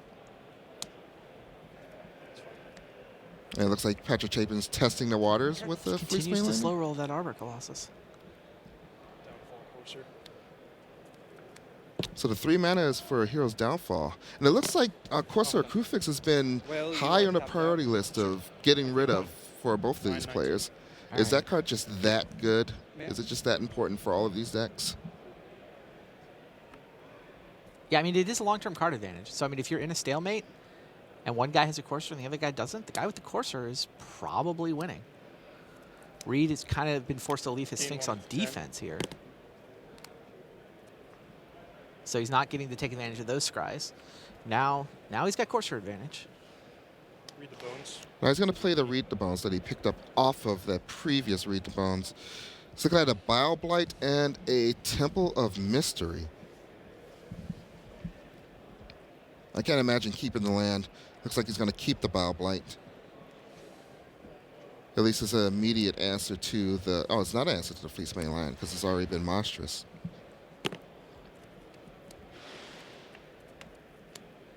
So it's 8 to 19? It is 8 to 19.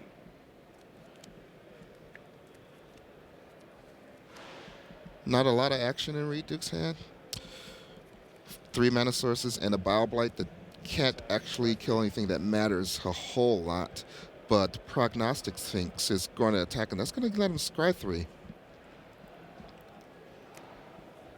2 on top, 1 on the bottom, and there's a second Sphinx.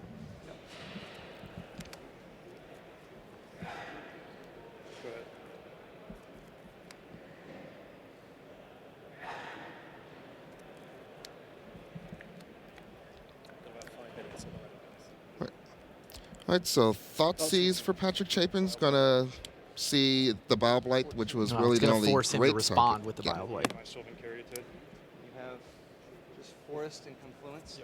All right. All right, so now we're both down to a lot of nothing, except for Arbor I Colossus attack for with the Patrick line. Chapin. When are we pulling this trigger? What are we waiting for? It's time. He was waiting for Thoughtseize, I think. Clear a path. He had to have been playing around some type of counter magic. Well, like, I think Hero's Downfall is effectively counter magic. Yeah, yeah. Right, you play your Colossus. If Reed just kills it with a Hero's Downfall as response, and he was sitting on a Hero's Downfall for a while. I mean, Pat really wants to be able to untap, defend it. I don't know, monstrous it. It's never going to work, but yeah, I think Pat wanted some level of confidence that he'd slogged through all the Hero's Downfalls. Yeah, now Reed's down to 5 here, right? Yeah, Reed's at a precariously low life total. And Patrick has a 4/4 indestructible attacker / blocker that he can get in there willy-nilly. Well, Sphinx blocks it. Yeah, but that means it's not blocking the Arbor Colossus. True. He's attacking with just Colossus? That looks like the play.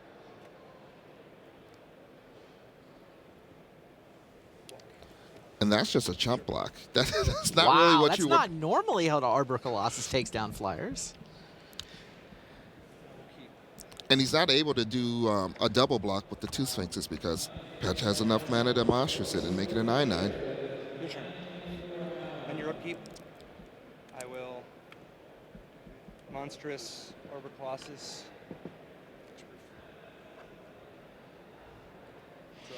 All right, so the monstrous ability tries to target the Prognostic Sphinx, but Reduke discards a card. He's just going to give a Hexproof and tap it, but now... Yeah, tapping it was all Pat expected to get out of that, and all he needed to get out of that. Colossus.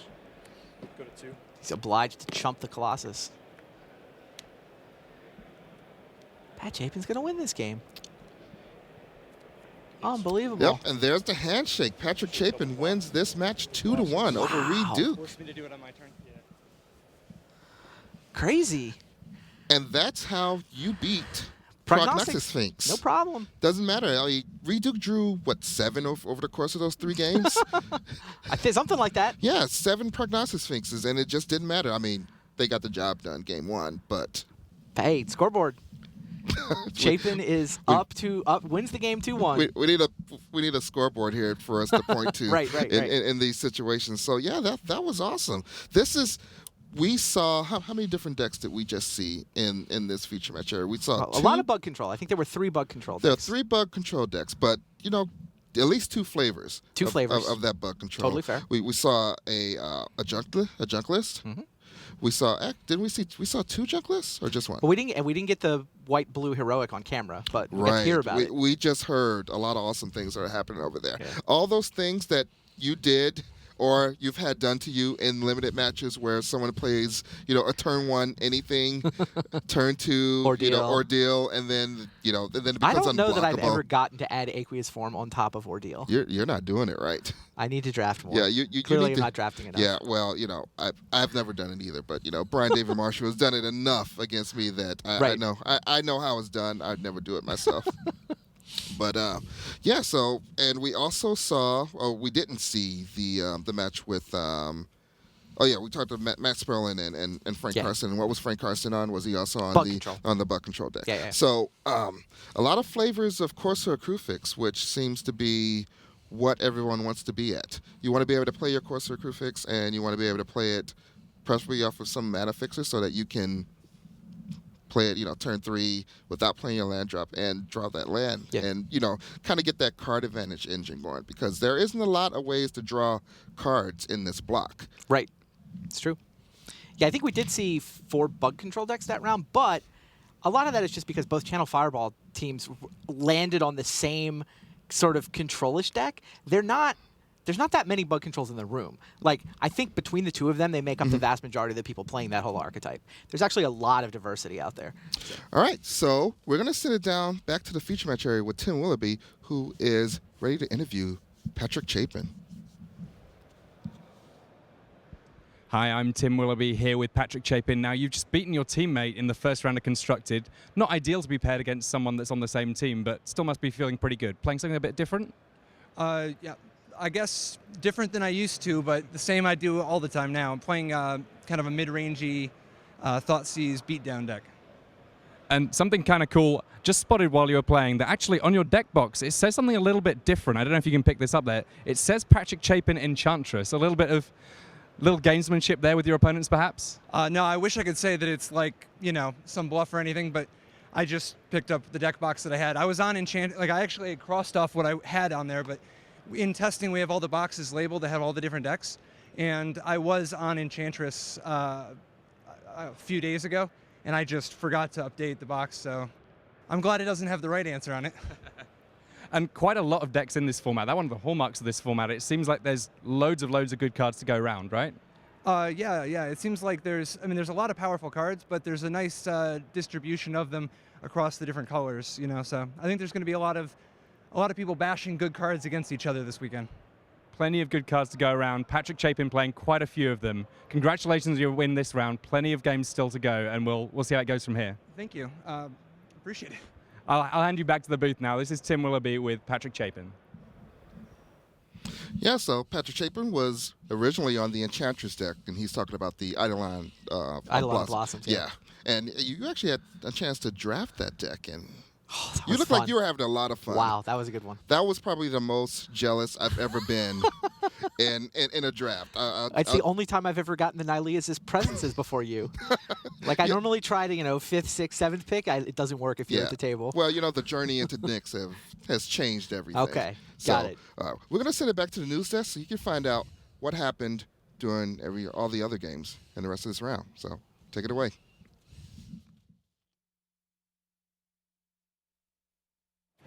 All right, thanks very much to Rashad Miller, Randy Bueller. I'm Rich Hagan, and I'm here at the start of Block Constructed. Plenty to bring you, but we want something from you. And we want you to ask us anything. At the end of round 6 during the dinner break, we're going to do an Ask Us Anything here at the desk. There'll be me, there'll be Marshall Sutcliffe. You want to know anything about limited resources or limited in general, he's your man. Zach Hill will be here at the desk as well. What's life like working inside R&D, working on making the best Magic sets you can possibly make, and also a special guest, Mr. Louis Scott Vargas. He will represent, if you like, the pro angle. What is life like on the Pro Tour? So ask us anything using the hashtag PTJOU, Pro Tour Journey, if you like. PTJOU, ask us anything, and we'll get through as many of those as we can during the dinner break at the end of round 6. Plenty more to come. Now, we're going to show you a scoreboard, which is not a true leaderboard yet. 43 players got to 3-0 after their draft. Here are 20 of them. And here's where they stand going right now. Down the bottom on the right there, you see Ali Pichon and Brian Braun-Duin. They are still playing their matches, so they're still technically at 3-0 here at the back end of round 4. Everyone else in the light blue, they finished their matches. So moving to 4-0, there's 11 of them from our 20 select. Rietzel, Josh Utter-Layton, Todd Anderson there. You see making it to 4-0. Froelich from Channel Fireball. Larson, the Swede, runner-up at Pro Tour Gatecrash behind Tom Martell. Andrea Mengucci, well, he really is making a name for himself. He came in as the man waiting to be slain by King of the Hill, Sean McLaren, at the start of round 1. But he took down the reigning Born of the Gods champion, and since then, he's won, and now he's won again. He is still King of the Hill at the quarter-mile post. Andrea Mengucci, 4 wins, no losses. Jamie Park, twice top 8 at Pro Tours. Patrick Chapin, you've just heard from there. Vidu Giris, a Pro Tour runner-up. Darwin Castle. Now, he was 3-0, as was Rob Doherty. Rob Doherty, you see on the right of your screen, he's fallen to 3-1. Wafa Tappa is 4-0. And then your Magic Online champion, Lars Dam, 3-1. Fabrizio Anteri, 3-1. The Slovenian Robin Dola has lost. Reed Duke has his first loss. Martin Muller of Denmark, the 16-year-old who made top 25 last time around on debut, still in the hunt well and truly, but has his first loss at 3-1. Also Shi Chanley. And as I say, we're waiting for Elie Pichon and Brian Braun-Duin to finish up their scores. That is not a true leaderboard, remember.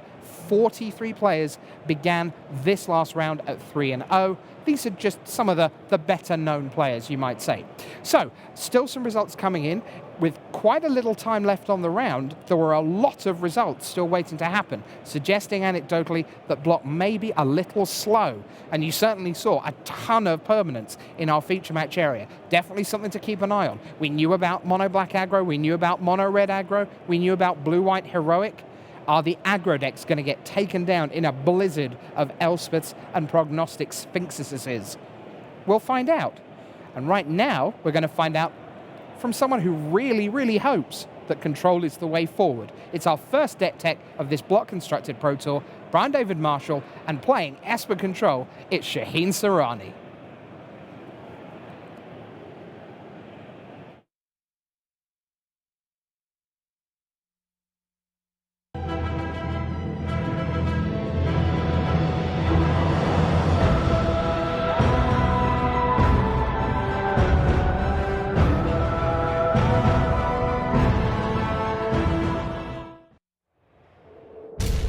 Hi everybody, Brian David Marshall here in the Tournament Center at Pro Tour Journey into Nyx in Atlanta, and I'm here to tell you that certain things in life are always true. Water is wet, magic is awesome, and Shaheen Sarani is playing Esper Control. All the time. I can't help it. It's in the blood, you know? It's something that you're born with. So you're tackling this block constructed format. You're thinking about what you want to do. You're testing. What's going through your mind as far as what deck you're going to play and what you need to accomplish? Number one, you got to find a win condition. You can't have a deck without a good win condition. And looking at the, obviously you're in a block, so you have less options than you would in standard. But there's one Sphinx out there that rules them all. One thing that is just unkillable in this format, and that's Prognostic Sphinx. And it kind of has the Aetherling feel of standard. So you have to play a card, you have to build a deck around a win condition. Other removal spells will always be there, card draw will be there, counter magic will be there, but you have to have a solid win condition. Okay, so I'm going to give you a little bit of guff here. Let's take a look at the first slide and take a look at these cards. Let's cover that one up. This is not the right slide at all. This is from an earlier this is from our preview, so we'll get the right slide queued up. That one's in there but, anyway. But the card that we're talking about it's preordained part 2, isn't it? Yeah. You know, sometimes you got to bite your tongue, and sometimes you got to swallow the words you said earlier, and I am. So You had a lot of unkind words for Ashiok Nightmare Weaver in your early assessments of this block. Right. So tell me about what you thought was wrong with it, but how'd you turn around on it? Well, I still think it's not the greatest in Standard, but after playing it in Block a lot, I've gotten some respect for the card.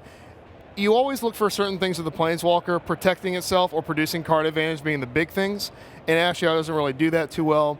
But the fact that it's 3 mana in a format that's going to be quite slow is phenomenal. If you lead off with a Thoughtseize in Block and then play something like Ashiok, you're going to produce so much card advantage from that card by taking their creatures and putting them directly into play, or against a Control Mirror where they literally have a few downfalls, but they have to fight through your Dissolves, your Thoughtseizes, and then you can get to the ultimate, and then that's game over. You Mind Twist them, they're done. Right. So Ashiok went from, I guess, unplayable in Standard in my opinion to probably one of the best cards in Block.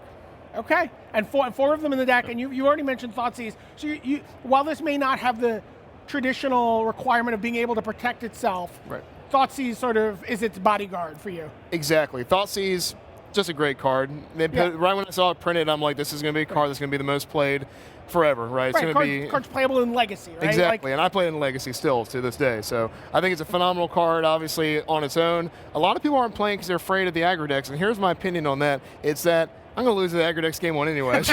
You're going to play a turn 1 at Chrome Crusader. You're just dead anyway. So you might as well play the card that's good against everything else. Against the Carried decks, the Ramp decks is great against them. The Control Mirror obviously is phenomenal. And like you said, if you play that turn 1, then play an Ashiok turn 3 after peeling their answer from their hand, it's going to run wild. It's going to do a lot of good stuff. Okay, and then you've already mentioned this is your win condition, the Prognostic Sphinx, 4 of this in the deck.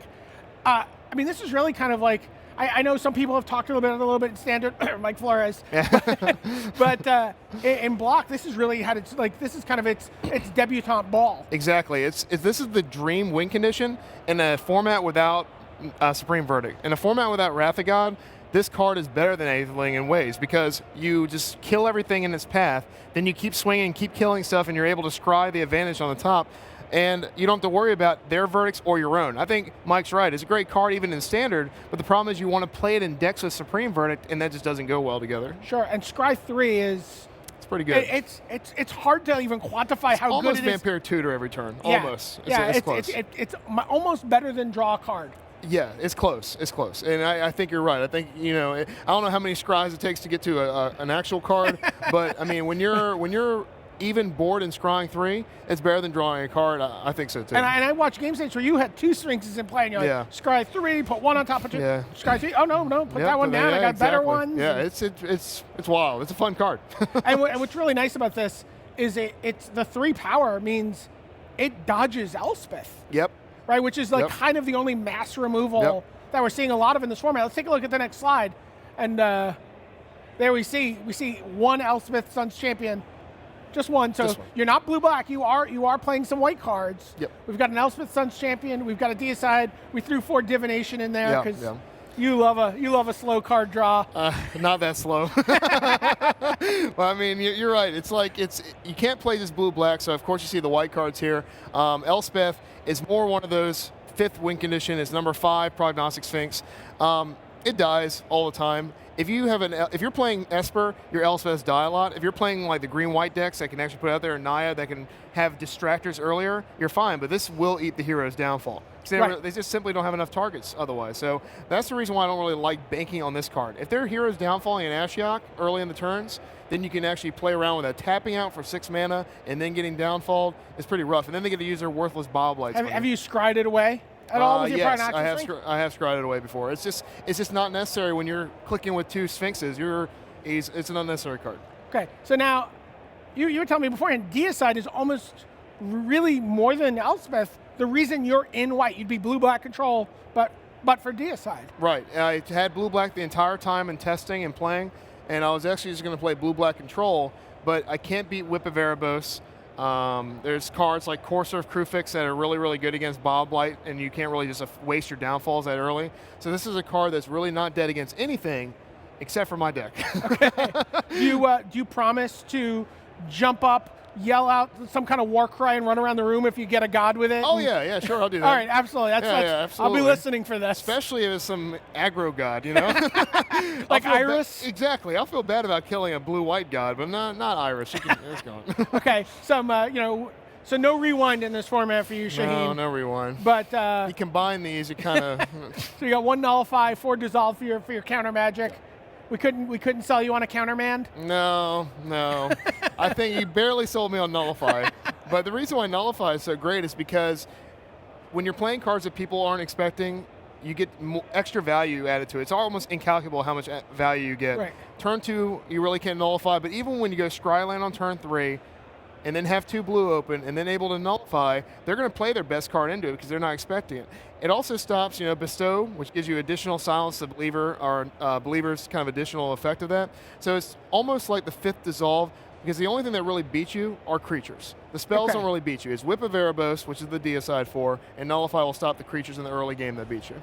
Okay, and then Dissolve just solid? Solid. If it's played in Standard, it's in my deck. Okay, and again, we're seeing a lot of scry here. Yeah. So something like 1 Nullify, 1 Elspeth Sun Champion, 2 of Deicides, you're going to see your cards and really kind of be able to push through your deck a lot. Oh, yeah. Scrying in my deck, almost like I was joking around earlier, you can almost set up your deck. You scry so much. You're like, scry 3, scry 3, scry 3, scry 1. And it's so, at first when the lands came out, everyone was a non-believer, including myself. Right. When they saw us coming to play tap land and you're like, I don't really like, how good scry 1? And the answer is it's good. Yeah, scry 1 is good. Spoiler, Shaheen really likes the scry I love lands. scrying. It's like drawing cards. It's like a third of a card. Let's give it a third or a fourth of a card. So black removal, you talked about blue-black, Bile Blight, 4 copies. So this is really for the aggro decks? Right. And it's my least favorite card in the deck, but it's an absolute necessary evil. You can't come without packing some heat for the early game. You have to be able to kill the early creatures. It doesn't really do much against anything later in the game. It does, however, have side effect splash damage against Elspeth, which is the perfect thing. Oh, you can't clear their tokens. Exactly. So yeah, you can do one of these numbers, and then you can Bile Blight those tokens, get them out of there. So it allows you to at least use them against something. It's not a dead card in a lot of matchups, but it's definitely a C+ in a lot of matchups. Okay, but it's a necessary evil for you, but just because there's Chrome Crusaders out there. Exactly. I mean, I'm probably gonna lose game 1 already, but if I don't have that, I don't stand a prayer. Like there's just nothing. Okay. Heroes Downfall, obviously just great planeswalkers and creatures. The card I'm really excited to find out more about is Silence the Believers.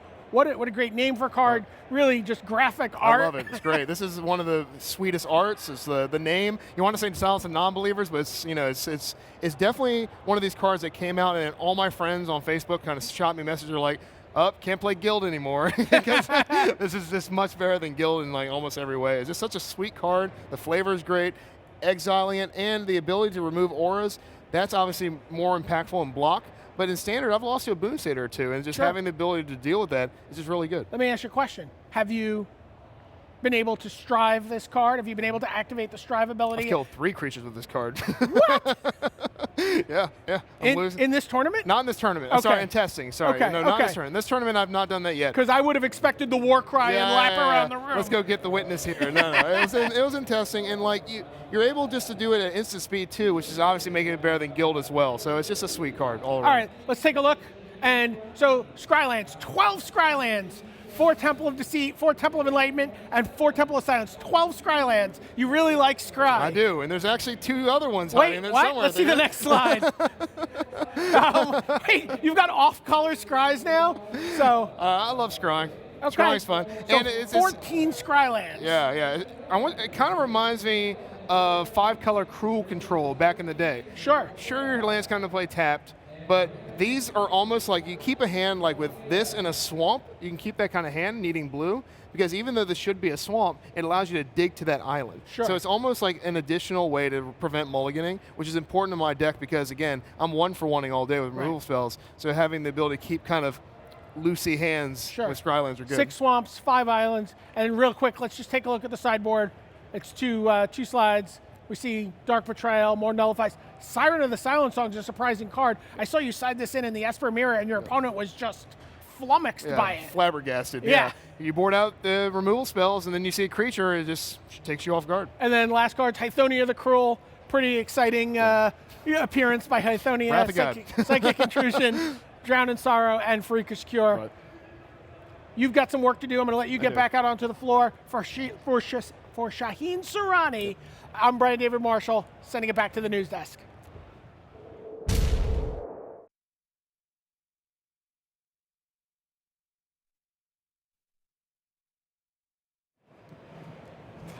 Oh, all right. Thanks very much to Brian David Marshall, who's sitting beside me here, and Shaheen Surani, who's going to the feature match area there, Nice. because he is going to be playing in this round. Ooh, who's he playing? He's playing Josh McClain. Both at 3-1, obviously. Oh, this is going to be very exciting. Yeah, so that's that could be. You guys want to see Josh McClain's deck. I'm just going to tell you this right now. How many reasons are there to want to see it? Infinite reasons. Okay. Infinite blossoms. Infinite blossoms. Okay. I mean, so Shaheen, not for the first time and undoubtedly not for the last, is going to act as spoiler in all this. It's like, can I cast this spell because then I can go infinite? No. No. Doing his best Neil Rigby impersonation. Indeed. Who qualified, by the way, for Pro Tour Portland last weekend. Be great to see my Excited best to friend see- in Magic back on excited the to Pro see Tour. him there. There's a seat waiting for you, Mr. Rigby, in Portland. Great to have you with us there. So, BDM, we've got a couple of minutes while we get people sat down in the feature match area. We talked a lot at Pro Tour Born of the Gods about teams, but have only sort of more obliquely referenced them this weekend. So why don't we just take a look at a few of our, if you like, team scoreboards. We've selected a few teams. There are some missing. It's not a comprehensive, everyone who's ever tested with anyone more than just themselves. Right. But it will give you a guide to some of the groupings that are going on here. So why don't we take a look up on the big board. And I want to start with the team that you, BDM, referred to as the Edel Geniuses, the sort of the Brazilian team, if you will. And there you see it. This is Willie Adel and co. So we have 3-1 Carlos Becerra Reyes and Farrand Lee, which ironically is from Mexico and Canada on the Brazilian team. Budakov not doing so well. Adel not doing so well. Vinicius Karam at 2-2. So early sample, but not super awesome for Team Brazil. No. How about one of the super teams? How about the Pantheon? Channel Fireball Pantheon, so many Hall of Famers, so many great players on this. Let's take a look again and see what we've got to offer you. What stands out to you here, BDM? So I have to apologize for a piece of misinformation on this slide. Bob Maher is indeed playing with Team Channel Fireball Prime. Right. And I just assumed he was, because he's in the Pantheon. It's like, you name the Pantheon of the best players, and they're all on the Pantheon. You see, they were very clever. They just made sure that anyone who was ever good enough to be on the Pantheon, everyone would assume would be on the Pantheon. But he actually tested with the Channel Fireball Prime team. So I apologize. That is my fault. Jamie Park and Patrick Chapin and Goodennis leap out to me at the top of the standings. Three players who all are looking for a really strong finish this weekend. Okay, incidentally, Kai coming back from 0-2 to 2-2, so he won his first round in block construction. Tom Martell 2-2. He's doing better than he did at the last Pro Tour. He should top 8 this one. I think that's almost certain. So that's a CFB Pantheon. What about CFB Prime, if you were? So this is just straight up Team Channel Fireball. Let's take a look at them. If we can, up on the big board. There we are. Pretty similar situation to the Pantheon, 3-4-0s. You got Utter Leighton and Frolic there. Stark Kibler 3-1, LSV 3-1, Shahar 3-1. Everyone with an even record or better. Right. Wow. Pretty outstanding. Let's move on. And BDM, you can tell us a bit about Team Elaborate Ruse, the home of Matej Big Z This is Zattel. sort of the German, Austrian, European. Yeah, the Austria-Germany team is sort of slightly different. We got the Swedes here. Yes, okay. So you've got Joel as the lone 4-0, and then Hall of Famer Olarada at 3-1. Matej at 2-2. Dennis Rashid, two-time top 8 competitor. And Nikolai Herzog not here at this one. Nikolai Herzog is here at this one. Oh, is he? Yes, he is. I don't know why his results I saw Nikolai Herzog on the floor. I talked to him. Oh, wow. Okay, well, we'll get He talked sorted about with that. playing a Sea God's Revenge against someone, so I know he has at least one result. Okay, we'll get that sorted out for you. Next up, we go to what broadly would be Canada for team face-to-face games. We'll take one quick look at that if we can. Okay. So there we are, and Ben Friedman leads the way there, 3-1, along with Dave Shields and Josh McLean. Everyone else 2-2. Jacob Wilson 1 and 3. Wow. But much more teams later on. The good news is players are ready. So this is what we've got. We've got Josh McLean against Shaheen Surani at 3-1. Yeah, and we will. Okay. We've got Kelvin Chu at 3-1 against Craig Wesco. Craig Wesco is going to come and do a deck tech for us in a bit. Then Rosa Chaos against Mengucci is not a match you would naturally expect, but this is King of the Hill. Andrea Mengucci all the way to 4-0. Beat Sean McLaren round 1, now 4-0. And finally, Josh Utter-Leighton, Guillaume Waffatapa at 4-0. Hope we get to see some of that too. I imagine they'll still be playing when everyone else is done. It's entirely plausible. All right, time to get our block constructed on once again. It's time for round 5 of Pro Tour Journey into Nyx.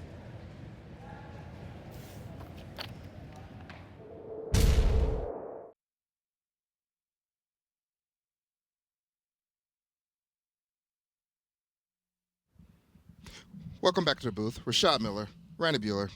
We just saw Shaheen Surani do a deck tech. We're going to watch him play against number 17th ranked player, Josh McLean. So we're going to send it down to the booth. I'm down to the feature match area, so let's go ahead.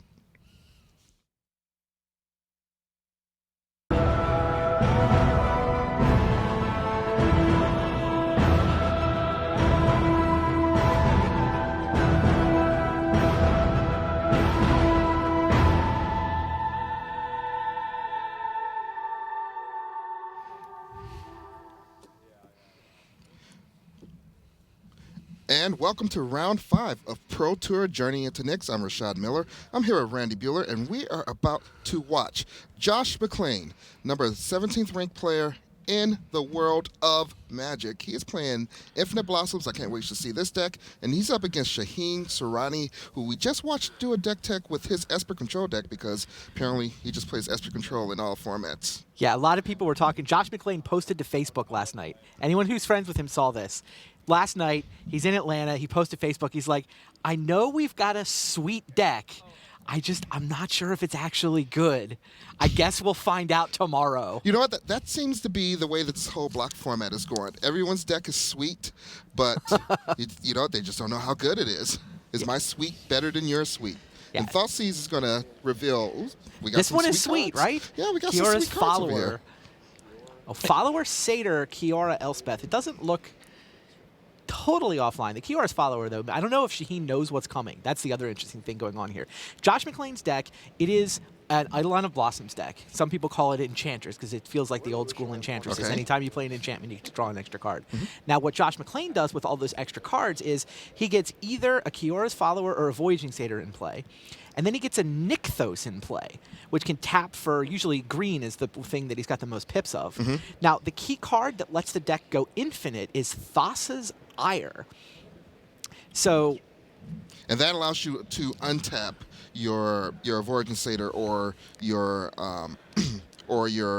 there you go. Your you can tap follower. or untap a creature. Yes. So what you do is you untap either Kiora's follower or the Voyaging Satyr, whichever one you happen to have. That lets you retap the Nykthos, which, if things are going according to plan, has been enchanted by Market Festival so that it can make blue mana in addition to green.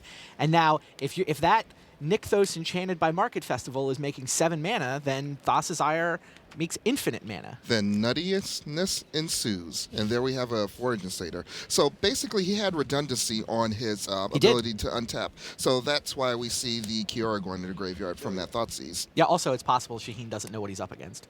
Right, Kiora is the most objectively powerful card. Yeah, the combo does require an untapped creature. All right, so Ashiok comes down, removes 3 cards off of Josh McLean's library. Looks like it puts a Prognostic Sphinx and not quite what that other card is up underneath the Ashiok. It's hard to tell. I think it might be a Courser. Doesn't look like a Courser. All right, here comes Market Festival. All right, I've drafted this card quite a bit. I'm not surprised to hear and that. Probably 11th through 14th pick. I'm not sure I've actually had this card in play yet. But yeah, Market Festival. Whenever your land is tapped for mana, you get to add 2 mana of any color.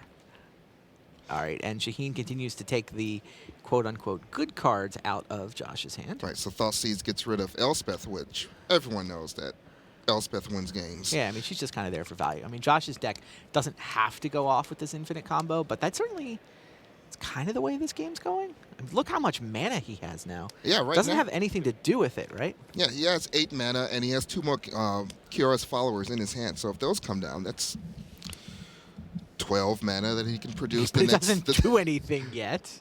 That's always the fear with a brew like this. Well, the mana is step 1. Step 3 is profit. Got it. So, you got to start with step 1 before you can, do your step 2. Oh, it was Eidolon Blossoms that Ashiok had grabbed. That's what it was. And now Eidolon Blossoms is, in fact, has turned traitor and joined Shaheen Sarani's side of the board. Not sure how many cards Shaheen can draw for that Eidolon Blossoms, but at least got 1. Yeah, I mean, it cantrips by itself. All right, so a Sphinx and a follower comes down for Josh McClain. It's very fortunate. All right, let's go do that. I don't think he can draw a card. I don't think there's a single enchantment in Shaheen's list. All right, so Ashiok activation doesn't hit any creatures, so they just go into Josh McClain's personal exile zone instead of the underneath Ashiok exile zone. And we see the dueling prognostic sphinxes. So they're probably going to stare at each other for a little while. But this is going to give Josh McClain a lot of time to set up whatever combo he's going to try to assemble here. Yeah, I haven't actually gotten the chance to see McClain's list in action before. I mean, looking at the deck list, it's clear, that the face-to-face guys, they had brewed this up, and they thought, okay, let's run it. I mean, at its core, it looks like a Bant control deck, right? Mm-hmm. Yeah. I mean, it's got the prognostic sphinxes, it's got the Elspeth, it's got Kiora, right? It's got the ability to just play kind of a control game and scry and come up with value that way. So I answer whatever questions the opponent is posing. Yeah, and it looks like Josh's build is very hard on the enchantment theme because there's a pin to earth in his hand. That's that's a removal spell that Josh McClain is using in his block constructed deck. Wow. And I have to believe that mostly because it has enchantment. Yeah, no, pin to earth. Yeah. Pin to earth, it's -6 power, and it is an enchantment to trigger the Eidolon. Getting the Eidolon of Blossoms stolen from the top of his deck by Ashiok was not really the way Josh wanted this game to go. This game goes very differently if Josh draws 2 cards off of the Market Festival and the Pin to Earth, which would just go on to anything that it could see. All right, so Ashiok continues to whittle down Josh McClain's library. That's where Shaheen's going to find more enchantments to draw with. He's going to find them in Josh's deck. That's a plan. I mean, how many activations does it take before the actual jig is up as to what he's playing against? Because you've seen the Eidolon. I mean, it could just be for value. Yeah, and there are a bunch of cards that Ashiok did remove, but they're underneath. They're normal cards? Yeah, they're normal cards underneath Josh McClain's graveyard. They could be key cards that reveal exactly what's going on, and it seems like he's been ignoring those cards and just looking to see if he had a creature type to be able to use later with Ashiok's minus ability. Interesting. I mean, Voyaging Satyr, Kiora are not normal cards. They're not in any other deck. Voyaging Satyr made a little splash in Standard, so it's not too far of a stretch to see it in block. You just play. It's just a Bant ramp deck. You can play ramp in this format. Certainly, I haven't seen any I haven't seen any big name players playing. Anything I would call a ramp deck, but there are ramp cards here clearly. Now it looks like Josh McClain just pushed Eidolon of Blossoms to the bottom of his library off of a scry. Did he really? Yeah, that's what it looks like off of the. Well, he doesn't want to get eaten by Ashiok. You get to see the top one. Okay, cool. Yeah, I don't even know how it works. Yeah, he doesn't have a way to draw it. So if he can't draw it, I mean, it's always weird when your opponent has the ability to mess with the top of your library. Yeah. I never know. Like, do you keep bad cards? But then he'll just make you draw them. So you kind of want to keep good cards, but if they're I guess you have to keep good cards that aren't creatures. Yeah, I mean, it's an interesting dance because right now it looks like Josh McClain put 2 land on the top of his library. And now a Corsair Crucifix is going to hit the graveyard from being Hero's Downfall. And now I can't see any reason why Ashiok would not continue to eat away at the graveyard. And there's the 2 land that he put on top.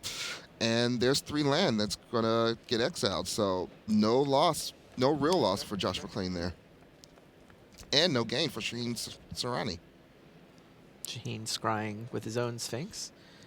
Doesn't seem like the other Ashiok is very good here. Maybe at some point Ashiok goes ultimate. Yeah, maybe.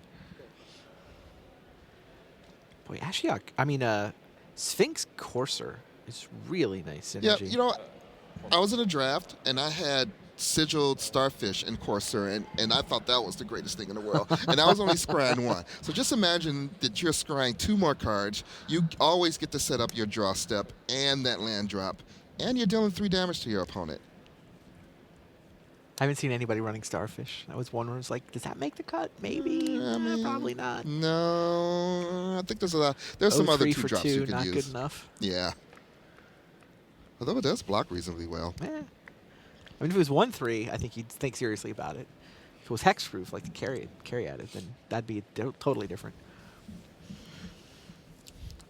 So Josh McClain can play anything in his deck as long as he can draw it.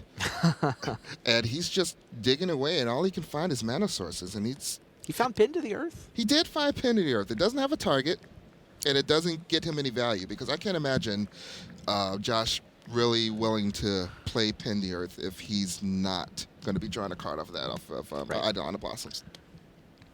But it's just this weird situation when you're able to scry 3, but there's an Ashiok on the other side of the board. And there's a rock and you're like stuck between an Ashiok and a hard place. I don't know what else to call it. Ooh, Bioblight's going to take out 2 followers. No more of this attacking with Sphinx and also blocking. Attack, trigger. Number 1. All right, so the first scry 3, and they're all gone. I think you could be a little bit liberal with that first scry 3, knowing that you have another scry 3 coming up after it. Yeah, I agree.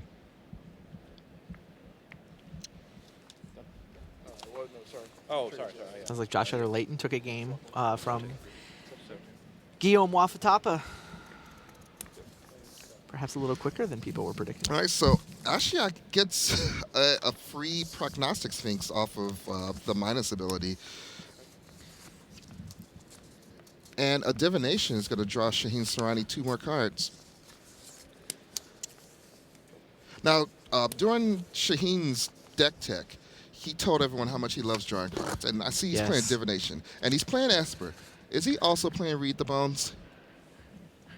That's a fine question.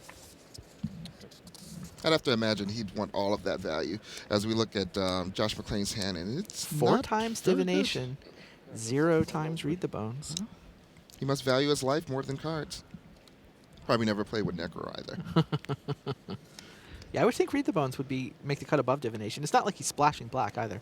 Right. I mean, he's solidly blue-black with just a teeny tiny touch of white. All right, so we're attacking for 11 here, and we're also scrying 9. And this is, have you ever cast Limdual's Vault?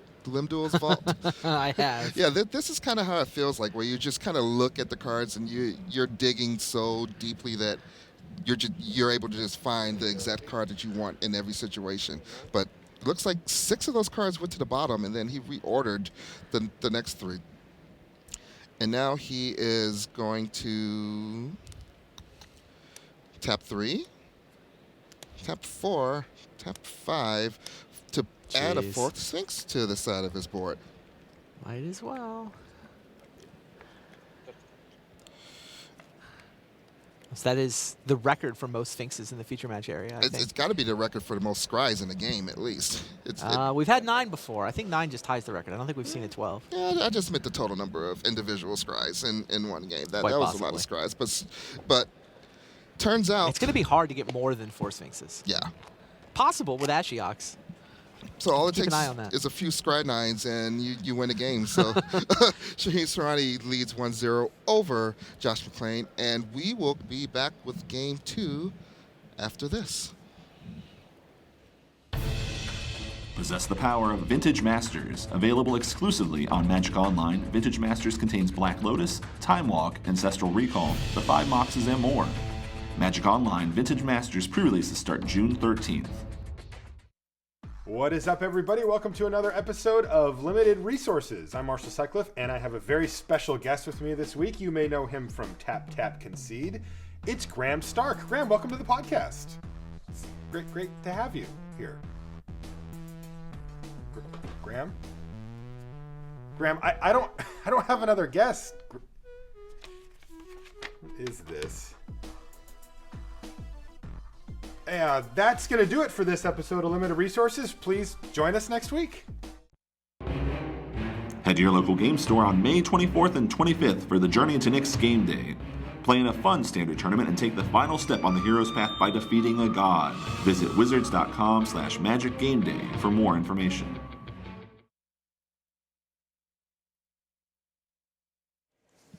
And welcome back to round 5 of Pro Tour Journey to Nyx. And we are going to have a nice little sneak peek, little live look in at our King of the Hill match. And that is between Andrea Mengucci, who took down Sean is the King of the Hill. Yeah, he's going to go wire to wire. He's been here all day. Sat down in round 1, took out Sean McLaren, and hasn't moved since. And he is playing against Socrates Rosakias. I'm sure I butchered your name, so when you go back and watch this this replay, please forgive me. But so we have a blue-black control deck. Is down to 2? Yep, blue-black control versus red-green Elspeth. Nice. That is a Stormbreath Dragon. Stormbreath Dragon is surprisingly hard to kill in this format. Like, if you're not playing black, you basically can't kill it. Can't Banishing Light it. Like, there really aren't spells outside of black that can deal with a Stormbreath Dragon. Right. So we see an Ashiok over for Socrates that's getting some value. There's wow, there's black. There's Hero's Downfall. Yep, there's a Hero's Downfall that can take out the dragon. But Polish Crusher came down from Ashiok's exile zone. And now that there's no threatening Storm dragon over on the other side, this game has swung. Yeah, Rosakias is down to 2, but I don't know if there's burns. There are burn spells. Like, Mengucci needs to draw a Lightning Strike or a Magma Jet, something along those lines. He's going to be running out of time to do either of those Mengucci's already things. played 2 Lightning Strikes, it sounds like. And his life total is going to drop fast. Now, Yeah, this shouldn't take long. This is still game 1, I think? I believe Mengucci's up to 8. Yep, this does look like it's Down to still 8. game 1 according to these life totals. Yeah, game 1, let's see. 2 plays 8. Needs it basically right here. I don't think that doesn't was look it. like it. I guess Caryatid can step in front of Polish Crusher. Does that help? Well, I mean, that's one block. So he's got 8 life. So he'd go down to 2 from that. Yeah, well, you just want another draw phase to hit, like, Lightning Strike number 3. And Polish Crusher does trample. You can soak up 3, though.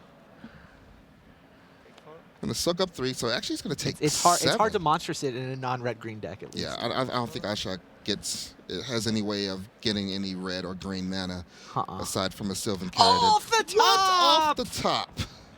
Off the top, the Lightning Strike! And you know what? That's how you maintain your King of the Hill. King of the Hill! Socrates Rosakias. Do you think he pointed to him and said, "I'm king"? You think he did it? You're going to come with the king. You best not miss. All right, so we're going to get back to our main feature match, which is Shaheen Sarani going up against Josh McClain. And so this is a matchup between Esper Control and Infinite Blossom. So we got Control versus Combo. Game 1. Combo got one half of what it needed, which was the mana. He stole the Eidolon of Blossoms. He did steal the Eidolon. Ashiok stole the Eidolon, and Josh McClain never really got much of anything going. Right. I mean, Josh had a bunch of mana that was going on. And just couldn't get any cards other than, Yeah, other that's true mana too. sources that were in his. And Shaheen just did what a control deck does: draws cards, scryed a bunch, got all the cards he really needed. And we take a look at Shaheen Sarani's stats here. 30 years old, 65 pro points. A lot of money, $13,000. Yeah, he's been on and off the Pro Tour. I mean, he's definitely played more than his fair share. Hasn't managed to stick for a long stretch of time. Josh McClain, relatively new to the Pro Tour, but has gone straight to the head of the class. Yeah, he's already on our top 25 rankings, as you can see right there. He's number 17, especially off of great showings in the last Pro Tour and the following GPs. All right, so Thoughtseize from Serrani. Bow of Nylea, probably not what Shaheen was expecting to see a lot of. Clearly, you just take Eidolon here, right? Well, I think Eidolon seemed to. Well, it depends on how much Shaheen knows about this deck. Is there no green mana in that draw? There is no green mana. There's an island. There is a blue-white temple. There's a Sylvan Carriage, which can't be cast. There's an Ire. There's Eidolon and the bow. So he could take Sylvan Caryatid? Shaheen is accusing McClain of being a madman. I love it. Shaheen has no idea what to do here. Why is Bow of Nylea in your deck? Well, what is going on? Hey, we saw Bow in the sideboard of a modern deck. Yeah, to be clear, by the way, we explained the infinite combo, right? Yes. If you have Thassa's Ire and, Nykthos with Market Festival, you can make infinite mana. Well, what are you going to do with your infinite mana? How are you actually going to win the game? He's going to win the game by putting +1/+1 counters onto his creature infinitely many times with Bow of Nylea. Right, because you also get infinite untaps. Infinite of untaps, yeah, exactly. anything you want, as long as you have a follower. Yeah. All right, so the second blue-white Scryland comes down, and then the Ire hits the battlefield, which probably isn't going to do much. Although it is a quasi-answer to Prognostic Sphinx, because do you really want to discard a card to 4 of your opponent's mana? Wow. It doesn't work anyway. I mean, even if you did discard, you have to tap it as part of the Prognostic Sphinx's resolution. That's actually a really good answer to it that. It beats Prognostic Sphinx. I had not put that together either. You're absolutely right. Wow. And if Josh McClain's deck can do anything, it's make a bunch of mana to be able to at least handle 2 of those Sphinxes easily. Was Shaheen supposed to take the Thassa's Ire? I mean, he took Caryatid, which is very reasonable. And there's an Eidolon, which is going to get dissolved. Okay. Yeah, that's why he left Eidolon. He just figured he could counter it. Yeah, so Scry 1 puts that card at bottom. She picks up a land. He always wants his land drops. That's what control decks really need to do. The fact that over half of his land Scry is going to increase that possibility of always having those land drops. Yeah, you want to speak of madmen. Shaheen Serrani is not comfortable with 12 temples. Not good enough. We need 2 12 off-color. temples, got to put some off-color temples in the deck. Need more Scry lands. I don't see why you stop at 14. McClain's hand is not exactly what we call good right now. It's not, but he is ready for any creature that tries to attack him. Well, block him more like. Attacking creatures gain Death Touch. Well, I was thinking more for mana open and an Ire. Oh, yeah. Yeah, he can tap anything with the Ire. Control dissolve, you dirty dog. Dirty dog. A lot of accusations coming from Shaheen Serrani. Oh, that was McClain complaining about his Eidolons getting countered, I thought. Oh. He hasn't gotten an Eidolon into play either game. Like, they've been in the top, 10, 12 cards of his deck both games, but Ashiok got one of them, Dissolve got the one this game. And there is Prognostic Sphinx. And it's kind of like a shrug. He begrudgingly played it because I think he knows sees the Ire interaction. Like, that's really good against my card. It really is. But it gets dissolved. Ooh. Maybe Josh has other things he wants to do with his 4 mana. Like play an Elspeth next turn, right off the top. We've seen some top decks this round. You know what? It's not quite Lightning Strike for the win, but... This is a format full of Scry lands and very powerful spells. So either we're going to see a Scryland or the spell that someone casts is going to be powerful. Now, in all fairness, Josh McClain's deck is, has Pin the Earth and Cura's followers and things like that, which aren't as powerful, more synergistic. Okay. But, he does play the Elspeth for value, so it's nice to see that one come off the top. Wow, man. Shaheen saw that his hand was garbage, dissolved the only good spell, tapped out for Prognostic Sphinx, then got it dissolved, untap Elspeth. So we have Kelvin Chu and Craig Wesco. Is that? Oh, Kelvin Chu wins. Yeah, Craig Wesco, to the surprise of absolutely no one, I'm sure, is playing the white-blue heroic deck. Right, so Dissolve takes care of the... Looks like that was a Cura that tried to resolve, but none of that. Says. Yeah. Craig cannot get the job done against Kelvin Chu. Right, so that's 3 more soldier tokens. We'll get those switched out with the appropriate soldier tokens. And I really hope that they match the ones that are already in play. And they don't. This offends your sensibilities. Oh, my OCD is going crazy. Kelvin Chu, by the way, also playing Eidolon of Blossoms in this deck. But not for infinite combo reasons, just for it's a value. pretty good card. Yeah, he's like, well, I mean, you know what's a good combo? Eidolon of Blossoms with another Eidolon of Blossoms. Ooh, that's like draw 3 so far and counting, and then you also get to draw for your Banishing Lights. You also get to draw for Herald of Torment. Yeah, Banishing Light's pretty good with it. I mean, Courser of Crufix is an enchantment creature. It is. So Eidolon of Blossoms. Some of the decks just run it to draw cards. It works. There's a lot of synergy with that card and most of the cards and a lot of the other people and the players' decks in this tournament. All right, so Elspeth's activation. We're up to 8 soldier tokens versus 1 Prognostic Sphinx.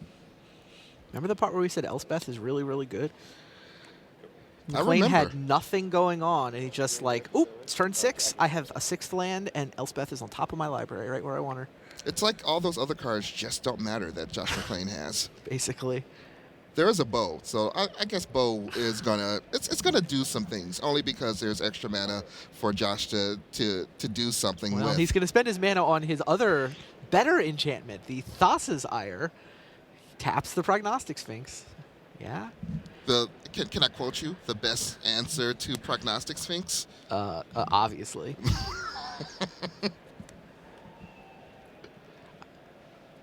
So what I mean, else? it might be the second best answer in the format, short of Arbor Colossus blocking. That's probably true.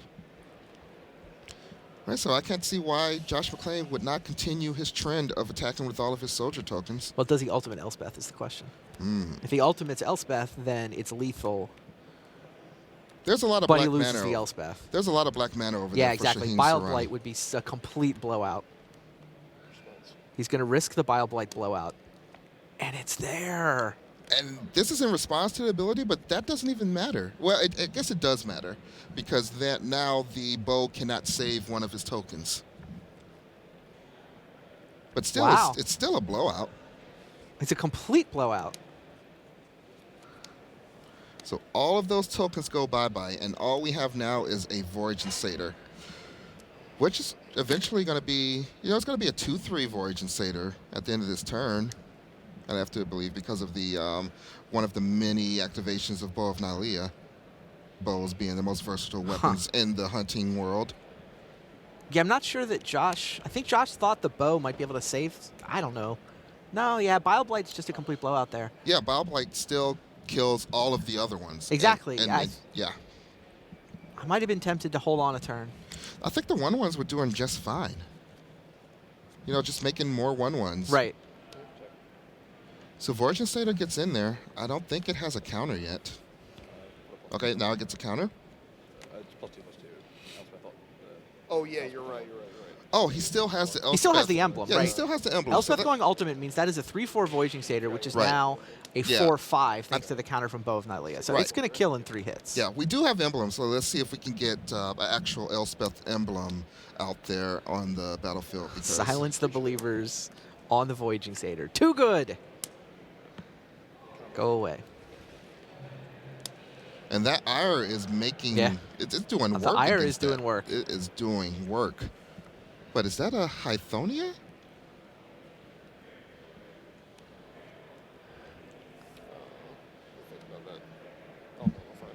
It looks like a Hythonia. There is in fact one Hythonia the Cruel in Well, Shaheen Shirani's sideboard. That's what's on the battlefield Not right in now. his sideboard anymore. It is. There you see a legendary creature, Gorgon. It's a 4/6 death touch, and if you pay 8, it monstrifies, and it destroys all other non-Gorgon creatures. So most of the time, it just destroys everything else. You know what it kills? It kills Prognostic Sphinx. It does kill Prognostic Sphinx. So probably that's the third best answer. Boy, this to game it. turned around. Josh's decision to go for the kill by taking 7 loyalty counters off of a 7 loyalty Elspeth, he got blown out by Bile Blight, and all of a sudden, Shaheen, and now he has Hythonia, he's got Ashiok. But Josh McClain keeps drawing land, and now he has 2 activations of that Ire. So he's not taking that much damage yet. Right now, he's not taking any from any of these attacks. Shaheen takes his lead in the Eidolon of Blossoms race up to 2-0 so far in this match. Shaheen's sitting on a dissolve also. Wow.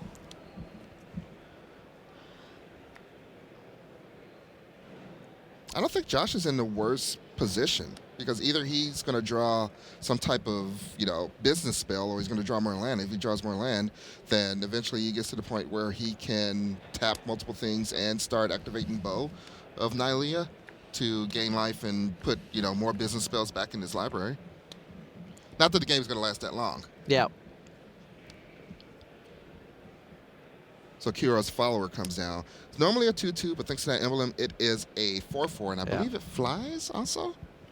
That's true. Which means it's able to at least Block step Prognostic Sphinx. Yep, it's able to step in the way of that Prognostic Sphinx. In fact, it'll pick up a +1/+ counter from the bow, and then it can kill a Prognostic Sphinx.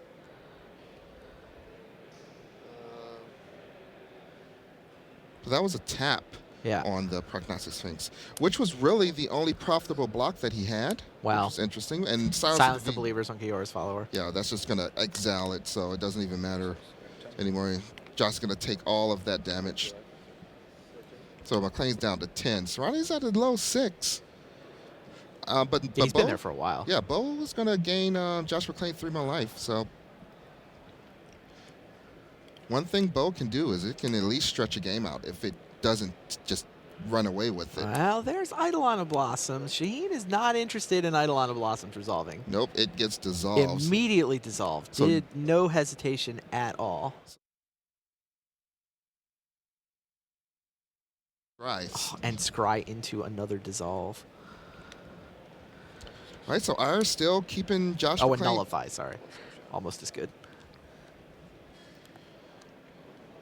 So it looks like Ashiok hit a Prognostic Sphinx, but it also removed an Elspeth. So I don't know how many Elspeths Josh McClain plays, but he's down to 1 less. 2. And that's the other Elspeth. So that was his last Elspeth. Interesting. So Serrani does have a dissolve in his hand, correct? He has a nullify. He has a nullify. Okay, so that's why Kiora. Yeah, that's how Kiora got into play. So Kiora is going to bubble, quote unquote, the Hythonia. So now Hythonia does not deal or receive combat damage. He has 5 mana left open, so he can tap down the Sphinx. But that still leaves the Eidolon of Blossoms that can attack. And not to mention the card that he just drew off of the Eidolon of Blossoms. This Eidolon Courser interaction looks awesome. You know what? Courser interactions with a lot of things are awesome. I'm just saying, I like the way McClain's starting to get his engine together. It's just on the wrong side of the table. Right, so there's a Temple of Deceit on the top of Shaheen Serrani's library. I'm not sure if he played a land just yet. I'm guessing he might have. I think he played the Temple of Deceit that's in play tapped right now. So it goes to combat, and McClain taps down the Prognostic Sphinx, but the Eidolon of Blossoms gets through, brings Kiora down to 1.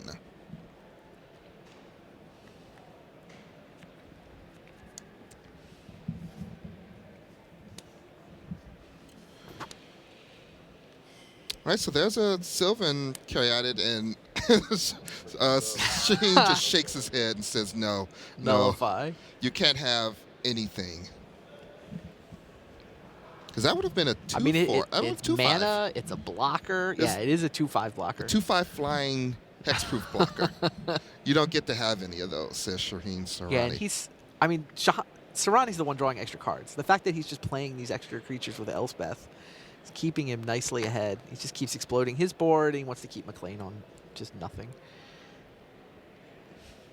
Do you just cash in a Kiora for a card just out of desperation? Quite possibly. No, I don't think you can do that. Don't you die? Bo can gain 3 life. Bo can gain 3 life, so that's effectively 10, and there's 4 mana to tap down one thing. So you don't die. And now he can ire twice. He can tap 2 things. He can ire twice. Nykthos does not make any mana, right? It just breaks even? It does. I mean, it gets the tap for colorless. Right. It definitely breaks even.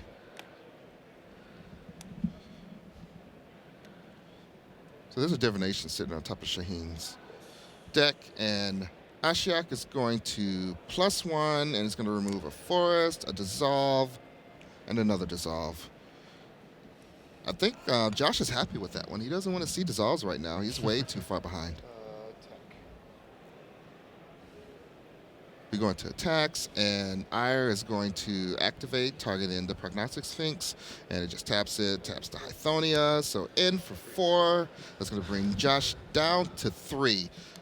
Doesn't have mana to activate the bow to gain 3 life this turn, so let's see what he drew. He drew a white card. If he's going to have an answer to this situation, it's probably going to come as a white card, but I'm not sure which one that was. It might have been Banishing Light. Didn't get a good look. But one Banishing Light may not be enough. I don't think our spotter got a look at it either.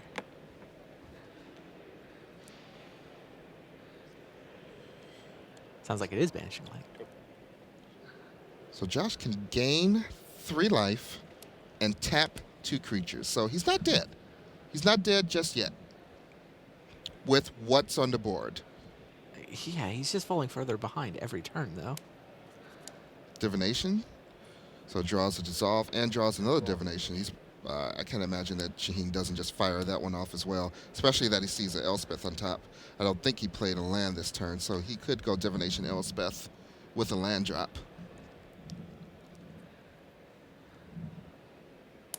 Single black, is that a Thoughtseize? It is a Thoughtseize. Sees the Banishing Light, takes it.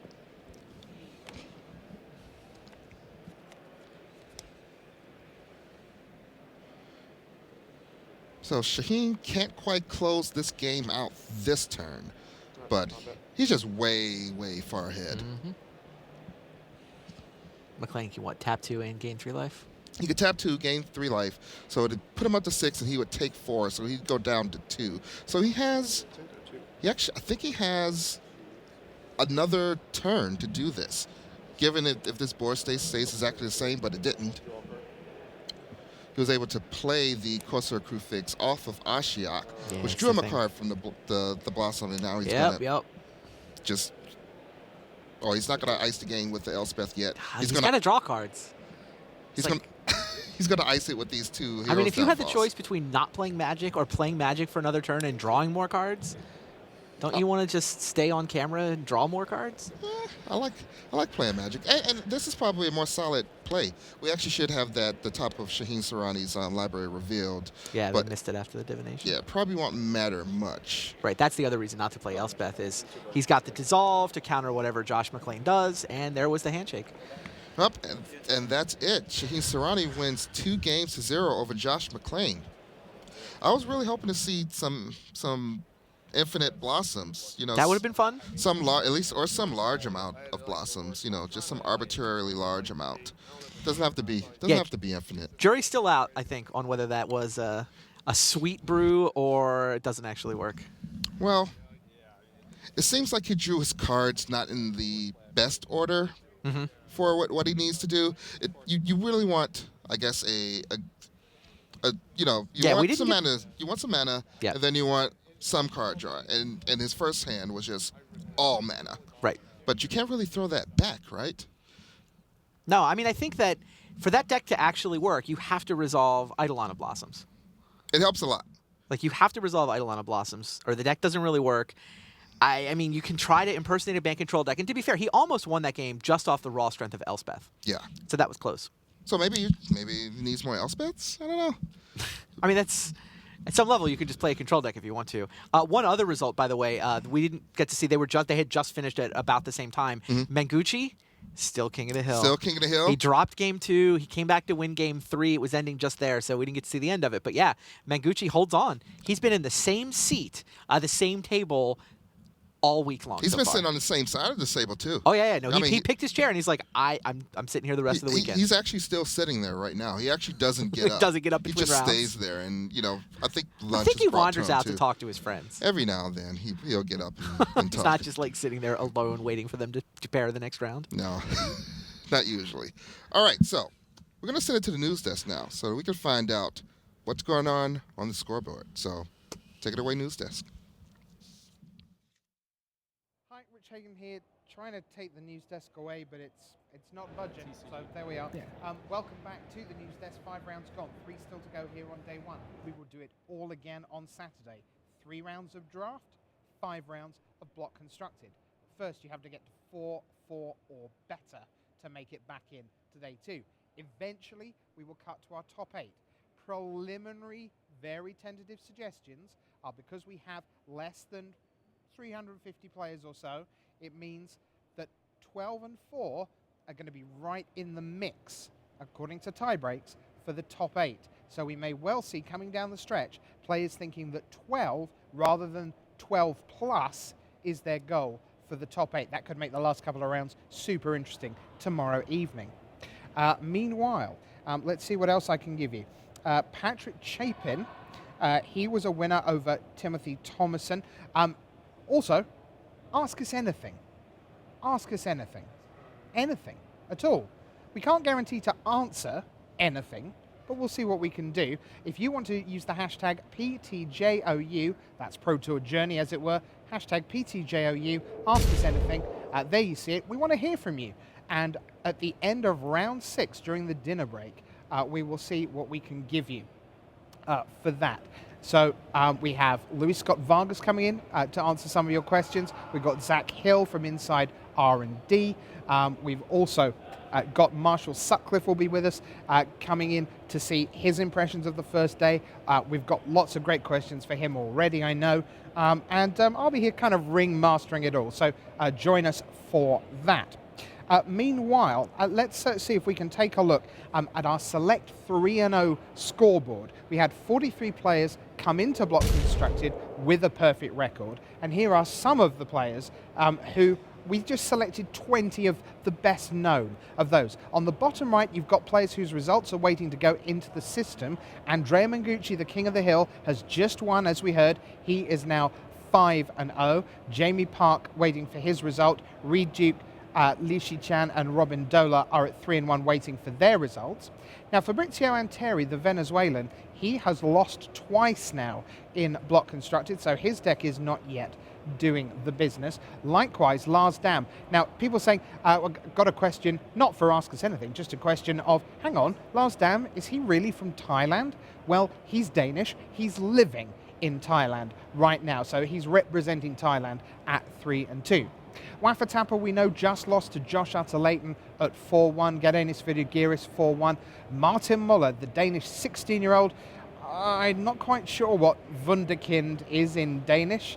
Wouldn't surprise me if it's Wunderkind, to be honest. But he is at 4-1, just 16, and really doing the business. Then we have Rob Doherty 4-1. BBD had his first loss of the weekend. Brian Bourne-Duin, but he's back at 4-1, having won this round. Eric Froelich is at 4-1. He lost to Darwin Castle, who is at 5-0. And the double act of Your Move Games, Rob Doherty and Darwin Castle, my goodness me, they're putting runs together.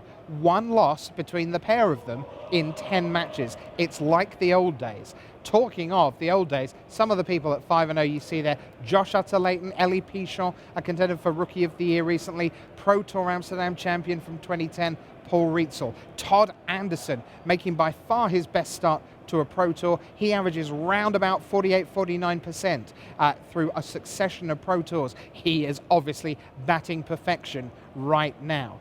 So that's where we are. Select 3-0 players. We'll update the Master scoreboard as the day progresses. As I say, 43 players came into Block Constructed with perfect records. You roughly halve them each round, 20, 10, 5, 2 or 3, and probably at the end of the day, one player will be 8-0. Pro Tour Born of the Gods, that man was Michael Hetrick. It wasn't enough to see him into the top 8 when the dust settled on Saturday night. So we'll see who carries the crown heading into day 2. But the good news is we have a player at the wall ready to share the insights into his deck. Well, last round we showed you that there were few certainties in life, but Shaheen Soorani playing control was one of them. This round we're going to bring you another certainty. Is white a magic colour? Is Craig Wescoe breathing? Then this deck tech will be Craig Wescoe talking about white cards now.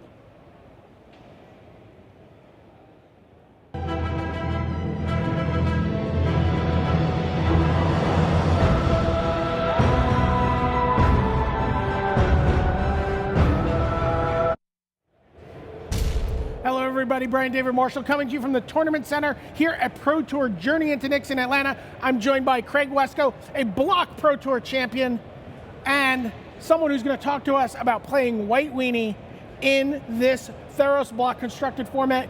Deal or ordeal? Is that what the deck is called? Deal or no ordeal. Deal or no ordeal. It's a white aggro deck based around the Ordeal Thassa and Ordeal of Heliod. Okay, and so, you know, you're playtesting with Team TCG player. Yep. And TCG player. You guys, I mean, is it just a foregone conclusion that you're going to play a White Weenie deck? Yes is the short answer, but longer answer? Yeah, that's my job on the team, is to figure out what the best White Weenie deck is, so that if it is actually the best deck, then the whole team plays it, and when it's not, it's just me playing it. So are you saying this is not the best deck? Well, actually, this was our second best deck. Okay. Our best deck was the Junk Constellations deck that 12 out of the 14 people are playing, and Shaheen is playing Esper, and I'm playing White Weenie. You know, I'm sure nobody is surprised about that. How important to you when you're playing in a tournament is comfort level in terms of deck choice?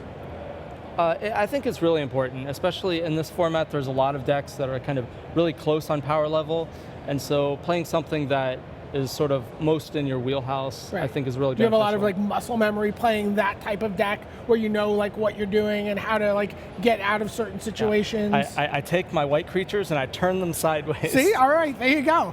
All right, let's take a look at what those creatures are. Let's take a look at, wow, Favored Hoplite 4, Battle-Wise Hoplite 4, Hero of Iris 4, and Fabled Hero 4. I've been waiting to see Fabled Hero in a deck for a while. Yeah, he's pretty strong. It's if you put him down, then it only takes a couple of enchantments and they're just dead. Rank these 4 in terms of your power level in your deck. Like which are the, who's the MVP, who's the least MVP so far? Well, this guy deals the most damage. Sure. So if you can get him down and protect him, the game's gonna be over in a couple turns.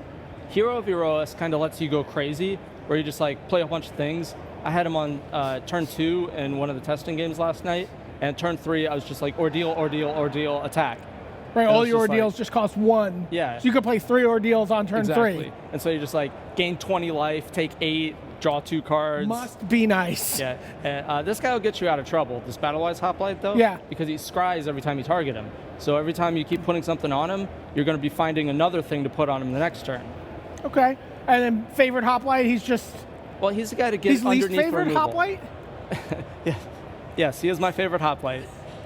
If I play him on turn 1, then all the removal spells in the format are kind of like 3 mana Hero's Downfall, 4 mana like Silence the Believers. Sure. And so if I just get him down quick, then I can start putting things on him and protecting him with God's Willing and things like that. Okay, and is this your entire creature suite? Main deck. Okay. Sideboard, I have more creatures. Okay, well let's take a look at what you do to these 12 creatures. 16 creatures, sorry. Yep. All right, well here's the deal or no ordeal. Ordeal of Thassa, Ordeal of Heliod. If you've played a game of Theros Limited, you know what these cards are like. You've faced them down on a Hoplite on turn 1, Ordeal on turn 2, and you're like, no. Is that what your goal is? That like the groan you're looking to elicit from your opponents when you're playing them? Well, the thing about this format is most of the good white creatures have heroic. So you need to be able to take advantage of the heroic ability. One way is to just put them on the board and cast Launch the Fleets.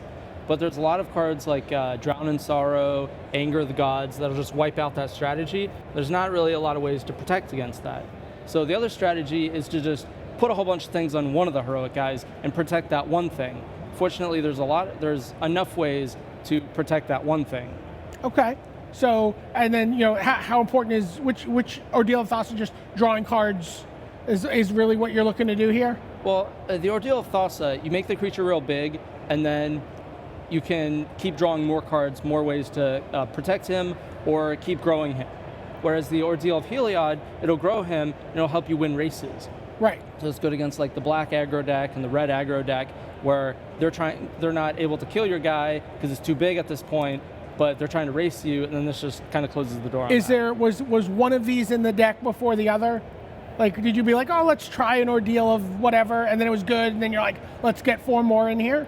No, it was just kind of like the deck started out as, let's see if, just all the Ordeals. That was kind of pretty straightforward. Okay. All right, let's take a look at the next slide. Wait, is this, what, Stratus Walk? Interesting story. When I was de-sleeving my deck and about to sleeve it up for the tournament, I didn't realize, but one of each of these cards had another card Sharpied on the back of it. So I had to find a new one and replace it for my deck. Classic draft leaving. Stratus Walk and Aqueous Form. I am speechless. so these are, I guess this has got to be great, like letting you just push through. Yeah, so like you make the big creature and then you need to get it through. So there's a lot of creatures like Sylvan Caryatid that'll just block. Brain Maggot later in the game can just block. Elspeth tokens can just block. I guess Elspeth will just kill the guy. But these 2 cards allow you to just kill the opponent. So it's like, well, I made this big monster and now you can't block it, so you have 1 turn to deal with it. What point in the development of the deck did these cards find their way in? They were in from the beginning as well. And I think Stratus Walk is kind of extra important because you can put it on things like Prognostic Sphinx just to tap it, to get rid of it. Because they can't block if it's only block flyers. Limited trick that I'm sure you pull off. Yeah, so then they have to counter it, tap it, and then you get through that turn. Exactly. Okay. So, how big is the Scry from Aqueous Form? It's actually pretty important. Since the deck has so much Scry, it has like the Battlewise Hoplite, it has the Scry lands, then it has this thing, and it has God's Willing, and so there's a whole bunch of times where you're just scrying more action to the top. So that's the way you don't sort of just draw lands and die, because you're always drawing action with the Scry. Okay, all right, let's take a look, see what else we got going on in this deck. Okay, God's Willing, I can get behind a God's Willing. Yep. One of my favorite cards in Theros. God Willing. Yeah, this card is fantastic. Target creature you control gains protection from the color of your choice. This seems like a type of card you're always finding a use for, like this type of card in every kind of block constructed format, or even standard formats. Yeah, Brave the Elements and Rootborn Defenses. Yeah. Yeah. So, Swan Song was kind of like a God's Willing impression. Okay. It'll stop some things like, Banishing Light and Hero's Downfall and things like that, just like God's Willing will. It also stops some things like Drown in Sorrow that maybe God's Willing won't stop, from killing all my guys. Sweet. So yeah, Swan Song is not a card I was on my short list. Have you seen a lot of other people playing Swan Song, or is this, you feel like maybe one of your... This is one of our innovations that I think is a little different from some of the other people who are playing this type of deck. I have seen it in someone else's list, so it's not completely original, but it's something that's definitely not on the... Yeah, but Drown in Sorrow is a real difficult card for you, so having a nice 1-mana answer for it. Yeah, and it's also, like I said, it's just another way to protect my guy. So if they Thought Seize me and takes my God's Willing, then, well, I still have the Swan Song to counter your removal. Right. So you still need another removal spell. Any trouble with their bird tokens? Well, I have Aqueous Form. If I Aqueous Form my guy, the bird's irrelevant. Sure. But if I Stratus Walk, then they can chump block for a turn. Okay. So that's a little problem, but not so much. Well worth it if you've countered a Drown in Sorrow. Yeah, like my creature is a lot bigger than the Swan, so I can usually win that race. Okay, let's keep going. Let's see what else is in the deck. You mentioned Scrylands. Yep. 4 Temple of Enlightenments, also 4 Mana Confluence.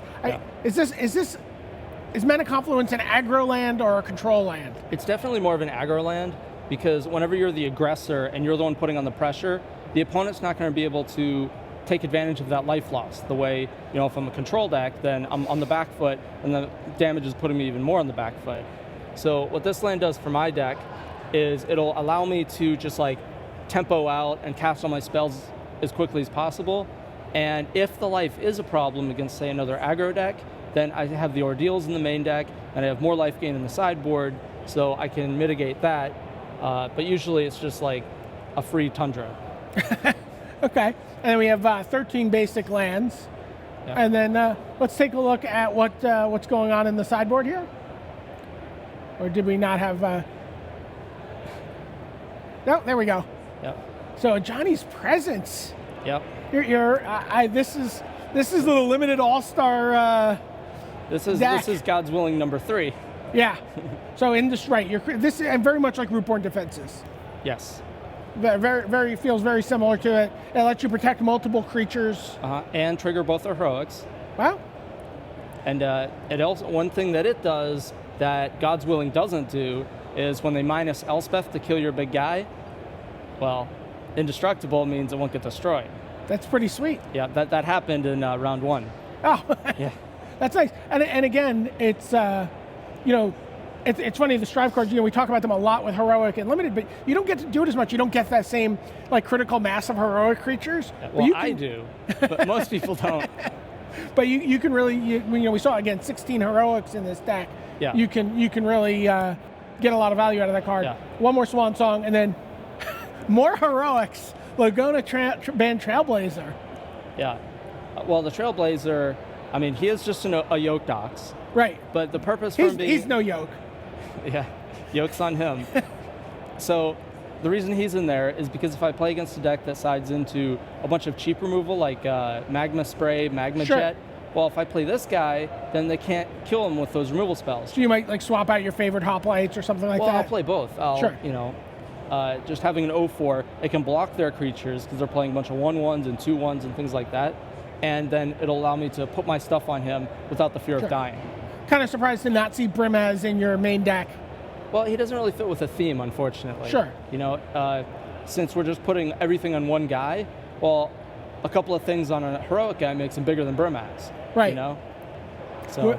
Okay. Hopeful Eidolon, again, the limited all-stars getting the call up to the major leagues here. I mean, one of my most drafted commons in Theros, but it's also good in constructed. Yeah, he's kind of also for the same matchups that the Trailblazer are for, that whenever you play Ordeal of Heliod on your guy, gain 10 life, then Eidolon gain more life because it's already a really big creature. Right. And so that just really allows you to win races against the aggro decks. Okay. Well, let's take a look. I think we'll have one last slider. Is that? That should be 16? No, that's 15. We're done.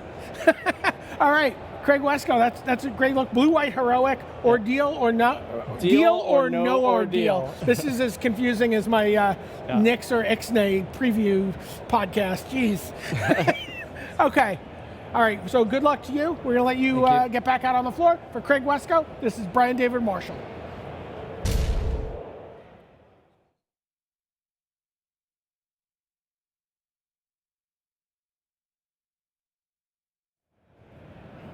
Thank you very much for that, Mr. Brian David Marshall. Oh, you're welcome, Mr. Hagan. We are formal, aren't we? That was great fun. Do you know, I think the win, this happens to a lot of Pro Tour winners, but the win has really been the making of Craig Wesco.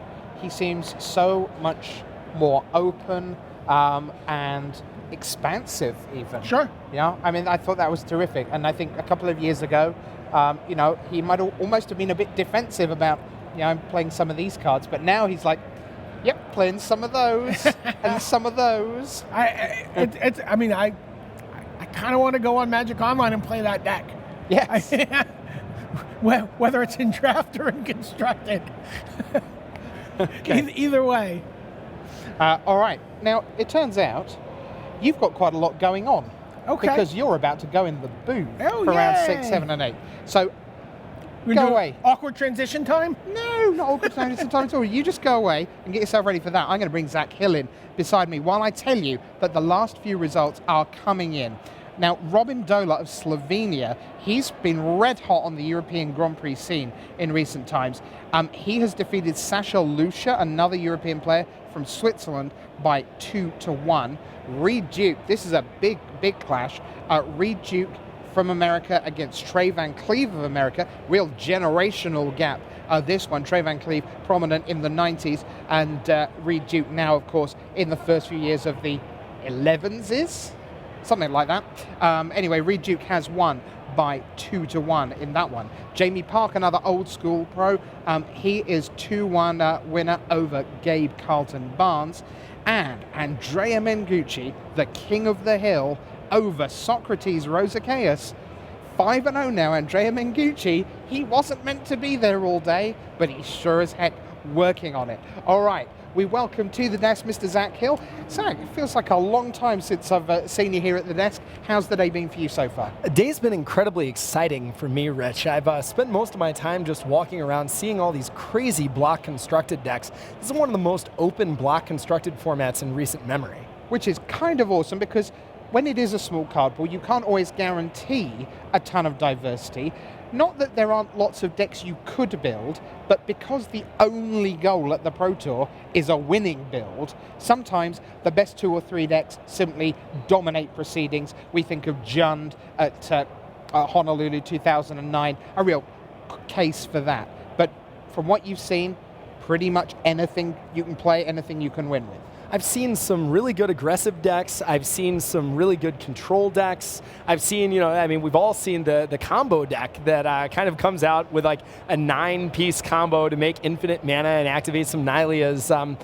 There just really is all kinds of things at this tournament. And I've really been impressed at how deep different players have gone. And even decks based around the same core, Sylvan, Caryatid, Courser of Krufix, you can play almost any combination of colors in those decks. So there are some core ingredients. Now those core ingredients, I'm imagining, are going to be the backbone of Standard moving forward.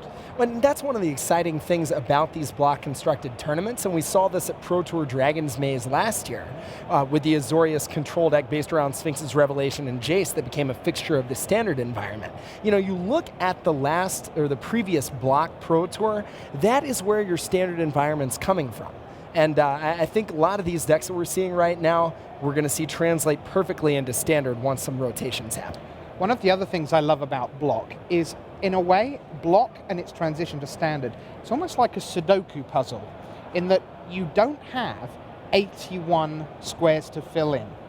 They give you a bunch of the 6s and 4s and 2s and 3s because you've got your block shells.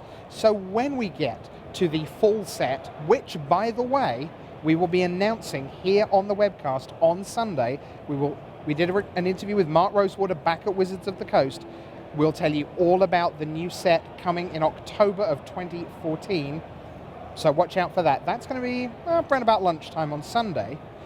But when that set comes out, a lot of the hard work will already have been done for us because of what the pros have done for this weekend. Well, and one of the things that I like to do in the new format is actually to take a look at what cards are in Standard right now. I think Supreme Verdict is a great example of this, that are keeping some of these block decks down. The blue-white Heroic deck, really powerful in this format, but just rolls over to a Verdict. So you think about, okay, next year, Verdict not going to be there anymore. It's a great opportunity to say, okay, I think this deck will be powerful after the rotation. So it's not just about what's there, it's about what's rotating out that's keeping some of these block decks down. And it's at Pro Tours like this that you're able to get kind of a first peek into those strategies. Put your inside R&D hat on. I'm not sure whether you actually have a hat that's for that purpose. Like a pink beanie or something? Yeah, get yourself into the game designer mode. I guess for Block Constructed, to not have a Supreme Verdict in the format is in a way relatively low risk, in that it is not a format that is played super widely. It is not a format that's going to be played for a super long time. It's not global defining in the way that Standard is. Are you a fan of formats where there is no overall controlling board sweeper in the way that a Supreme Verdict or a Rout, or for us old school people, a Wrath of God is?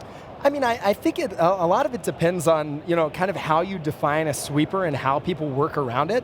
It's easy to forget that Anger of the Gods, which is in Theros block, actually one of the most powerful sweepers in Modern. The difference in block, is that Courser of Crufix defines the format and Anger doesn't kill it. So I think there are different types of sweepers for different formats. Drown in Sorrow, Anger of the Gods push a lot of players up. Even the white weenie deck is heroic, so it tries to grow its toughness out of the range of those mass removal spells. But I think a lot of the time a format's aggressive decks are defined by the quality of the sweepers, and I think that's what we're seeing here today. Right, okay. Craig Westcote came in just a few minutes ago to do a deck tech. He's quite good at block. He has, after all, won a block constructed Pro Tour. But block it requires a lot of individual skills that aren't always tested in other formats. We saw that in Modern, you were very much in what you might call people who were good at tweaking decks were at a premium. People who could say, here is my twin list, Patrick Dickman, here's my twin list, now here's my Tarmo twin list. Huge shift by just a few cards. Right. Block, though, here's my what list. It's actually, here's my blank sheet of paper. So it's a very different skill set, which means that the statistics for the block players who do really well, actually from a statistical point of view, to me at least, have a lot of validity. We're going to take a look at some of the best block names that are here right now. So why don't we take a look at our premier event career block win percentage. And we are going to work our way up, starting in 10th, with a Hall of Famer, Shuhei Nakamura. And Zach, the number, never mind the 63.8, the number that stands out for me there is when you add up his record. That man has played 220 block matches at either Grand Prix or Pro Tour level. That's more than some of us will play in our lives at F&M. That's just absurd to have played that much Magic. Well, I mean, it's a testament to how long Shuei's been around and how many Pro Tours he's played. Block Constructed really primarily showcased at the Pro Tour level. Yeah, which is good because you want to see the best opportunity. I clearly remember being in a taxi with Mike Turian on the day after a Pro Tour heading to an airport, and he was desperately upset that a particular card that they had seeded into the block for the purpose of the Block Constructed Pro Tour, no one had spotted it. No one had done anything with it. No one had found the deck that they thought they had created that card for, and it just didn't quite get there. You want, in the small sets, to have every avenue explored, and that's what you get with the pros, I guess. Yeah, I mean, that's one of the things you're looking to do when you're a pro at these events, is kind of figure out, okay, what was put here to be kind of a goodie in block, and how can I capitalize on that? So do you, and obviously you are a game designer, but when you are now outside R&D, do you think like a game designer when you're looking at cards? Do you literally do that? Do you say, why did they make Gnarled Scarhide? Yeah, absolutely. I mean, you look at a card like specifically Gnarled Scarhide, and you're like, okay, it's a 1 mana, it's weirdly a Minotaur. That was probably trying something, so you look at that. You're like, okay, there's now 3 playable, between 3 and 4, how you define it, black bestow creatures. Are they trying to do something with that? The answer is probably yes. It's a second black, 2-power, 1-drop in the block. Clearly that didn't escape people. But the big card that stands out to me that's very much saying, okay, this is designed to make decks around it, is Mana Confluence. Now, you already have a cycle of 10 temples. Why do you need a 5-color land in the block? And it's clearly because the aggressive decks need a dual land. That makes me say, okay, let's start brewing some aggressive decks. All right, so Shuhei Nakamura was at number 10 in our block list. Let's see who is at number 9. It's another Hall of Famer at 64.4, and this is your Pro Tour Berlin winner from 2008 in a much bigger format, it must be said, because that was the old extended, Luis Scott Vargas. Just a phenomenal player, and he's up over 100 block matches. Let's see who's at number 8, and we get Josh Utter-Layton ahead of Luis. What are the skills, Zach, would you say, that are most useful in not the building of Block Constructed, but in the playing? Is it a different game to some other formats? You know, Rich, I really think it is. I think one of the defining attributes of block is that sometimes you have really synergy-intensive decks. I think Craig's deck is a great example of that. But a lot of the time, what you're able to do when you're testing for block is identify, okay, here's the 10 cards that matter. Any given deck, like a lot of these mid-range decks, are going to play like 6 of these. And you need to understand how these different cards interrelate to one another. So when you're playing a game, it may be that you weren't playtesting black, blue, green. You were playtesting black, green, white, but you still know how important abrupt decay is against core circuit, or that's in standard, or whatever the combination of cards is. You understand what the interaction between banishing light and your opponent's deicide is. It doesn't matter if that's out of Esper, it doesn't matter if that's out of Naya, etc. And so you've played a lot of these card-by-card interactions, and I think sometimes in block, and this isn't true of a format like Standard, or certainly a format like Modern, where every deck is kind of a fine-tuned machine, as long as you understand how the cards play against each other and how to prioritize those, I think you can kind of play test a lot of matchups that you may have never even played before prior to the tournament. A little plug for Grand Prix Manchester, which is coming your way 2 weeks from now. That is the block-constructed Grand Prix. You talk about fine-tuned machines, Zach. How many decks will get a significant upgrade between this weekend, where 400 players have been working on it, and Grand Prix Manchester, where there could be a couple of thousand? I think, the big difference between a Grand Prix format and a Pro Tour format is that, like you said, format, everyone's starting from level 0, and the field a lot of the time contains more decks, and we saw this at the original Pro Tour Theros, that are just kind of, okay, we've identified the good cards, let's play as many of them as we can. What I think is going to happen is a few of those decks are going to do well today, but the best versions of the linear decks are also going to rise to the fore, creating kind of a new baseline for people to adapt around. So what I think the most sophisticated decks of this tournament are going to be kind of the baseline decks for the next tournament. A great example of this was the mono black deck that we saw at Pro Tour Theros that was, just one of the top 8. Then people were like, oh, let's add more pack rats, let's clean this deck up, let's streamline it. Then all of a sudden that becomes a pillar of the format, and then people start riffing off that with black green, black white, black blue in some cases, etc. So, Josh Utter-Leyton is your number 8. So far, we've gone Hall of Famer Nakamura, Hall of Famer Luis Scott Vargas, one-day Hall of Famer, maybe Josh Utter-Leyton. Let's see who's at number 7. It's a Hall of Famer. It's Gabriel Nassif.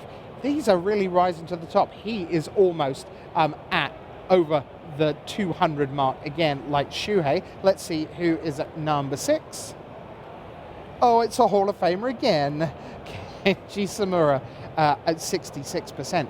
Now, how much would you say this is about individual talent, and how much of this is about the team factor? I think block is a format that your team really gives you a major edge. Like we said, it's one of the formats, it's not played a lot at the Grand Prix level, not played very much on the independent tournament circuit. And when you have to build a deck from whole cloth, basically out of nothing, like you said, a blank piece of paper, I think a lot of the time your super teams are just going to be able to level the rest of the field in a very convincing manner. That said, I was just talking to Brad Nelson that said that he thought playtesting essentially on his own, he had a small team essentially of 5 other players, allowed him to get ahead because they were leaner, they were more agile, and they didn't get set in a deck too early. But if you look at a list like this, so many Hall of Famers, that's a convincing argument for the super teams. Well, I actually know some of the names that are still to come on this list. I did, after all, make the list. I think some of our analysis may change a little in the next few minutes. Let's see who's at number 5. Number 5 is, well, maybe a future Hall of Famer, Guillaume Wafatamba. 67.7 is a foolish number. It is worth saying, of course, that this is a man who won a block Pro Tour in Yokohama in 2007. Incidentally, some news from Moraine Libert on the European coverage team about Guillaume Wafatamba. Wafatamba was at Grand Prix Warsaw last weekend. Moraine had a chance to chat with him there and said, how things going, preparation for the Pro Tour and so on. And I know Guillaume has a lot of fans around the world. I can tell you that this may be his last Pro Tour for some time. He's going back to school, he's studying maths, he's going back to do that. And he said, what, I think Magic is going to have to take a real back seat for me again. But who knows, if I made it into the Hall of Fame, that would certainly make it easier to come to Pro Tours, because the last couple of PTs he's been at, he's done by virtue of winning a Pro Tour qualifier, usually in Paris, which is pretty scary because there's hundreds of players at those things, and he just turns up to one of those, casually wins one, and pops back for another PT. But Guillermo Fatapa, this could be the last we see of him for a while, unless he gets voted into the Hall of Fame. I can tell you that he is doing very nicely, thank you, in this tournament after a terrific start to the day. So still very much in the hunt. We go back to our board and we've got 6 names already. Let's look at the top 4. Here comes number 4. My pick for the winner of this Pro Tour, and I was swiftly told by Frank, I've got no chance, I don't like my deck, I can't understand it, I can't make it win. You picked the wrong horse, which saddens me mightily. Frank, of course, part of the European coverage team. Have you had a chance to work with Frank before, Zach? I can't remember whether you've crossed paths team-wise. I have. He's actually my favorite teammate of all time. He was with another coverage reporter, Maureen Leibard, who you just mentioned, another person I think who would appreciate a Hall of Fame run with another major result. But Frank, incredibly analytical. He and I like to write long emails, so we get along very well. But he's the guy you want on your constructed team because he's the guy keeping track of all of the results, figuring out which strategies are paired up against each other. I am not remotely surprised that he's this high up on this list. Yeah, what is more of a surprise, because he's not known as especially a limited player, is that in the first 2 Pro Tours of this block, in the 4 drafts he's done, 11-1. Wow. Yeah, exactly. I didn't know that. There you go. And it's not something you expect. I mean, you'd think, sure, he's going to be better than most people, 8-4, but I mean, 11-1. That's pretty epic. It's one of the reasons I thought he might do very well this weekend. I thought he'd come out of draft in great shape both days. Obviously would have a great deck, but it's the deck he doesn't like. He feels he's not suited to it. I think he's on Bug, black, blue, green. But so that's Frank. He is number 4 in the all-time block list. Here's number 3. It is another Hall of Famer, Gary Wise. Now, pretty small sample size, but 75 matches plus a draw. 51 wins for a man we haven't seen, sadly, since he was in the Hall of Fame in 2006 at Paris. Now, who's number 2? Now, that's the one that I really feel, here is someone who just gets blocked. Robert Jurkovic, he is a team world champion, but he is not a world-beating pro most of the time. He is a rock-solid day 2, maybe in the top 32, maybe top 16, maybe top 8, make a run at European GP level most of the time. But put a block deck in his hands, he has a higher win percentage than literally everyone except one.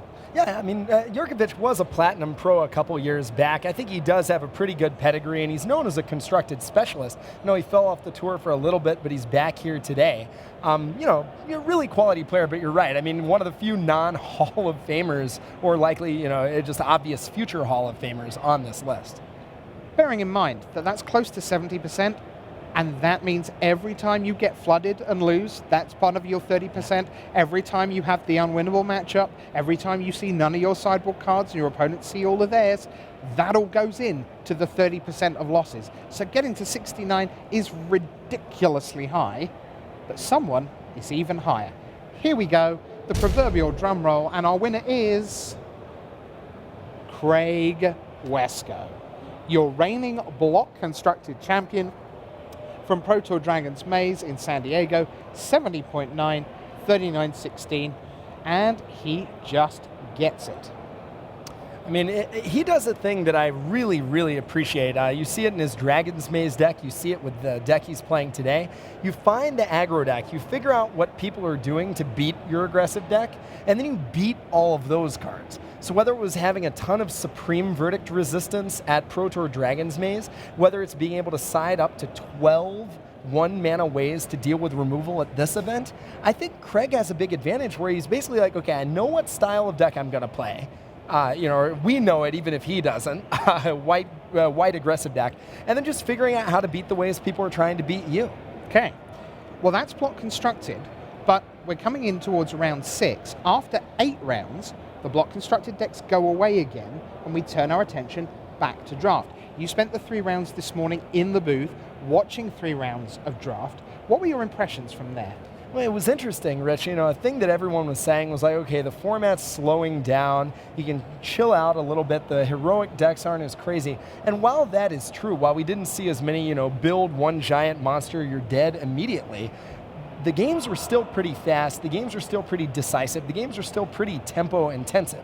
I'd say they were maybe about a turn on average longer than we were seeing at Triple Theros or Theros Born of the Gods. But it is still a tempo-based format, and it's a format that I think really rewards reading the draft right. All of the 3-0 decks we saw looked like 3-0 decks.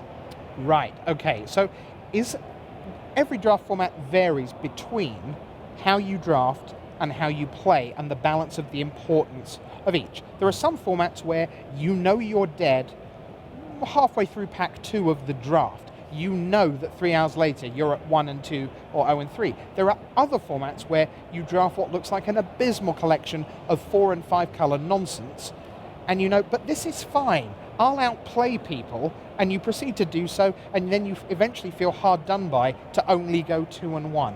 Where do you think we are on that scale with this format? I think Theros is a pretty skill-intensive format. I think between the scry mechanic is kind of a very incremental advantage mechanic where playing it correctly allows you to get ahead. I think there are a number of powerful gold cards that reward you for reading a draft very well and also open up multiple avenues of play. I think there are a variety of different strategies you can pursue within the color combination. I don't think it's something like Innistrad or Time Spiral where it was kind of its own mini, almost constructed feeling universe. But, the good players keep winning at this format. I think it's a format where play skill matters a lot. I think drafting your deck probably matters even more than that in this format. The best decks can just do some really ridiculous things. All right, well, why don't we see what our top 10 looks like for draft? Let's see who's doing the business historically in the limited format. So, our premier event career draft win percentage, here we go. Number 10, it's Chris Finckel, 64.2%, with just over 100 matches to his name. And of course, Zach, he made his first top 8 last time around at Born of the Gods. Yeah, Chris, one of the best limited players active right now. I've been impressed with him every single Grand Prix I've run into him, right? It's funny, when he's sitting out there in the crowd, a bunch of other pros are coming to him to say, hey, Chris, how should I build my sealed deck? So really one of the better limited players on the planet. So he's number 10. Who's number 9? The answer is, it's Li Shichan, 64.3%. No surprise then to see him in the top 8 recently of 2 Pro Tours, because not only is he great at Modern, turns out to be pretty good at Limited as well. Number 8, let's see who we've got.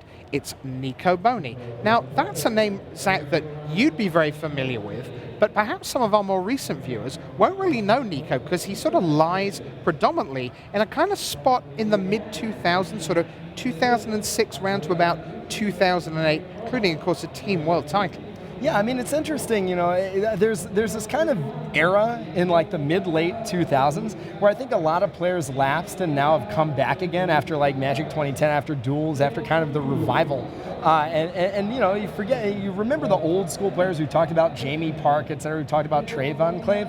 Nico, though, you see him, he's played a lot of Magic and knows how to draft some booster packs. I think part of the thing is also that 2005 to 2008, roughly, slot is just dominated by being Japanese. Right. This is where you have Shota Yasuoka, where you have Shuhei Nakamura, where you have Tomohiro Saito, where you have Yuya Watanabe.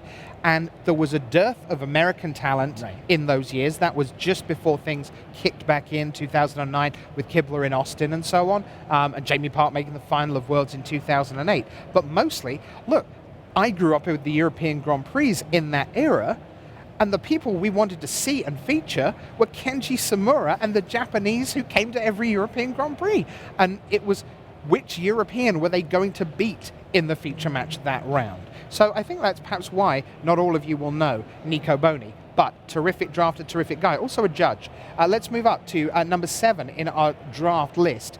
And number 7 is, here we go, drum roll, who have we got, please? Above Nico Boni, it's Seth Manfield. What do you know about Seth, Zach? So I know Seth has 2 Grand Prix titles. He was, I remember he won Orlando back in the day. I think that was Daytona Beach, Daytona maybe? Beach. Sorry, no, There I'm we wrong. go. Yeah, not early, but yeah, Daytona Beach. And everyone's kind of like, who is this Seth Manfield guy? And then all of his friends were like, oh yeah, we thought he'd win the tournament. He was so good. Since then, he's picked up another title. Again, one of those players that you always see at PTQs and you're always terrified to face. And now he's kind of been around long enough, he's become a more mainstream name. Yep, so he's in the top 10 at number 7. Number 6 on our career draft win percentage.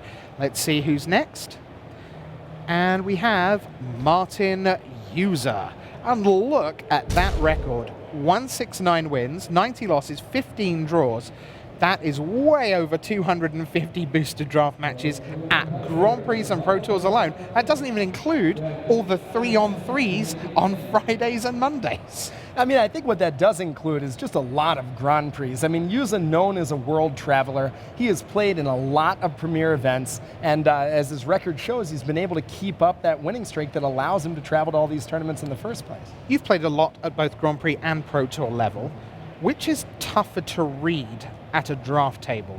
A typical Grand Prix day 2 or a Pro Tour day 1? What's interesting, I have had more train wrecks on day 2s of Grand Prix because at Pro Tours, the card valuation is pretty much agreed upon. And so, everyone's kind of said, okay, this is the pick order and you know what signals are. Not everybody has necessarily got the memo at a Grand Prix, and sometimes that means your decks are just completely absurd, but other times it means you think the person to your right is in a different color, but really you just value cards very differently. This happened to me at Grand Prix Philly where the wheels came off because I thought I was getting past just the sickest blue-black deck ever, and I just valued cards differently from my opponent. And his deck was much better than mine, so I might have just been wrong. But it definitely, I think the Grand Prix level is much higher variance than the Pro Tour. All right, so that's 10, 9, 8, 7, 6. We're into our top 5 drafters historically. Let's see who we've got at number 5. It's Kelvin Chu of Singapore. Pretty small sample size, just over 50 matches. He's still very young in his career. Let's move on. Next up, we have, well, one of the best players of any format ever, closing in on 150 booster draft wins, John Finckel. I'm going to set you a really tough challenge now, Zach. Say something about John Finckel that we've not said before. Well, I play a lot at John's home draft leagues, and I know for a long time he was like one of 3 players that has a positive record in that entire draft league. There's like 100 people. It's not like that anymore, but basically John just defeats so many players that their percentage goes down below 50% because whenever they play John, they just lose. So John just easily probably a great argument for not just the best player of all time, but best limited player of all time. He's been good at every format for the last 20 years. I really shouldn't challenge you. I honestly thought that was going to fox you. And you're just like, nope, I have something that no one's told us before. That was it. That was amazing. All right, and John Finckel, clearly amazing. Let's move on as we get into our top 3. Who is at number 3 above John Finckel? Now this, well, it's virtually identical. Ben Stark, 66.1, a full 16% above his block rate. You can see why Ben Stark would like all Pro Tours to be all limited all the time. But one of the great limited minds, and also the man who, as he tends to think of it, teaches Channel Fireball how to draft, which when you think how many Hall of Famers are on Channel Fireball is quite a claim, but Ben is very much their limited leader. We have 2 more to go. Tell us about number 2 as we see Steve O'Mahony Schwartz. Now, this is a name, Zach, that I imagine you sort of looked up to a lot when you were a very small boy. When I was a wee lad. Indeed. Well, talk about old school. Steve O'Mahony Schwartz, actually one of Finckel's teammates on, I believe the team was Antarctica. Yep. With his brother Dan OMS, who actually a really good friend of mine in New York. But when Steve was nominated for the Hall of Fame, it was Finckel that was leading the charge, talking about no, Steve is really one of the all-time greats. And I think if you weren't active back then, there were not very many players that knew how to play limited. Steve was one of them, and as we see by his percentage, defeating even Finckel, one of the true masters of the limited game back in Magic's early days. It is worth noting that the numbers are slightly lower for draft than for particular constructed formats. And that's not indicative of any lack of skill. It does just show that because you have to start every draft with precisely 0 good cards in your deck, you have to prove yourself over and over and over, and there are no free wins in Limited in the way that if you pick the right deck, you can go on the 14-1 tear where just no one is ready for you. So that's why the numbers are slightly lower for the best ever limited players versus the best ever constructed. But I'm looking at that list, Zach, and I'm going, okay, Finckel, Shaw, Leishman, that makes sense. Nico Boni I knew about. Seth Mansfield, I was ready. User Chu, Finckel Stark, O'Mahony Schwartz. Who am I missing at number 1? Let's take a look. It's Yuya Watanabe, the best drafter on planet Earth right now. But right now, it's time for block constructed action. Let's tell you who we've got. We've got Yuya Watanabe, who's at 4-1 right now against Galdanis Vidugiris on 4-1. We have Joel Larson, 5-0 against Todd Anderson, 5-0. From the United States, Vidianto Wijaya will face Luis Scott Vargas at 4-1. But the king of the hill remains Andrea Mengucci, and he is up against Andre Prost. It's time for round 6 of Pro Tour Journey into Nyx.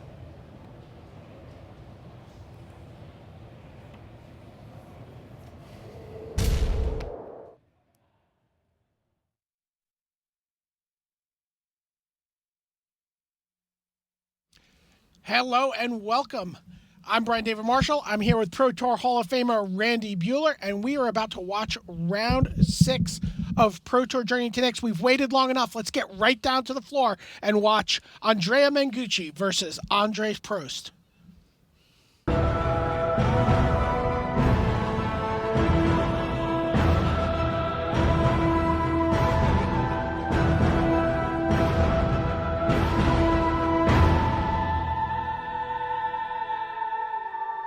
Hello and welcome to round 6 of Pro Tour Journey into Nyx here in Atlanta. I'm Brian David Marshall. I'm joined by Pro Tour Hall of Famer Randy Buehler, and we are going to be watching King of the Hill. There he is, Andrea Mengucci. His posterior has not touched a chair. Him this round. He has not touched a chair outside of the feature match area. Yet this tournament. This is his 6th round in the feature match area. He started with Sean McLaren, and he has stayed the King of the Hill through 5 rounds. Trying to upset him this round, Andres Prost, top 8 of the last block constructed Pro Tour, and these guys are ready to go, and they're both playing a deck that can only be described as Red-Green Elspeth. Red-Green Elspeth. What does that mean, Randy? Well, we've been saying all along that Elspeth is the most powerful, most important card in this format, and you kind of see that here. This is basically a Red-Green Monsters deck, right? Sylvan Caryatid, Satyr helps ramp it, Xenago, Stormbreath Dragon, Courser, Polis Crusher. Sounds like your basic Red-Green aggro deck, right? Except it splashes white for Elspeth. Because, you know what? If you don't plan for the game to be over by turn 6, you're either beating her or joining her. Right, and you can see how easy it is for someone like Andrea. He's got a Sylvan Caryatid in play. He's got a White-Green Temple in play, and and again, he's still a very much there. We see a Courser Crucifix So good. into Temple. Get the Scry. 10 temples for Prost, 12 temples for Mengucci. And that is why you can splash Elspeth in a deck like this. You've got Caryatid, you've got 10, 12 temples. It's not that hard to get the double white, and she is worth it.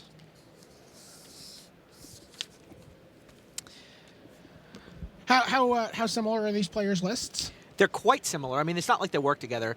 This is also a deck that's been running around Magic Online for the last couple of days, I guess, is how long we've had this exact format. I haven't noticed many important differences yet. Polis Crusher comes down for Andres. Yeah, they both have Polis Crusher. They both have Xenagos. They're basically the same. It's essentially a mirror matchup. It's off in the details. Just say your life total when you change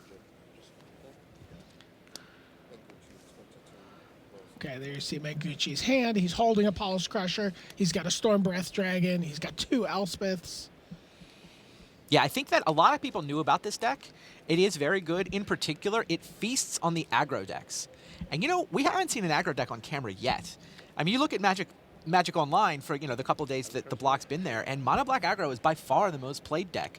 But its winning percentage is below 50%. Yeah, it's like 49 point something, but it is. I did not see the aggro decks near the top tables. No, I agree. And in my head, that seems like that should be bad news for these Red-Green Elspeth decks, because I think that's who they feast on. And then some of the bug control lists with the prognostic sphinxes are what you want to go to in the control battles.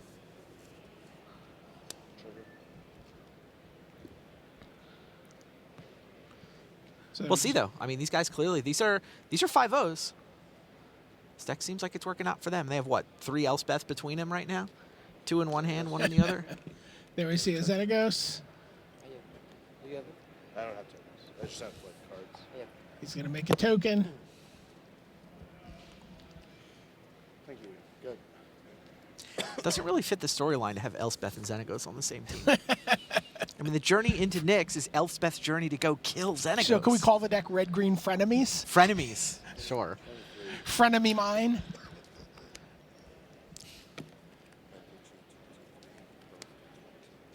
And I think we're going to see a Stormbreath Dragon come down here.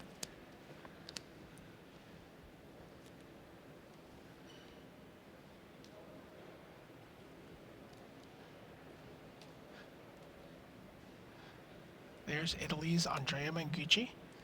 Because Elspeth. Oh, he's just going Elspeth.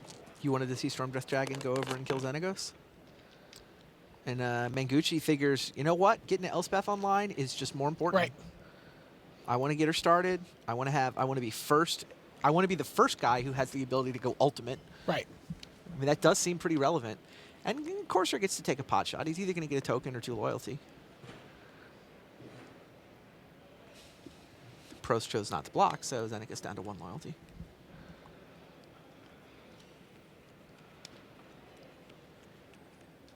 Cards. True. Is Prost out of land? Does not have land 6.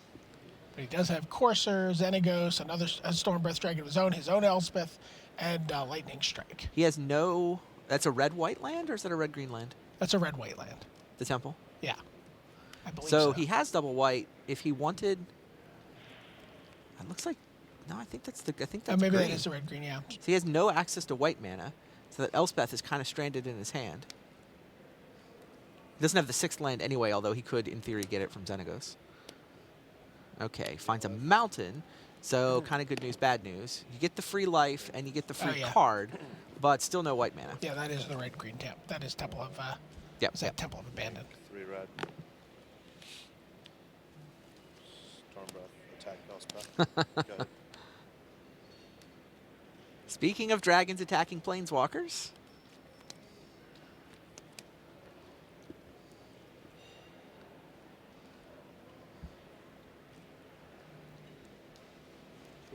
Yeah. 3 cards. Players checking how many cards are in each other's hands.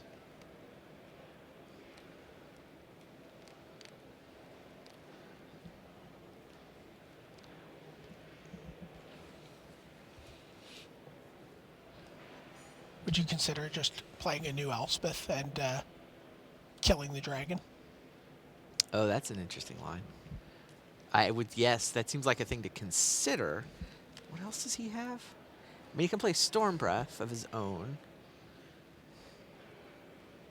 But yeah, I guess you kind of, if you're going to use the minus ability on Elspeth, you don't really want to play Stormbreath before that. He goes with 3 more tokens.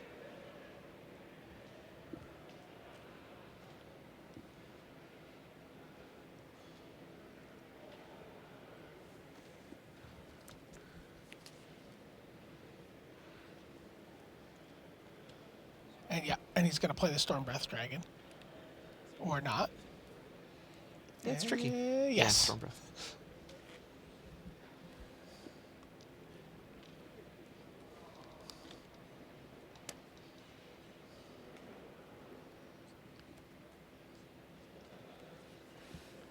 Sounds like we already have a game result. Yeah, I was looking at that line. Destructive Revelry is pretty cute here, right? Destructive Revelry is able to destroy the Corsair of Crucifix, and then the damage that would get dealt to Prost, he chose to redirect over to Xenagos. Nice. So Very nice. Little play. Still has enough mana left over for Stormbreath Dragon, so definitely a nice line. Take 7. You were saying about LSV? It sounds like LSV's up 1 game to nothing on VD Bajaya on the back tables.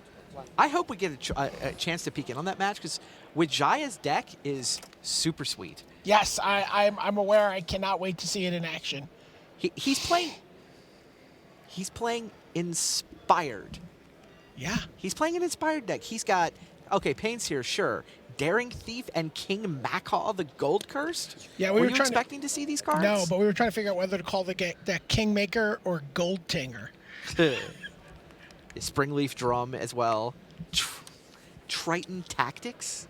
Yeah. 4 copies of Triton Tactics? Really? Anyway, cool stuff.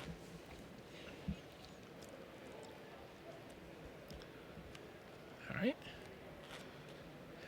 Andrea is down to just an Elspeth Sun's Champion in his hand. A little bit more going on for Andrea, who's still a little constrained on his mana. Yeah, found the white land. He can untap it to get a single white, but no Elspeth this turn. Manguchi did leave Elspeth there. I mean, at some level, this line of play allows him to absorb another Stormbreath Dragon hit.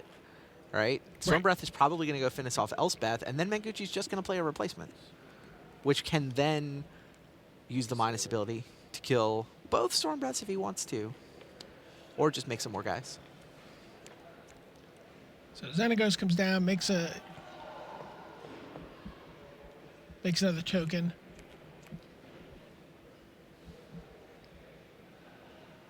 Yep. Attack Elspeth for 4. Yep. Stormbreath kills Elspeth.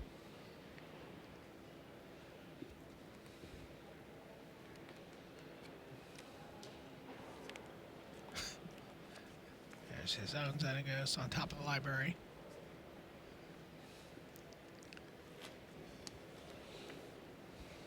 There you get a look at Destructive Revelry. It's a nice 2-for-1. 2 mana, instant, destroy Courser and Xenagos. Yeah. Yeah, not a lot of artifacts to destroy, but you know, being able to redirect that damage to a Planeswalker is quite handy. Then you can look at Andre Prost. Now you see Andre again.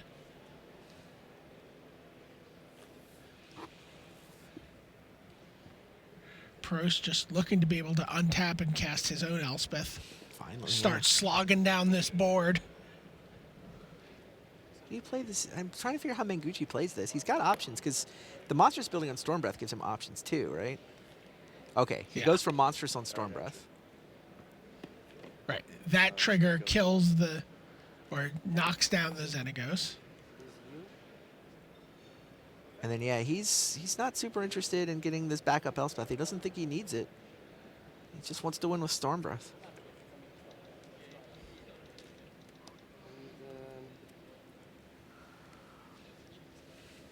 The tokens are going at Xenagos. Oh, cute. I mean, those are only 1/1s. He's going to lose 3 of them, right? Because the Satyr can block, the other Satyr can block, and the Voyaging Satyr can block. But he only needs 1 more token to finish off Xenagos. Block 3 tokens before damage. Lightning strike the other one. Oh! Lightning strike the other one. Done. Save Xenagos. Still the small matter, though, of a monstrous Stormbreath Dragon. I like Prost just takes his Voyaging Satyr and drops it back into his land row.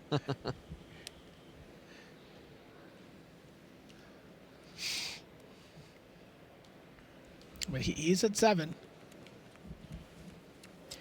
Manguchi could have added the Courser to that attack, in theory. I mean, it looks pretty good on defense here.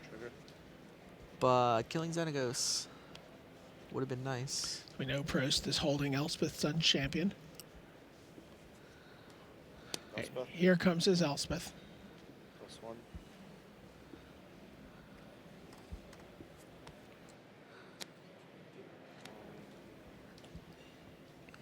+1's Xenagos, make 7 red mana. Deal you 2. So Elspeth comes down, makes tokens. Oh, this Stormbreath's going to play defense. Yes, the mana from the Xenagos to monstrous Stormbreath Dragon. Kill the Elspeth. And so suddenly things have swung the other way.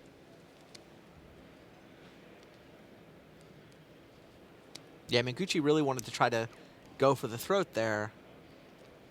with his monstrous dragon, and he thought he could kill Xenagos.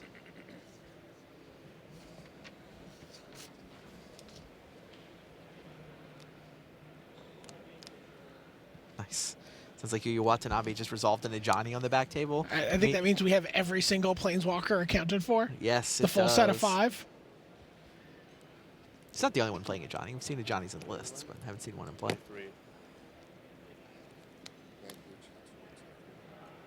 Scries away a Courser.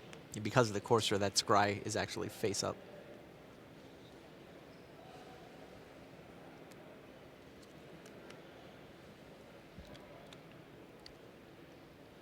And there's Xenagos for Andrea. He does a little razzle dazzle. Xenagos making mana is the razzling Yeah. and the dazzling. Plays Elspeth, makes 3 tokens.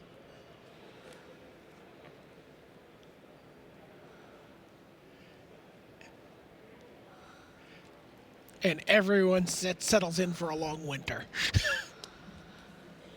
Yeah, we're pretty stalemated, aren't we? So Mengucci's holding a Sylvan Caryatid. Unknown card currently in hand for Prost. It's another Storm Breath Dragon. So the card that can deal with large, annoying things in these lists is Banishing Light. However, Banishing Light does not deal with Storm Breath Dragon. It's the small matter of protection from white. So another Storm Breath Dragon comes down. Interesting. Again, using Xenagos to make obscene amounts of mana, to monstrous the Storm Breath Dragon on the same turn we play it. Deal 1 damage to you. 2 to 22. Kill all spell. Wow.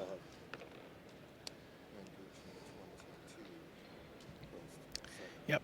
Do a damage to you, attack, and kill Elspeth. Wow. Yeah, Prost is really taking control of this game. Yeah.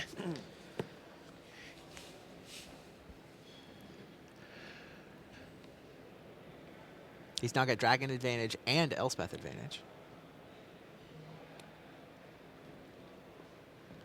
I'm not sure Caryatid advantage counts as much.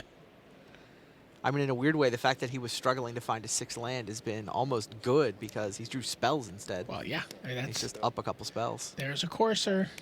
Plays a Mana Confluence.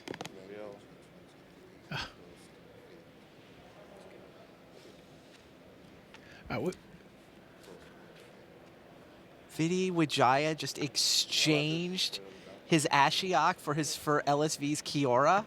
That's awesome. Yeah, that's a pretty daring thief. And then right attack there. to kill the Ashiok. Wow. Cool stuff. All right. So we'll be right back after these messages. Ultra Pro is the place to go for all your Magic accessories. With card sleeves, deck boxes, playmats, and portfolios showing off the best Magic art, Ultra Pro is the standard and safe storage. Visit ultrapro.com for more information.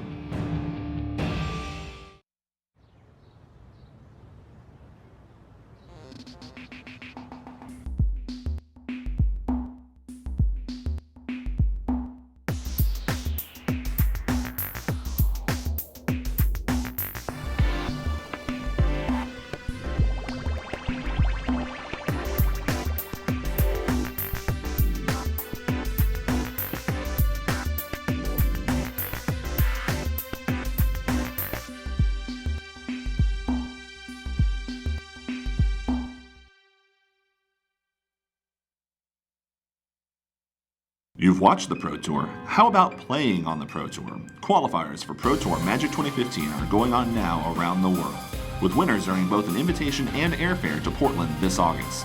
Visit wizards.com/PTQ for more information. Welcome back. Brian David Marshall here with Randy Buehler. We just saw Andre Prost take control of that game. Red-green Elspeth versus red-green Elspeth. You may be able to guess from those deck names that there's a lot of Elspeth here this weekend. Yeah. Andrea Mengucci in danger of losing his King of the Hill status here. Yeah. Down a game. He's been in there for 5 straight rounds. But he's still got the power of Elspeth on his side, right? He does. He does. A lot of people playing Elspeth. We've seen it in blue-black. We've seen it in red-green. Why are people so excited about Elspeth?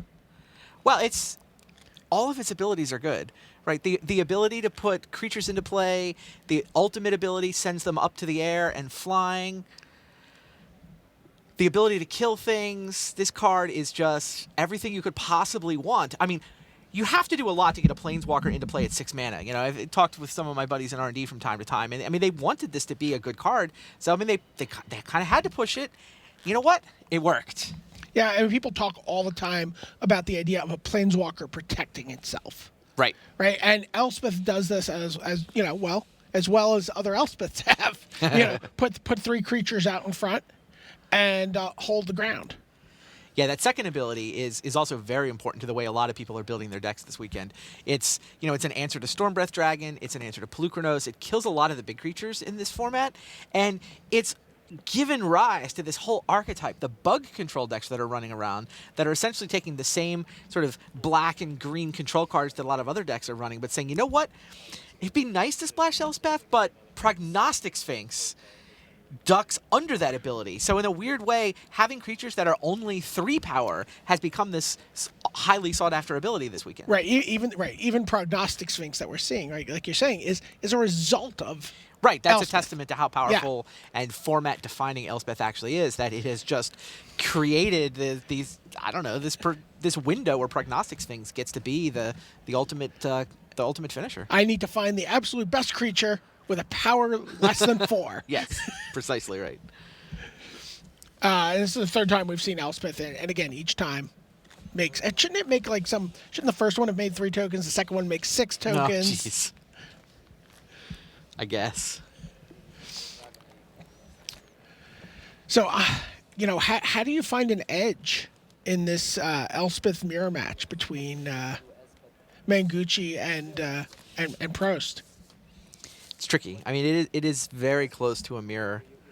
I'm looking at the sideboards to see if there's tech there. It's funny. One side of the fight, Prost has gone with Porphyros, the god of the forge. Oh, nice. Manguchi. That seems like it could get out of hand very quickly with Xenagos and Elspeth. Manguchi has elected for the hammer of Porphyros. So, I do you saw want that the in play god, form a couple or do times. you want his weapon? Right. It's Right. just an odd juxtaposition, right? Right, the god or the hammer. It's funny. Anger the Gods is sitting in Manguchi's sideboard, but not Prost's. The sideboards are kind of different. Prost is actually on Magma Spray, Reprisal, Fated Conflagration. He's got a lot more removal there. Revel of the Fallen God. Revel of the Fallen God. I'm excited to see that. Jeez. That's kind of an edge here, right? Revel of the Fallen God is like 4 guys? Yeah, four guys out of nowhere. It's not bad. There you get a look at the wide shot of the feature match area. Yuya and Godenis on your left. Vidi and Luis got Fergus all the way in the back there. They're split a game apiece, is that right? Yeah, they're going to game 3. Joel Larson and Todd Anderson on the far right there, and then of course our hero table, the king of the hill. He's had to move out of his seat. You're right. This is the first time. This is the first time he's been really particular. He's Yeah, like, we well, put them on the camera table. He's like, if I'm going to be the king of the hill, I'm going to keep sitting in this chair. But he's played well enough that it's gotten him onto camera. Right. And so he had to change seat cushions, as it were. He's got some work to do if he's going to hold on to that seat. Oh, great. Sounds like the players are just about ready to play. Yeah, it sounded like they were ready to go, but you saw a little wave of the hand there from Andre. He's like, no, I am still thinking about these cards.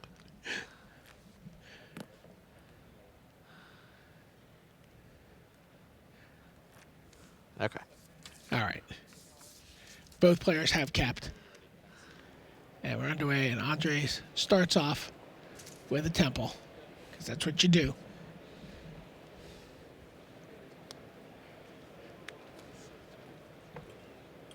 All right, we have a result. Joel Larson has won 2 games to 0. Again, Joel Larson playing red-green Elspeth versus Todd Anderson with red-green Elspeth.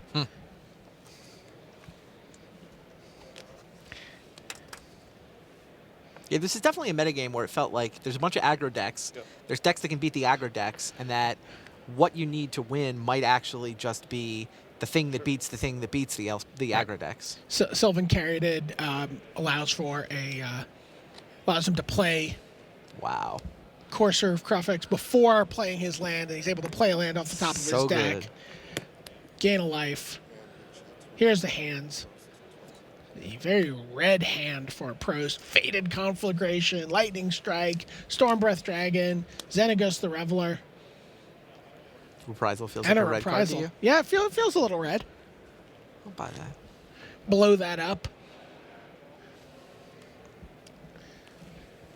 Elspeth and Stormbreath Dragon on the other side. Yeah, and another Courser of Crufix. 22. Yep, here's a Stormbreath Dragon. Takes 6. 14. Yeah, you asked how to come back in this matchup and how to gain an edge. It really helps to play Sylvan Caryatid on turn 2. Like if I could advise anything, it would be play turn 2 Caryatid. This is what you've taken away from your watching the block constructed. It's not really block constructed that teaches this lesson. Yeah. It certainly applies here.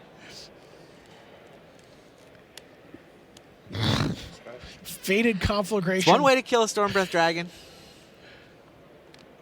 He does it on his turn, so he gets Did to... you do this on upkeep or is this Yeah, main phase? He may be doing this on upkeep. Well, it's turn No. 4, so it's main phase. Yeah, okay. But he gets to scry 2 here. He would love to do it on upkeep. Well, yeah, I mean, often that is the right time to play the Fated cards. It's on your turn, so you get the scry trigger. Yeah, but he did it after. And then you immediately draw the thing you set up. Yeah. Second Courser, not bad. Again, we're having white mana issues. No, they're solved now. Once that Temple untaps, Temple plus Caryatid will turn on Elspeth.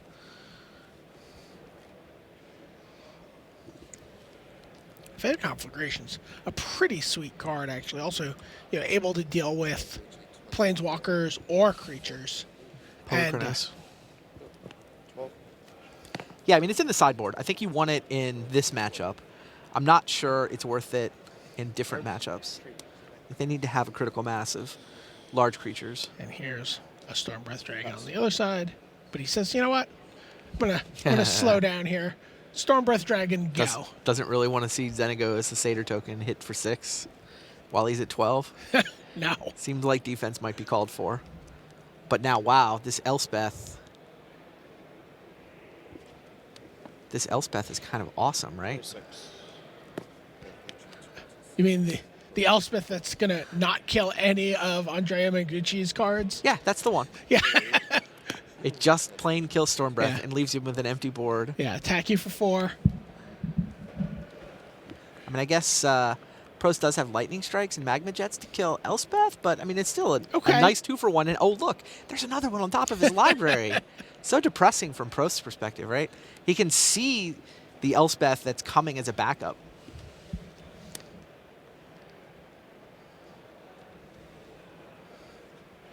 Pass.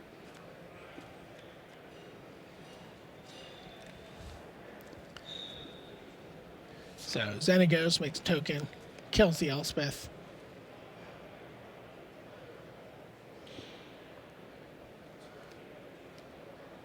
But there is more Elspeth to be had. I have 4. Sorry, I didn't mean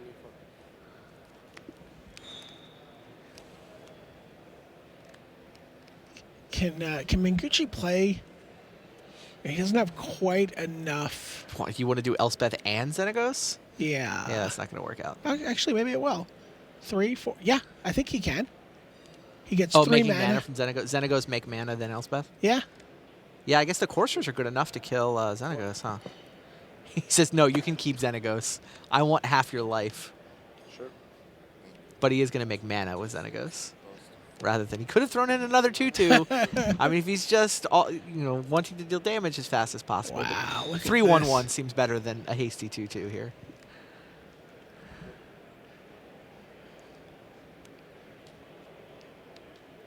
Yeah, the ritual effect, the mana jump from being able to play your Xenagos and also play an Elspeth this turn is just kind of unbelievable.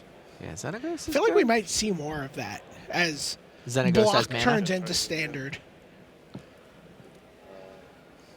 just need a judge. Okay. I'm pretty sure it's how it works. Can I do it? Do I choose where it goes before I scry? I do, right? Yeah, you do it in Okay, order, okay, yeah. so you have to do it before you see Okay. Yeah, so the first thing that that Magma Jet does is deal 2 damage, and Andre is obliged to choose then where he wants to deal the 2 damage. He's chosen Elspeth. Then he gets to scry. Yeah, I'm at 3. Sorry.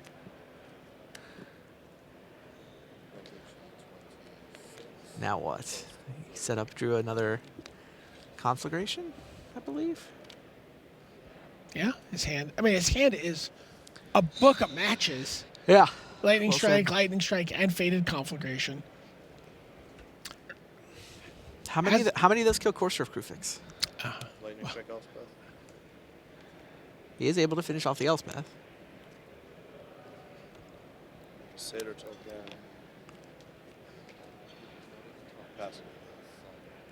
Huh. Makes a Satyr token, passes the turn.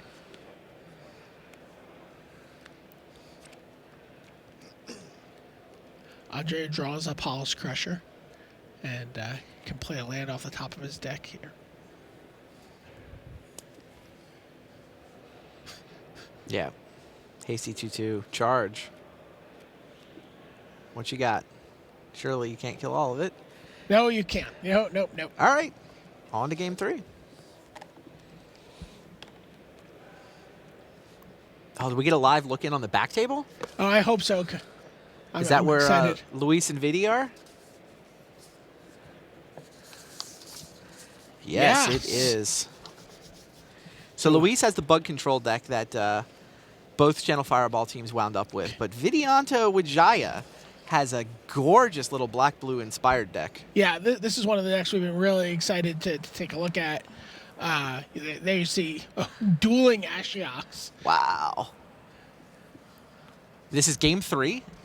These guys are 4-1, I believe. Yeah, they're 4-1 each, so the winner goes to 5-1. There you see Luis just crisply sending attack. Both players. Let's see. Yeah, it's Vidi on the left. He's the one with the Springleaf Drum. Triton Tactics. He's using Triton Tactics to He's going to make untap more his mana. Brain Maggot and his... Luis says no. Kill the Brain Maggot. No blocking for you. Yeah, but... It's got to be good for Luis if he's able to prevent chump blocks. Spend his removal spells just to prevent chump Yeah, blocks. silence the believers there. Yeah. Can we get the life totals?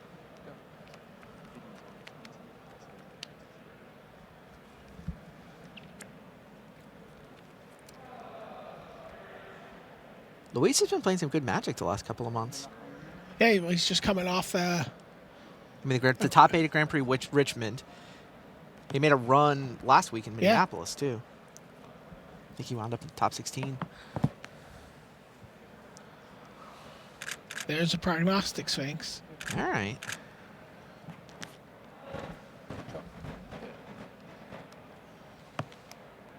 Sounds like Vidianto Wijaya does have 23 life, was what I think I heard. He's So- like, no, your Courser does not untap. That's a trigger. I'll get you. I just assumed it is. Yeah, so it's like when I untap and I say, if you like, Oh, you do the trigger. If you don't, Miss Trigger. He says, let me tell you what's going on here. Luis has got a little more rules layer in him than I realized. It's like, you missed your trigger on that trade. I untapped. You let me draw my card and go to my main phase. It is too late.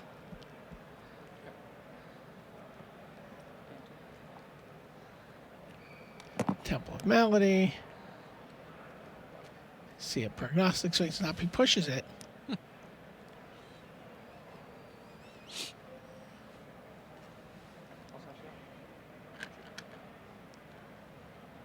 It's like, what do you have for me?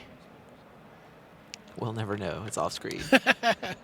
Well, he's like, I already had this Prognostic Sphinx. I didn't really need another one just yet.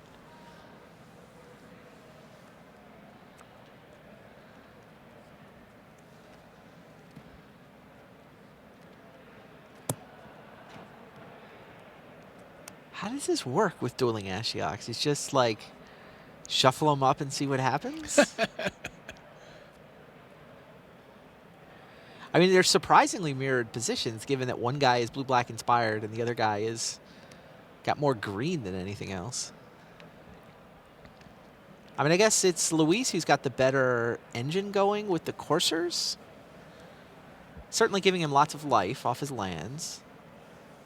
But then there's always that weird, like, what do you really want to leave on top when your opponent has an Ashiok thing going on? I mean, how exciting is it when you get to, like, gain 2 life and scry off a land? I mean, it would be more exciting if you could keep the card you find, except Ashiok can just eat anything good. Were you expecting to see Triton Tactics this weekend? No, I mean, I'm always Me hoping neither. I'll see Triton Tactics. I mean, obviously expect to see it in Limited, but yeah, not in Block Constructed. Right, you were expecting to see it this morning. There's a pair of Sylvan Caryatids for Luis.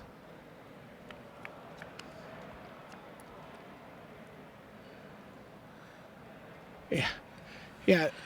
We're gonna go back and watch They may be Game here for 3 a while. in the King of the Hill battle. These Ashioks may be here a while, at least until one of these guys runs out of cards, huh? Yeah, it might be relevant. Wow. Okay, here we are. We're back for Game 3. The winner of this game will be the King of the Hill. Yeah, Temple of Triumph for Andres Prost. Scry says, no thanks. In the Watanabe match, 4 of the 5 Planeswalkers in the format are in play. Kiora is missing from the party. Notably absent. So 3 Scry lands in play here. Sure. That's a little more normal, I think. Mengucci with the Caryatid. What you've identified as one of That the is keys the key. to the game. Absolutely. In my best NFL There you voice. go. Keys to the game. Play turn 2 Caryatid.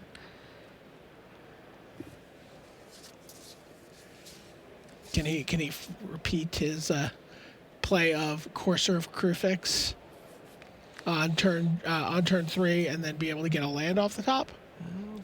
Prost can play Courser or Polis Crushes here. That's what he's thinking about. Or Xenagos.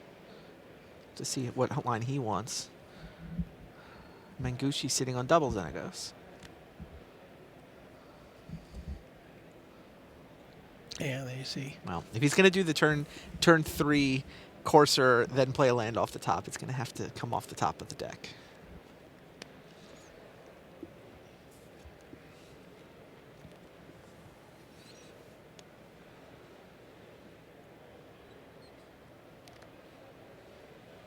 Yep. Xenagos. And attack.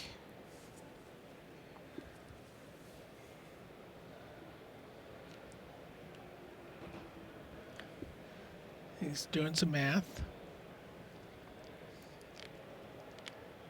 Can he do anything with? He just wants to up it. Wow. He's just defending it from Lightning Strike et al. Yeah. Interesting decision. Declines to put a 2/2 hasty guy in play. There's a lot of different ways a Planeswalker can defend itself. Well, still takes 2.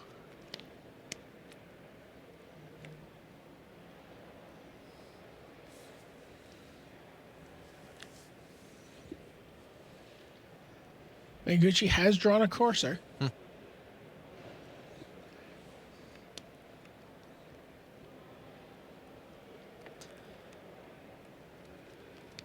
He set up to play Elspeth next turn.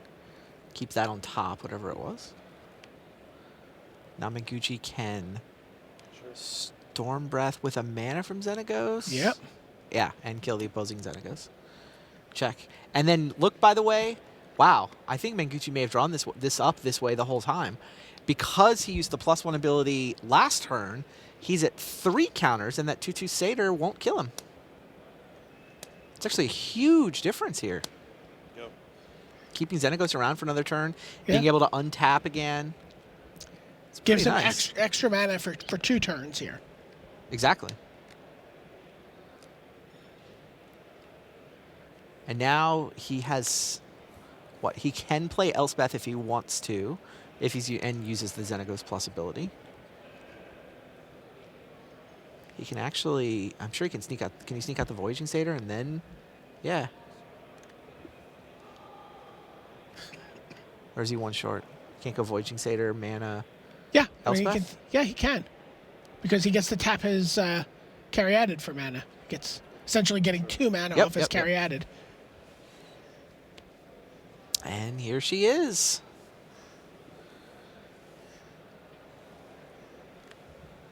Elspeth comes down, summons an army. Oh, by the way, I also still get to attack with this dragon. Yeah. 16. Storm Breath still there. Summons a Smackdown. Yeah, Prost draws the Lightning Strike that we saw last turn.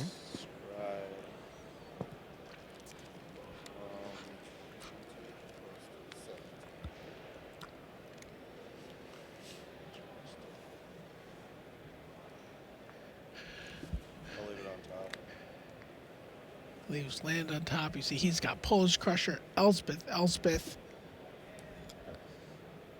Storm Breath Dragon. Kill Xenagos. Uses his Lightning Strike to kill Xenagos. Go.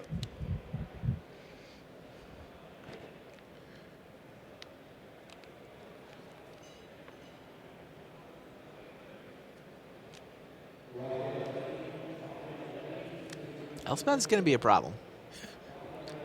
I guess Storm Breath can come down next turn. Keep her off ultimate loyalty.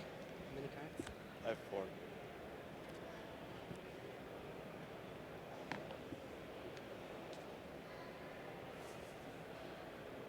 Here, Andre, ask how many cards.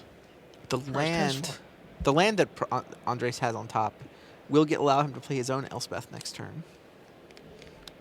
If that's what he wants to do. He can also summon a Storm Breath Dragon and start chipping away at Elspeth if that's what he wants to do. Meanwhile, Andrea is just accumulating pretty good army. He's 1 short of monstering the Storm Breath, right? He's got 6 mana. But he's holding another Xenagos. Am I correct? Yeah. Which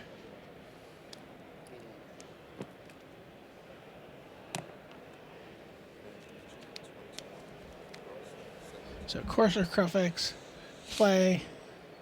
Yeah, no, he's going to be able to do everything here because Xenagos is a actual just like the seethiest of songs here. I'm telling you, Xenagos and Elspeth are not supposed to be friends. I've read the ebook. At least I've read summaries of the ebook. I'll fess up to that one. I think they are they're getting along very well here. They're besties here. Right, we now see Storm Breath Dragon, Monstrous off the mana from the Xenagos. 6. So you take 4 there, and then take 6 from the. He's like, okay, now you can have a turn. I've done enough. Yeah, that's all. Sorry, take 7. There's 7.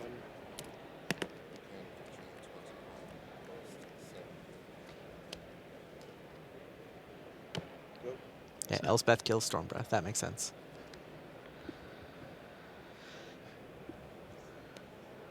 Prost down to 7, though?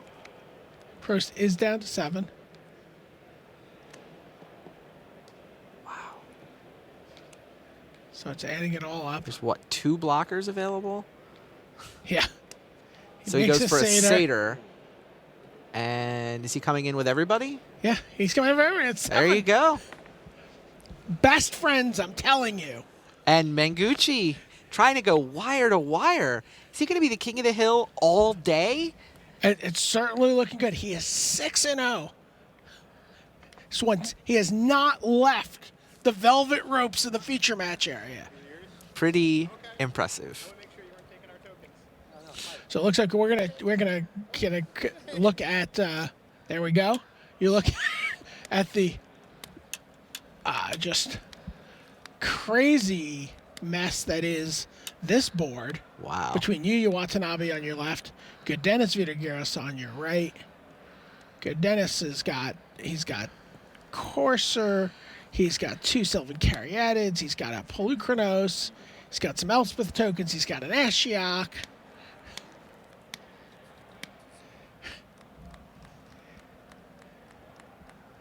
Hero's Downfall on your Johnny.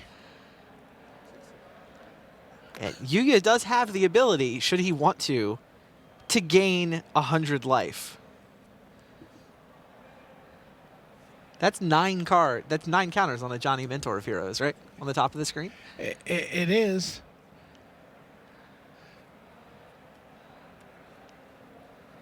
There's got to be some kind of achievement, right? Gaining 100 life in a feature match area, activating a Johnny's ultimate on camera.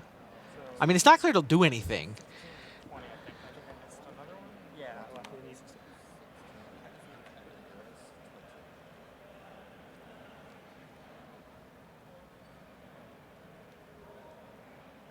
All right, Storm Breath goes monstrous, and the 2 cards in Gao's hand mean Ashiok takes a couple damage.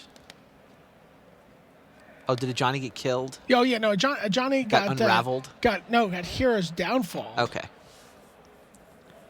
Then Storm Breath was monstrous. Then something got unraveled. Yeah, I didn't see what got unraveled. No shortage of targets in this format. And Ashiok keeps going to work. It's our Planeswalker party. This is the game where we had 4 Planeswalkers, right? Now we're down to just Ashiok? Yeah, Thoughtseize, what do you have? Well, I have an Arbor Colossus, a Storm Breath Dragon, and a Sylvan Caryatid. I know which one you don't want to take. Yeah, I'll take the Storm Breath Dragon. Silence of Believers is on top. I'll leave it there on my scry. Yeah, you think? Wow. So this is the bug control deck that yeah, this is Pantheon's the Pantheon version. has Absolutely. brewed up.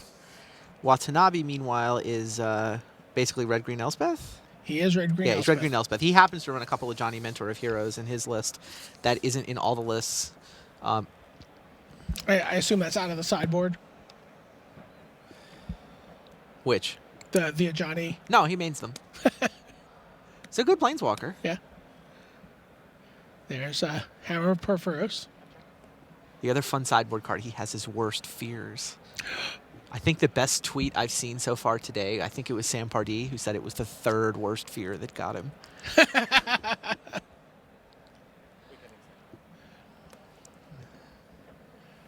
There you get a look at Hammer of Perforos. Creatures you control have haste, and you also get to make Golem tokens, Golem enchantment artifact creature tokens.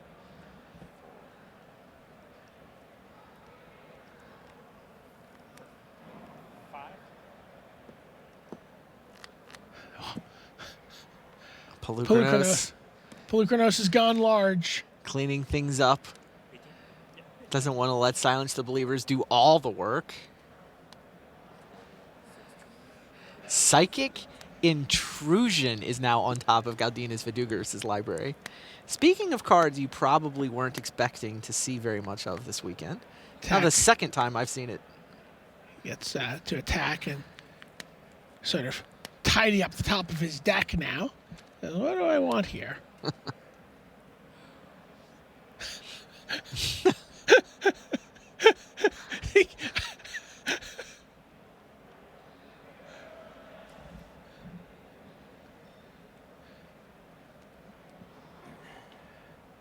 Leaves Silence the Believers on top.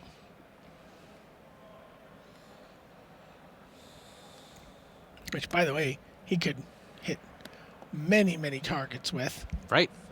He's got a lot of mana. Yeah, Polukranos is a monster. Yeah. Polukranos is attacking for billions of damage. Prognostic Sphinx is setting up the top of Gao's library. Silence the Believers is going to dispatch that pesky little Storm Breath Dragon.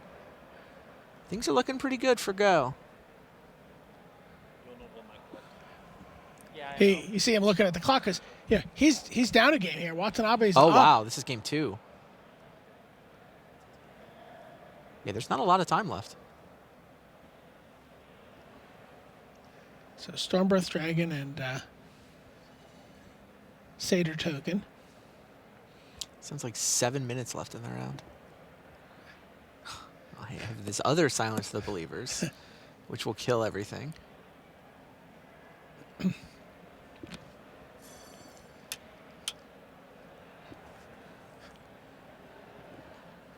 Meanwhile, by the way, LSV still mired in craziness in his game 3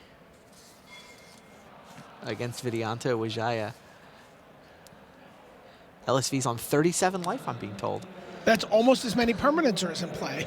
Not quite, yeah. He does have a Kiora now. I think all the Ashioks might be dead. All right. The Sphinx count is 3-1 in favor of Vidyanto. Polish Crusher comes down here for Yu Watanabe. But despite its haste, cannot attack. Oh, boy. Good. Dennis his top of his deck is just stacked. He's got a Heroes down. Are we allowed to go get the end of LSV? We know what it is. I know you know what it is. He's like, I'm not even going to bother. Okay, yeah, I will turn it down.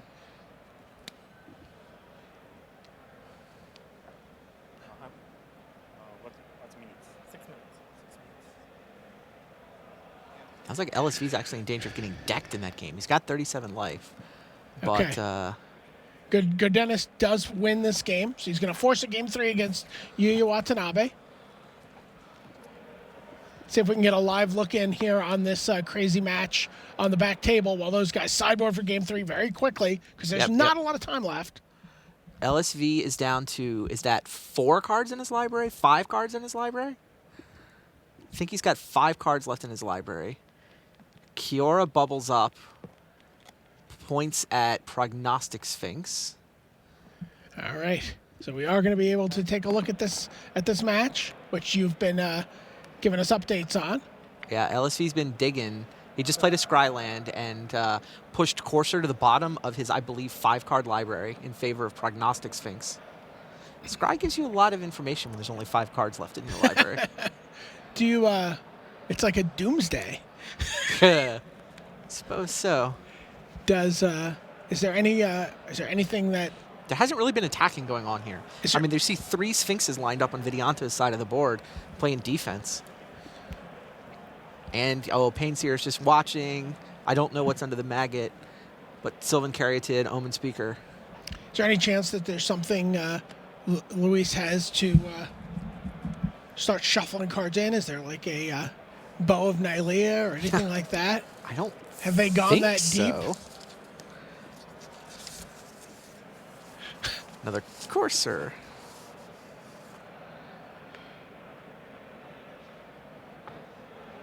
Says, okay, your Prognostic Sphinx is going to deal that much damage. I'm going to play another Prognostic Sphinx of my own. So there are 6 Prognostic Sphinx in play right now. Yeah, no, I don't see any kind of graveyard recursion. I think that LSV is just plain running out of time here. I mean, he's got Kiora ticking up now, but he's not going to have time to release the Krakens.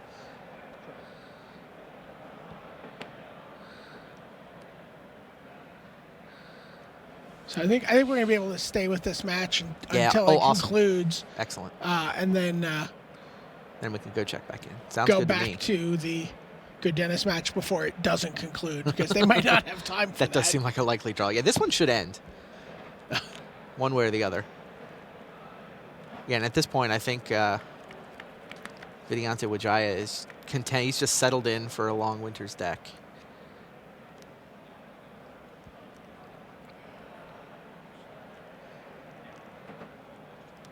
Another Sphinx, yeah. What is Vidi's life total? LSV we heard was at 37. 8. So it's 37 to 8. But Luis is down to 3 cards in his library. And it looks like there's a substantial 4.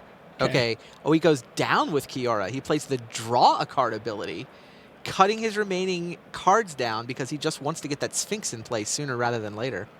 If he wasn't going to do anything until Sphinx got in play anyway, he doesn't have the turns to do anything with the Krakens, so makes sense. Oh, now Vinny is like, okay, time to start drawing cards with Painseer. That was a Triton Tactics, I think? That was a Triton Tactics. So he dealt himself a damage. He has Springleaf Drum, which lets him tap his Painseer for Exactly. mana. The Inspired trigger, untap, reveal the top card of your library, take damage equal to its cast cost, draw it. I think 6 Prognostic Sphinxes in play is now the current record, although 4 on a side still holds that crown. Right. 6 in play, though. Pretty crazy. And they're making it hard for Luis to attack. He only needs to deal 7 more damage at this point. But how's he going to do it? His remaining library is a Sylvan Caryatid, and I'm pretty sure the card below it is a Courser that he scribed to the bottom.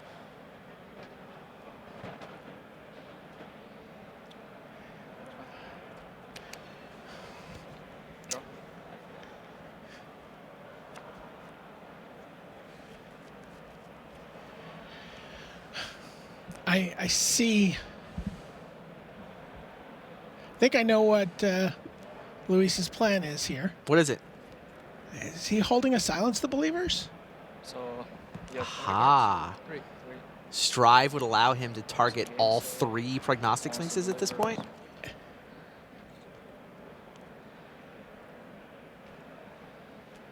We saw the Triton Tactics come off the Painseer, though. Oh, no! Triton Tactics, he can... How many cards does Vidi have? He can save 2 or 3 Sphinxes and then untap 2 of them. 1, 2, 3. He's got enough cards, I think, to save all 3 Sphinxes. And then, wow, that Triton Tactics is going to win him the game here, isn't it? Luis can pay the Strive cost on Silence the Believers twice, targeting all 3 Prognostic He might be able Sphinxes. to pay 3 because he's got the 2 Sylvan Caryatids. So it's 1, 2, 3, 4, 5, 6, 7, 8, 9. I mean, 10. he can, sure, but Yeah. it's only really the flyers that matter. I mean, I guess maybe something relevance under Brain Maggot. Yes. Can I see the silence? Yeah. Time has just been called on the round. Wow. So this is turn 0 of 5.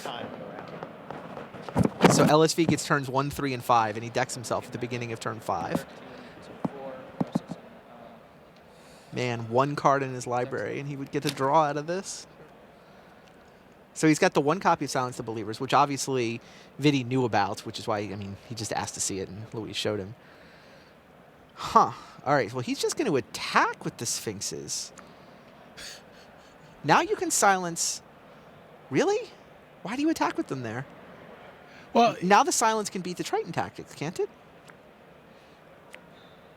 I mean, Luis can wait, attack with his Sphinxes, and respond to the Triton Tactics with the Silence the Believers. And now, yeah, you can give your Sphinx hexproof, but that ability also taps it. I guess I mean,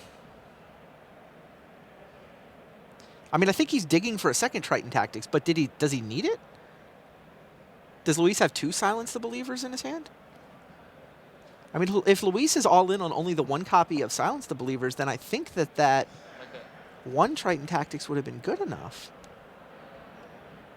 Oh yeah, especially since you can double block.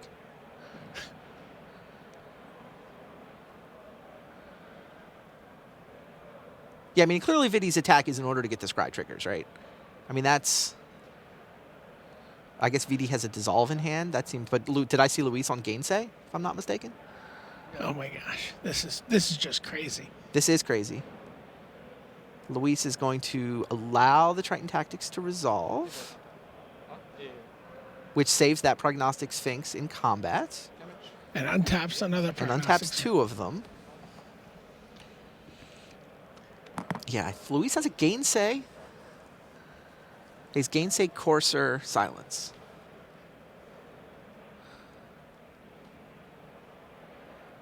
All right, here's the silence we've been expecting. 1, 2, 3. Says, I am going to kill as many prognostic sphinxes as possible. So how many cards? 1, 2, 3, 4, 5 cards? So yeah, if he saves them with the hexproof ability, they tap themselves, and Luis gets to attack for the win. So his plan, I believe, is to dissolve. He's going to dissolve. But Luis, does he know about the gainsay? Luis has gainsay off the 2 caryatids. Now what? Save them? Oh, I mean, you save them rather than let them die. But Luis gets to attack for lethal. Yeah. So discards the ability, but taps them. Luis Scott Vargas, ladies and gentlemen. 1 card left in its library. No problem. 3 copies of Prognostic Sphinx. Vidi has a trick left?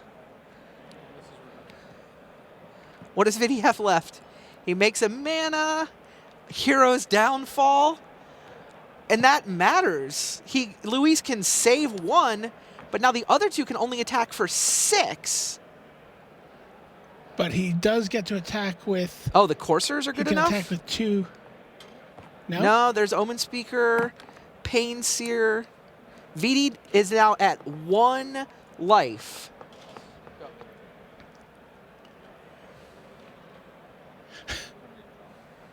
Springleaf drums off camera, of course. Wow. And empty-handed for Vidi. Ashiok off the top is going to deck him! Oh my gosh! Ashiok off the top for the deck! Unbelievable.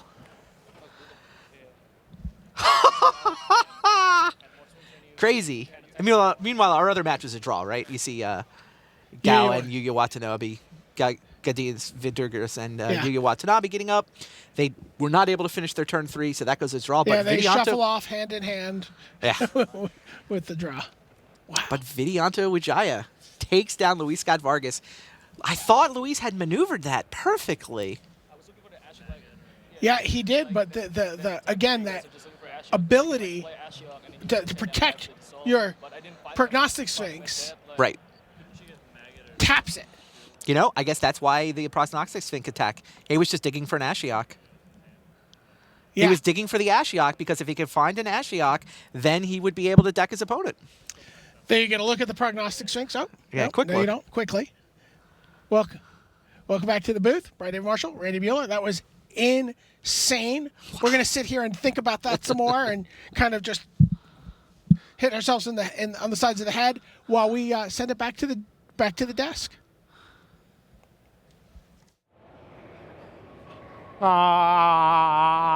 Block constructed. Crazy stuff. One of the Ask Us Anythings, I think, needs to go to Luis Scott Vargas when he gets here to the desk. What happened in that game, Luis? That was crazy stuff. Now, we've been following a select gathering of 3-0 players from this morning. Seems a long time ago now. 3 rounds of draft have gone by. 3 rounds of block constructed have gone by. We're heading into the dinner break for players about 30 minutes before round 7 begins. So we're going to take stock and also do that Ask Us Anything we've been talking about. Some great questions. Thank you to all of you who took part, and we'll bring you the answers in just a little bit. So 30 minutes from now is when we will hit into round 7. But let's just take a look at our select 3-0 leaderboard. This is roughly half the players who began block constructed at 3-0. Fabrizio Anteri, Li Shi-chan, and Lars Dam are all 0 and 3 in block. Eric Froelich, 1 and 2 in block. But then much happier reading the 2 1s. Rob Doherty, Robin Dolar, BBD, has only lost once today. So has Reed Duke, Jamie Park, 2 times top 8 worlds right the way back in the 90s. Paul Rietzel, only 1 loss to his name. Darwin Castle continues to pace his teammate and friend Rob Doherty, the old Your Move Games connection. Imagine Dave Humphries will be watching back at Wizards R&D cheering on his former team. Martin Muller of Denmark, what a story this is. This is the 16-year-old from Denmark. He's playing in his second PT, top 25 last time around. Come back, he's jet lagged, he's super tired. He said, I just spoke to him off camera, he said he'd missed Planeswalker triggers, forgetting to make tokens. He said, I'm playing terribly, I'm super tired, but I'm not getting punished, and I'm 5-1, and just trying to marshal his resources to get to 7-1 overnight. 5-1, Todd Anderson having a terrific run in probably, I think it's about 20 PTs for him now. Ellie Pichon, 5-1. And then the 6 O's from our select 3-0 players: Andrea Mengucci, the King of the Hill, Pat Chapin, Josh Utter-Layton, and a certain Joel Larsson from Sweden, a man who was runner-up in a Pro Tour in 2013 behind Tom Martell at Pro Tour Gatecrash. Wonder what Joel Larsson's playing. It turns out that we're going to be able to find out, because coming right up at the video wall is Zach Hill, waiting to show us the ins and outs of the deck with the aforementioned Mr. Joel Larsson.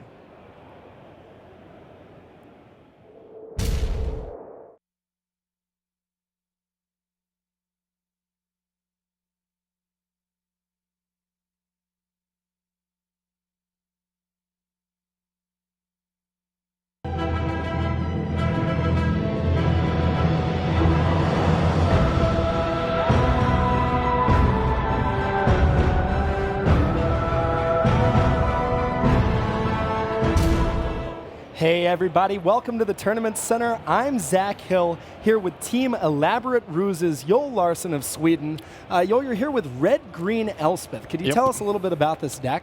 Well, mainly it's a red-green mid-range deck, Splashing Elspeth, and it plays a bunch of acceleration in the form of Voyaging Satyr, Sylvan Carotid, one of the best cards in the format, and Courser, probably the best card in the format, and it ramps up to all of these big threats like Elspeth, Police Crusher, Pulchronos in my case, Stormbreath Dragon, and it plays a big suit of removals, trying to deal with the early creatures and to try to finish off with one of these huge threats. Cool. So that's the idea. And let's actually take a look at some of those cards that you mentioned, some of what you called the best cards in the format. Now, we look here at Sylvan Caryatid, Voyaging Satyr, not a card you see a ton of in Constructed, and Courser of Crufix. Why are these cards so important in this format? All right, so Sylvan Caryatid is a very safe accelerant because it has hexproof, obviously. It blocks really well against aggressive decks, and it helps you ramp up with the help of Voyaging Satyr to this big 4, 5, and 6 drops.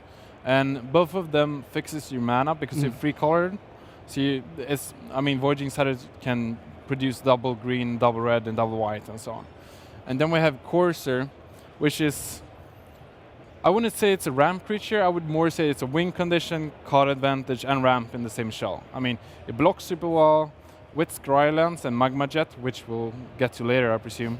It helps you fix your draws, play lands from top so you don't have to draw too many lands, and with the help of Scry, as I mentioned earlier, you can really filtrate what kind of cards you draw. Because usually against this big mid-range decks that has ramp and big creatures, the problem is sometimes you draw one side of the deck. Sometimes you're all acceleration, reactiveness, sometimes just big guys, some lands, and you can't keep those hands, right? So it really, really helps the deck plan. It wouldn't be a deck without it. Really? Wow, that's a big statement. Yeah. Centerpiece to the deck. Now, you mentioned some of those big creatures. I want to take a look at what some of those big creatures are. Now, obviously, you can get a lot of mana, but you have to do something with it. We see 4 copies of Pulchronos World Eater. Now, a lot of people play Xenagos the Reveler in this slot. You see more Polis Crushers. Why is Pulchronos good enough to play 4 of, even though it's legendary? Yeah, well, so the list started out on Magic Line, a lot of Naya, they play Chains to Rocks and Eidolon at start. And we instantly swapped it for Pulchronos because we thought there was going to be a lot of aggressive decks. And also we figured out it was really good in the mirror match. I mean, against aggressive decks, you deal with the early creatures, and then you just play a Pulchronos and you just seal out the game very easily. I mean, kill their guy with Magma Jets, kill their guy with Lightning Strike, block with Courser, Pulchronos comes down, you have 7, 5 mana, and you just kills a guy, attack for 7, 7, 7, and you just win. So it's very powerful. Against the mirror, it's hard to deal with it. It's almost only Banishing Light that can kill it, pre-board. So, and it's bigger than every other creature, right? Right. So it's very hard to deal with early. And against decks who run Xenagos, it can't really play Xenagos when I play my Pulchronos. I can just kill their token and just kill it and so on. So I would say you can play Xenagos, but then maybe that's more against the black mid-range Silence the Believers decks. but Pelucranos is probably better against everything else. Right, That's now, what I think. a card that all of these decks play, Stormbreath Dragon, 4 copies, just really one of the best cards in the format. But I want to talk about Elspeth. Now, in many ways, you're playing white specifically for Elspeth, and yet you only have and 3 Reprisal copies. And Banish Light. But And Banish Light, and we'll get there. But Elspeth is a big part of this deck, and yet you're only playing 3 of them. Why is that? Okay, so we started out with the initial 4, that as it started out on the Magic Online list and so on. But we figured out very early that, or Ole Rade, which is in my team, said it, and I agreed with him that the hands you mulligan the most often is the hands where you draw 2 Elspeths or more and few Accelerants. Because against some decks it's not even that powerful, and it's very, very clunky with 2 6-drops, and they're obviously, you can't have them both on the board at the same time. That would probably be too good. But it's also a bit worse against the newer decks like, what is it called, Doomwick Giant. And the Enchantress deck, Elspeth doesn't really do anything. I usually sideboard it out against the deck because the tokens doesn't get through their Coursers, it doesn't get through their Eidolon of Blossoms, Silver Caryatid, and they can just play a Doomwick Giant to kill all of the tokens at once. And its minus ability only kills their Doomwick Giants. So that's why we cut down on one of them and made room for this bad boy. And explain Polis Crusher. I mean, the protection from enchantments, obviously Banishing Light's the big one there. It's a big one. It's also, I mean, we figured out that getting ahead and playing a big 4-drop in the mirror is very big. And also Pulse Crusher, as you said, it's hard to kill in the mirror. But, so we wanted something more like that. We just want to play a big guy first, maybe kill theirs, and start being aggressive. Because it's hard to be reactive to all of these big threats, especially off the sideboard when it becomes more. And it's also pretty good against like Banishing Light, obviously to kill it, not only to survive it, to get it back another threat. It kills their Courser, it can, against Mono Black aggro, it kills a lot of the guys. I mean, you cannot kill Master of the Feast with it, which is a huge deal. Okay, so let's take a look not just at some of the threats in the deck, but actually some of the removal spells. Now, this deck plays a lot of removal, more than you see sometimes in other similar style decks. We've got 4 Lightning Strike, 3 Magma Jet, 3 Banishing Light, a Singleton Reprisal, and 2 Destructive Revelry, which is not a card that everyone plays. So tell us how you got to this specific suite of removal. All right, so the aggressive decks are very powerful, and with the help of Lightning Strike, Magma Jet, and Banishing Light, but also Destructive Revelry, you get a really good Game 1 matchup against them. Because I think there's going to be a lot of aggressive decks early in the tournament, because it's a very powerful turn 1 deck. But Destructive Revelry actually has targets against a lot of the decks. Like Mono Black aggro, it has Gnarled Scarhide, it has Master of the Feast, can have Night Howler, it can have Maggot and Spiteful Return. There's a lot of cards. And Blue-White Heroic, they have Eidolon, they have, and especially if they go turn 1 Favorite Hoplite and then Ordeals it, you can't really deal with it unless you kill their Ordeal. Then you can start blocking and get back into the game. Otherwise, that wouldn't have been possible. And the same thing goes for Reprisal, actually. I actually had 2 copies in the deck before, but I kind of carried out and brought back the 4th Lightning Strike. So there is 1 Reprisal on the board and 4 in the main. It was the other way around before. Oh, okay. Because Reprisal because the aggressive decks have a lot of bestow creatures. So you can actually kill a lot of the guys, even though it's 4 power more, which you wouldn't think against a classical aggressive deck, right? But it's actually very solid, and it's a big commitment to, firstly, Master of the Feast, which can be a hard guy to deal with, especially if the forces you Banishing Light, Brain Maggot, and so on. But also the Mirror Match. It's huge to kill the 4-drop. Because I think that's mostly what the Mirror Match is about. Right, you get Pelucranos, you get Polis Crusher, and unlike Banishing Light, it can actually kill Polis Crusher and not get it blown up later. So which is big. I want to talk about one specific thing. If we can look at some of the lands in this deck, you see a lot of ramp, you see a lot of monsters, and you see a lot of removal. If you draw the wrong combination of those, traditionally your deck doesn't do a whole lot, but with 12 temples, it seems like you can draw the right thing at the right time. How important are these? They're super important. It feels like playing a blue deck. Really? Which is, I mean, I haven't played green, white, red in a long while and felt good about it. But with this deck, with all the temples and the Courser, because you can play when you play, you can play Courser on turn. The favorite play of mine, let's back it up, is turn 2 Silver Caryatid or Voyaging Satyr. Then on turn 3 you play Courser, reveal the top, and it's a scry land, and you can scry land on the bottom if there's another. That's like playing a creature, getting alive, huge threat, and drawing 2 cards, almost. So these are huge. And also, as we talked about earlier, the help of all of these scry lands, Magma Jet and Courser, you get to choose which kind of threats or reactiveness or lands. So it's huge for the deck. I think it's really good. And it fixes mana, of course. Obviously. On top of everything else. On top of everything. Of course, there's some lands that don't come into play tapped. We've got some basic lands. I believe it's 6 mountains and 6 forests. Is that correct? Yes. I think. Say it again. Yeah, that's correct. 6 and 6. No 6 planes. and 6. Do you never want a basic planes? No, not really. I mean, we have 8 sources and in the form of the Scrylands, but you also have Sylvan Carotid and Voiding Satyr, right? Okay. So if you only have one of them, the other will produce the second one for Elspeth initially. But an Elspeth is not a must-have on turn 6 or turn 5. So I think we're fine with that mono base because it's very important to sometimes have 2 mana for removal or accelerant on turn 2, which is where these untapped lands comes into play. Well, and we've seen some lands with as many as 14 scry lands. That's a lot of lands that come into play tapped, so having basics is important. So that gets us through the main deck. Let's take a look at the sideboard. I want to start out with some of the threats in the sideboard. You see 2 Mistcutter Hydra, 2 Arbor Colossus, another Polis Crusher. What are each of these for? All right, so the Mistcutter Hydra is a concession to the blue control decks, which there aren't really any of, because they are against bigger decks, but mostly Progenitor Sphinx. Decks run them like a bug deck, for example, that we have seen earlier, or Esper, as I said, to have something to attack through the Progenitor Sphinx and the Sol, mainly. And it can also kill Kiora, or it can kill Ashok from nowhere. So having haste threats can be very important against the more controlling decks in the format. And what about Arbor Colossus? So Arbor Colossus is mainly against Mirror Match because it's a huge threat. It kills Stormbreath Dragon, which is quite complicated to kill before board. There's only really double bolting it or Elspeth Minus that kills it. So Arbor Colossus is big there.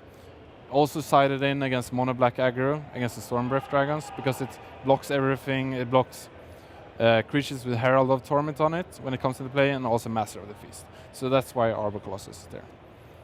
And the Polis Crusher is mainly for the mirror match, to have another 4-drop to just jam in there, to have your plan. Great, so those are some of the threats in the sideboard. Now we see more of the answers. Again, a common theme is, we've got in the main deck, removal spells, creature-based threats, and Elspeth, and then accelerants. These are kind of your more resilient threats. Yes. Well, what do you bring these in against? So all of these are very important against the black decks. I mean, that has Silence the Believers. There's Downfall and so on. Because Silence the Believers is very powerful against the deck. To be able to kill 2 big guys for 7 mana, I mean, it's huge. So you gotta have more resilient threats that they have to Hero's Downfall and so on. Because Ajani, you have to downfall it or else it will get out of hand. We actually had 2 Senegons from the start against the black decks, but we figured out we only brought in 1 when we fixed the sideboard. So we rather had 1 of each. Hammers may be better against Esper and more controlling decks, and this is better against more black mid-range decks. So yeah, more resilient threats. To also be able to board out all of the initial burn spells and removals you have in the deck, because they're dead weight against people without creatures, right? Like, they don't do anything. They can go to the face, but that's not so exciting. Maybe. Right, you don't want to be paying 2 mana for Lava Spike. Okay, and finally, let's round out the sideboard with, I guess, more answers. We see Anger of the Gods, a card that really hasn't been at a lot of the top tables this tournament, but, a staple in Modern, really powerful. Sure. Is that for the aggro decks? It's mainly for the aggro decks, obviously. You can try to blow them out while not playing an accelerant. You can play 2 Scry lands on the draw or the play and then blow them out 2-for-1 or even 3-1 with Anger of Gods, and the game is usually over. Because you have a lot of spot removals after it, so you can follow it up, and you have big threats, so you can finish the game. So you don't need that much against aggro, but it's just to secure the matchup. And now Fated Conflagration, a card that got a lot of hype when Born of the Gods came out. We haven't really seen it played too much. What is it good for here, and is the red mana cost an issue? Yeah, I mean, the red can be an issue, but it's so powerful against some other decks, because against the mirror match, it kills almost everything. everything, right? It kills Xenagos because it can deal damage to Planeswalkers. It kills Xenagos, it kills Pelucranos, it kills Polish Crusher, it actually kills Elspeth the turn it comes into play, it kills Ashiok, it kills Chaora, but especially Storm Wrath Dragon. Storm Wrath Dragon can be a problem to deal with, but Fitted Configuration deals with everything. And you get to scry too. And we finally see another reprisal. Is that again for the mirror? It's the mirror, the bigger decks, and also blue-white heroic is pretty important against, when the creature becomes too big and you have to deal with it, and yeah. But also obviously the mirror match, yes. All right, Joel, thanks so much. Joel Larson, No Team worries. Elaborate Ruse. I'm Zach Hill here at the Tournament Center. Stay tuned for more Pro Tour Journey into Next. Thank you so much.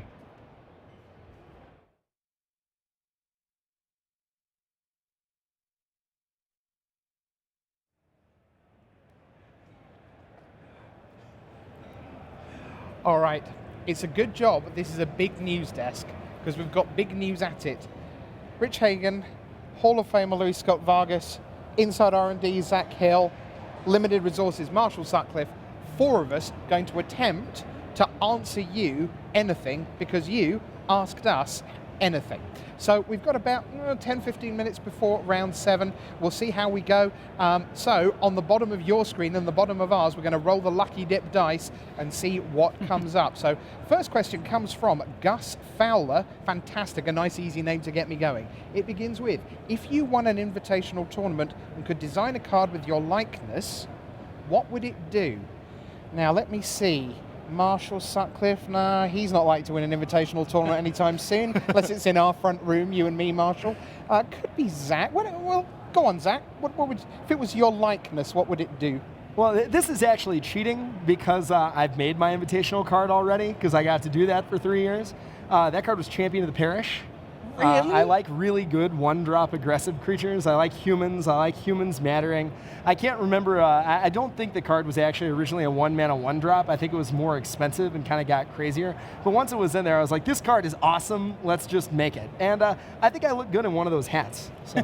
Fair. All right. Now, a man who could legitimately win an invitational, Louis Scott Vargas. What would, if it was your likeness, what would that card do? So I would probably make a Civilized Scholar from Innistrad, except it flips to another copy of Civilized Scholar. That sounds outstanding. Awesome. I'm surprised you didn't arrange a card that I know it might put a couple of cards back on your library, something like that, because that could have been really That would have been useful. helpful, yeah. Incidentally, can we just say thank you so much for joining us for this? It's all very easy when you win Pro Tours to grin and be on camera and have fun times. Much tougher after a really tough loss. We really appreciate you joining us, and I know a lot of the fans at home appreciate your time as well, so thanks for that. All right, that's question 1. On we go. Question 2 comes from Ken Sanaoni, and the question is, what is the best size, considering variants, a cube should be for 2 people? There's quite a lot of information in that question. Marshall, you've done some cubery in your time. If we were just going to go head to head, what do you reckon is a good size? Well, for that? so normally if you're gonna make a full-sized 8-personable cube, you'll run 720 cards in that, so that you don't get as too much overlap from draft to draft. If you go all the way down to 2 people, you can limit that a lot. I know a lot of people do a cube out of a box. They just call it the box or whatever, where I don't know how many cards are in there, probably 200, 250, and you could probably do that. If I was going to make a 2-person cube, I guess I would have Winston in mind. Yep. So I'd probably make it 150, 175, something like that, so that it got mixed up a little bit, but we could still make pretty good decks. Zach, any advance on 150? I mean, it depends on what you're trying to do with the cube, right? So like if you want more redundancy, you want more repetitive play patterns, you make it smaller. I mean, I don't think I'd go below like 100. But if you want more replayability, if you play with the same people consistently, you can make it bigger. I don't think I'd get above like 200 because at that point, you got to have an opinion somewhere. Luis? I might just fire off 320. You get new cards every draft, and if you want to run an 8-player draft, you at least have the resources to do that. I recommend approximately 3 blue creatures and every counterspell ever printed. Whatever that comes to seems fine. All right, next we have from the SFID or the SVID. Does it cost anything to show up and walk around as a spectator at Pro Tour Journey into Next? Most certainly does not. Luis, you're out there in the trenches more than we are. We're backstage most of the time. Have you had the autograph hunters, the fans, the people coming up and saying hi and great to see you in the flesh? Yeah, I talked to a couple guys who, just live locally in Atlanta and found out that the Pro Tour was here and showed up. And actually, one gentleman who was working in the hotel that's connected to the convention center didn't know the Pro Tour was going to happen, plays Magic, found out it did, and walked on over. That's awesome. All right, so yes, if you're in the Atlanta area, if you're in Georgia, get down here tomorrow. There's tons going on. We've got inside R&D people. You can do high-level drafts against the likes of Mike Turian, also Ian Duke, Reed's brother, and Ethan Fleischer from R&D. They're here this weekend. You can come and watch on the giant screen on Sunday, all the top 8 action. Well worth getting down here if you can. All right, next up, we have a question from Jacob E. CHR, which is, I can't believe this question, to LSV. Would you pun off against Maro254, that's Mark Rosewater? If yes, who would win? How is Mark Rosewater getting into the pun off before you and Luis? I do not understand that at all. I mean, the answer is the winner gets to play me in the final. Yeah, you're already there. Clearly. Yeah, I got the bye in round 1.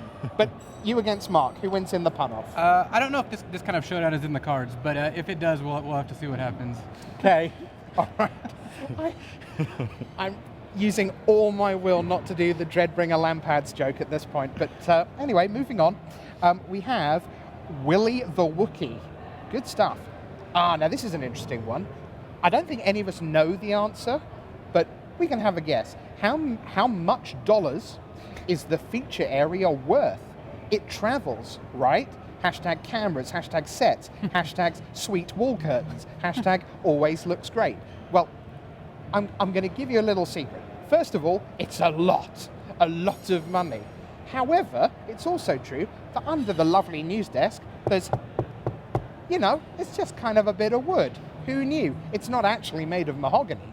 And so you see all the gorgeous stuff, and we're sitting on planks backstage, taking sips of rainwater out of the drains. That's kind of how it works in TV land, right? Am I right? I got the little chair down here. You got the little. If you can tell. Yeah, we couldn't afford the razors to make you look tall, Marshall. Afraid that's how it works. So yes, the answer seriously is a lot of money, and yes, it does travel. The whole kit gets put up into crates and crates and crates, and then gets shipped around the world. It is quite the undertaking. Let's move on. Next up, we have Nick the Wolf, who says, a question for LSV. This is a good one. How would an aspiring player go about playing Magic their job when resources are a limiting factor? I wouldn't start by quitting your job or just moving all in. Almost no one I know basically did that. What you want to do is you want to start getting better, you want to improve yourself, you want to play on Magic Online is actually kind of how me and a lot of the players I know kind of made that jump. And kind of try to qualify for the Pro Tour. Once you're there, you can start building on it, maybe you get a good finish or two, but I think it is a gradual process. I mean, it might look like, since if you haven't heard of someone, all of a sudden they top 8 a Pro Tour, you're like, man, that guy just has it. That guy could have been playing in Pro Tours for 6 years. I played in a Pro Tour 4 years before my first Pro Tour top 8. So I certainly couldn't have afforded to just, after my first Pro Tour, decide this is what I'm doing, and that's not how it works. Marshall, all 4 of us here at the desk make our living from the game, but and even Luis, arguably, you don't make most of your living from playing the game. And I think that, Marshall, that's pretty important, the idea that there are a lot of things around the game that you can do, not just coverage, but tons of stuff with writing about the game, making videos, streaming. Kenji, your good friend, being a streamer. So that's another way to make the revenue come in to help you as you build your playing career. Yeah, I think that you'll also find that with a lot of the pro players. They will supplement their income. Luis, you did this for a long time and even still do by making videos, by making articles, by podcasting, that's something that I do. And I think that usually becoming a Magic pro, the money you get from tournaments is only one small part of the big equation. And usually you're going to have to fill it out. It also depends on what lifestyle you want to live. Right, like Luis is married, he has a real home with food in it and everything. But sometimes you just don't mind sleeping on the couches of your friends, or maybe you got 5 roommates and you just eat peanut butter and jelly sandwiches all day. And you can certainly adjust that to however you're comfortable with. I mean, I know that at different stages of my life, I was much more willing to live on a lot less than I am now, for example. Luis, how much was the match against Ari Lax this time last year worth you becoming platinum again? It was about $20,000, I think. Just given the 4 Pro Tours, the appearance fees, the hotels, the flights, and there's like two of which were to Europe. So Ari and I were playing for a pretty sizable amount. There's a lot of pressure. It sounds so glamorous, and it is, but you have to be prepared for the grey hairs along the way. That's for sure. Next, let's see who we've got. We have Electra Total. What do you all do when not covering PTs and GPs? Well, I hope to an extent we've answered that, but Zach, of the 4 of us, you have perhaps the most disparate life away from MTG. Just give us a quick sort of 3-4 line summary, which I know is next to impossible, about your life away from MTG. Yeah, well, I talk a lot. No, I'm the Chief Operating Officer of a nonprofit called the Future Project. I also am a research affiliate at MIT. I write literary fiction. I don't really know how all this happened, but that's kind of I guess that's the summary. That's my Twitter bio, more or less. That seems fair enough. Do you ever switch off from Magic, Luis? Do you ever have a chance to put Magic away for a month at a time, or is it just a constant in your life? I mean, there are some times when I play a lot less Magic, especially if there's no tournaments coming up, but it's pretty hard for me to get away from it completely. Not that I really want to. Yeah. I mean, between playing on the Pro Tour, preparing for the tournaments, then also Channel Fireball, making videos, and kind of figuring out where we want to go with that. I mean, Magic takes up a lot of my time. And even when those things aren't going on, I'll still play Magic Online for fun. I mean, that still happens. Absolutely. All right, next on our list, we'll try and get through as many as we can. Jade Shram 410. Now this is good. How do you guys decide what decks to play, and what is a good budget deck for block? Now that's hard to tell because you don't know what are going to be the most desirable cards. But in that first point, how do you, as Channel Fireball, decide what decks to play? We build a lot of decks. Most of them end up being bad. We play them against each other in kind of a scrum just to, gotta get a sense of what may or may not be good just card-wise. Once we have, kind of figured out what we think is good, we construct a gauntlet of those decks. And then any prospective deck, we play against all those decks and try to figure out what does the best overall and kind of, guess what other people in the Pro Tour are thinking, kind of along the same lines. Frank Carsten is a relatively new addition to your team and is a super analytical person. Is that someone that you recruited actively in terms of a more analytical approach than just playing lots and lots of games and working out as you went along? We didn't actually recruit him. He asked, hey, would you guys be interested in me joining? Mm-hmm. And we all said yes immediately. So that was easy. It worked out. That was easy. Talking of working out, you better go away because you've got some more Magic to play. This is true. Best of luck with round 7 and 8. And again, thank you so much for being with us. Luis Scott Vargas, Zach Hill, and Marshall Sutcliffe. Ask us anything, thank you for that. We'll try and get to more as we roll along. But it is time for round 7, and this is what we have in store. Jason Ellis is against Patrick Chapin, 6-0. Joel Larson is against Andrea Mengucci, 6-0. How about this for old school Magic? Brian Kibler against Darwin Castle at 5-1. And finally, Sungwook Nam of South Korea will play against the Brazilian superstar Paula Vita Dama de Rosa. It's time to get back to the action. It's time for round 7 of Pro Tour Journey into Nyx.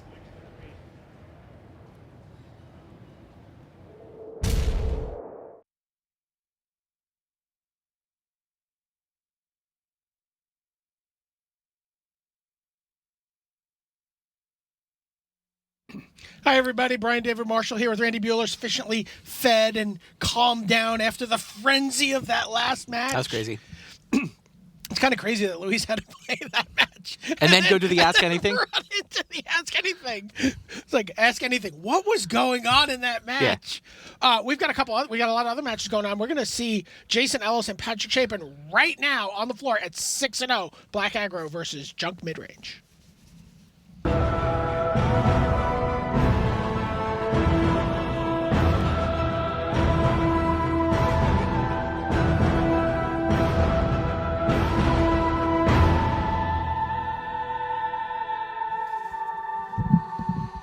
Hello and welcome to round 7 of Pro Tour Journey into Nyx here in Atlanta. I'm Brian David Marshall. I'm joined by Pro Tour Hall of Famer Randy Bueller, and we got a lot of your Hall of Famer class, a lot of Hall of Famers in this feature match area, sure, including Patrick Chapin this round, playing against, the David to his Goliath, Jason Ellis, playing in his first Pro Tour, 0 lifetime pro points. Oh, wow. At 6-0. Jason's with black aggro. Yeah, this is the mono black aggro deck that everybody expected, that everybody knew would be here. Tormented Hero and Gnarled Scarhide at the 1-drops, Pain Seer, Spiteful Return at the 2, Marauder, Master of the Feast. That's the 5/5 flyer that lets them draw 2 cards. Whoa! You are not planning to give them enough time to actually cast the cards that they're drawing, so... Yeah, and then Herald of Torment is the real finisher. Thoughtseize, Bile Blight, Hero's Downfall, 22 Swamps, and shuffle it up. That's a nice list. And we're underway immediately with a Tormented Hero from Jason Ellis. Patrick Chapin playing Junk mid-range. He's going to get off to a slower start, I assume, here. Oh, for sure.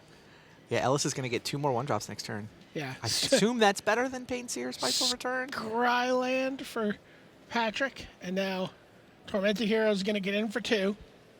And we're going to see another Tormented Hero and a Gnarled Scarhide come down. Yeah, I assume. Yeah.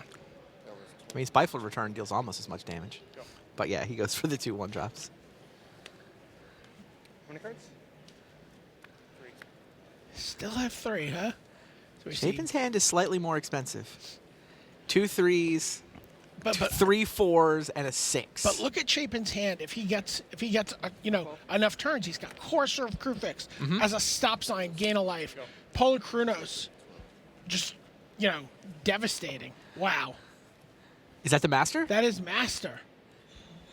Holy cow. Master of the Feast. Master of the Feast. At the beginning of your upkeep, each opponent draws a card. Yay! I got 11 power. You haven't played a spell yet. Go. You want an extra card? You can have an extra card. I think that's going to get Banishing lit. I assume. What else is Pat going to do? He doesn't even have that many 3s. Like his hand, he's going to... Courser blocks, but it doesn't do much. Yeah. Yeah, Banishing Light on the Master. He's like, I don't have time to draw any cards. There's Spiteful Oh, Return. he bestows the Spiteful Return.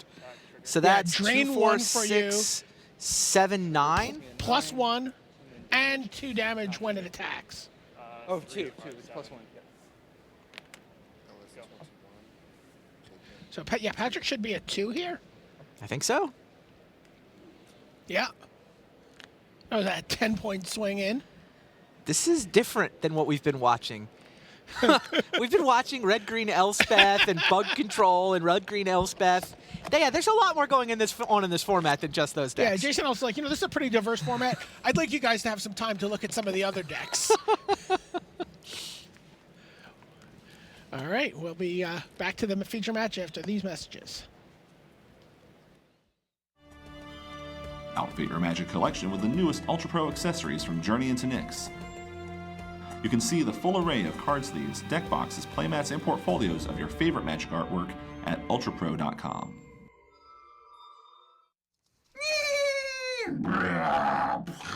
Bloodthirst 2.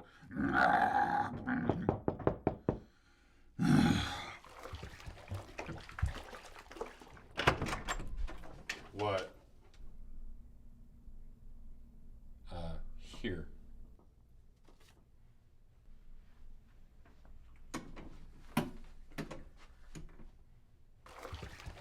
Ignite your competitive spark by playing in a Grand Prix.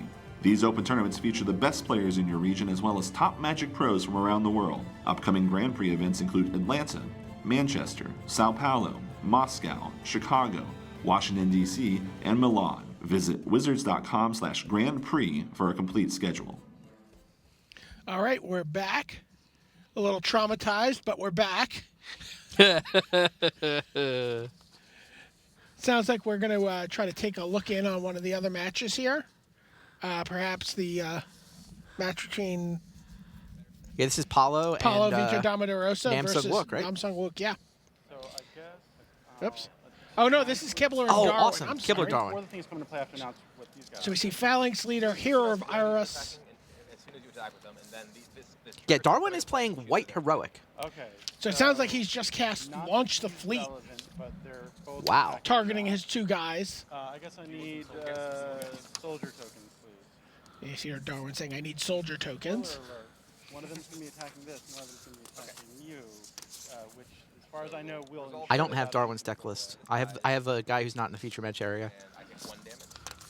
Yeah, which would So Kibler and Darwin are sorting out where the soldier tokens are going and what's happening.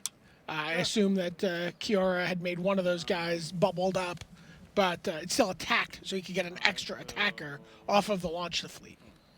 I was wondering if Phalanx Leader was good enough to make the cut. Seems like, yeah, I mean, Darwin's 5-1.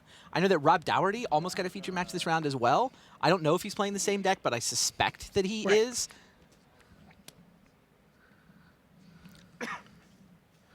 So it sounds like Joel Larson is up one game on Andrea Mangucci at the King of the Hill table. Mangucci's, but he's lost seen games that, before. We've seen that happen, yeah. Agreed. Mangucci, I'll believe it when I see it. I think he's going to be there all day. Okay, there's an Ordeal of Heliod on Because the of course. Phalanx Leader. What a ridiculous play. Okay, that gets dissolved. Boo. When did Kibler turn into the counterspell player? What's going on here? You still get a heroic trigger. Yeah. I don't know, Judge. I'm casting a spell targeting this. And he motioned me as if to pass priority, and I cast Resolve. And he's asking if he... So I'm suggesting that the heroic effect should still happen even though this card... The trigger is still happening, yeah.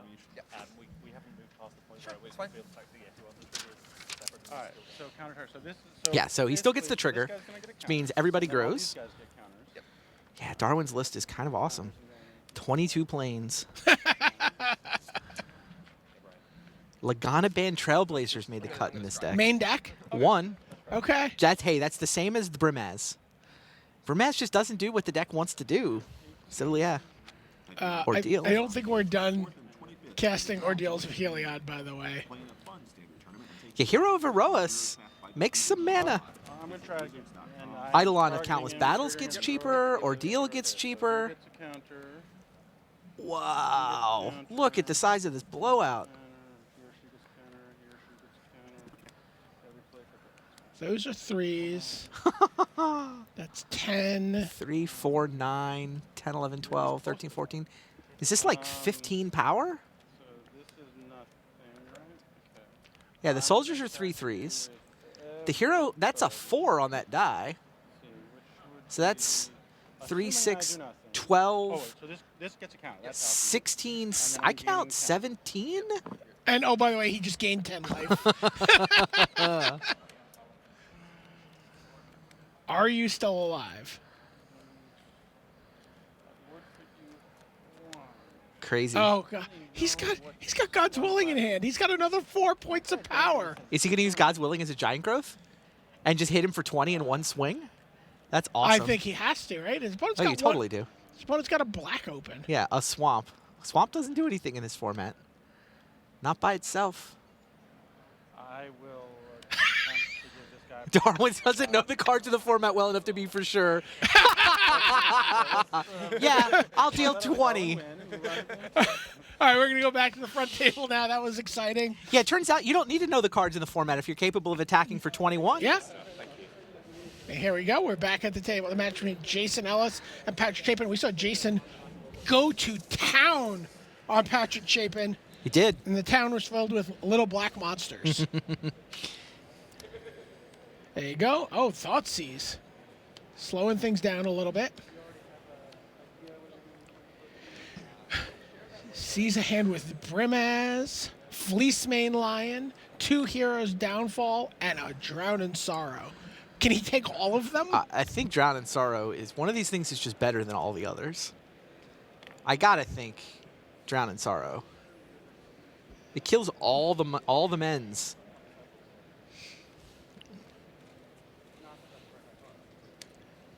He's not too happy. Yeah, he takes Fleecemane Lion. Huh.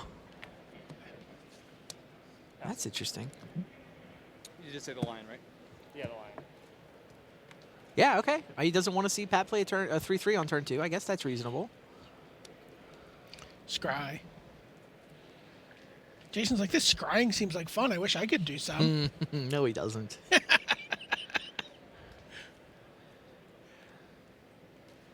Somehow the good guys in this format have become the monocolor aggro decks. Everybody else is just play my land, comes in to play tap, spend some time. So there's a Tormented Hero. There's a Gnarled Scarhide. They both died of Drown in Sorrow. Is he's clearing a path President? for the Painseers and the Herald? I guess so. Yeah, Pat should just drown here, Drown in right? Sorrow? 2 for 1's good enough. And he gets the scry? Yep. Yeah, makes sense. 2 for 1, 2 and a third for 1, or Something like that.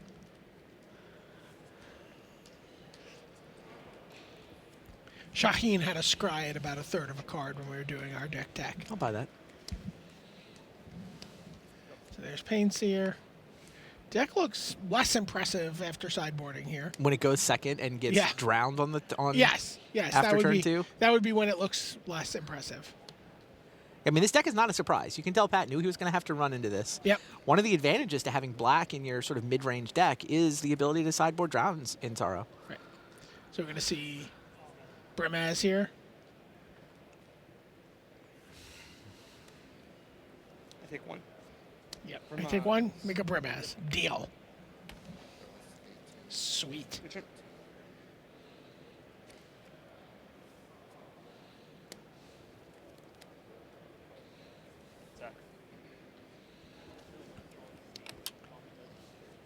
Painseer attacks.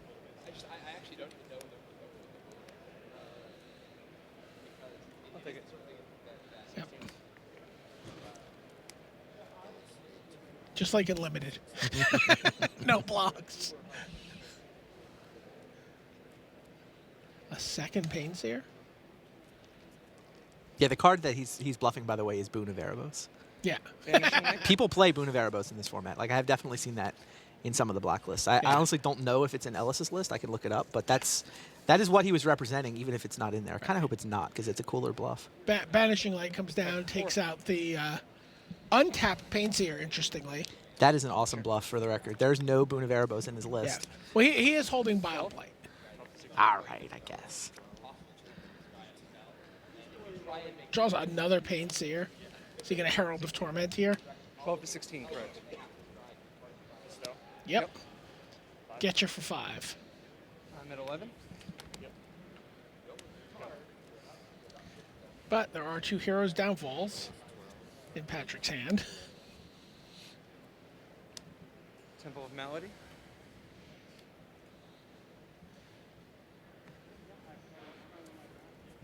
Both these players at 6-0. You see Brimaz gets out of hand pretty quickly. Mm-hmm.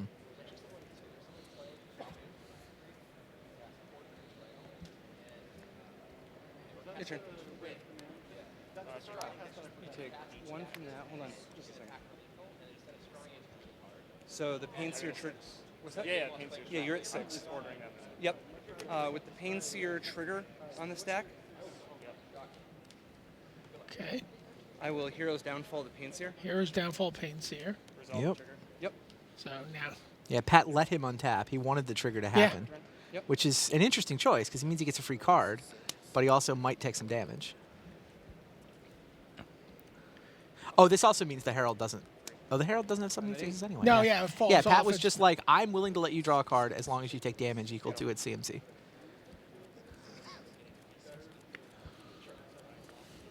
You're at 6. That is correct. 6 plays 8, huh? It's kind of tight.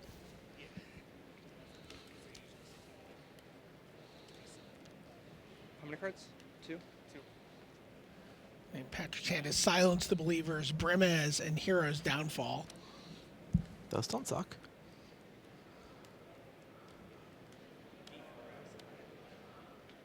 Silence the Believers, the Painseer. Clear a path. Attack for 6. Attack for 6. Pat knows how to beat down. Out of the way. Smash. Sure. Yeah, I mean, that line was lethal if Jason didn't have an answer. Put it 2.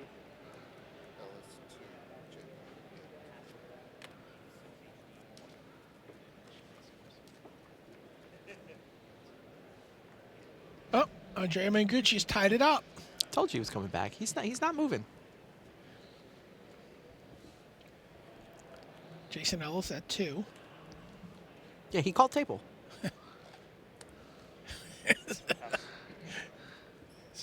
Quad Painseers. And Jason leaves Herald on defense, which is kind of a losing fight. Yeah. Like, he can defend those last 2 points of life for a turn or two, but if you try to ask him to defend for a third turn, I don't think it's going to work. Downfall, the Pain Seer. Yep. I take 1 going to 7. Deicide, the Herald of Torment. Yep. There you go. Wow. On to game 3. Yeah. So Patrick Chapin evens it up. Game 3. We're going to try to take a live look into one of the other matches. All right. We're going to see Paulo Vitor Damarosa versus Sung Wook Nam. It's bug control in the hands of Paulo Vitor Damarosa there on your left. And Sung Wook's playing Junk Constellation. Yeah, the Constellation decks are one. The other, there's a lot of those running around. We haven't really had the chance to see one on camera.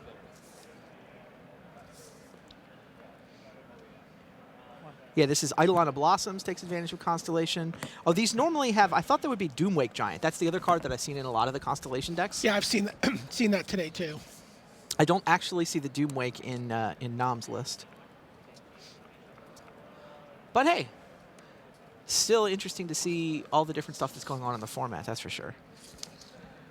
Paulo, meanwhile, has the bug control deck that Channel Fireball has all chosen to run. And just going to work with a Prognostic Sphinx.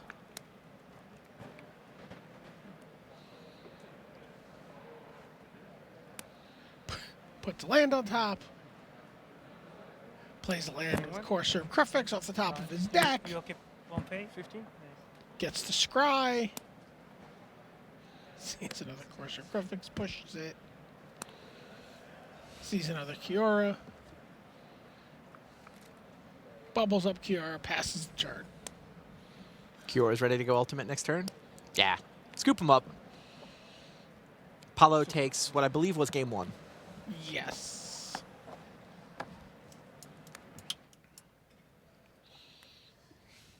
Go to Darwin, maybe? Looks like we can go check in on Darwin and Kibler, who are in the middle of game 2. I see a Hero of Iris getting Heroes downfalled. Oh. Phalanx Leader's still doing work. It's got a hopeless. It's got a hopeful Eidolon. This is the best draft deck ever. Hopeful Eidolon on the Phalanx Leader? That's the dream, right? Yep, that is.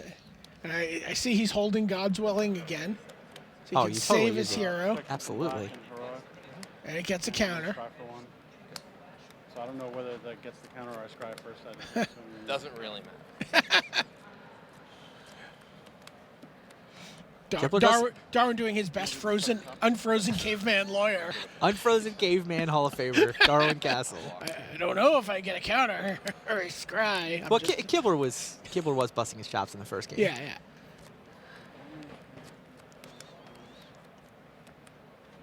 See another Hero's Downfall on top. Since we're both tapped out, Yeah, I have take 6 you damage. taking 6 and me Gaining 3. Yep. So I'm at 23 and you're at 11. That's correct. 23 plays 11. So another Hero's Downfall. There's a Kiora.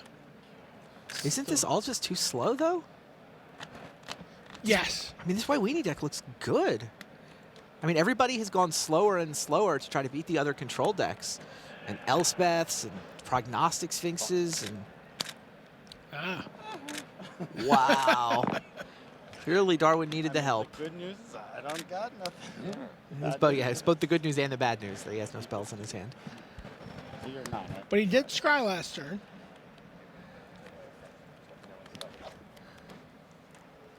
That reminds me of the time when you accidentally dropped a counter spell and then I took 2 of them out of your hand with the Cabal Therapy.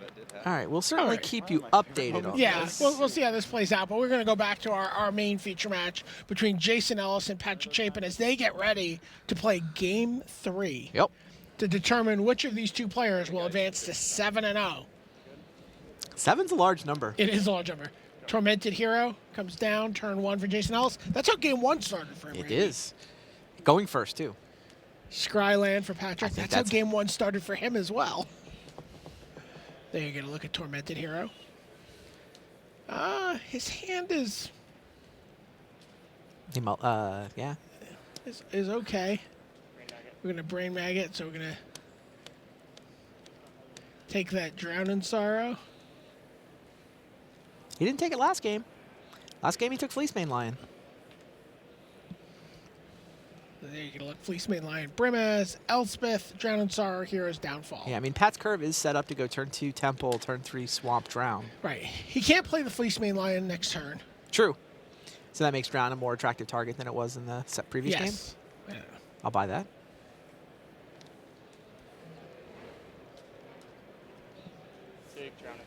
Yep, there you go. Are we going to see Master of the Feast come down next turn? That doesn't die to Drown in Sorrow. It's an exciting one. Like, my brain cannot fathom playing a Master of the Feast against a Hall of Fame Magic player. It's like, here, I would like you to play with an extra card every turn. What if you have Spirit of the Labyrinth in play? Well, I didn't expect to see Master without Spirit of the Labyrinth. And there's a Fleece Mane Lion. So he drew Forest off the top Yeah. to turn on Fleece Mane.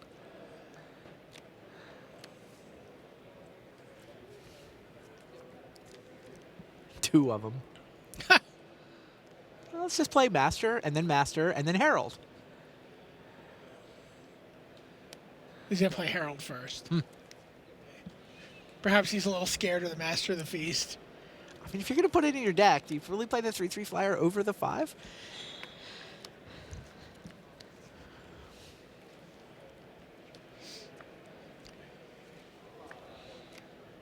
I mean, if there's a turn, you know. Oh, there we see Kibler extending the hand on the back table. It looks like Darwin has won that game and the match. Yeah. So, Hero's Downfall takes down the Herald. Master of the Feast comes down. Herald of Torment. Sorry.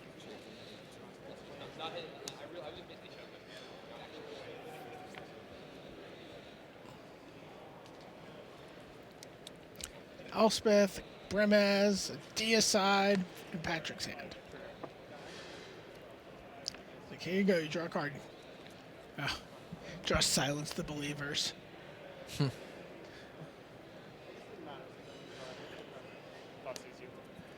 If you're putting an extra card in your opponent's hand every turn, Thoughtseize gets a little better. Funny. So Thoughtseize gets responded to with Deicide. Yeah, so Deicide takes out the Master. Master is an enchantment creature. Does he take Silence of the Believers here, or Elspeth? Well, Pat's doesn't have the 6th land. Yeah, I think Silence the Believers is the right call. That's certainly what Jason's decided to do. I mean, he's hoping to win the game before Elspeth becomes too relevant. And, I mean, he's got a Master left in his hand that can just attack. One attack will kill Elspeth anyway. And there it is, Master of the Feast. Crazy. 2 cards for Pat.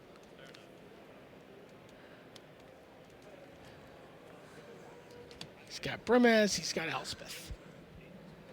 He drew Hero's and a Downfall. Hero's Downfall. And then he's going to get to draw a card on Jason's upkeep. Oh. Was it Drown in Sorrow?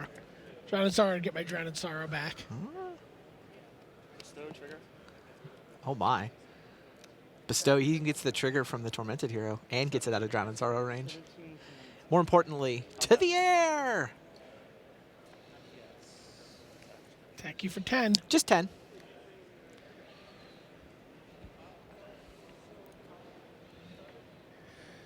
Wow, this round in the feature match area is like Revenge of the Beatdown decks.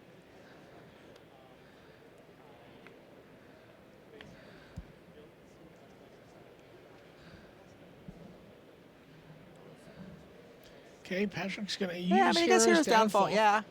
Where do you go here? You take out Tormented Hero? That'll leave the Herald lying around. Like, you can take out the 5/5 Master. Hero's Downfall, the Herald of Tormented Hero. Lots of torment involved in that creature. So he hits for 5. This is that decision. That was Pat trying to decide what he really thinks of Master of the Feast. Right. Right. And he's decided he's a man who believes in card advantage. Yeah. It's like me drawing 2. You can have a 5/5 for another turn or 2. I would like to draw some extra cards off this thing. Because he really only, I mean, he staves off 5 damage that turn, but still leaves the Herald behind. So he sort of only killed 2 power. You can Elspeth away the Master here if he wants. Oh, that's true.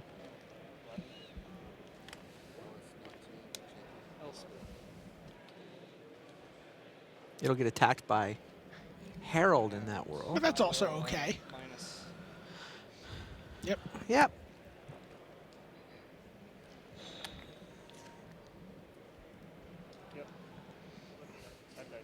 Your turn. I don't anticipate her living that long. Jason offered his dice, and Patrick's like, I expect that you will kill this. Jason's just playing off the top, right? He's out of cards. Shows him a Brimaz and a Drown in Sorrow. Yeah, it takes Brimaz. I guess Drown only kills the maggot. 16 to 11 is the score? Yep. You guessed right. You guessed right. I'm going to kill your Elspeth. Well, Fleet's main line has just been watching as all the action flies Yes. over his head. The never attacking, never blocking. I'm doing my job. I'm Fleece holding main off lion. Brain Maggot. You have no cards in here?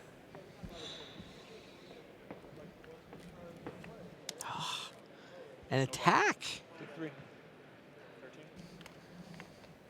If only there was a Hopeful Eidolon in Patrick's deck. Drown in Sorrow? Drown in Sorrow, get back Drown in Sorrow. Then cast Drown in Sorrow. Is that good? I mean, No. he can kill both the lion and the herald. I don't think that's a good trade, but maybe.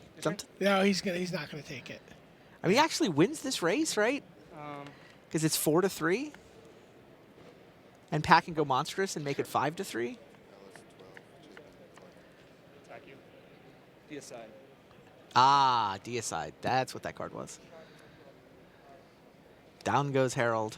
Yep, Tormented Hero for Jason Ellis. And Patrick's definitely winning the race now. Just monstrous here in attack, right? I think so. Yep, that's what's happening. Monstrous. And this Chapin deck is kind of cool. I haven't really seen anybody playing. I mean, it's Fleece main lion? junk mid range, right? Yeah. He's the only guy I've seen with Fleece main lion. But I mean, you know what it looks like? It looks like it's Theros deck. Uh-oh. Spiteful returned on Tormented Hero? No, that's Gnarled Scarhide. Oh, Gnarled Scarhide. Okay. So it's only attacking for 4 and drain you for 1 this turn. Sure. Yeah, this game is. That was a good top deck. Yeah, I mean, Spiteful returned, any, Herald of Torment. Yeah, and one more card off the top wins the game, right? Yep. Pat is out of things that interact with that. I mean, he can play 4. Drops Jason's Jason at to 5, and then he plays Courser. Drown in Sorrow? Oh, he plays Drown, okay. Okay. Keep on top. Courser of Prefix, I take 1. Wow, that's a good turn for 5. Pat. You're never going to believe what's on top. Gain 1. Scry.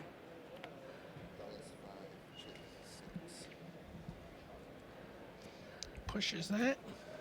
Both players are empty-handed. Oh, You there's a saw that banish. was a Black-Green Temple, right? Sure, doesn't matter. Doesn't matter, says Jason. Your turn. So basically, he just needs this to be Herald of Torment, and that doesn't even do it. No. I don't know what it can be. I mean, he needs it. He's dead next turn. Gnarled Scarhide is not very good at blocking. Did we see what it was? Oh, it is Herald, I think. No cards, right? No cards. Yeah, Herald's not enough, though. Wow, he's one If he had short. a Tormented Hero, it would be enough. Yeah. If Chapin had failed to find a land on top of his library for the Courser, it would have been enough. But he just has to play it as a separate blocker. He knows there's Yes. a Banishing Light coming. And you are at 5 with only 1 blocker, and I have a Vanishing Light, right? Yes. I don't like the way you phrased that question. Pat Chapin. 7-0. He's having a good weekend. Yeah. This is how he looked at PT Theros. On top of his game, good Yeah. deck. People don't entirely understand it, but he's just got quality drops up and down the curve. Better cards than you. Okay, so we are looking in on Paulo Vitor Damadurosa on your left versus Sungwoo Nam on your right. Nam is playing Junk Constellation while Paulo is playing the Channel Fireball Prime Bug Control deck. So similar to the deck we saw Luis Scott Vargas playing last round. Yeah, it looks like he's got the Ashiok running. There's Namsung Wook. He's been having a good year. Paulo, he's been having a good decade. Yeah. A good life. Yeah. It's in his second decade at this point. Continues to put up good results. Yeah. Not in his third decade of life yet. Not even close. Yeah.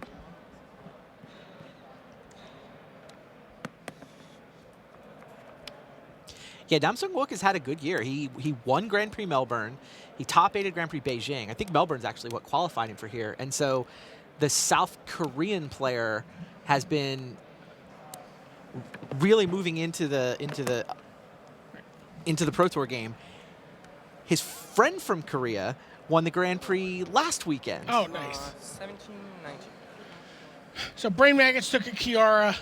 Heroes Downfall took out an Ashiok. But nothing can really deal with that Prognostic Sphinx. True story. Yeah.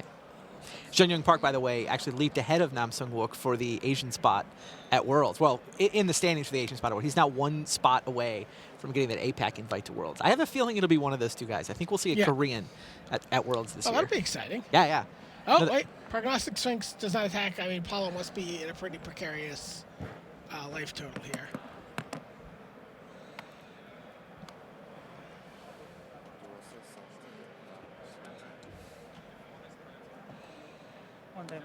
There you see an Elspeth.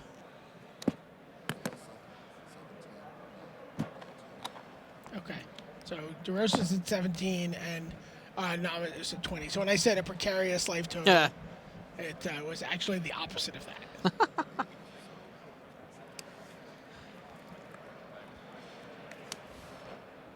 So Prognostic Sphinx attacks Elspeth. Scries for 3.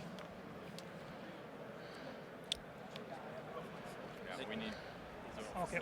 No. Pushes 2, keeps 1 on top.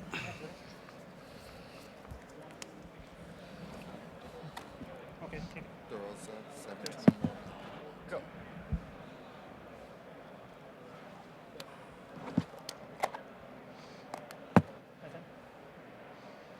There you look at Sungwook's hand. Cursor of Krufix, Eidolon Blossoms, Silence the Believers.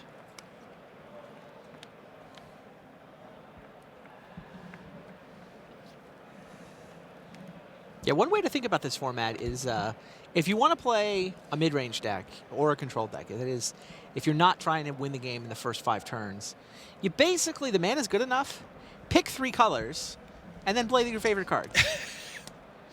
Right, I mean, these guys have both picked black and green, as have a lot of the mid-range decks. But Namsung Wook has said, I'd want white, I want Banishing Light, I want Elspeth. Paulo has said, his Prognostic Sphinx looks really well positioned for this weekend.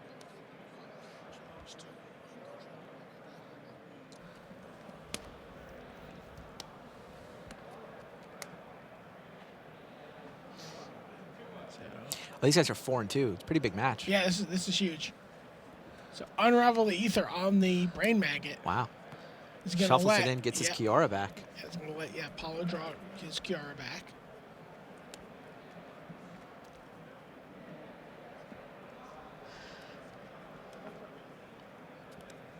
Also shuffles away the known top card of the library.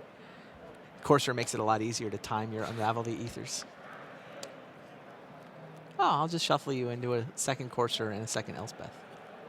Doesn't always work out, but I don't know if it's good or bad that you know whether it worked out or not. Okay.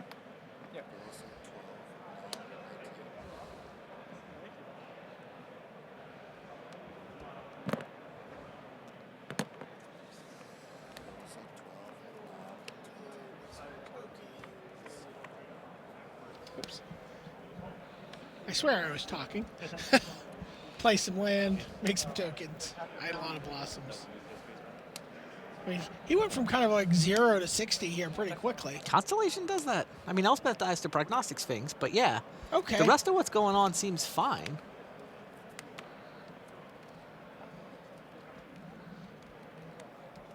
Okay, I'll attack you for 6, 5, 4, 3, 2, 1 with these tokens that I got off my Elspeth.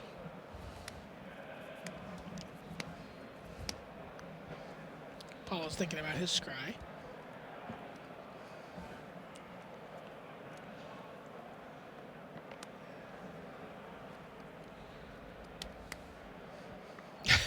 Plays a scry land.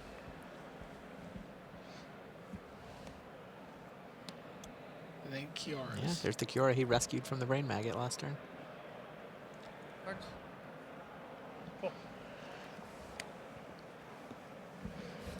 And puts a bubble around Courser of Krufix.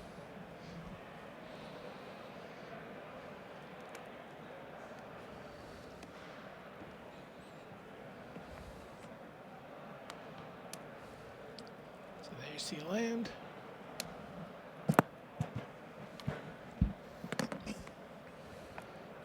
Scry, push the land. Declines to play the Courser before playing the land. I think he just plans to replay Elspeth. Not a lot of blockers on Paolo's side of the board. He's doing his best to have the lands above spells look. Always makes it feel like you've got more shields up. But yeah, 3 to kill Kiora. Oh, he's got an instant. I don't know if maybe I would have sent a 4th on Kiora. Oh, it's Bile Blade. Oh, jeez. Yeah, it doesn't matter.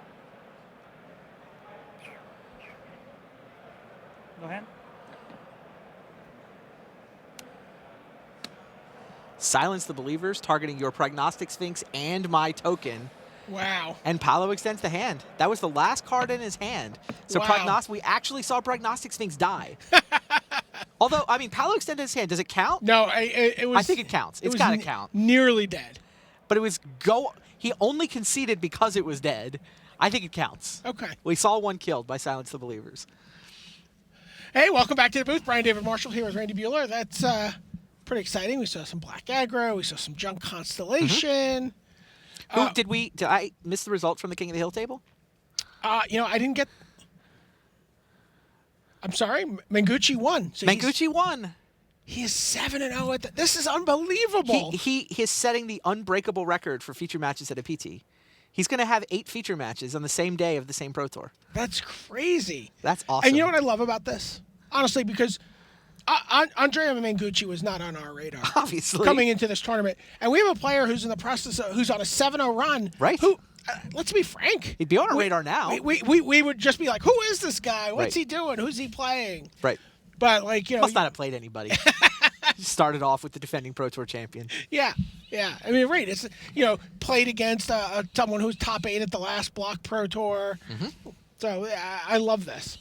Wow, King of the Hill. He could go on an 8 wire to wire. It's exactly what you said earlier today. Yep. That's crazy. There's another red-green Elspeth mirror this time. This was another red-green Elspeth mirror. Yeah, he was playing against Joel Larson, who Zach Hill just did a deck tech with about the red-green Elspeth deck. So Joel Larson falls to 6-1. Andrea Mengucci 7-0. Also 7-0, Patrick Chapin. Possible we could see those guys playing in the feature match area. King of the Hill. Yeah, there can't be that many undefeateds left, or there are probably maybe 8 going into this round. Usually have about 4 undefeateds overnight. We got to make sure we get a copy of the standings with the next batch of paperwork. Yeah, I mean, at this point in the tournament, I think there's 350-ish people here. It's slightly smaller than Pro Tour Born of the Gods was in Valencia, which is also kind of interesting in that it could get interesting tomorrow if the X and 4s can actually make top 8 rather than just drawing into top 25. It's going to be crazy. I know Rich has been working through some of those permutations. So let's throw it back to the news desk and let him worry about that while we get ready for the last round of day 1.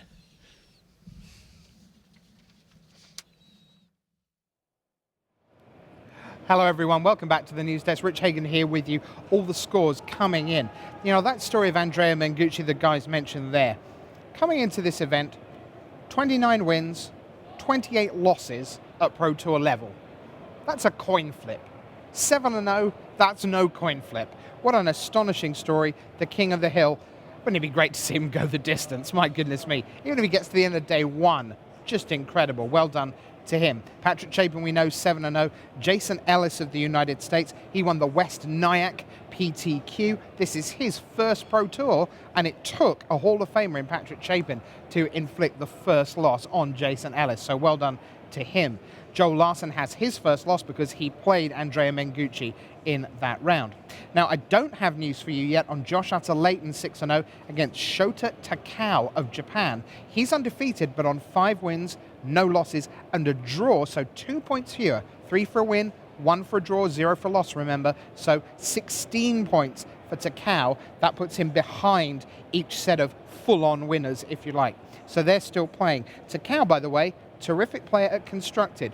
2/3 win rate, 66.7% for him. Table 4 was Jamie Park against Brian Braun-Duin. And so they were both at 5-1. Also 5-1, Shamsul Zainuddin from Malaysia. He was up against GCB. Gabe Carlton Barnes, now 35, been around the Pro Tour forever. A terrific little team based around him where they just work to get people qualified. Sometimes a couple of the 10 of them or so get qualified. Sometimes it's just one. But I think for now 12 of the last 13 Pro Tours, they've had a horse in the race. This time around, it is Gabe Carlton Barnes, and he's giving a fantastic account of himself at 5-1. Also 5-1, LEP shot against Andrew Beckstrom. They're still going. Robin Dola of Slovenia, big name on the European scene in the last 12 months or so, multiple top 8s. He's up against Eric Pay in this round. Now, this result in Jared Butcher, who was at 5-1. Remember, he finished 9th on debut at Pro Tour Born of the Gods. He's defeated a 2-time Pro Tour top 8 man in Andre Prost to advance to 6-1. So that's that one for you. And then, what a matchup at table 10 we had. 5-1 each. Shaheen Surani against Guillaume Wafatapa. Still waiting for a result on that one. I can tell you, meanwhile, Stu Summers has defeated Steve Rubin by 2-0. So why don't we take our first look at an overall leaderboard for you with 6 and a bit rounds gone. Closing in on the end of round 7, we'll show you, as best we can, the overall leaderboard. Now, bear in mind there are going to be players underneath the leaderboard that are on the same record as the back end of our top 20. But this is our first glimpse of what that top 20 looks like. And as you can see on there, we're still waiting for 7-0s to come in. We already know Patrick Chapin will be above that at 7-0. So you've got Todd Anderson there at 6-1. He defeated Martin Muller, the young Dane, who has gone down to 5-2. Stu Summers 6-1 we mentioned. Philip Yam is a winner this round to go to 6-1. And Reed Duke pursuing his first top 8, 6-1. Haven't really said much about Ricardo Sanchez Garrido yet, and also Marcelino Freeman, the Spanish and Mexican players there. You see they're both at 6-1. A familiar name will be Dan Jordan amongst the 5-2s. Also Ben Friedman, Channel Fireball's Eric Froelich. Yep, we had Rob Doherty losing at 2-0. You see the scoreboard getting updated all the time as results keep coming in. Reed Duke, in fact, beat Rob Doherty by 2-0, I can tell you. So, that's the state of play as we head towards the back end of round 7. 1 to come today, 8 more tomorrow. But over at the video wall, we have a tremendously successful European player, a man who is coming off a Grand Prix top 8 just last weekend in Warsaw, a Grand Prix champion from Lisbon a couple of years back. His English is now excellent, and I congratulate him on the way over here. This is Ivan Flock of the Slovak Republic. You're going to hear his English, and you're going to hear all about his red-white heroic deck with Zach Hill now.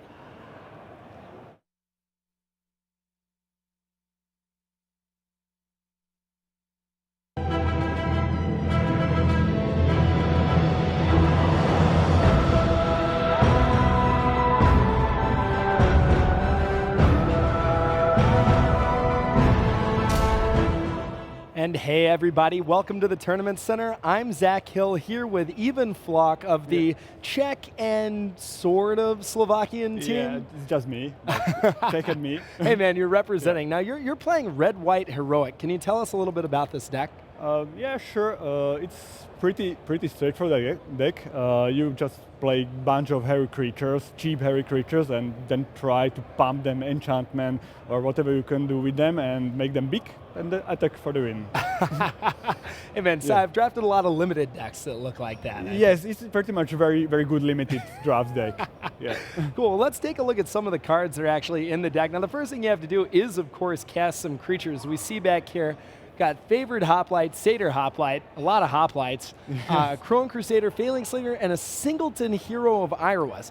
How did you come up with this suite of creatures, and why is this exactly what you want to be doing? Well, you want to play each cheap creature, so 1-mana creatures are the most important ones. You want to play them on turn 1 and then do things with them later. So you play all four offs of those 1-mana creatures. Then you play the Phalanx Leader. He obviously is great in deck when you make when you play bunch of creatures and just make them big. Hero of Iroas is great too, but he isn't that necessary because he doesn't pump all of your guys like Phalanx, and he costs 2 mana. So we play only one of those to come with perfect mix for our creatures. Yeah, is that more that like you needed another creature, or was just one the most you could support? Well, it was the last card of the deck. We didn't want to play 3 Mogis Warhounds, which will come up later. Only 3.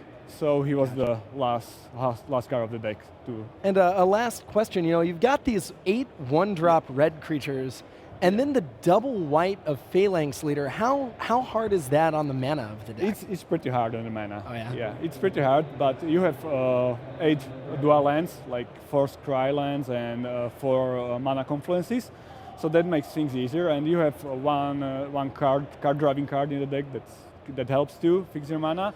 And well, sometimes you have mana problems with the deck, but that's pretty much with every deck in the ball constructed. Sure. So when your mana comes fine, then the deck can do very powerful things. Well, let's actually look at some of the powerful things you can do with this deck. Now, you don't just throw creatures out there, obviously. I want to talk about these first couple of cards. Launch the Fleet is something that people were kind of talking about when the set came out. Didn't really know exactly what to do with it. How does this card work, and what is it doing in this deck? Okay, that card is absolutely perfect in this deck. Really? Yeah, you have a lot of cheap creatures, so you can play creature on turn 2, then maybe 2 creatures on turn 3, turn 2, or maybe more. And Launch the Fleet targets all of your creatures, so it triggers all your heroics. And then makes more creatures which you can pump with Phalanx Leader or something else. It's absolutely perfect card for the deck. And now, of course, Launch the Fleet makes creatures and targets. Now we've got a bunch of cards that just kind of target. We've got Coordinated Assault, God's Willing, Dragon Mantle. Again, 4 of each of these. Are these just the best options you have available? Yeah, we think so. Yeah, Coordinated Assault targets 2 creatures, so great, perfect. God's Willing targets 1 creature, but it protects against removal when you have Ordeal, which will come up later, or when you just make 1 creature big. So it helps. And Dragon Mantle is perfect. It's cantrip and also triggers Heroic. So yeah, cheap triggers of Heroic. Great cards. Now, is the fact that half your mana is white, is that a strike against Dragon Mantle, or just is the fact that it draws a card and does stuff good enough? Well, the Dragon Mantle, the Fire-Breathing ability is not that important for the deck. You don't need that. You just need 1 mana enchantment that draws a card and triggers all your heroic abilities. Cool. And the pump effect is just a bonus. Cool, so these are some of the cheap ways to pump your creatures. Now, you do have some more expensive ways. I want to look at those really quick. For Ordeal of Perforos. Now, I, sitting back at home, was not thinking Ordeal of Perforos was a constructed all-star. What is this card doing in the deck, and why is it worth including? Okay. When you say not so cheap, they're still cheap. They just don't cost 1 mana. Sure. I guess it's all relative. Yeah. Well, Ordeal of Perforos, it's 2 mana enchantment, which again triggers your heroics. Shoot for 3, which is like damage spell. You play Lightning Strike, Lightning Bolts in other formats, and they're good cards. And it gives counters to your creatures, so that's perfect. It's not that good against removal, but many removals in this format are like 3 mana, 4 mana, and opponents play tap lands, trigger lands, so Scrylands, so often they don't have time or enough mana to just kill the creature in time before it triggers and shoots for 3 something. So. And yeah. Mogus Warhound, Stanislav was talking to me about how powerful this card was earlier. Now, on the surface, 2/2 must attack doesn't seem that great, but I keep hearing this card is awesome. Why is this card so good? The card is very good because it helps to build one of your creatures to big enough to go through almost any blocker, even against 5/5 or Sobish bodies. Sometimes you can go through them easily. And if they kill your creature, you still have a guy. So yeah, Sure. that's cool. It's always a bonus. It's not a creature. It's a pump effect. It's an enchantment. So you're in this basically deck. never just running this out for 2 mana on the second turn? I did it, but when you do that, you're probably not winning. So you need other creatures. Doesn't feel good. Okay, Yeah. so that's the spells in the deck. Let's get through the main deck with the lands. Now, obviously you're playing 4 Temple, 4 Mana Confluence. Those are Yeah. your dual lands. 6 Plains, 6 Mountains straight down the middle. Is the mana kind of frustrating for this deck, or does it end up working out? Yeah, it can be frustrating sometimes, but the deck is like 6/6 is perfect mix because deck is neither heavy red or heavy white. So yeah, that helps. That well, it's better like when you have 10 or 10/2 or 8/4 because this way you can more often have both red and white mana to cast your spells. So that's fine. The deck is actually 50% red and 50% white. That helps a little bit. Makes sense. Okay, so let's look at the sideboard now. We've seen the deck spells. We've seen how it's casted spells. We've got 15 cards in the board. Now, sometimes it's hard to sideboard with a deck with only 20 lands. You don't have that many options, but it Yes. looks like against aggressive decks, you've got quite a package here. Are these both for the aggro matchups, or is that not what this is? Yeah, these are both for aggro matchups and matchups when you both just ignore what your opponent is playing, like blue-white heroic, which is aggro matchup as well, Okay. not just red decks. So yeah, it's for those matchups and it's really effective. And you are right, there are not many options for this type of deck for sideboard, so that's why we played eight of these because they are good in matchups when they are supposed to be. So. Sure. And why does Lagana Band Trailblazer not make the main deck? Well, because it attacks for 0. Yeah. The other hero guys are better for main deck because they attack for more damage. Sure. So the fact, I guess looking at the deck, I'm always like, okay, your heroic creatures are huge anyway, but the fact that it's an 0/4 really does matter in this deck. Just the fact that it can't attack for like a lot of damage early. Well, yeah, I think so. Sure, yeah. I mean, you're mostly bringing it as an 0/4 to block, and then it eventually can get better. Yeah, it shines in matchups that can also block and then attack when you pump it with Ordeal or Launcher Fleet or any other creature enhancement spell in the deck. And one thing about this guy is we don't sideboard it only against the aggro matchups. Okay. But also against a matchup, it's only one matchup actually, but it's Esper deck, in matchups where they just kill all your creatures and doesn't play blockers. Because this guy is really bad into attacking against blockers because it doesn't have enough power. Right. But it's great in avoiding removals, and Esper deck is pretty much all removal deck. And it can avoid a lot of removal like Firecast Cure, Bile Blight. and Drawing Sorrow. Okay. So it's actually good in that matchup, even if it has 0 power. But very bad against each other control deck because they have some creatures to block. They just block it with an 0/3 or with a 2/4. Yes. You have to pump it really a lot to go through those blockers. Well, that's why we do these, because I would have never guessed in a million years that that's for Esper. Okay, let's look at the rest of this sideboard really quick. We actually see a little bit of a removal package, Fall of the Hammer and Chain to the Rocks. Yeah. Now, each of these kind of kill very different things. When do these come in? Well, Fall of the Hammer comes in matchups against aggro matchups, because pretty much any matchup when your opponent is playing creatures, even when those creatures are 2/4 cursors, it can kill cursor pretty easily in this deck. Cool. And Chain to the Rocks, is that against the decks full of like 5/5s and 4/4s? Yes, that's exactly against those decks. The fact that you have only 6 mountains makes it a little bit awkward. you have the mountain only in like 60 or 66% games. So sometimes you are just stuck with this card in your hand. I'd love to enchant a mountain. Yeah, but in those matchups, the 1 mana effect that does remove the 5/5 or big creature is so important that it's worth playing it. All right, now let's check out really quick the rest of the sideboard here. Got Yeah. just a couple more cards, I think, for you. Now, till up top, we now see some threats. We've got two Brima's King of Erexos, a card you're not main decking, but clearly one of the most powerful creatures in the Yeah, format. that's right. As well as the fourth Mogus's Warhound. So I guess, A, what does Brima's do? And B, why are you not main decking for the Warhound?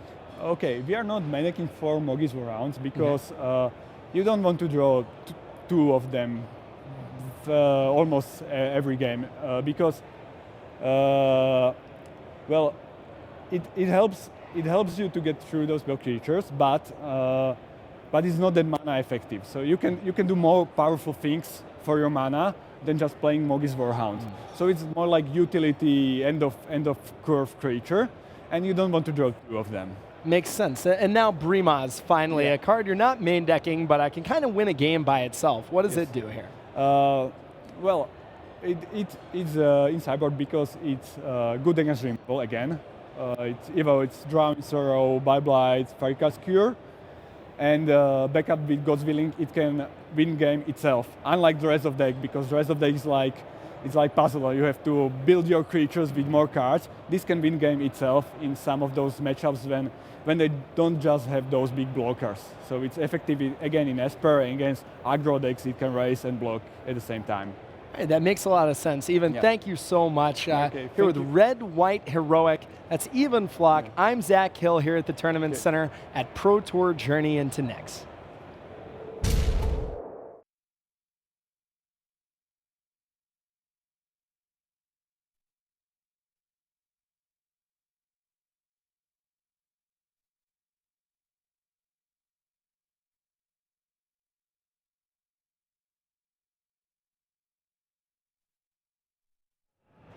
Hello everyone, welcome back. Thanks very much to Zach Hill for that deck tech. We've been joined by Marshall Sutcliffe at the desk as well. If I can read my tattered notes, my drizzled scrawl, I think we're down to 3. And I think we're down to the story of the player, the famer, and the king of the hill. The player is the player of the year. That's Josh Utter-Layton. He is at 7-0. The famer is the Hall of Famer, Patrick Chapin, at 7-0.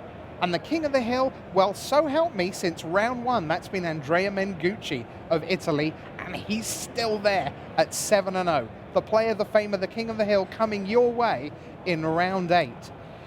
Goodness gracious me, what else has been going on? Marshall, you go to pretty much every North American GP that God and time permits. Brian Braun-Duin is turning into a fantastic story.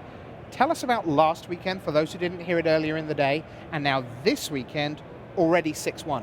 Yeah, so it was actually really incredible. Coming into the tournament, we're starting to wind down how many GPs are left in the season. This isn't the type of thing where he's just got infinite time to build up pro points. And also, he's had a heck of a season. With the 5 GP cap, it meant that BBD needed to put up some big finishes, but he had a lot on the line, and he did. He came into Minneapolis, and he needed to top 8 the event, which he did. And that essentially qualified him for 3 Pro Tours, chaining them together, including this one.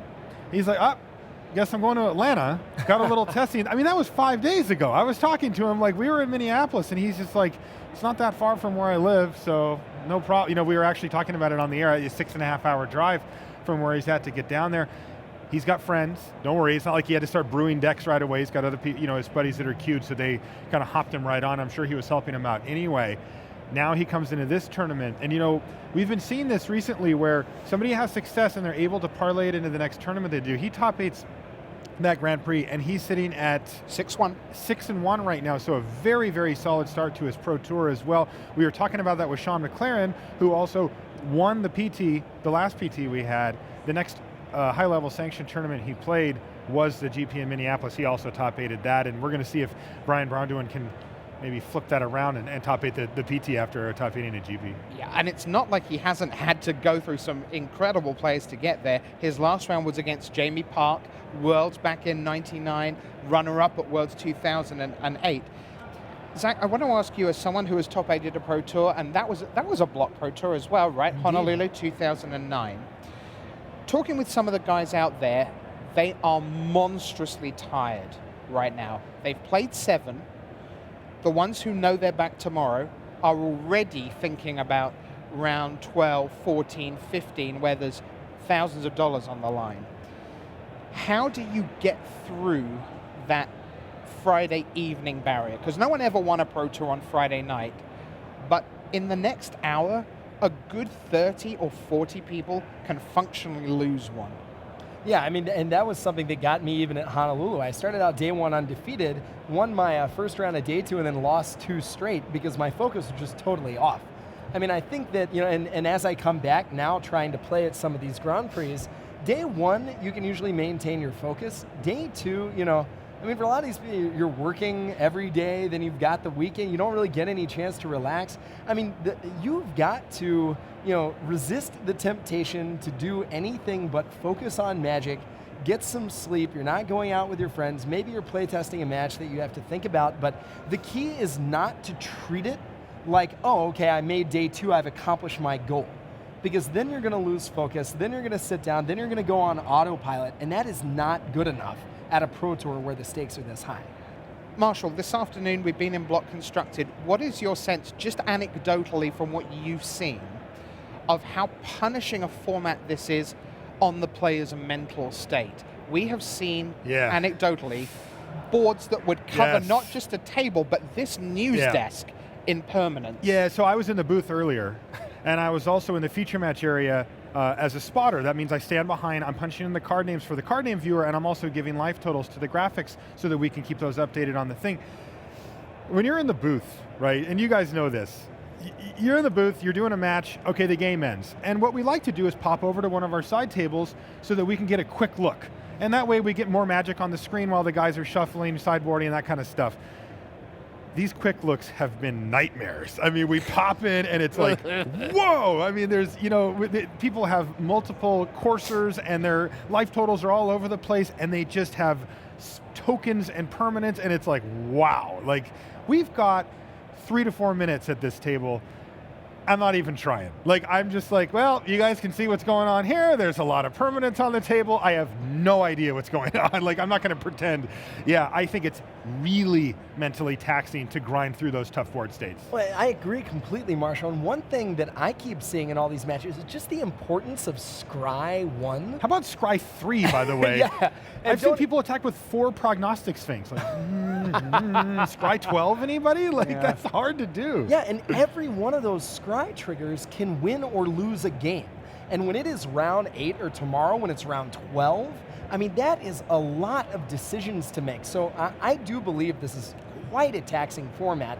Even for some of the aggro decks like Craig Wesco's, it's basically just creatures and enchantments. That deck I think has 16 ways to scry. I mean, it's just so many decisions. Wow. One of the deck techs earlier today, I think it was Shaheen, who was playing off-color temples. Just one of some random, I think it was black, And he was already playing like 12-ish or something before. I mean, he was playing a million of them. And he described the Scry 1 as roughly a third of a card. So that's your kind of baseline in your head. And so if we're playing games in these quasi-mirrors or, close to mirrors, where people are between them shifting through 15, 20 Scry triggers, that's a lot of extra cards that are factoring into the game over the course of a game. Yeah, and it's interesting also if we look back to the limited portion of the tournament, Scry is one of the key mechanics that goes through the whole entire set too. So it's not just the block constructed, even though it is more consistent there, you will see it, out of your lands. I mean, when you're talking about playing a land and having a big decision to make every time you play maybe a third of your mana base, like that is unusually taxing. It also tends to benefit the players, the better players, right? I mean, the ones that can plan ahead better, the ones that can see what's going to come down the line and what they really need. Well, and something that we see with those Scrylands is actually the combination with the formats, I'd argue, most defining card, which is actually Courser of Krufix. Yes. And talking about things that are taxing, I mean, a game with Courser, you theoretically have almost perfect information. You don't know what's in your opponent's hand when he or she casts it, but you know everything that they draw. So, I mean, that is so much to keep track of. Because, your opponent sometime might strike, you see it once off a Sphinx, you've got to furiously write it down. I mean, that's just a lot of stuff to keep track of. I think Courser Krufix is going to be responsible for more ink loss in pens, because not only do you have to constantly adjust your life total, you're also writing down every card your opponent's. I mean, I saw life pads just covered in ink. It's like starting over again. I shall make notes for Paul Jordan for the next Pro Tour. The top 10 cards most responsible for loss of ink at a Pro Tour. Well, if we're drafting them, I got Corsair Crew Fix. Corsair Crew Fix is pick one, pack one for Marshall. All right. Now, we said in Pro Tour Born of the Gods that teams were going to be a massive deal. We haven't kind of banged that drum quite as much this time around, but the teams are still very much in force. I want to show you some of the team scoreboards now. We did a few earlier on. We got as far as face-to-face games, and here they are coming up now. 5 and 2. Ben Friedman there leading the way on the face-to-face games. Lots of Canadians on this. Josh McLean now at 4 and 3. Canada's Dan Lanthier, Alexander Hayne 4 and 3. John Stern, who traditionally has been in the running for World Magic Cup team leader, well, he's 4 and 3 as well. And then disappointment for two of the modern specialists. Jacob Wilson, last time's Pro Tour runner-up. He will not be repeating. 2 and 5, Zach. That is the door firmly closed, because 3 and 5, you don't get to come back on Saturday. Yeah, I mean, what we see with face-to-face, a lot of, definitionally above average performances, but no real breakouts from this team. I mean, we saw them playing, or at least a few of them playing, a really rogue deck. High risk, high reward. Doesn't look like it was able to pay off completely, though, given the sort of median range of these records. Yeah, Alexander Hayne was certainly on the strangeness, I believe, in there. But again, we won't give too much away at this point, but so that's Team Face-to-Face Games, who I think of as Team Canada, but the next team is Team MTG Canada. And this time, well, apart from Qi Zhang, who, is Australian, and Robert Gillespie, this really is a bunch of Canadians. And as we can see, pretty mediocre, to be fair. Not a lot of great news to write home about there. But Marshall, one name I won't even make you say it, but one guy I do want to talk to you about is Sam Tharmaratnam, because he's been around the last few years at North American GPs, and he is so consistent. He's like right near the top of the standings. We saw him at GP Philly. You know what it's like when you get to 10 and 2. Right. Right? The 10 and 2 brigade, the people who sit down to draft halfway through day 2, 2 of them are going to be in the top 8, because 4 of the top 8 come from the 12-0 and 11-1 table, and the 11-1 all the way around table. Mm-hmm. But 2 of these 10-2 guys are going to make the top 8. Sam seems to be always at the 10 and 2 table, or in that kind of range in Constructed as well. At the GP level. At the GP level. Yeah, he's aiming for that at the PT level this time. Yeah. 5 and 2 start. Yeah, and 6, again, Zach, we talk about the tiredness. 6-2 versus 5-3. It's, air quotes, just one match. They're completely different day 2s from those positions. Yeah, that's exactly right. I mean, at X and 3, at 5 and 3, you basically just have to win out to top 8 or go on something kind of a crazy streak. X and 2, you have a little bit of wiggle room. You can wake up the next morning, I don't know, you wake up on the wrong side of the bed, you can give up a match. I mean, at a certain point, obviously every single win matters. But if you're at 5 and 3 at the end of day 1, I mean, your back is against the wall. You need things to go very, very, very right for you to have a shot at top 8. Yes, not least, because when you see who else you're with in your draft pod at 5 and 3, you're going, well, I have to send all 7 of you home, functionally, in order for me to open my block constructed deck still alive at 8-3. More or less, although remember, because we're slightly smaller, 3-4-9, that means that the 12 and 4s are going to be very, very interested in tie breaks. It is going to be a scrum of doom down the stretch. You have my word. Don't you dare miss the back end of the Swiss tomorrow evening. Now, next up on the list, it's the bright lights of Team MTG Madness Neon. These are the guys in the neon shirts, the Europeans. There's another bunch of Madness guys, the guys who are sponsored by MTG Madness, and you've got Mark Mühlbach with far too many umlauts there, Valentin Mackel, of course, from Austria, Krautmann from Germany, and Patrick Dickman. So, well... This is a pretty mediocre...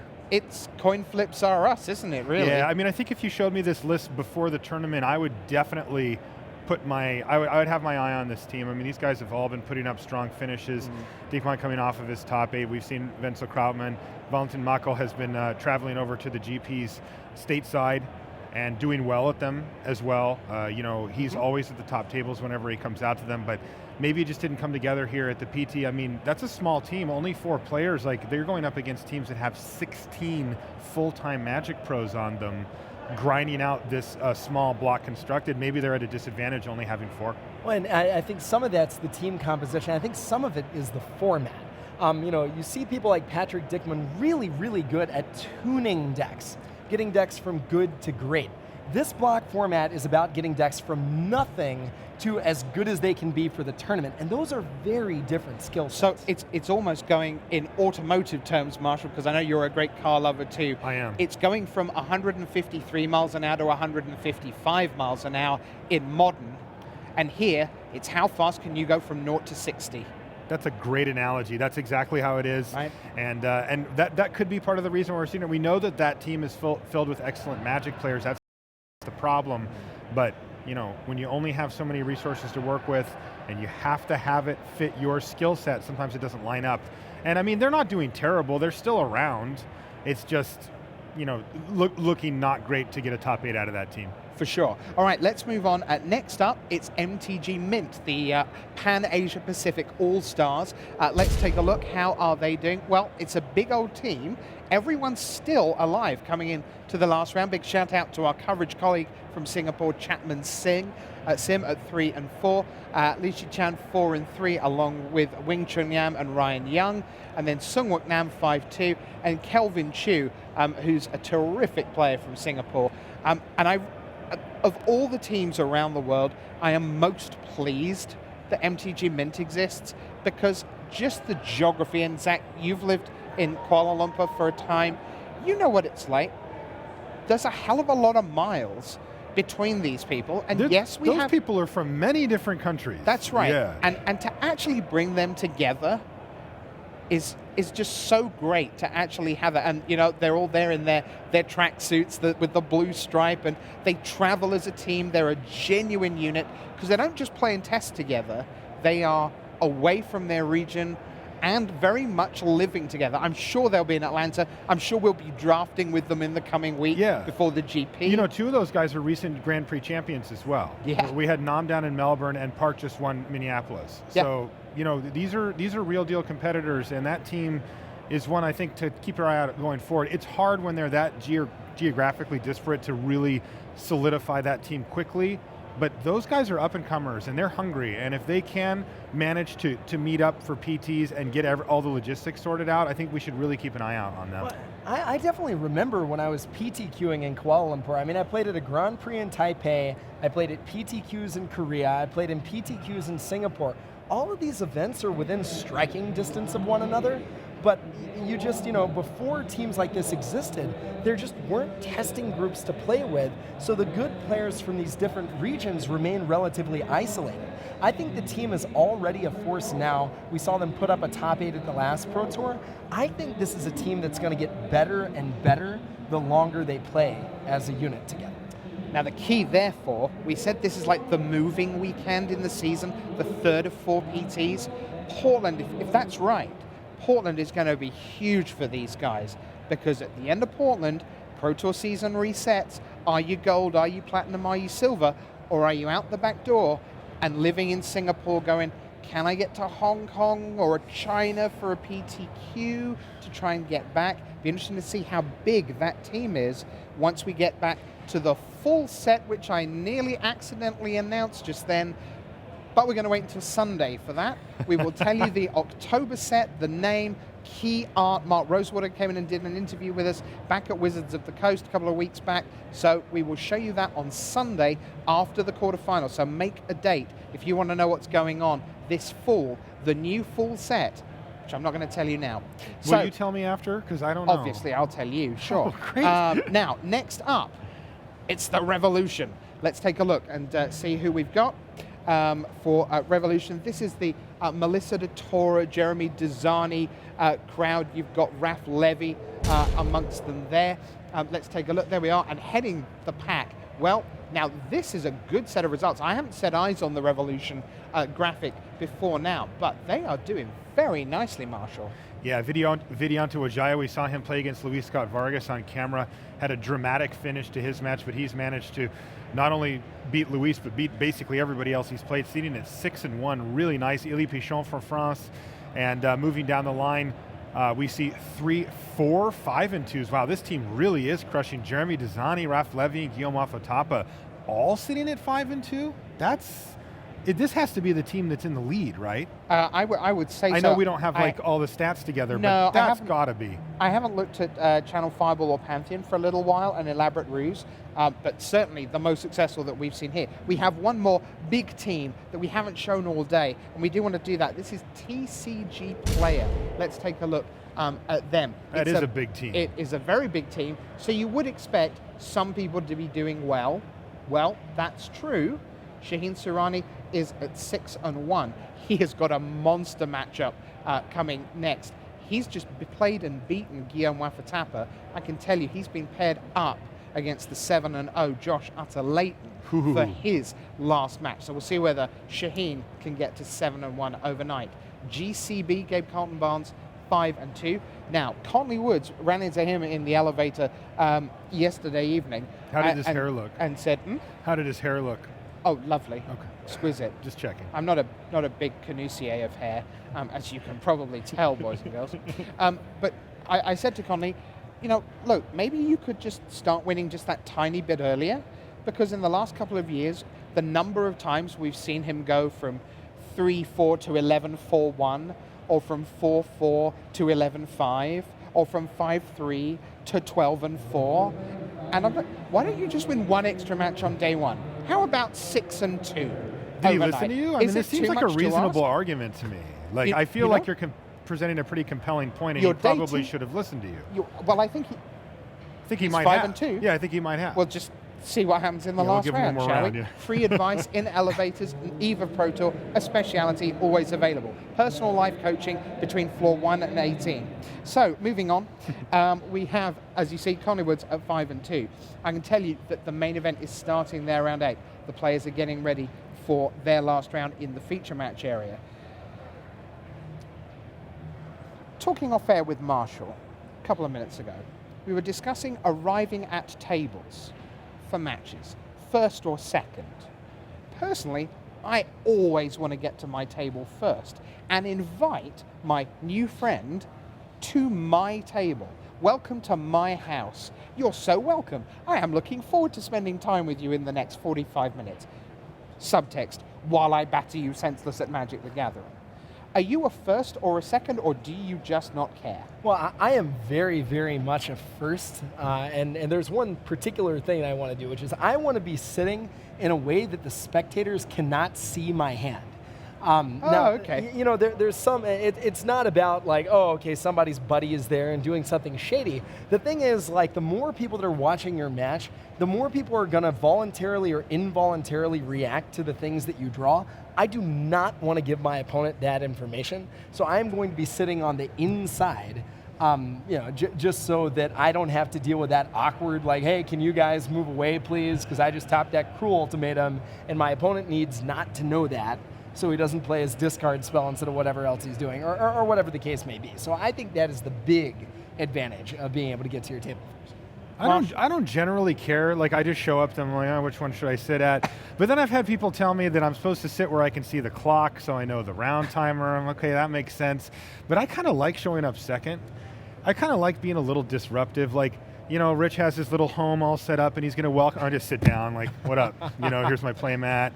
Here's my live counter thing. I'm going to beat you. I'm in your house. And I don't know. I don't really. For me, it's not. I don't really think of it in those terms. But I think the first time that I lost a match because of what you said, I probably would be like, I want that inside seat.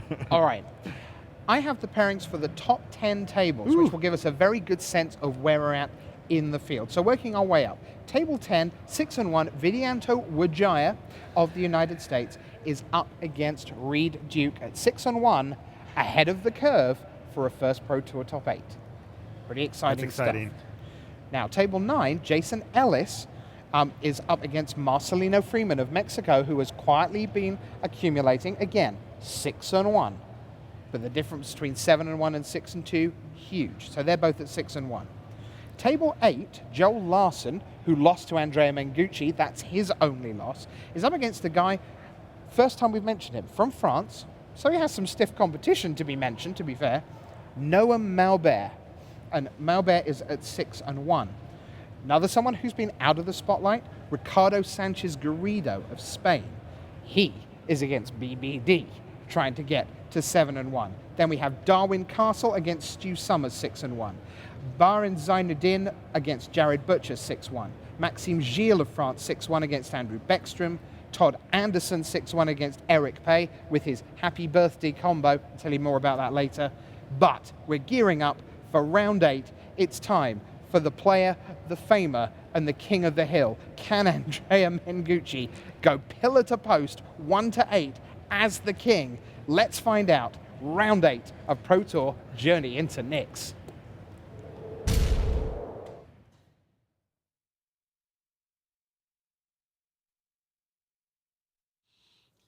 Thanks, Rich. Brian David Marshall here with Pro Tour Hall of Famer Randy Buehler. Thanks, Rich. Brian David Marshall here with Pro Tour Hall of Famer Randy Buehler. And we are getting ready to watch round 8. Can Italy's Andrea Mengucci go from round 1 to round 8 in the feature match area as the king of the hill? Start there again tomorrow, day 2. Patrick Chapin's trying to stop him. Let's get down to the floor and watch the action.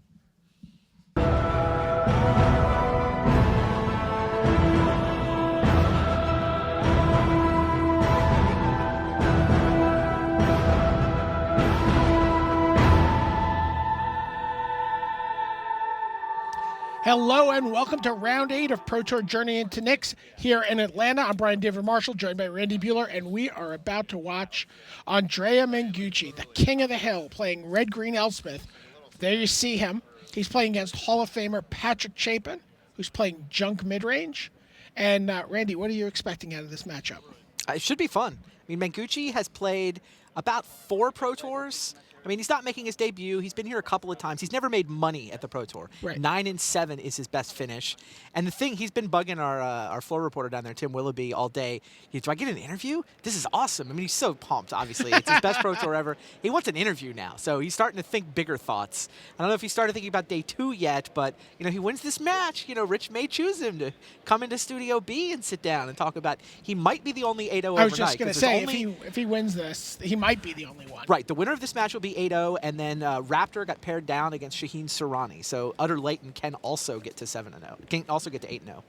So is 7-0 now. Skrylands on both sides of the table, and then Sylvan Carey added for Andrea Mengucci.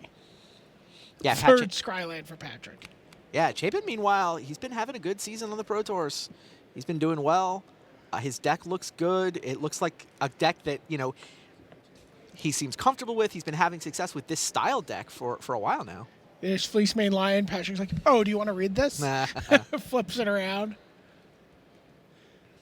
I mean, Chapin won a lot of years there where all of his decks were blue. Oh.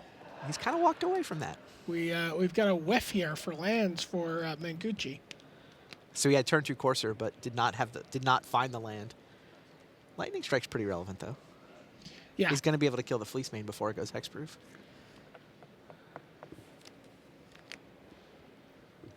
Chapin's hand. There you see Mengucci's hand. Destructive Revelry, Magma Jet, Storm Breath Dragon.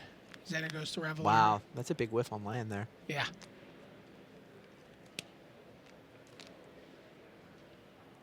Yeah, that hand looks fine. He just desperately needs to find land. Oh, and Banishing Light on the Courser. It means he's guaranteed not to hit a land next turn.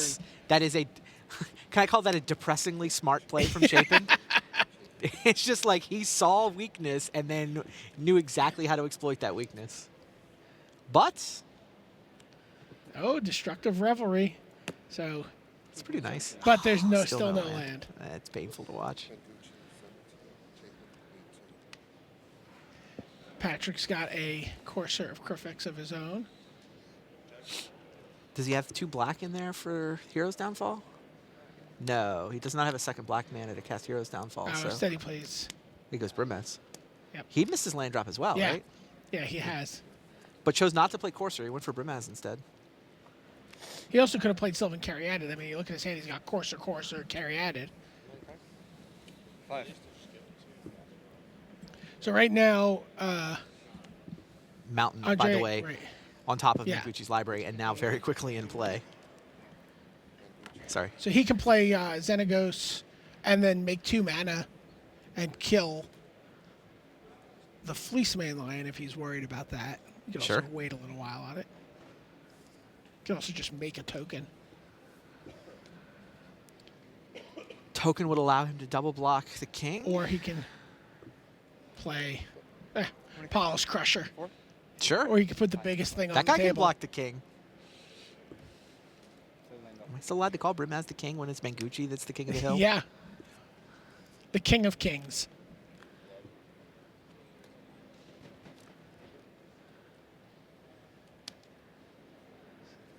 So Sylvan Caryatid for Patrick, who's still scuffling for land as well. Yeah, yeah.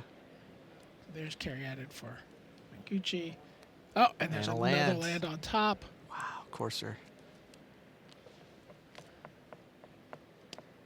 Now, so he does now have to worry about Fleecemane going monstrous if Chapin draws a land. There's a Banishing Light for Manguchi. Oh, did you hear what's in play on the back table? No. I've heard about this deck. I haven't seen it in action yet. Strength from the Fallen. Oh, wow.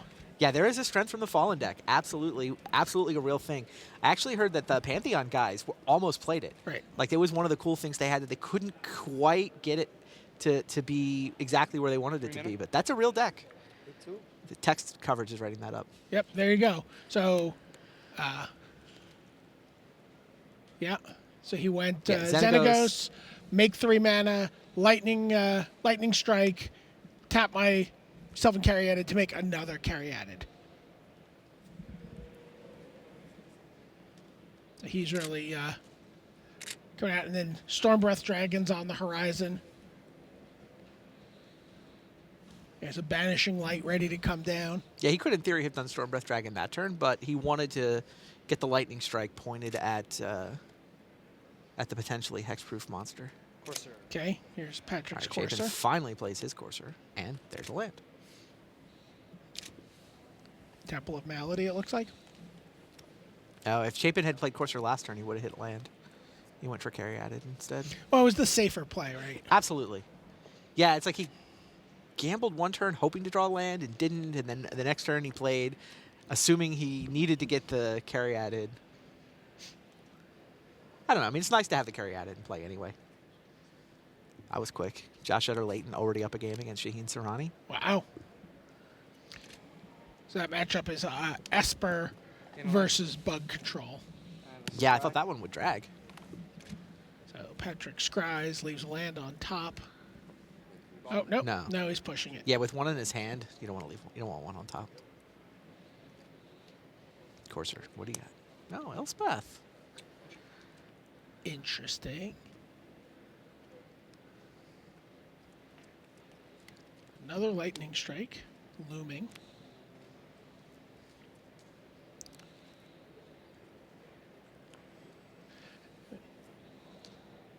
Oh, Strength of the Fallen was not good enough in game one.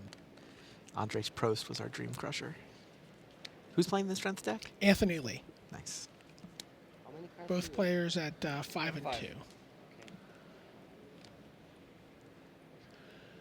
You know, here in this match, both players overlap by 2 colors.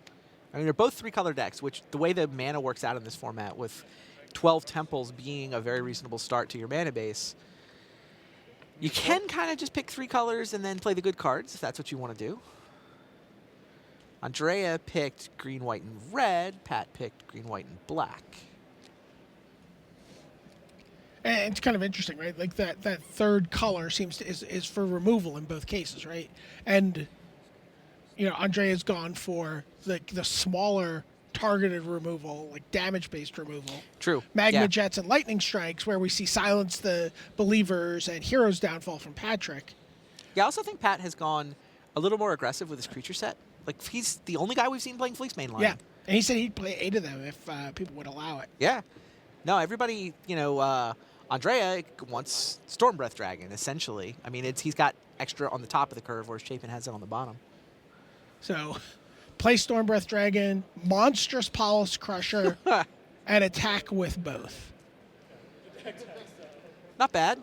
Not bad at all. Yeah, Xenagos makes some mana.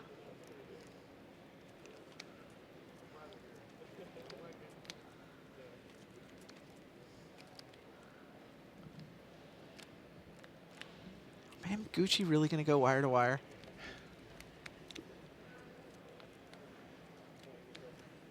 All right. I take 11. Takes 11. The Polish Crusher, when it deals combat damage, he gets to kill an enchantment. He kills the Courser of Crufix. But we know that Patrick's going to play. We all know. Well, you don't get to reveal the top card. Don't have to reveal the top card. Courser's gone. There's a Mana Confluence in Patrick's hand, so he's able to play the Elspeth this turn. Yeah, Manguchi made that play knowing Elspeth was coming. I don't know if he knew about the Confluence. He does not know about the Mana Confluence. He could believe that Patrick is unable to play Elspeth, but yeah, we know that. I think there's literally one draw phase. Pat missed a land drop, drew a card, and then played Courser, and the card that he drew was, in fact, that Mana Confluence. 7 for Mana Confluence, okay. Elspeth. So there's Elspeth. Minus. Yeah, he's like, minus. Wow, yeah, no, that Kill one those draw two. phase. Yeah. Manguchi's line seems correct. It was only one draw phase he didn't know about. Good turn. Well, there was only one draw phase that could possibly be a land he didn't know about. So Lightning Strike goes into Manguchi's hand. Now he what? reveals his own Elspeth. Well, he can Magma Jet the Elspeth here. Sure. Banishing Light. He could just Magma Jet and Banishing Light here. Yeah, I'm worried about and clear that board. Brimaz. Well, I'm saying Banishing Light the Brimaz. Yep, I like it. It seems like the right play. And then he can even attack with Courser. Maybe even make a Satyr? Sure.